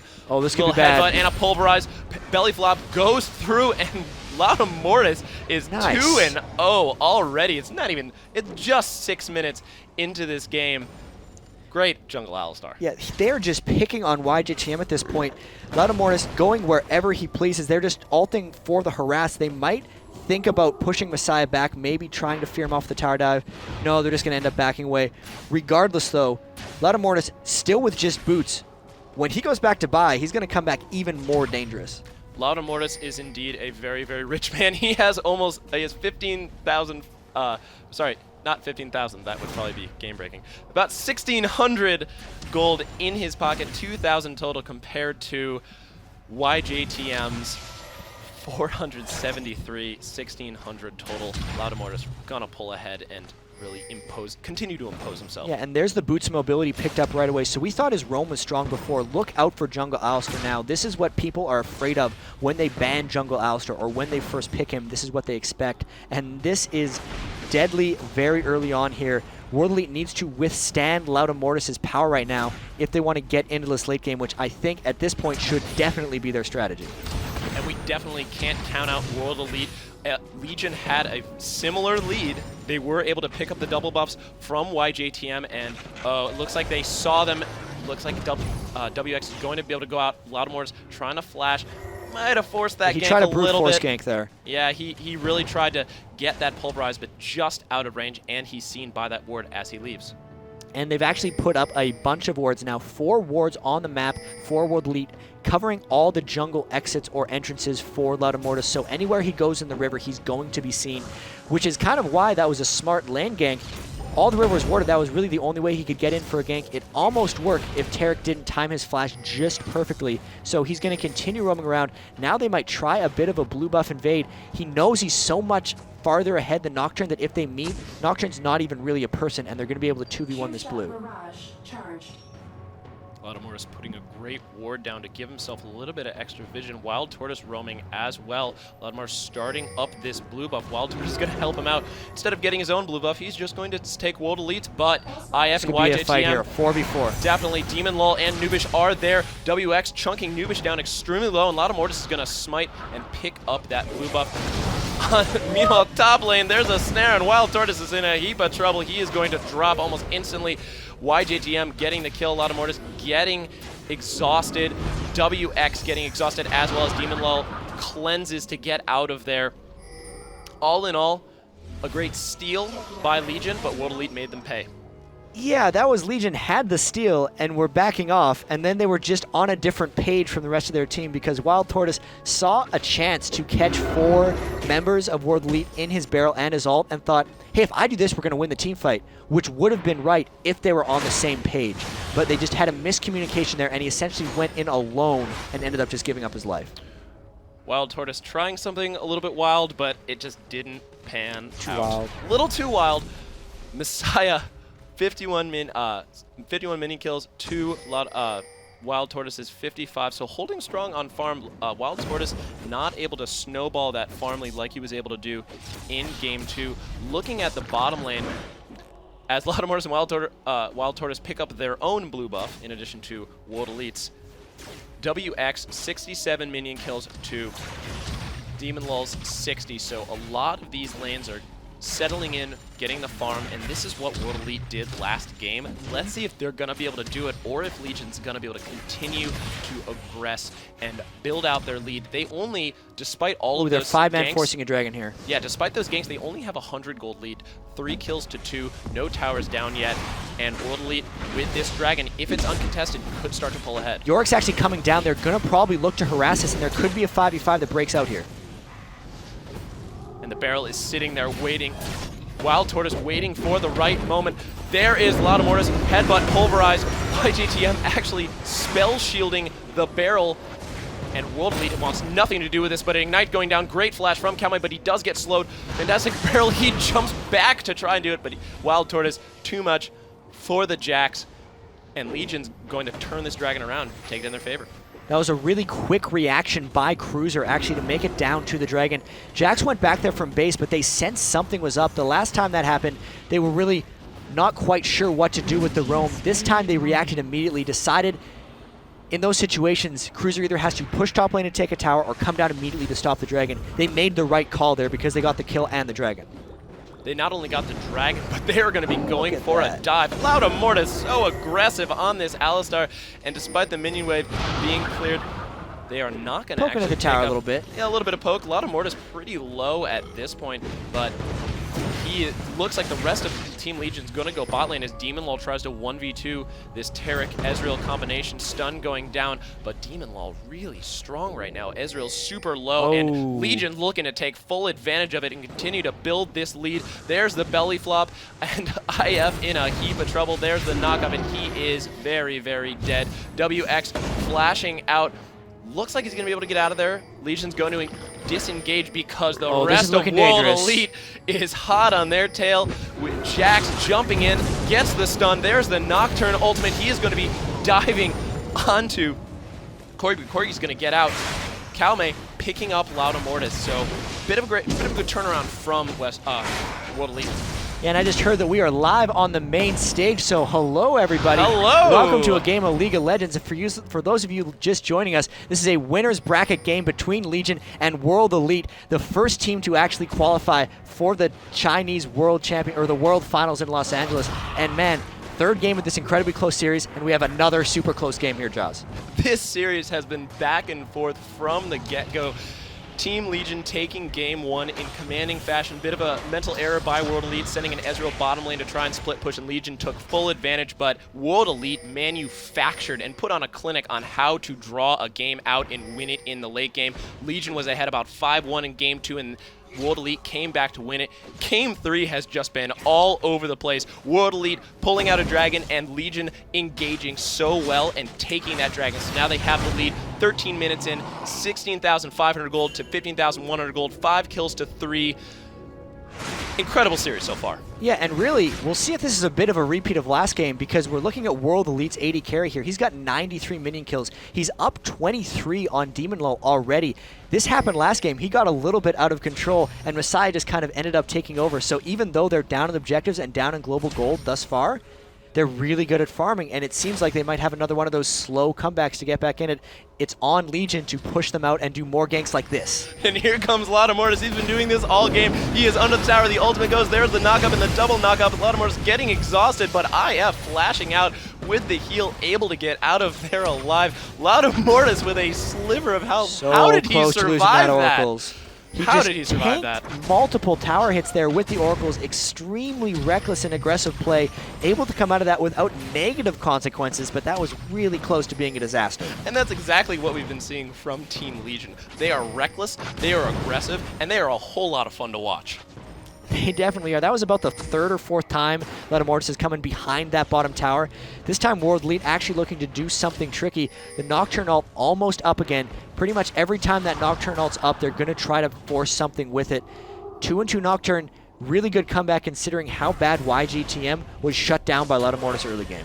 Yeah, Lautemortis, in addition to ganking, in his spare time, he was bullying YJTM around and at some point was actually able to steal his buffs away by getting a kill. And Lautemortis, with those level 5 boots, just motoring around the map. He's going to try and make something happen. Chawy has no idea that he's coming. Cruzer has the ignite, he has the slow, and Lautemortis is in prime position to flip this gank around. Chawy is out of mana, and here comes WildTurtle to potentially convert it. Misses the barrel, but he actually whiffed the ultimate as well, and Chawy trying to kill Cruzer, but WildTurtle will eventually pick up the kill. He just ended up burning Ignite on him because the elusive Jax dodged both of his skill shots, and now 15 minutes in, they're taking over a little. No, they're not taking over. I can't say that. It's really just Alistair roaming, and trying to get enough of an advantage. I'm not sure if it's there yet, to be honest. I don't think we're ever going to be able to say in this series that Legion has taken over this game,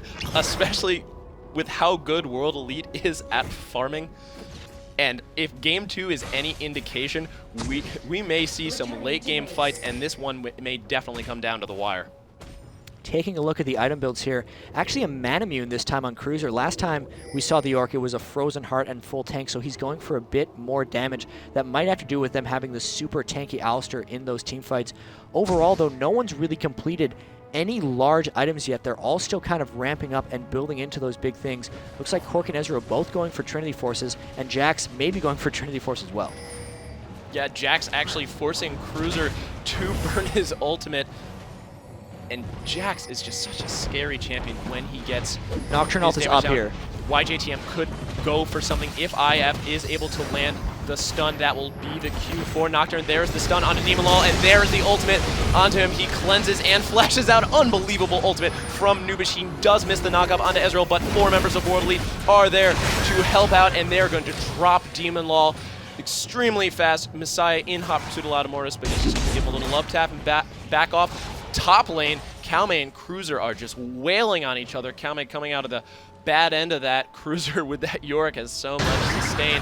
And bottom lane, World Elite is not done yet. They are trying to press as hard as they can. Ping's going down on Dragon. They have the timer. It'll be coming up soon, definitely. World Elite is really good at this. Not only do they have the Dragon timers, they plan moves before the Dragon comes out. That Nocturne ult and that roam bottom by Messiah was planned to get Legion low and out of position for Dragon. Now that they've done that, they potentially, if they want it, would have had a 4v3 at the Dragon, but instead they decide to back away. And Cruzer taking full advantage of that plan by taking the top turret. Lautemortis going and getting a knock-up on a Messiah. That middle turret is extremely low.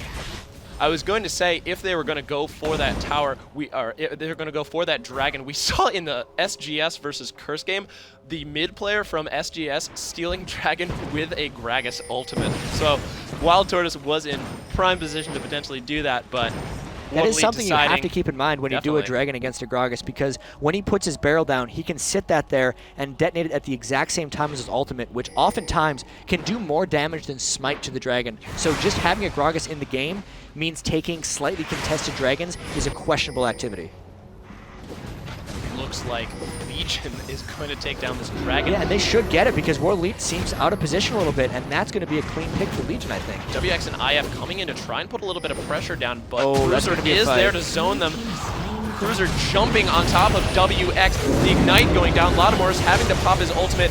And IFWX being picked off by Demunlul. Will he be able to get them? He will take IF, but the rest of World Elite coming in.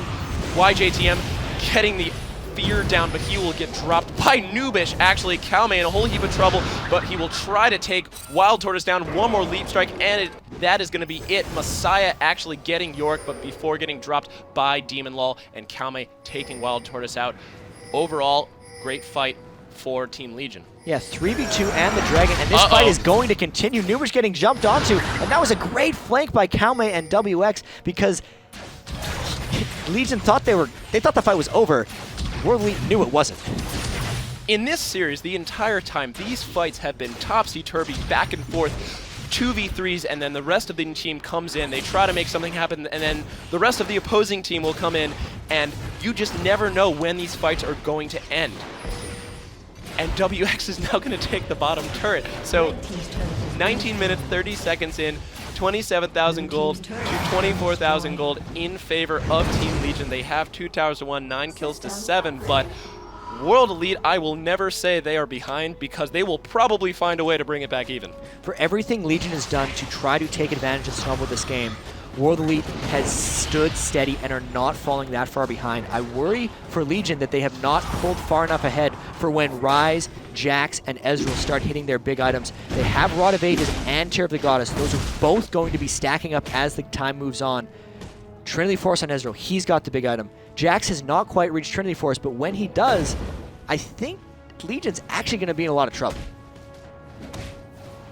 WildTurtle farming out that bottom lane, and to your point, Jax has always been that late game terror. We always talk about it. If he gets that farm, he is going to be dangerous. Lautemortis with those level 5 boots trying to get a knockup, but not quite sure if Nubish has the DPS to be able to convert a gank, especially with 3 members of World Elite posturing around mid. Bottom lane, 2 members of Legion pressing in. Messiah is there defending that bottom lane, but Demunlul is going to try and take it out. It's going to take 1 hit, and there it is. Legion with another turret, and all right, I'll say it now. They are starting to pull ahead. They have almost a 5,000 gold lead. That is a pretty large advantage, 4.3k. There's definitely a lot of impact from everything they've done. 2 turrets up. They got that last dragon, so gold-wise, they're looking pretty good. But I'm honest, Jaws, that I worry that they're not doing enough because I know how good World Elite can stall and I know how well they can farm. They're going to be getting a lot of this gold. Sorry to interrupt you. A lot of damage. Sorry to interrupt you with the emotional response to Gragas's barrel hitting someone. WildTurtle has just finished his Rabadon's death cap, and he does have those sorcerer shoes. And we said that in Game 2, World Elite started stacking magic resist as soon as they could. 3 out of the 5 members at least had a Negatron cloak to try and offset that first, because when he lands those barrels... Yeah, and they haven't actually gotten any magic resist this game. They have no magic resist items except for the Mercury Treads on Ryze. Everyone else is devoid of any magic resist items. So Deathcap, WildTurtle, pretty scary right now because those barrels are going to be chunking until they get some kind of resistance to it. WX using his ultimate to push down this middle lane, and it looks like World Elite wants to take it. There's the ultimate, nice catching haul. WX out of position. He is going to Arcane Shift, but he will be slowed. WildTurtle going in, and he will be able to pick him up. That is the ultimate that WildTurtle has been looking for. As Lautemortis goes onto YJTM, he is able to get him headbutt into the wall, and Demunlul is going to pick up the kill. Great turnaround from Team Legion, and I think that's what they've been looking to do. All right, I'll agree with you this time. Now Legion is starting to pull ahead here. That was a great ult onto the Ezreal. They're now 5v3 or 4v2-ish because there's York and Jax up top pushing on into this tower. Big thing about this is Lautemortis has been able to hold on to that Oracles for so long, so their roam and their initiation has been quite strong because there's not as much vision for World Elite on the map here. Taking down this tower, Gold Lead's still growing, man. That's getting pretty big. Ooh, and the chunks continue from WildTurtle. He took about almost a quarter of IF's health with 1 barrel. Yeah, looking at the gold, WildTurtle is 8,000 gold to Ryze is 6,000. Messiah, we keep saying this, Messiah is known for his farm, and WildTurtle is out farming him continuously. True, he is on Gragas, who is very, very good at farming, but still impressive nonetheless for someone so legendary at that skill. I think one of the big things that's allowed him to get ahead in farm is the fact that Lautemortis was able to harass and steal Messiah's blue on a couple of occasions. So he's just been inherently held back a little bit by the jungle presence. Having to mid lane against a jungle Alistar is a terrifying experience, and that's one of the reasons he wasn't able to get aggressive and he wasn't able to get every minion. So while a lot of credit to WildTurtle for picking up so many minion kills, I have to say Messiah had the odds stacked against him a little bit. He did, and looking at Lautemortis's items, he did finish that HaRleLuYaR's Reverie, so they're gonna be able to get that speed boost initiate with the headbutt. Lautemortis has been spot on with those headbutt knockups. He does have the Heart of Gold still. He actually grabbed a Chain Vest as well, so we could see a Frozen Heart going out. And Demunlul, who's 5-1-3. We haven't talked enough about Demunlul, who has been an absolute terror this entire series. Even when Legion hasn't been doing as well, Demunlul has been bringing the pain consistently. And he's a certifiable threat to World Elite right now as they're looking to posture around and maybe find a fight. Last game, they were able to mass Magic Resist for WildTurtle because Demunlul was not a threat on Ezreal. But the fact that he's 5-1 this time on Corki means they can't build as many items as WildTurtle nearly picks off Ezreal. They can't build both Magic Resist and armor and still get their damage out. There's no one defensive route they can go to survive in team fights. So it's really a matter of Demunlul getting fed this game that's somewhat prevented World Elite from massing Magic Resist. This is a very aggressive Baron.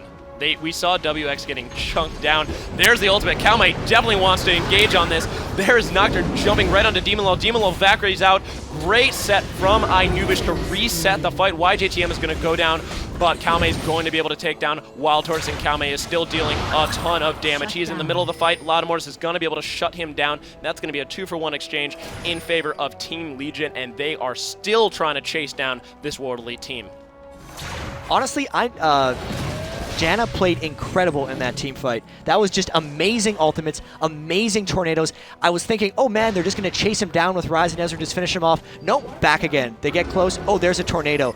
You don't often see it often, but that was extremely noticeable how well Nubish played that fight on Janna. And here comes a teleport from Ryze. There's a teleport. First time we're seeing it. There's Messiah with the snare. He's dropping Cruzer so low, but Lautemortis again with the knock-up. There is the speed boost going in, and Cruzer's going to take Messiah out. IF with the Oracles in a heap of trouble. He is able to get the stun, but will he be able to get out of range? It looks like he's going to be able to. However, Lautemortis still has those level 5 boots, and those are going to start popping pretty soon. Cruzer not able to get the slow, but Lautemortis gets the head buff. There's the pulverize, and Demunlul gets the kill. Nice feeding of the kill to Corki there. He's the most important member to get that. So the one important thing that they needed to keep in mind when they're chasing down that Taric is who do we give the gold to? And they made the right decision. Good team play there. Really actually fairly close team fight despite the large gold lead, but another victory for Legion, and they need to continue this type of play if they want to close out this game on World Elite. They certainly look like they could. 26 minutes in, they are at 39,500 gold to World Elite's 33,000 gold, and Legion, I'm scared to say it. Pulling ahead? Pulling ahead a little bit. Pulling ahead? I agree. They are pulling ahead a lot bit. It's just a matter of whether World Elite can come back again, because this isn't the early game push. The laning phase is over. They don't have towers to hide in. They need to come back by winning team fights and capitalizing on Legion mistakes. Whether they can do that or not is yet to be seen. This is the second time they've been grouping up around Baron. We could very well see another team fight. I know Legion wants to fight. World Elite wants to fight in advantageous situations. That's not quite as easy. A little adjustment also from WildTurtle. He actually picked up a Negatron cloak, so he has really figured out that he is the main target for this World Elite team. They showed it in Game 2, and a great adjustment by him. Something else that we talked about, that level 5 boots are very much in vogue. And we keep saying that level 5 boots are very much in vogue because they allow for so much mobility around the map and early lane pressure. What we didn't talk about was the fact that level 5 boots also allow you to chase people down if you're out of a fight long enough. And Lautemortis has been doing that in spades. They help you initiate an extreme amount too, because especially for champions like Alistar, it's all about getting that first headbutt so they can combo it onto a pulverize. So if he can just get into combat with that enhanced movement speed, he'll be able to get it up. Sneaky little dragon play here by World Elite though. That's the small plays they need to make. Here's the Baron force though. They're gonna force towards Baron, and this is most likely gonna be a fight and maybe a game deciding one, Jaws. I couldn't agree with you more. All ultimates are up, all the summoner spells are up. WX trying They're gonna finish the Baron and then fight. Yeah, they're gonna grab the Baron, and we will see a turn. There is the ultimate from Nocturne. Unbelievable ultimate from WildTurtle and Demunlul grabbing Ezreal almost immediately. YJTM jumps onto WildTurtle, taking him out, but Cruzer getting a double kill, dropping YJTM. And that's a triple kill. Cruzer is a beast at this point, but an unbelievable The WildTurtle barrel. comes through right there. He got wild and it worked. Perfectly split World Elite in that team fight, sending equal numbers, close to equal numbers in opposite directions, and hitting everyone. They were so invested in getting into that Baron to prevent it. The timing just did not work out right. They were way too grouped up. They got hit by all of the area effect and just bounced around by Gragas and Janet combined. They were not able to set up for that team fight. And Ace, they're very far ahead now. Jaws. But yeah, but I'm laughing because both of us physically cringed when the Gragas ult went down, and that's just a testament to how powerful and how game-changing one well-placed ultimate can be. We talked about that in Game 2. Is WildTurtle gonna land the perfect ult? And he did, but not only that, the follow-up to completely melt WX was just terrifying. Really terrifying. Yeah, and pressure is on a little bit for Legion here because this is their chance to close out. With this victory, I think they're guaranteed top 4 in this tournament, which would give them enough circuit points to be in reach of qualifying the North American Regionals. They needed to place above 4th in either this or Anaheim in order to get that, and if they win this game and close it out, they'll be there. They are certainly looking like one of the best teams in the world right now, facing off against the best team from China, and really a hard-fought victory. Not quite a victory yet, however, they are 10k gold up. They have Baron, they have the middle inhibitor. I don't want to call it too soon. I really hope Legion is able to close this one out because they have played out of their minds this entire series. And I don't want to harp on this too much, but itemization choice, they have the ore items this game, and World Elite doesn't for some reason. Janna has Zeke's Herald and Aegis of the Legion. Alistair has that Frozen Heart. They have 3 auras.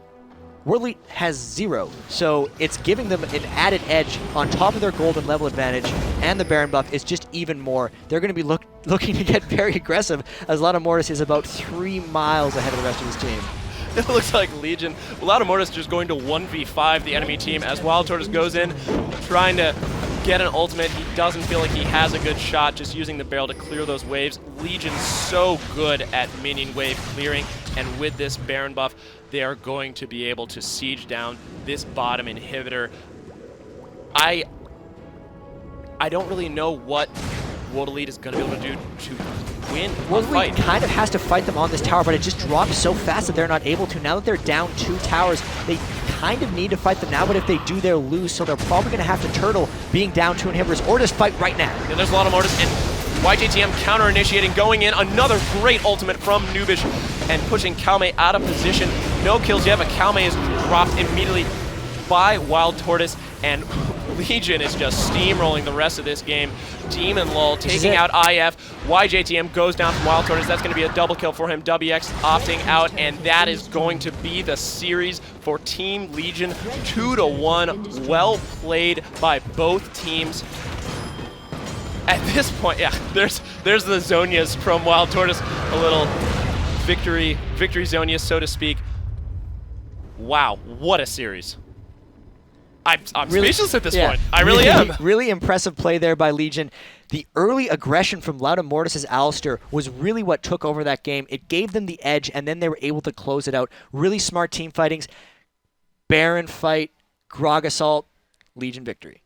Yeah, let's take a look at the stats really quick in this match. That Gragas ult, we said at the beginning of Game 2 as well as Game 3, if Gragas hits that perfect ult, he's going to be able to snowball the game. But not only that, he had 12.7k gold, 259 mini kills, 5, 4, and 9. But the real rock star was Demunlul all 3 games. He's 9, 1, and 9. Lautemortis actually feeding him a couple kills in the late game, had that Triforce, had that Infinity Edge, and the rest of the team. Something we also touched on, Nubish. Unbelievable Janna ults. Yeah, and check this out. They actually did try to mass magic resistance once again, once WildTurtle got rolling with some items. But it didn't work this time because Demunlul was 9-1, and York was doing a bunch of damage with a Manamune and a Trinity Force as well. So even though they massed magic resistance, it didn't stop them from dying because Legion was doing enough physical damage to make that not a viable strategy. This has been an unbelievable game. At this point, I don't even know what else to say, but congratulations to Legion. They are going to be moving on to, I believe, the winners bracket finals, where they're going to be facing off against the winner of Team Solo Mid versus the Singapore Sentinels. I actually thought that World Elite, with their experience, was going to be able to take this game, but a huge upset from Team Legion, although they really showed that they can play. Legion really improved a lot. The last few times I've seen them, they've been good early game, but they've had trouble converting, or they've just been inconsistent. All 3 games there, they actually played really solid and had legitimate chances of winning all 3. Most convincing victory, however, was the last one, which bodes very well for their winners bracket match tomorrow. And definitely tune in for that winners bracket match. Right now, I believe we're going to take a quick break. Thank you all for watching this unbelievable series. I hope you enjoyed it as much as we did. We'll be right back.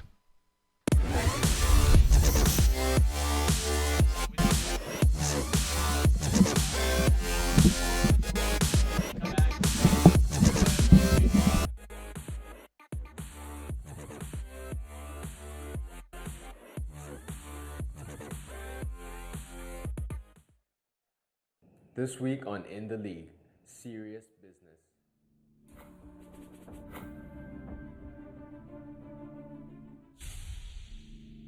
Hello Summoners. Thank you for supporting the Singapore Sentinels in our efforts in the local scene as well as the GPL. Even though we are only 3 months old, we've come so far and we've achieved so much, and we could not have done any of this without you. August is going to be a very important month for us. We have the honor of representing Singapore in San Francisco for IPL Face-Off, and we will be matched up against strong teams like Team Curse, Team Solo Mid, and World Elite. Coming back from San Fran, we will be working hard to do well in the local Season 2 qualifiers, where the winners will get to represent Singapore in Vietnam. The winners of Vietnam will represent Southeast Asia in the Season 2 Championships in October at Los Angeles for a prize pool of $2 million. We have doubled our training and come up with new strategies and plays. I believe we really have a shot at doing well if we work hard enough. This is the biggest thing that SGS has ever done. We will need everyone's support to make our dreams come true. I believe we have what it takes to be the best. I have never worked so hard for anything before. This is the biggest thing I've ever done in my life. I want to show the world that even though we are from a small country, we can achieve big things. I'm proud to fight for my team, my country. I'm LY4. I'm HaRleLuYaR. I'm Equivocal. I'm Darkness. I'm Chawy. I'm ToFu. We are the Singapore Sentinels, and this is for Singapore.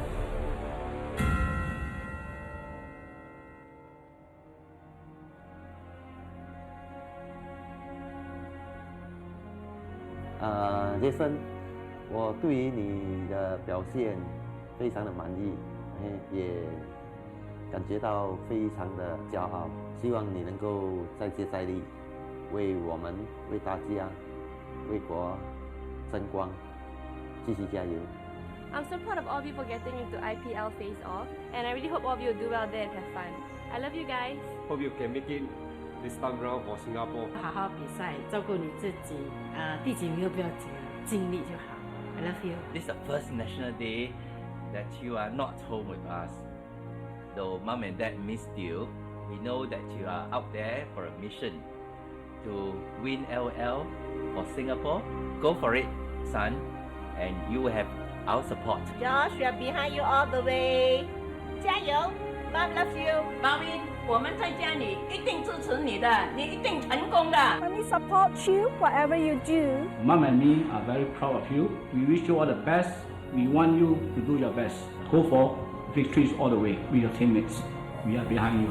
Go SGS. Go SGS. I love SGS. Good luck SGS. Fighting. Go get it. SGS rocks. Brothers, let's do Singapore proud. SGS. Make us proud. Make us proud. Make Singapore proud. Go Singapore, do us proud. Go SGS. All the best. Go, Joshua, go. Do Singapore proud. All the best. 加油！加油！加油！加油 All the best.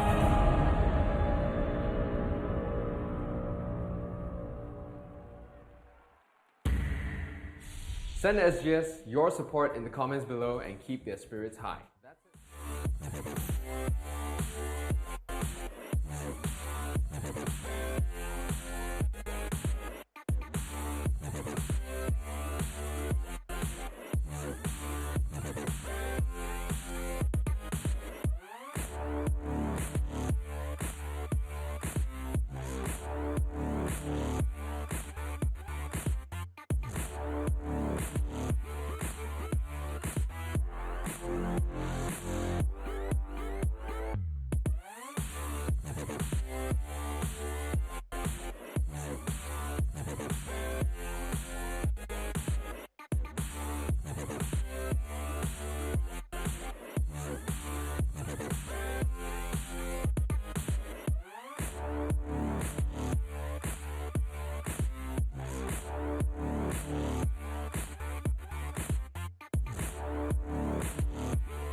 Welcome, ladies and gentlemen, to the Nob Hill Masonic Center in San Francisco, California. I am pleased to kick off our $40,000 League of Legends tournament here on the main stage. We're going to start with a winners round 2 match between the Singapore Sentinels and TSM.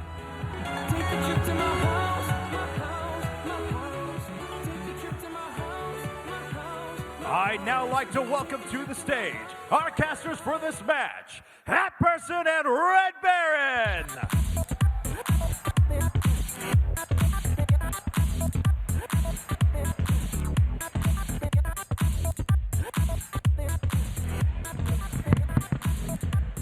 All right, we finally got it. We've got the match going. StarCraft took long enough, but we have some League of Legends for you tonight. So everyone, just be as loud as you can. We only have like a couple hours here, so just go absolutely nuts. We don't even care. But you know what? Since StarCraft took so much of our time, I think it's only right if we borrow one of their famous phrases. It's about time.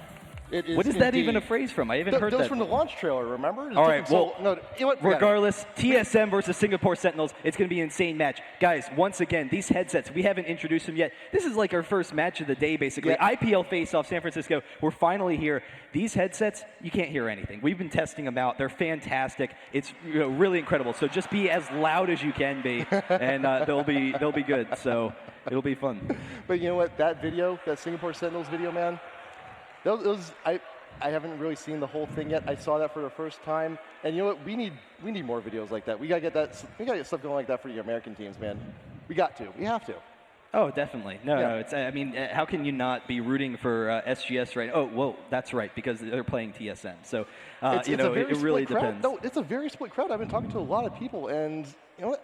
I think we've got a nice little even split. I think at least. Can we get some cheers? Who here? Cheering for Singapore Sentinels. Let me hear it. Come on.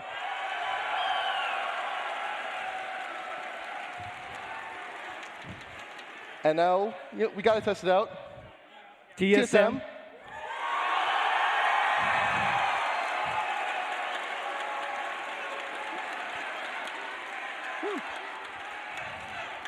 It's not quite 50-50, but it's pretty close. Okay, never mind. I'm pretty sure that's a chant Okay, going. never mind.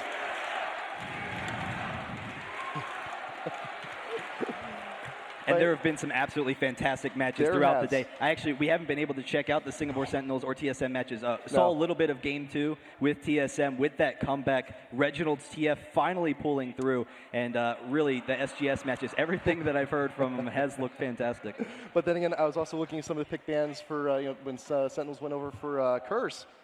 Mundo top.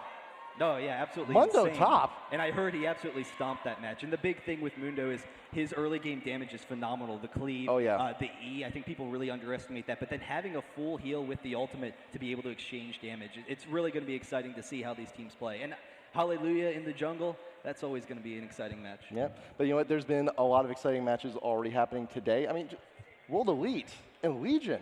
We were doing a lot of these picks before going into this weekend. We didn't think Legion was actually going to, make it to winners finals of all things. Like it's crazy, and I'm loving it. I'm loving these series that we've been seeing so far today. I mean, particularly with how World Elite's been playing earlier today, and it should be exciting to see them coming out of the losers bracket. But Messiah in the mid lane, his Vladimir seemed unstoppable. We were talking with Lautemortis right before that game, and he's like, "Hey, I didn't get a chance to see the World Elite games. Fill me in. What's going on?" And we're like, "Hey, Messiah, he's unstoppable in the mid lane. He pressures the bottom lane very aggressively. It's going to be a really difficult match for you." Started going over some things. It seems they had things under control. So it is exciting to see Legion coming back. I heard the Gragas play was absolutely phenomenal in that match. I heard likewise as well. And the last game we casted before we came up here, we had MTW and we had Dynamic. Losers bracket. Unfortunately, Dynamic is going home after today. But MTW, they will be moving on, and they had amazing play all 3 games. Just we can make like 2 top 5 shows just after today. Like, yeah, but that's a lot of work, so I don't want to. Yeah, I don't want to do work either. I just kind of like casting matches, really. It will be a lot of fun, though. We will check that out, guys. This is going to be our one and only match for the day. All of tomorrow, we're going to be running throughout the tournament. It's going to be a really exciting winners finals, losers finals, the losers bracket, coming into the grand finals. There's a lot of really cool matches. I still can't believe that Legion is in the winners finals, but everyone. We're filtering into the game. We'll be able to check out TSM versus Singapore Sentinels in a second. I think we're just waiting on 1 or 2 more people to get on into this, and hopefully we can just get everything set up here soon. Because if we don't finish this match soon, I really do not want to be kicked out of here early. I really don't want to. They'll do it. I'm just personally excited to see how these 2 teams face off and how the lanes match up, but then the battle of the jungles. And OddOne, he goes back and forth, where sometimes, 1 week, people might say he's the best jungler in the game. Another week, they say, all right, he's not aggressive enough, he's not farming enough, he's spending too much time ganking the lane. So he falls behind in farm, he falls behind in levels. HaRleLuYaR, on the other hand, clearly one of the best in the game. So really, it's a top-tier match. Every single player coming neck to neck should be a really exciting, one to see. I'm just wondering if they're going to bring out top lane Mundo again. Like, how is TSM going to deal with that? Will they do anything? Just lane switch is like, no, I don't want to deal with that. I'm just going to go bot lane. You know what might work against top lane Mundo? What? Top lane Singed. That would always be. That'd be nice. That'd be a pleasure. I wouldn't mind seeing that. That'd be pretty good. Maybe you'll be entertaining at the very least. So, you never know. You might see it. There's lots of surprises. Lots of surprises still to come throughout this entire weekend. And we're not even halfway through yet. Just after this is only 1 day. We still got all of tomorrow. No StarCraft tomorrow. It's all LOL Sunday. Yeah, they're finally out of here. They had a nice, exciting finals, but we're going to have a nice day tomorrow, guys. Thanks for waiting. Once again, it was a pretty rough day, but we've had a lot of fun matches. Hopefully, we can get this thing underway, and we'll have a good time. I think we are. Are we in Champ Select? Are we ready to go? Yeah. Yeah, we are. Game number 1, Team Solo Mid versus the Sentinels. And there you go, Alistar, Nocturne, and there will be no Dr. Mundo in the top lane today. TSM, they do not want to have to deal with that. Vladimir Shen still waiting for the last ban to come in from the Sentinels. And we talked about it, Vlad has been very strong so far at this tournament. Yeah, he's been absolutely phenomenal, and he's been really strong for a long time. And seeing him transition out of that top lane into the mid lane has been really strong. We've seen him some there in the past, banning out the Karthus as well, though. And I'm wondering if that's kind of an older pick for TSM because of how much control they've shown in the MLG Summer Arena. But right off the bat, we see Maokai coming in for OddOne, definitely one of his stronger junglers. Yeah, we've actually been seeing quite a bit of Maokai today as well, and just a lot of teams. And he's those ganks. Those ganks are amazing. The damage reduction is equally as amazing. And we've also been seeing quite a few strange jungle paths as well. And I think Atlanta was actually going through, starting a lot of actually red starts. Starting on red with Maokai, I never. Yeah, but all of a sudden we see Singapore Sentinels picking up the Rumble and the Graves. That late game AoE will be phenomenal, and having all of that damage, Graves is really unstoppable as the game progresses. However, if TSM goes for aggressive lanes now, particularly in that top lane, then they can combo with that Maokai, try and pick up some early kills. We'll see what TSM goes for, actually picking up Olaf and Corki. So I was kind of wondering if we would see an HaRleLuYaR from Dyrus, but just going ahead with that Olaf, he's been phenomenal with Olaf in the past. That could well, it's going to be crazy. It's going to be crazy. But things though, you got Jarvan, you got Lulu Graves down bot lane, Jarvan jungle. Yeah, Jarvan jungle is actually really aggressive. It pairs with Maokai as far as aggressive junglers are concerned. He hasn't been seeing a lot of play because he doesn't quite have the same consistency that Maokai does. You need to get a couple of items to be tanky enough. His burst damage is phenomenal, but you need to land the EQ combo, so we'll see where they go with that. TF is still available, but TSM really doesn't have the right team for it, so I'm not sure that we'll see that coming out, but we'll see what we can see out of Xpecial because he has been phenomenal in support in the past, and Lulu is a really aggressive lane to go against, so going with the Soraka, a safe pick. They have the regen to deal with that Lulu harass. Yeah, plus all that mana being infused onto the Corki. This is going to be plenty of harass there. But the thing is, though, you do have Lulu. You do have that Glitter Lance to go face up against that. There's a lot of slows, there's a lot of damage, and could be more than enough to actually get all that Graves damage. Yeah, personally, I'd like to see the Rise. No, he's going with the TF. All right, so you said before it may not be a good fit here. Why is that? Just because I'm a fool. And okay. Reginald, he knows what he's doing. Whoa, what? Wow. Singapore has come to play, period. That is karma. Yeah, I was expecting the Rise out of Reginald. They had the lineup for that kind of a tanky comp. It would work well against the Rumble, but Singapore going with the Karma. We haven't seen a lot of her. We've seen Karma as a placeholder. This is tournament realm. This is no placeholder. They are playing Karma. Yeah, we have done tournaments in the office where Karma, the Evelyn patch came out. I was like, oh no, Karma's the new placeholder. Just new placeholder meta. Not here. Not today. Not at all. And I have to say, Karma, I think you'll be surprised. I'm not sure if Singapore played Karma earlier today. I'd be really disappointed if I missed that match. But Karma in the mid lane is absolutely phenomenal. Wow. And the pushing potential that she has is incredibly aggressive.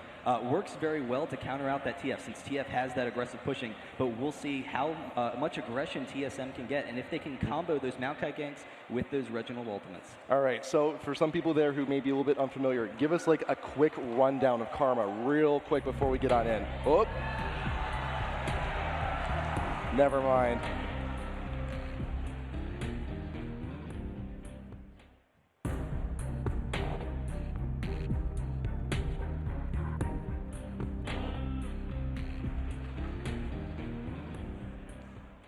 Those intros are so sick indeed. And here we go. You got your two teams, TSM versus the Singapore Sentinels, going into game number 1.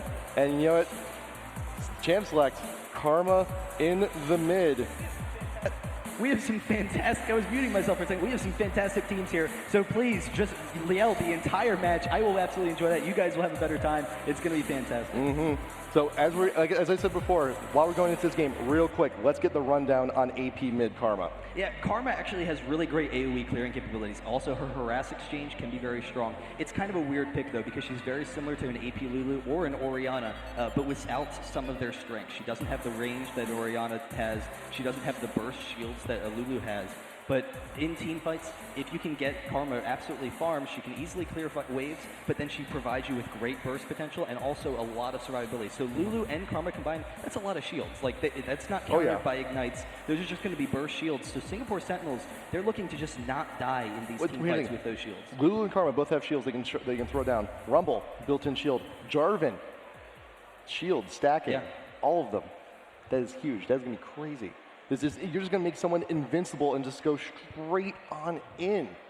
And the big thing is they have the aggressive initiation as well, which is one of the big weaknesses of TF as the game progresses.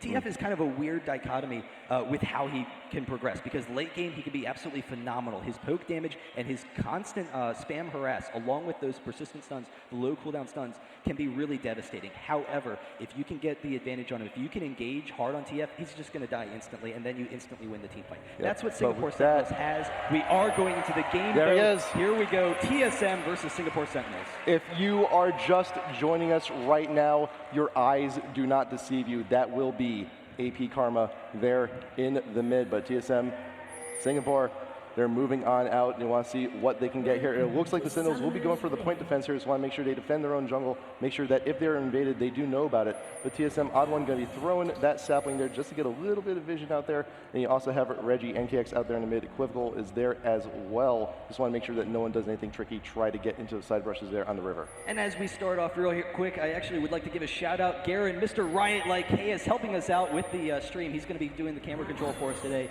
So definitely going to be a lot of fun. But TSM making their way over to the blue. They have a really strong level 1 team. They can maybe burst someone down if OddOne, actually, Reginald can pick someone off. So moving right into that blue. But you do have the yellow card ready and prime there from Reggie. He wants to get that stun if anyone's a little bit lacking behind, but unfortunately that will not be the case. TSM going to be doubling on back. Go retreat back to their own jungle just to make sure that nothing crazy happens. But it looks like Jarvan will be there securing those wraiths for himself. Yeah, and it currently seems like a standard setup. So no, lane swaps. Bot lane not going top lane. Olaf versus Dyrus though is an extremely aggressive matchup. Olaf as Dyrus. Olaf versus Dyrus Rumble. as Olaf. He is playing Olaf. That is his champion. But Olaf versus Rumble, it's a very aggressive matchup. As the game progresses, Rumble's damage is just phenomenal. But the first couple levels are extremely weak, and Olaf can easily take advantage of that with his damage potential, particularly with the Ghost. But he's not running. He's actually running Flash. So we'll see what kind of burst he can get onto ToFu. And both of the junglers, they are starting up on the top jungle, so there are the possibilities there, level 2 quick ganks there happening, but we'll see if that happens. You do have the red buff on Jarvan. He's going to be a little bit more effective on there. He gets those auto attacks, he gets that slow. He's going to make it a little bit easier, and we will see where Jarvan goes from here, and he just looks like he's going to go ahead. Well, where's he going? No, he's going to look to go back and farm. He may also go mid. He may also go mid because the level 2 ganks for Jarvan are absolutely phenomenal if he can get in on TF. He's waiting in that bush. He's waiting for his opportunity. Fans going down on a Reggie. Just a little bit of harass there from Chawy. And we'll see if there's actually going to be any approach here. And in the meantime, you do have OddOne actually starting up on his red as well. So he's gaining a little bit of a farm lead here.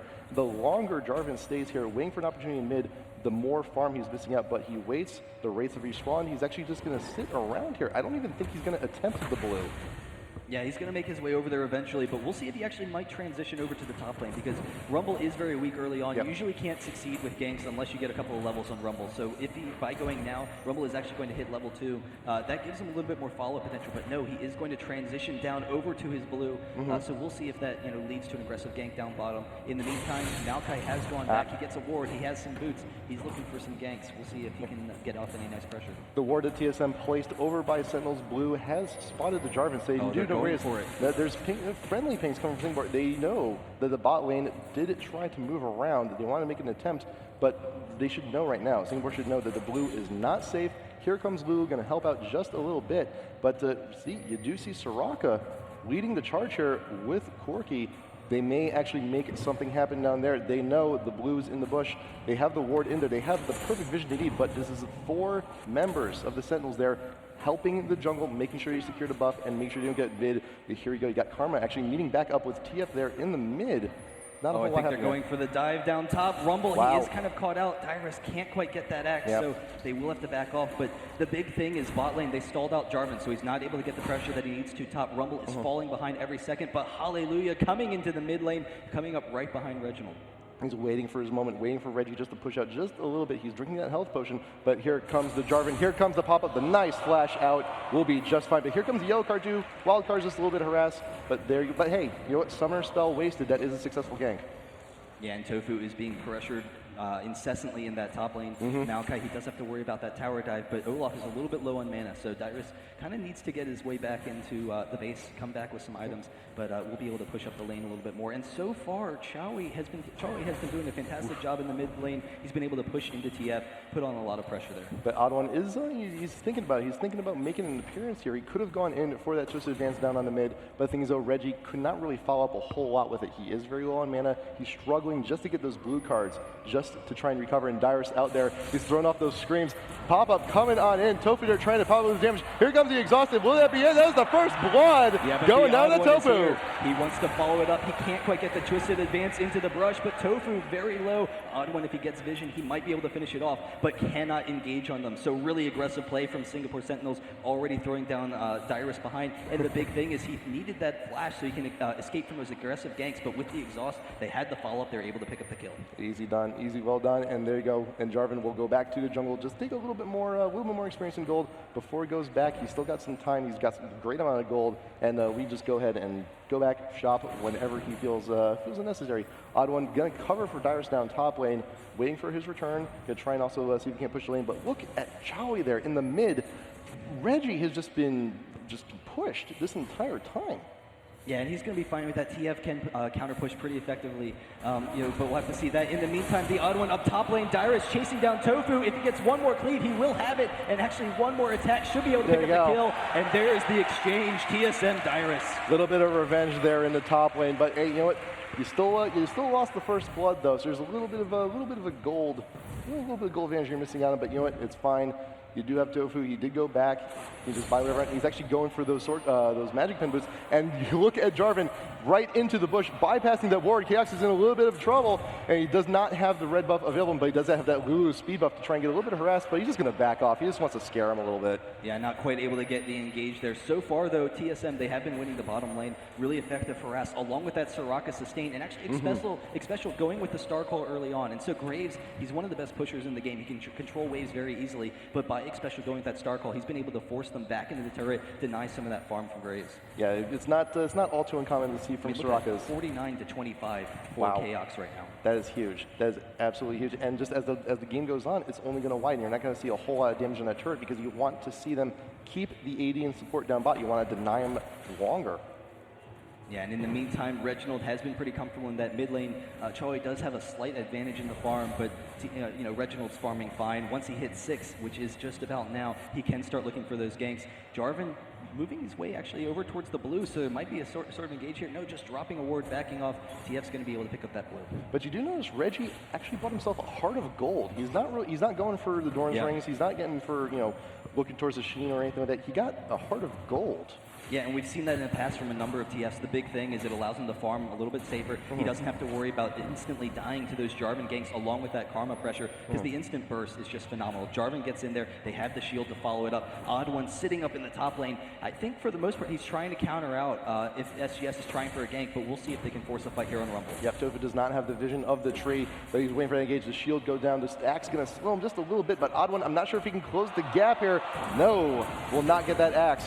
Yeah, and whenever he misses the axe, ToFu is able to turn around and exchange damage. So Dyrus actually falling to half as a result of that. Miss one axe, ToFu, he has the flame spitter. He's able to turn around. Jarvan is sitting up in the top lane, though, looking for that engage. Maokai actually walking up will see out Karma, so potentially engage there, but they will back off. And Dyrus, just to get away from that bad gauge, already had to pop his ult. So if something happens, he's not going to have it. It could be a very, very bad time for him here in top lane. Impending doom, potential impending doom here at top lane. Yeah, and the lane is currently pushing away from him, which means that he's putting himself in a vulnerable situation. He has the ward down in the river, so he has that kind of false sense of security. But in the meantime, HaRleLuYaR coming up, the Rumble ultimate. Jarvan with the cataclysm as well, and they have some quick burst damage. The exhaust, and Dyrus is going down very quickly. If ToFu can get in range, the ignite takes him down. No flash, can't get away from that cataclysm. You've got nowhere to go. You indeed, sir, cannot leave. Yeah, and Rumble can snowball extremely quickly. Same thing with Olaf. So either way that lane goes, it's going to be really aggressive. There is the early Dorans for Rumble, so that helps protect him a little bit. In the meantime, Chawy going to be picking up the blue. And you also got Rumble, you got Jarvan sticking around. They want to force this tower down. They're going to get a huge chunk of this thing. It's at least going to go down to half. It's just a matter of how long they're going to stick around. Do you want to take this thing out as quick as possible?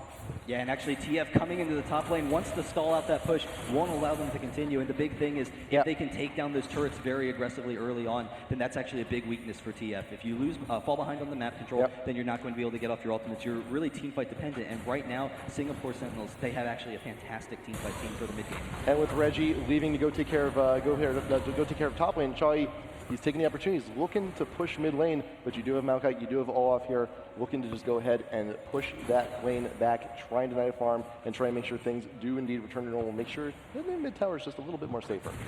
Yeah, and so far, look at the bot lane CS. 81 CS on Chaox compared with 45 on Darkness, and they are absolutely crushing them. That has been an issue for Singapore Sentinels in the past, but TSM putting on a lot of pressure with that Soraka. HaRleLuYaR coming in once again with the incognito EQ. Doesn't know! Xpecial way out of position. There's the ult from Graves, and actually they can chase him down. The Glitter Lance as well, trying to follow up on it. Jarvan does not have his ultimate, but there's the Lulu ultimate holding him in place. Another EQ combo. They take him down.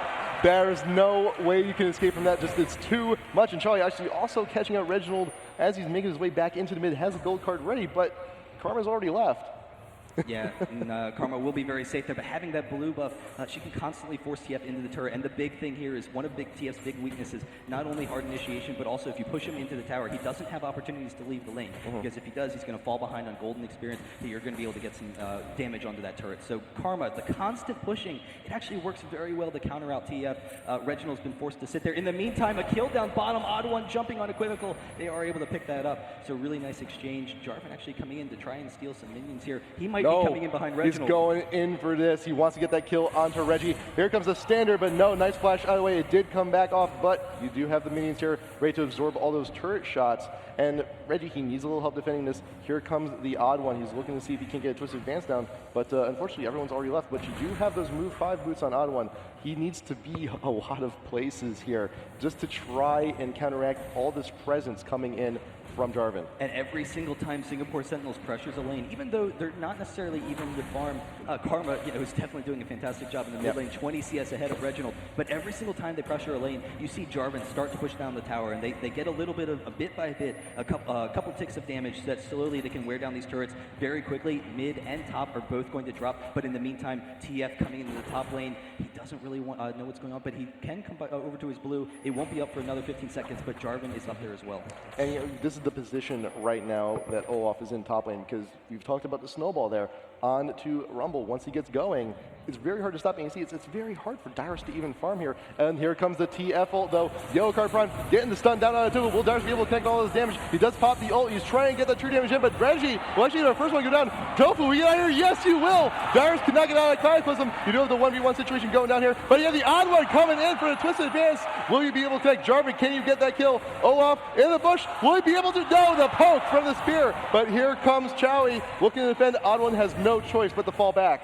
Yeah, fantastic play from SGS. OddOne actually able to pick up a kill there, but still a 2-for-1 exchange. And then Chawy continuing to farm, can just constantly pressure waves. Top tower is very low. OddOne's going to have to stay and kind of defend it, but Chawy's actually going to take it down pretty low, and he has the shield along with the cooldown reduction. He has that spam ability. He's very close to taking down that turret. He doesn't care. He's like, you can go ahead and clear all the minions. I'm still going to be here. I'm just going to keep on throwing these fans at your tower. Who cares? I'm Karma. Yeah, and if he pushes one more wave, he's going to be able to take it down, but it seems that he's backing. No, he's actually baiting them in the bush, so sits in the bush, comes back out for a second, instantly clears the waves, and now he can push the tower once again. In the meantime, Reginald is back in the mid. We'll try and get a push on, going on there. And so far, bot lane, again, still in TSM's favor with a 50 CS advantage for Chaox. Reggie going full on for those GP10s. He's got the pick, he's got the Heart of Gold, and he's got the Philo Stone. He is looking to get a real return on those investments. He's looking for this to go a little bit later on into the game, where he can make some real serious money off those items. But for now, though, the damage is going to be slightly lacking. But he's hoping that later on in the next, as the game starts hitting mid game, late game, he's going to make a huge return on that. But in the meantime, though, you do have the Dragon picking up there by the Sentinels, so they're going to have a little bit extra money in their pocket. But you do have Reggie. He does have something to say about it. He's got the yellow card, but he's not going to be able to get a whole lot with it. Chasing down OddOne, almost picking up the kill. He hits the harpoon one more, and he's going to have the flame spitter to follow up on it. The slow from OddOne trying to get out of there. OddOne almost turning it around, though. He's going to get the Twisted Advance, knocking him down, but he's able to get out of there. ToFu with the kill. He may be rooted, but he can still turn around. He can still get that flame spirit down. But while mid-turret tier 1 does go down, Dyrus can take down the top tier 1. So tower for tower exchange there, but things though, top tier 1 for TSM is also still down right now. Yeah, Dyrus getting a nice push on his own lane. He will be able to pressure that, but still really aggressive pushing so far for Singapore Sentinels and just constantly pressuring the map. TSM hasn't quite been able to deal with it. Here's the only issue for them, though. Even though they're getting some great offensive pressure onto TSM, their AD is falling drastically behind. Yes. And if he doesn't have enough gold to finish off some of those key items later on in the game, they could really lose those mid-game fights. And if you look at where the gold is for Singapore Sentinels right now, Jarvan, he's got a lot of it. So he's looking fantastically. I mean, he's going to be strong, but that's not the biggest concern for them. Maokai, he doesn't need a lot of gold. The gold for TSM right now, it's on TF and it's on Corki, and they're definitely looking strong for the mid game. And Karma's actually got a good chunk of change on her herself as well. But Jarvan's got a pretty fat wall as well, so that's going to be just great itemization as you start heading on into the mid game. It's just a matter of Graves. Yes, he is indeed far behind. He's got the pickaxe. He doesn't even have the BF sword yet. He's looking for Infinity Edge Bloodthirster. He's looking for something. He just wants damage at this point. He's so far behind. Yeah, so we'll have to see how that's going to factor in later on in the game. They do have a lot of survivability with those shields, like we talked about earlier. And ToFu starting off with that Haunting Guise, it's something that we've seen from basically every Rumble from now on. It's just a really great starting item. It really amps up their damage output. But in the meantime, SGS making their way down bottom. They have Rumble, they have Jarvan. If they can force the fight, OddOne actually engaging onto Equivocal, and he's very close to going down from the pressure from Chaox, but he's able to get out of the Valkyrie, and then the flash, he's able to pick up the kill. Unfortunately, he's way out of position. Will drop down. TF throws off the ultimate, but they can't follow up on it. ToFu trying to chase down Xpecial and OddOne, but they should be okay here. They are tanking up. They can't actually go on in this. They're going for this dive. The Rumble does come down. Xpecial decides to sacrifice himself, wants to make sure that the OddOne can actually get away, and with that, the tier 1 bot will now fall. Yes, that's another tower for Singapore Sentinels. Unfortunately, mid for Reginald, he's going to be pressuring that. And Dyrus up top, he's going to be pressuring that lane as well. So trying to counter it out a little bit. However, with no one to defend it, Singapore Sentinels could very well push into that second tier 2 turret for bottom lane, and they will be able to take that very easily, while Karma can stall off the mid. No, actually, Equivocal has gone back, so they will get a little bit damage, but then have to back off. And even then, the tier 1 in mid, the tier 2 in top, they're still extremely healthy. It's no big deal. Just go ahead, back, hop into the lane. It's like, no, we're here. Get out. Almost no downside to that aggression.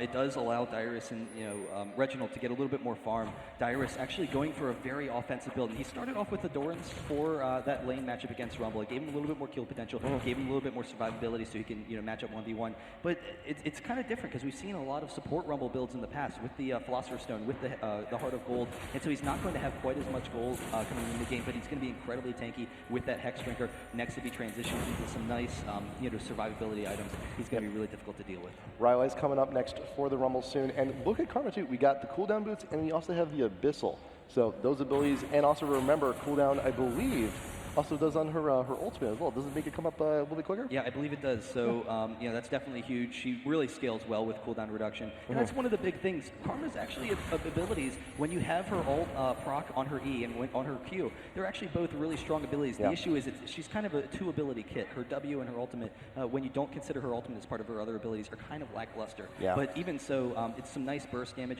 and then going with that up front kind of build, she can stand right in the middle of TSM and be extremely aggressive. Yeah, and that shield just does so much damage on its own when you combo it with the ult. And we've been talking about this too. Karma is an amazing team fight champion. That's where she really shines. When everyone's in a nice big group, she can just hit a whole bunch of champs with all of her stuff. Wonderful. It's just been, I can't wait to see the first full 5-on-5 team fight. It can be a huge massacre. Yeah, no, it's going to be really dangerous. And Reginald with that needlessly large rod, he's actually able to clear out the wards, but there it is, the teleport in, trying to pick up the gank onto HaRleLuYaR. He's able to get the EQ combo out of there, so really nice response from SGS. They're able to back off.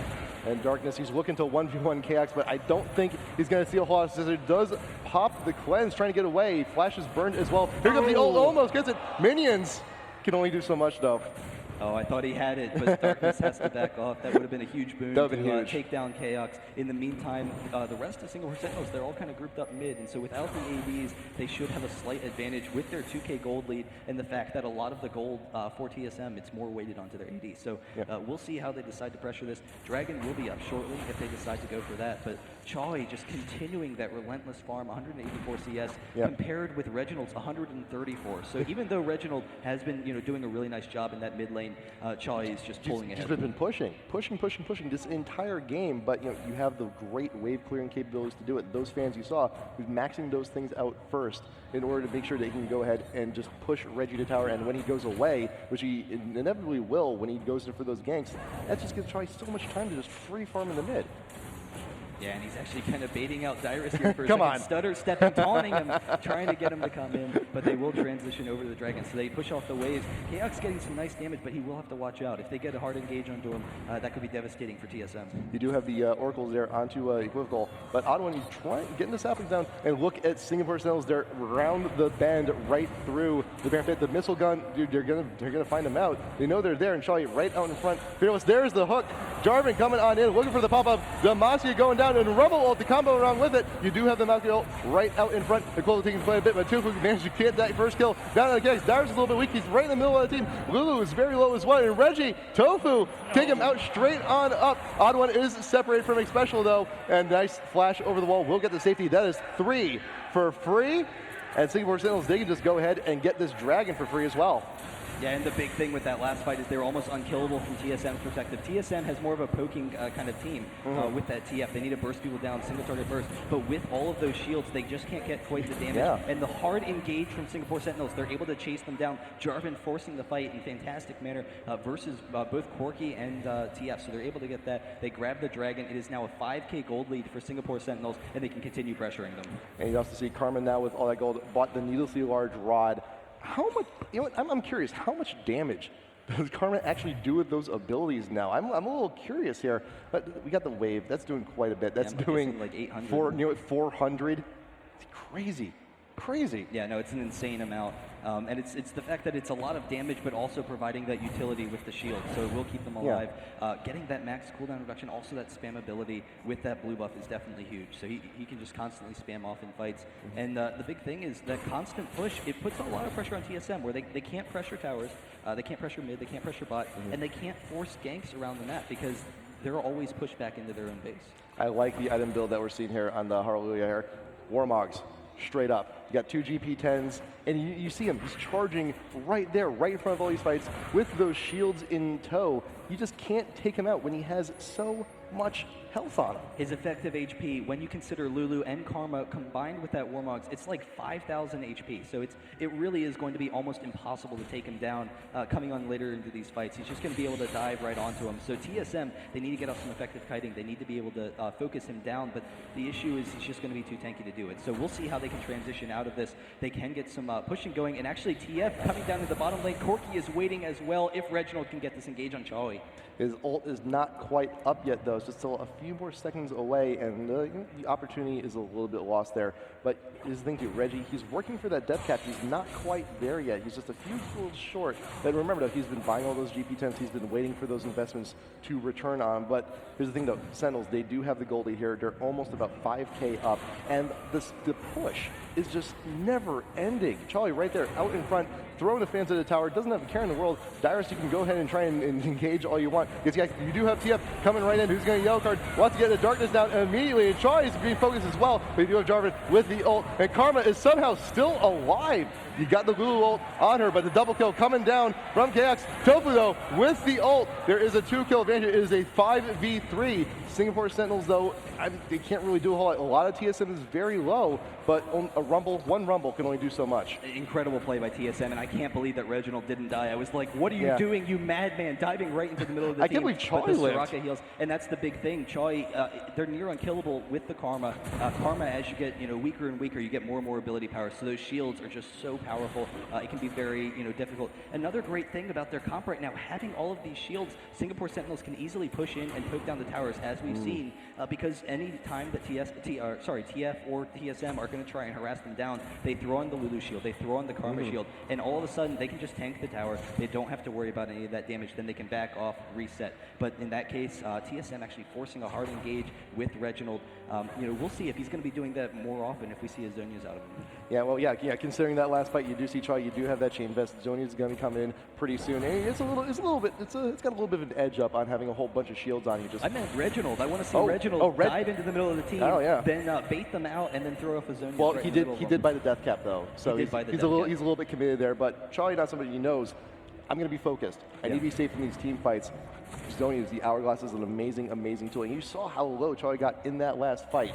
It's a very huge threat. It's a very real threat. And if Chawy does get caught out in some of these fights, that could really turn around. And the big thing is that the cooldown for Karma is a really big deal. So yes. When her abilities are on cooldown, that's when she's vulnerable. But having that Zonius, it allows her to get a reset on her abilities. So that's definitely going to be very strong. In the meantime, Reginald, throwing off the wave push, he can actually stall pretty easily, but against those shields, it might be kind of difficult. Yeah, and unfortunately, the remaining 2 lanes, mid and top, are actually pretty near neutral, so you're not going to get a whole lot of pusher. Sentinels are just waiting. They're just biding their time. All of their ults are up. Everyone's ult is up, except for Soraka. Xpecial does not have the wish available at the moment.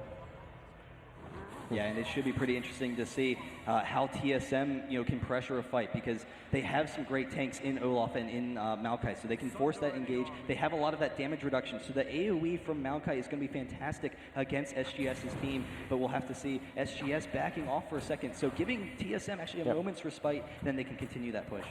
Yep, and now you see the chain vest being built there down onto Jarvan as well. He's going to be a little more tanky going onto these fights. Stocking up on those wards, always a good idea on your support. And I'm just really trying to see some of the progress here. You do see Chaox did finish the Trinity a while back. Does have the BF sword, looking to get a little bit more BP there. But there's quite a few. There's quite a few GP10s on all of TSM. They're just waiting. They're waiting for their stock options to really just cash in.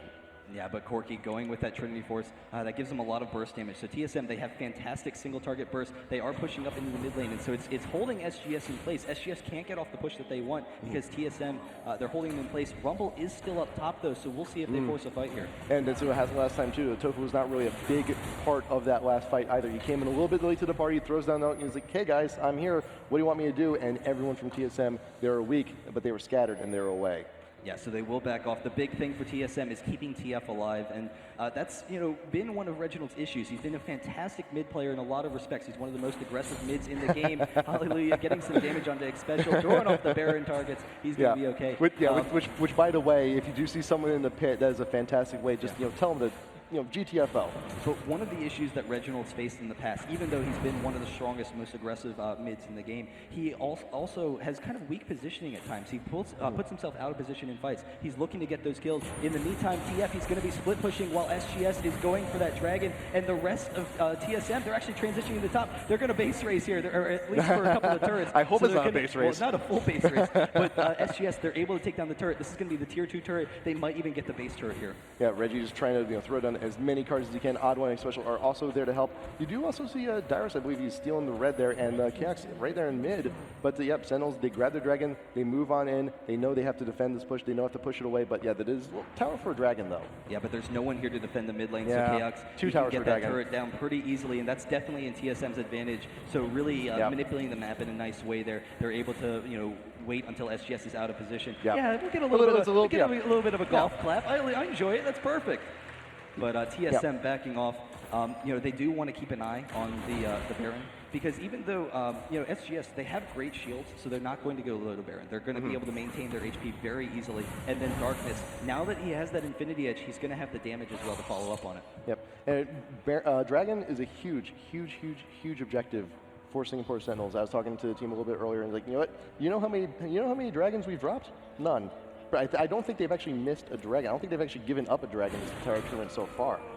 Yeah, no, I actually wouldn't know the statistics, but that sounds pretty manly. I like it. So we'll see. I'll have to look up if that's the case or not. In the meantime, Xpecial is going to be throwing down some wards, just keeping up that constant pressure. And the big thing is neither team wants to allow a push into their base. And by keeping the minions past the river on your advantage, so it's like Reginald pushing down the minions, you prevent the enemy team from having map control. And if you can see them counter pushing. So like right now, TSM, they see Singapore Sentinels sitting in the mid lane, trying to counter push them, so they can just keep on farming. They can keep up that pressure, and Reginald's perfectly fine to go into that bottom lane. They don't have to worry about them pressuring Baron, because he's going to be able to get there pretty quickly. But here's the thing though, Reggie's ult is down. It's going to take a long hike for him to actually rejoin with the rest of the team in mid. So there's a little bit of a timing attack window here for Singapore Sentinels to actually go ahead and muscle down this tier 2 in mid. And Reggie, he's not backing down. He's going for that tier 1 in bot. He wants it, but the ult is now back up. He can rejoin the team if need be. But right now, Sentinels, they're going to straight out tank this thing. They got the shields to do it, and there you go. Tower for tower, tier 1 for tier 2. Sentinels, are you going to continue this push? You do have the minion wave to support this, and Reggie isn't actually backing down either. Yeah, it looks like he's still pushing. No, he is actually going to recall. In the meantime, SGS is zoning him off of the turret. It's getting down very low, actually. They're able to chunk it quite a bit in that wave. TF, though, he's coming up right behind SGS. He might try and force a fight. He might try and force something, but if they catch him out, it could be really bad. And he realizes, okay, they're moving back. I need to be a little bit more crafty. I need to reassess my approach. I need to see if I can't. There we go. Ult coming down. Where's he going to? Bot tower. He's going to be going bot, yeah. That would be definitely a really dangerous situation, but I would like it. You know, Reginald go right into him, but they are pushing down the tower once again. Reginald actually coming in, gets the stun, and HaRleLuYaR jumping on him with the Cataclysm, the Rumble ultimate as well, but he's getting very low. Chaox getting out of there with the Valkyrie. ToFu does go down. Reginald dropping in the backline, and TSM has won this fight. They're chasing down Chawy. He throws up the Zonia. Darkness has to get out of there, but the triple kill for Chaox, and Dyrus trying to chase down Darkness. He gets the flash, he gets the Q, the slam. They pick up the kills. A little bit of a misstep there from the Sentinels. They were tanking mid-tower just a little bit too much, and you know what, shields can only do so much when you're just taking tower shot after tower shot. And they can actually pressure the Baron now. It's 30 minutes into the game, but Olaf is one of the best damage dealers in the game for Baron. They have the Soraka heals as well. They have to watch out for Equivocal. He's going to try and throw off some harass, and they are very low. Dyrus getting down there, but Xpecial with the heals, they should be okay. OddOne can tank it for a second. So with that Baron buff, TSM is in a fantastic position to start pushing back against Singapore Sentinels. And with that sapling there, there's no way Equivocal can actually go ahead and try and get any little lance harass or anything in there, because that does provide vision. Maokai can just go ahead and twist his advance over and get that kill. But with that pressure and with that last team fight, TSM has now secured themselves the Baron buff. Yeah, and they will be able to push back. Having that regen is absolutely huge because Singapore Sentinels, they can kite them a little bit. They can poke them down, get in, be aggressive, poke down the turret, and then back off, regen some with the Soraka, with the Baron regen. So it's definitely going to be really nice for them. But right now, they need to clear out some of these minion waves. They have pushes in the top and in the bottom. They need to get some pressure back on the Singapore Sentinels. But we'll see when they come out of it, whether or not Singapore Sentinels has enough damage, because you know, the previous fight, even though Jarvan is just such a beast right now, even though Chawy is incredibly farmed, they didn't have quite enough damage to take out TSM. But you know what? Since we've been gone, they have bought a little bit of damage. You do have another needlessly large rod there onto Chawy. You got the Atmas there, finished there for the Jarvan, for HaRleLuYaR there. So that's a little bit of damage. You know, you're starting to, you're still building up more of it. But the big issue is when you compare Chaox with Darkness, Darkness is way behind. Yes, Chaox has so much damage output, but then also he has the survivability. But OddOne forcing an engage on the Chawy. Chawy's going down very quickly, throws off the Zonias. Will hopefully be able to get out of there. Gets the flash out, and Jarvan coming in as well. They're turning it around though, and OddOne goes down. Graves with his ultimate and all that damage. Xpecial forcing out the fight, and TSM has them on the run. It is still a 40-40 in the moment. Chaox with the Valkyrie does want to get in some damage onto ToFu. The shields can only do so much, and now TSM, they are looking to go ahead and take the rest of this fight. The axe going to be slowing down the Darkness, and there you go, that's another kill. Dyrus going to be grabbing that one, and Chawy's got the long run back. The Valkyrie in pursuit. The shield cannot protect you here. Chaox with that auto attack will pick it up once again, and here we go, the Lulu alone. A common scene. Yeah, TSM with a great turnaround, and if they're able to burst down any of the members of SGS, then there's just not enough damage between all of them. So SGS, part of having that shield, comp that they have, they need to keep all their members alive. They need to not allow anyone to go down. But TSM with a fantastic kiting, they're able to turn it around. And Chaox is just so survivable. They're pushing in, and Xpecial actually, Dyrus is going to be taking it. No, Chaox is going to be tanking it, but the tower is going to go down very quickly. Not that big of a concern. He's a boss. He can do it. He can take care of it. It's no big deal. But the inhibitor, though, they cannot go for it because you do have members of Sentinels. They have respawned. They're here to defend, and the push can only last so long. So right now, TSM going to play it safe, going to retreat back. You can go ahead and get their composure. Steal blue buff while they're at it. You can also do some shopping for themselves as well. And after that early aggressive start from Singapore Sentinels, they were able to push the lead. They had a number of kills early on. They had the dragons. They grabbed his dragon too. TSM has been able to turn it around. Chaox has been able to pull them through it, and the dragon going down for TSM as well. Yeah, that thing went down quick. That thing went down real quick. There's plenty of damage there on the TSM. Oh, but Darkness could get caught here. The Valkyrie down, and he has to run the wrong way. He's going to be. Got him. No, where'd he go? Where did Reggie go? Oh, well, he was chasing down the rest of SGS. Where the hell did he go? It's like, oh, he's chasing after Karma. Zone. SGS is way out of position. Yeah. Chaox is still chasing down Graves, so he has to Look run. At Jarvan. Chaox is going to take him down. He has a couple more attacks. He will take him down while TSM is taking down the inhibitor, and Jarvan is in the mid lane. So Chaox and Olaf are going to try and stall that off. But in the meantime, Xpecial, OddOne, and Reginald, they're going to be able to push down that top or bottom inhibitor. And you know, that Maokai ult is going to be doing wonders to try and reduce all this damage coming in from Rumble, but OddOne is actually getting very low in his own. He does not have that Baron buff though, so he can only do so much. But you know, and also, that ult uses quite a bit of mana, ticks every single second. He can only keep it up for so long. Yeah, and now Chaox is coming down, so they will be able to pick up this inhibitor pretty easily. It's actually going down before he gets there. Jarvan had recalled, but TSM, they have the inhibitor advantage in this game. They can continue pressuring. The Baron is almost off, so they're not going to have that for the next push. But now with that bot lane pressure, they could maybe split push Reginald. They can, you know, group up in the mid lane and pressure SGS. 7,000 gold right now separate these two teams. TSM with those last few fights, leaving Lulu alone to her own devices to run away through the forest.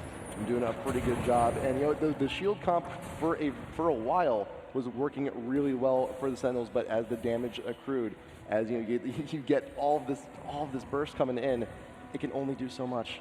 Yeah, but they can stall off pretty easily with their AoE clearing. So even with that inhibitor down, they're still in this. And SGS, they've looked very strong at times. The big thing is getting Graves to continue to farm. And he's been catching up slowly, you know, to Chaox. He's still incredibly far behind, but Graves' late game is phenomenal, and that attack speed is just ridiculous. So if they can protect Graves in these fights and get in the face of Chaox, that's the big thing. They can't allow Chaox to just mow them down. They need to pressure him with Jarvan, with their AoEs, and then get Graves in the back line, you know, get him to be bursting some people down as well. Yep. And you know, since we've last checked, we've seen a lot of itemization there from Reggie. DFG plus the Lichbane, wonderful combo. And you know, that's all TF's about. He wants to pour in, he wants to get that stun, he wants to get all that burst. And with a little bit of help from his team, he can take and single someone out from the Sentinels very, very quickly. Yeah, that insta-kill potential is phenomenal for Reginald. So they are actually pushing in the mid lane. OddOne almost picking up Darkness there. He will just barely be able to get out of there. I thought they might engage on it. There is no more Baron buff, but the push does continue here for TSM. They want to get what they can. The Maokai ult right out in front. Go ahead, engage on us. I dare you. Here comes the minion wave as well to support this. Going to go ahead and take that tower. There's waiting. TSM wants the Sentinels to go ahead for the engage. They want to fight in the Maokai ult, but unfortunately they are not going to go ahead and take that bait. The minions are cleared, and it's going to go ahead. He can just continue the standoff. Yeah, they can slowly wear them down, but they have to watch out for the burst damage from Singapore Sentinels. But the heals actually from Karma aren't enough to negate that hook that they have. ToFu going down to half life, so he's definitely very vulnerable right now if TSM forces a fight. And that's the thing too. And with the shield comp, you know, you have shields, you have their protect, but what do you do after the fact? The heals can only do so much. You do have the chain going down just for a little bit of a slow, but Chawy can only do so much. And the tier 2 in mid will fall. The push does continue once again. Maokai ult. Front and center. Fight us in this little circle. We dare you. And they can only do so much Chaox on the back, trying to get some poke down on the tower as much as he can. But you know, the wave clear, it is still there for Sentinels. Yeah, they will be able to stall pretty easily, but they have to watch out for that momentum in the bottom lane. It's going to hit their base pretty shortly. They should be able to counter push it, but it is an issue if Xpecial starts actually. TF still bursting people down, but they are just going to tank it. Dyrus walking in with the OddOne ultimate. They have the heals from Xpecial. The minions are here now, but that turret is very low. They basically have it down. Yeah, and there's still a few more minions. There's still a little bit of support there. They can only do so much. The next minion wave, it should go down for sure. And man, those wild cards over the ridge, those are the most dangerous paper cuts I've ever seen in my life. Yeah, absolutely fantastic origami. Reginald, he has been studying the Asian arts for quite some time, but they will be able to pressure in this inhibitor, or this turret. It's actually probably one wild card from Reginald, or one blue card from Reginald away from going down, and then they'll be able to pressure the inhibitor. So SGS, they need to force a fight soon, otherwise they're going to go down. And that's the thing to every single one of these fights. That Maokai ult is just the biggest barrier to try and cross. They want to fight in the ult. They're trying to force something in the ult, but the Sentinels, they're just doing the best they can to try and protect. But there it goes. There is the mid tier 3 inhibitor going down crazy fast. Chawy trying to get whatever damage he can, but there you go. The engage coming in from HaRleLuYaR can only do so much. Look at all that burst. Throws down, yells Demacia, trying to keep Dyrus still, but there's only so much that can be done. 2 quick kills down onto the Sentinels. Dyrus looking to clean up, does get the kill. Oh, you got the quirky kill. You also got Reggie getting a little bit of a triple kill. Down on the Chaox, the mid inhibitor will go down. And you know what? I think this may be it. There's no one here to defend us. The death timers are too long. The minions are here to support. You got the super minions here as well. Dyrus leading the charge. Everyone's here. Everyone's alive. The Nexus will be focused. And that is it. GG. Game 1 going to Team Solo Mid. Wow. Yeah, really incredible play from TSM. Everyone's going wild at Singapore Sentinels. We'll see if they can make a comeback, though. Yeah. The big thing, excuse me, for TSM is Yeah. Yeah, the big thing for TSM has been, they're able to poke them down. They're able to wear down. If you saw that last fight, OddOne right in the middle of the team, he actually got extremely low. And the rest of Singapore Sentinels, all of their damage, they went onto OddOne. That's not the best target. So, he was able to absorb it for the rest of his team. They were able to take it down. I am really sorry, though, guys, because we just had a fantastic match. But unfortunately, this is really, terrible news. We have to postpone until tomorrow for the rest of this match. So game 1 going to TSM, but tomorrow we have to wait for the rest of the series. Yeah, I mean, unfortunately, we can only have the venue for so long, but tomorrow, first thing in the morning, we will continue going on to game 2 and possibly even game number 3. Team Seoul Mid and the Singapore Sentinels. Yep, and the doors open 9. Game started at 9:30, so be here. And if you also remember on stream, IGN.com/IPL, you can go ahead and get all the information there. Tomorrow, though. We will be on time tomorrow. No StarCraft 2 tomorrow. It is LOL and LOL only. Yeah, it's going to be low all day. It's going to be exciting. It's going to go basically until midnight because we are going to have a winner by the end of tomorrow. Yes. So thanks, guys, for tuning in. Really fantastic play from both teams. It's kind of an unusual situation, but they'll get to sleep on it. They'll get to think about what kind of strategies they'd like to run, how they're going to counter out that impressive play from TSM. Yep, and with that, Summoners, we will see you all tomorrow. Thank you for joining us, and we will see you all tomorrow for the conclusion of this match and the entire tournament. Thank you for joining us. This is IPL Face-Off.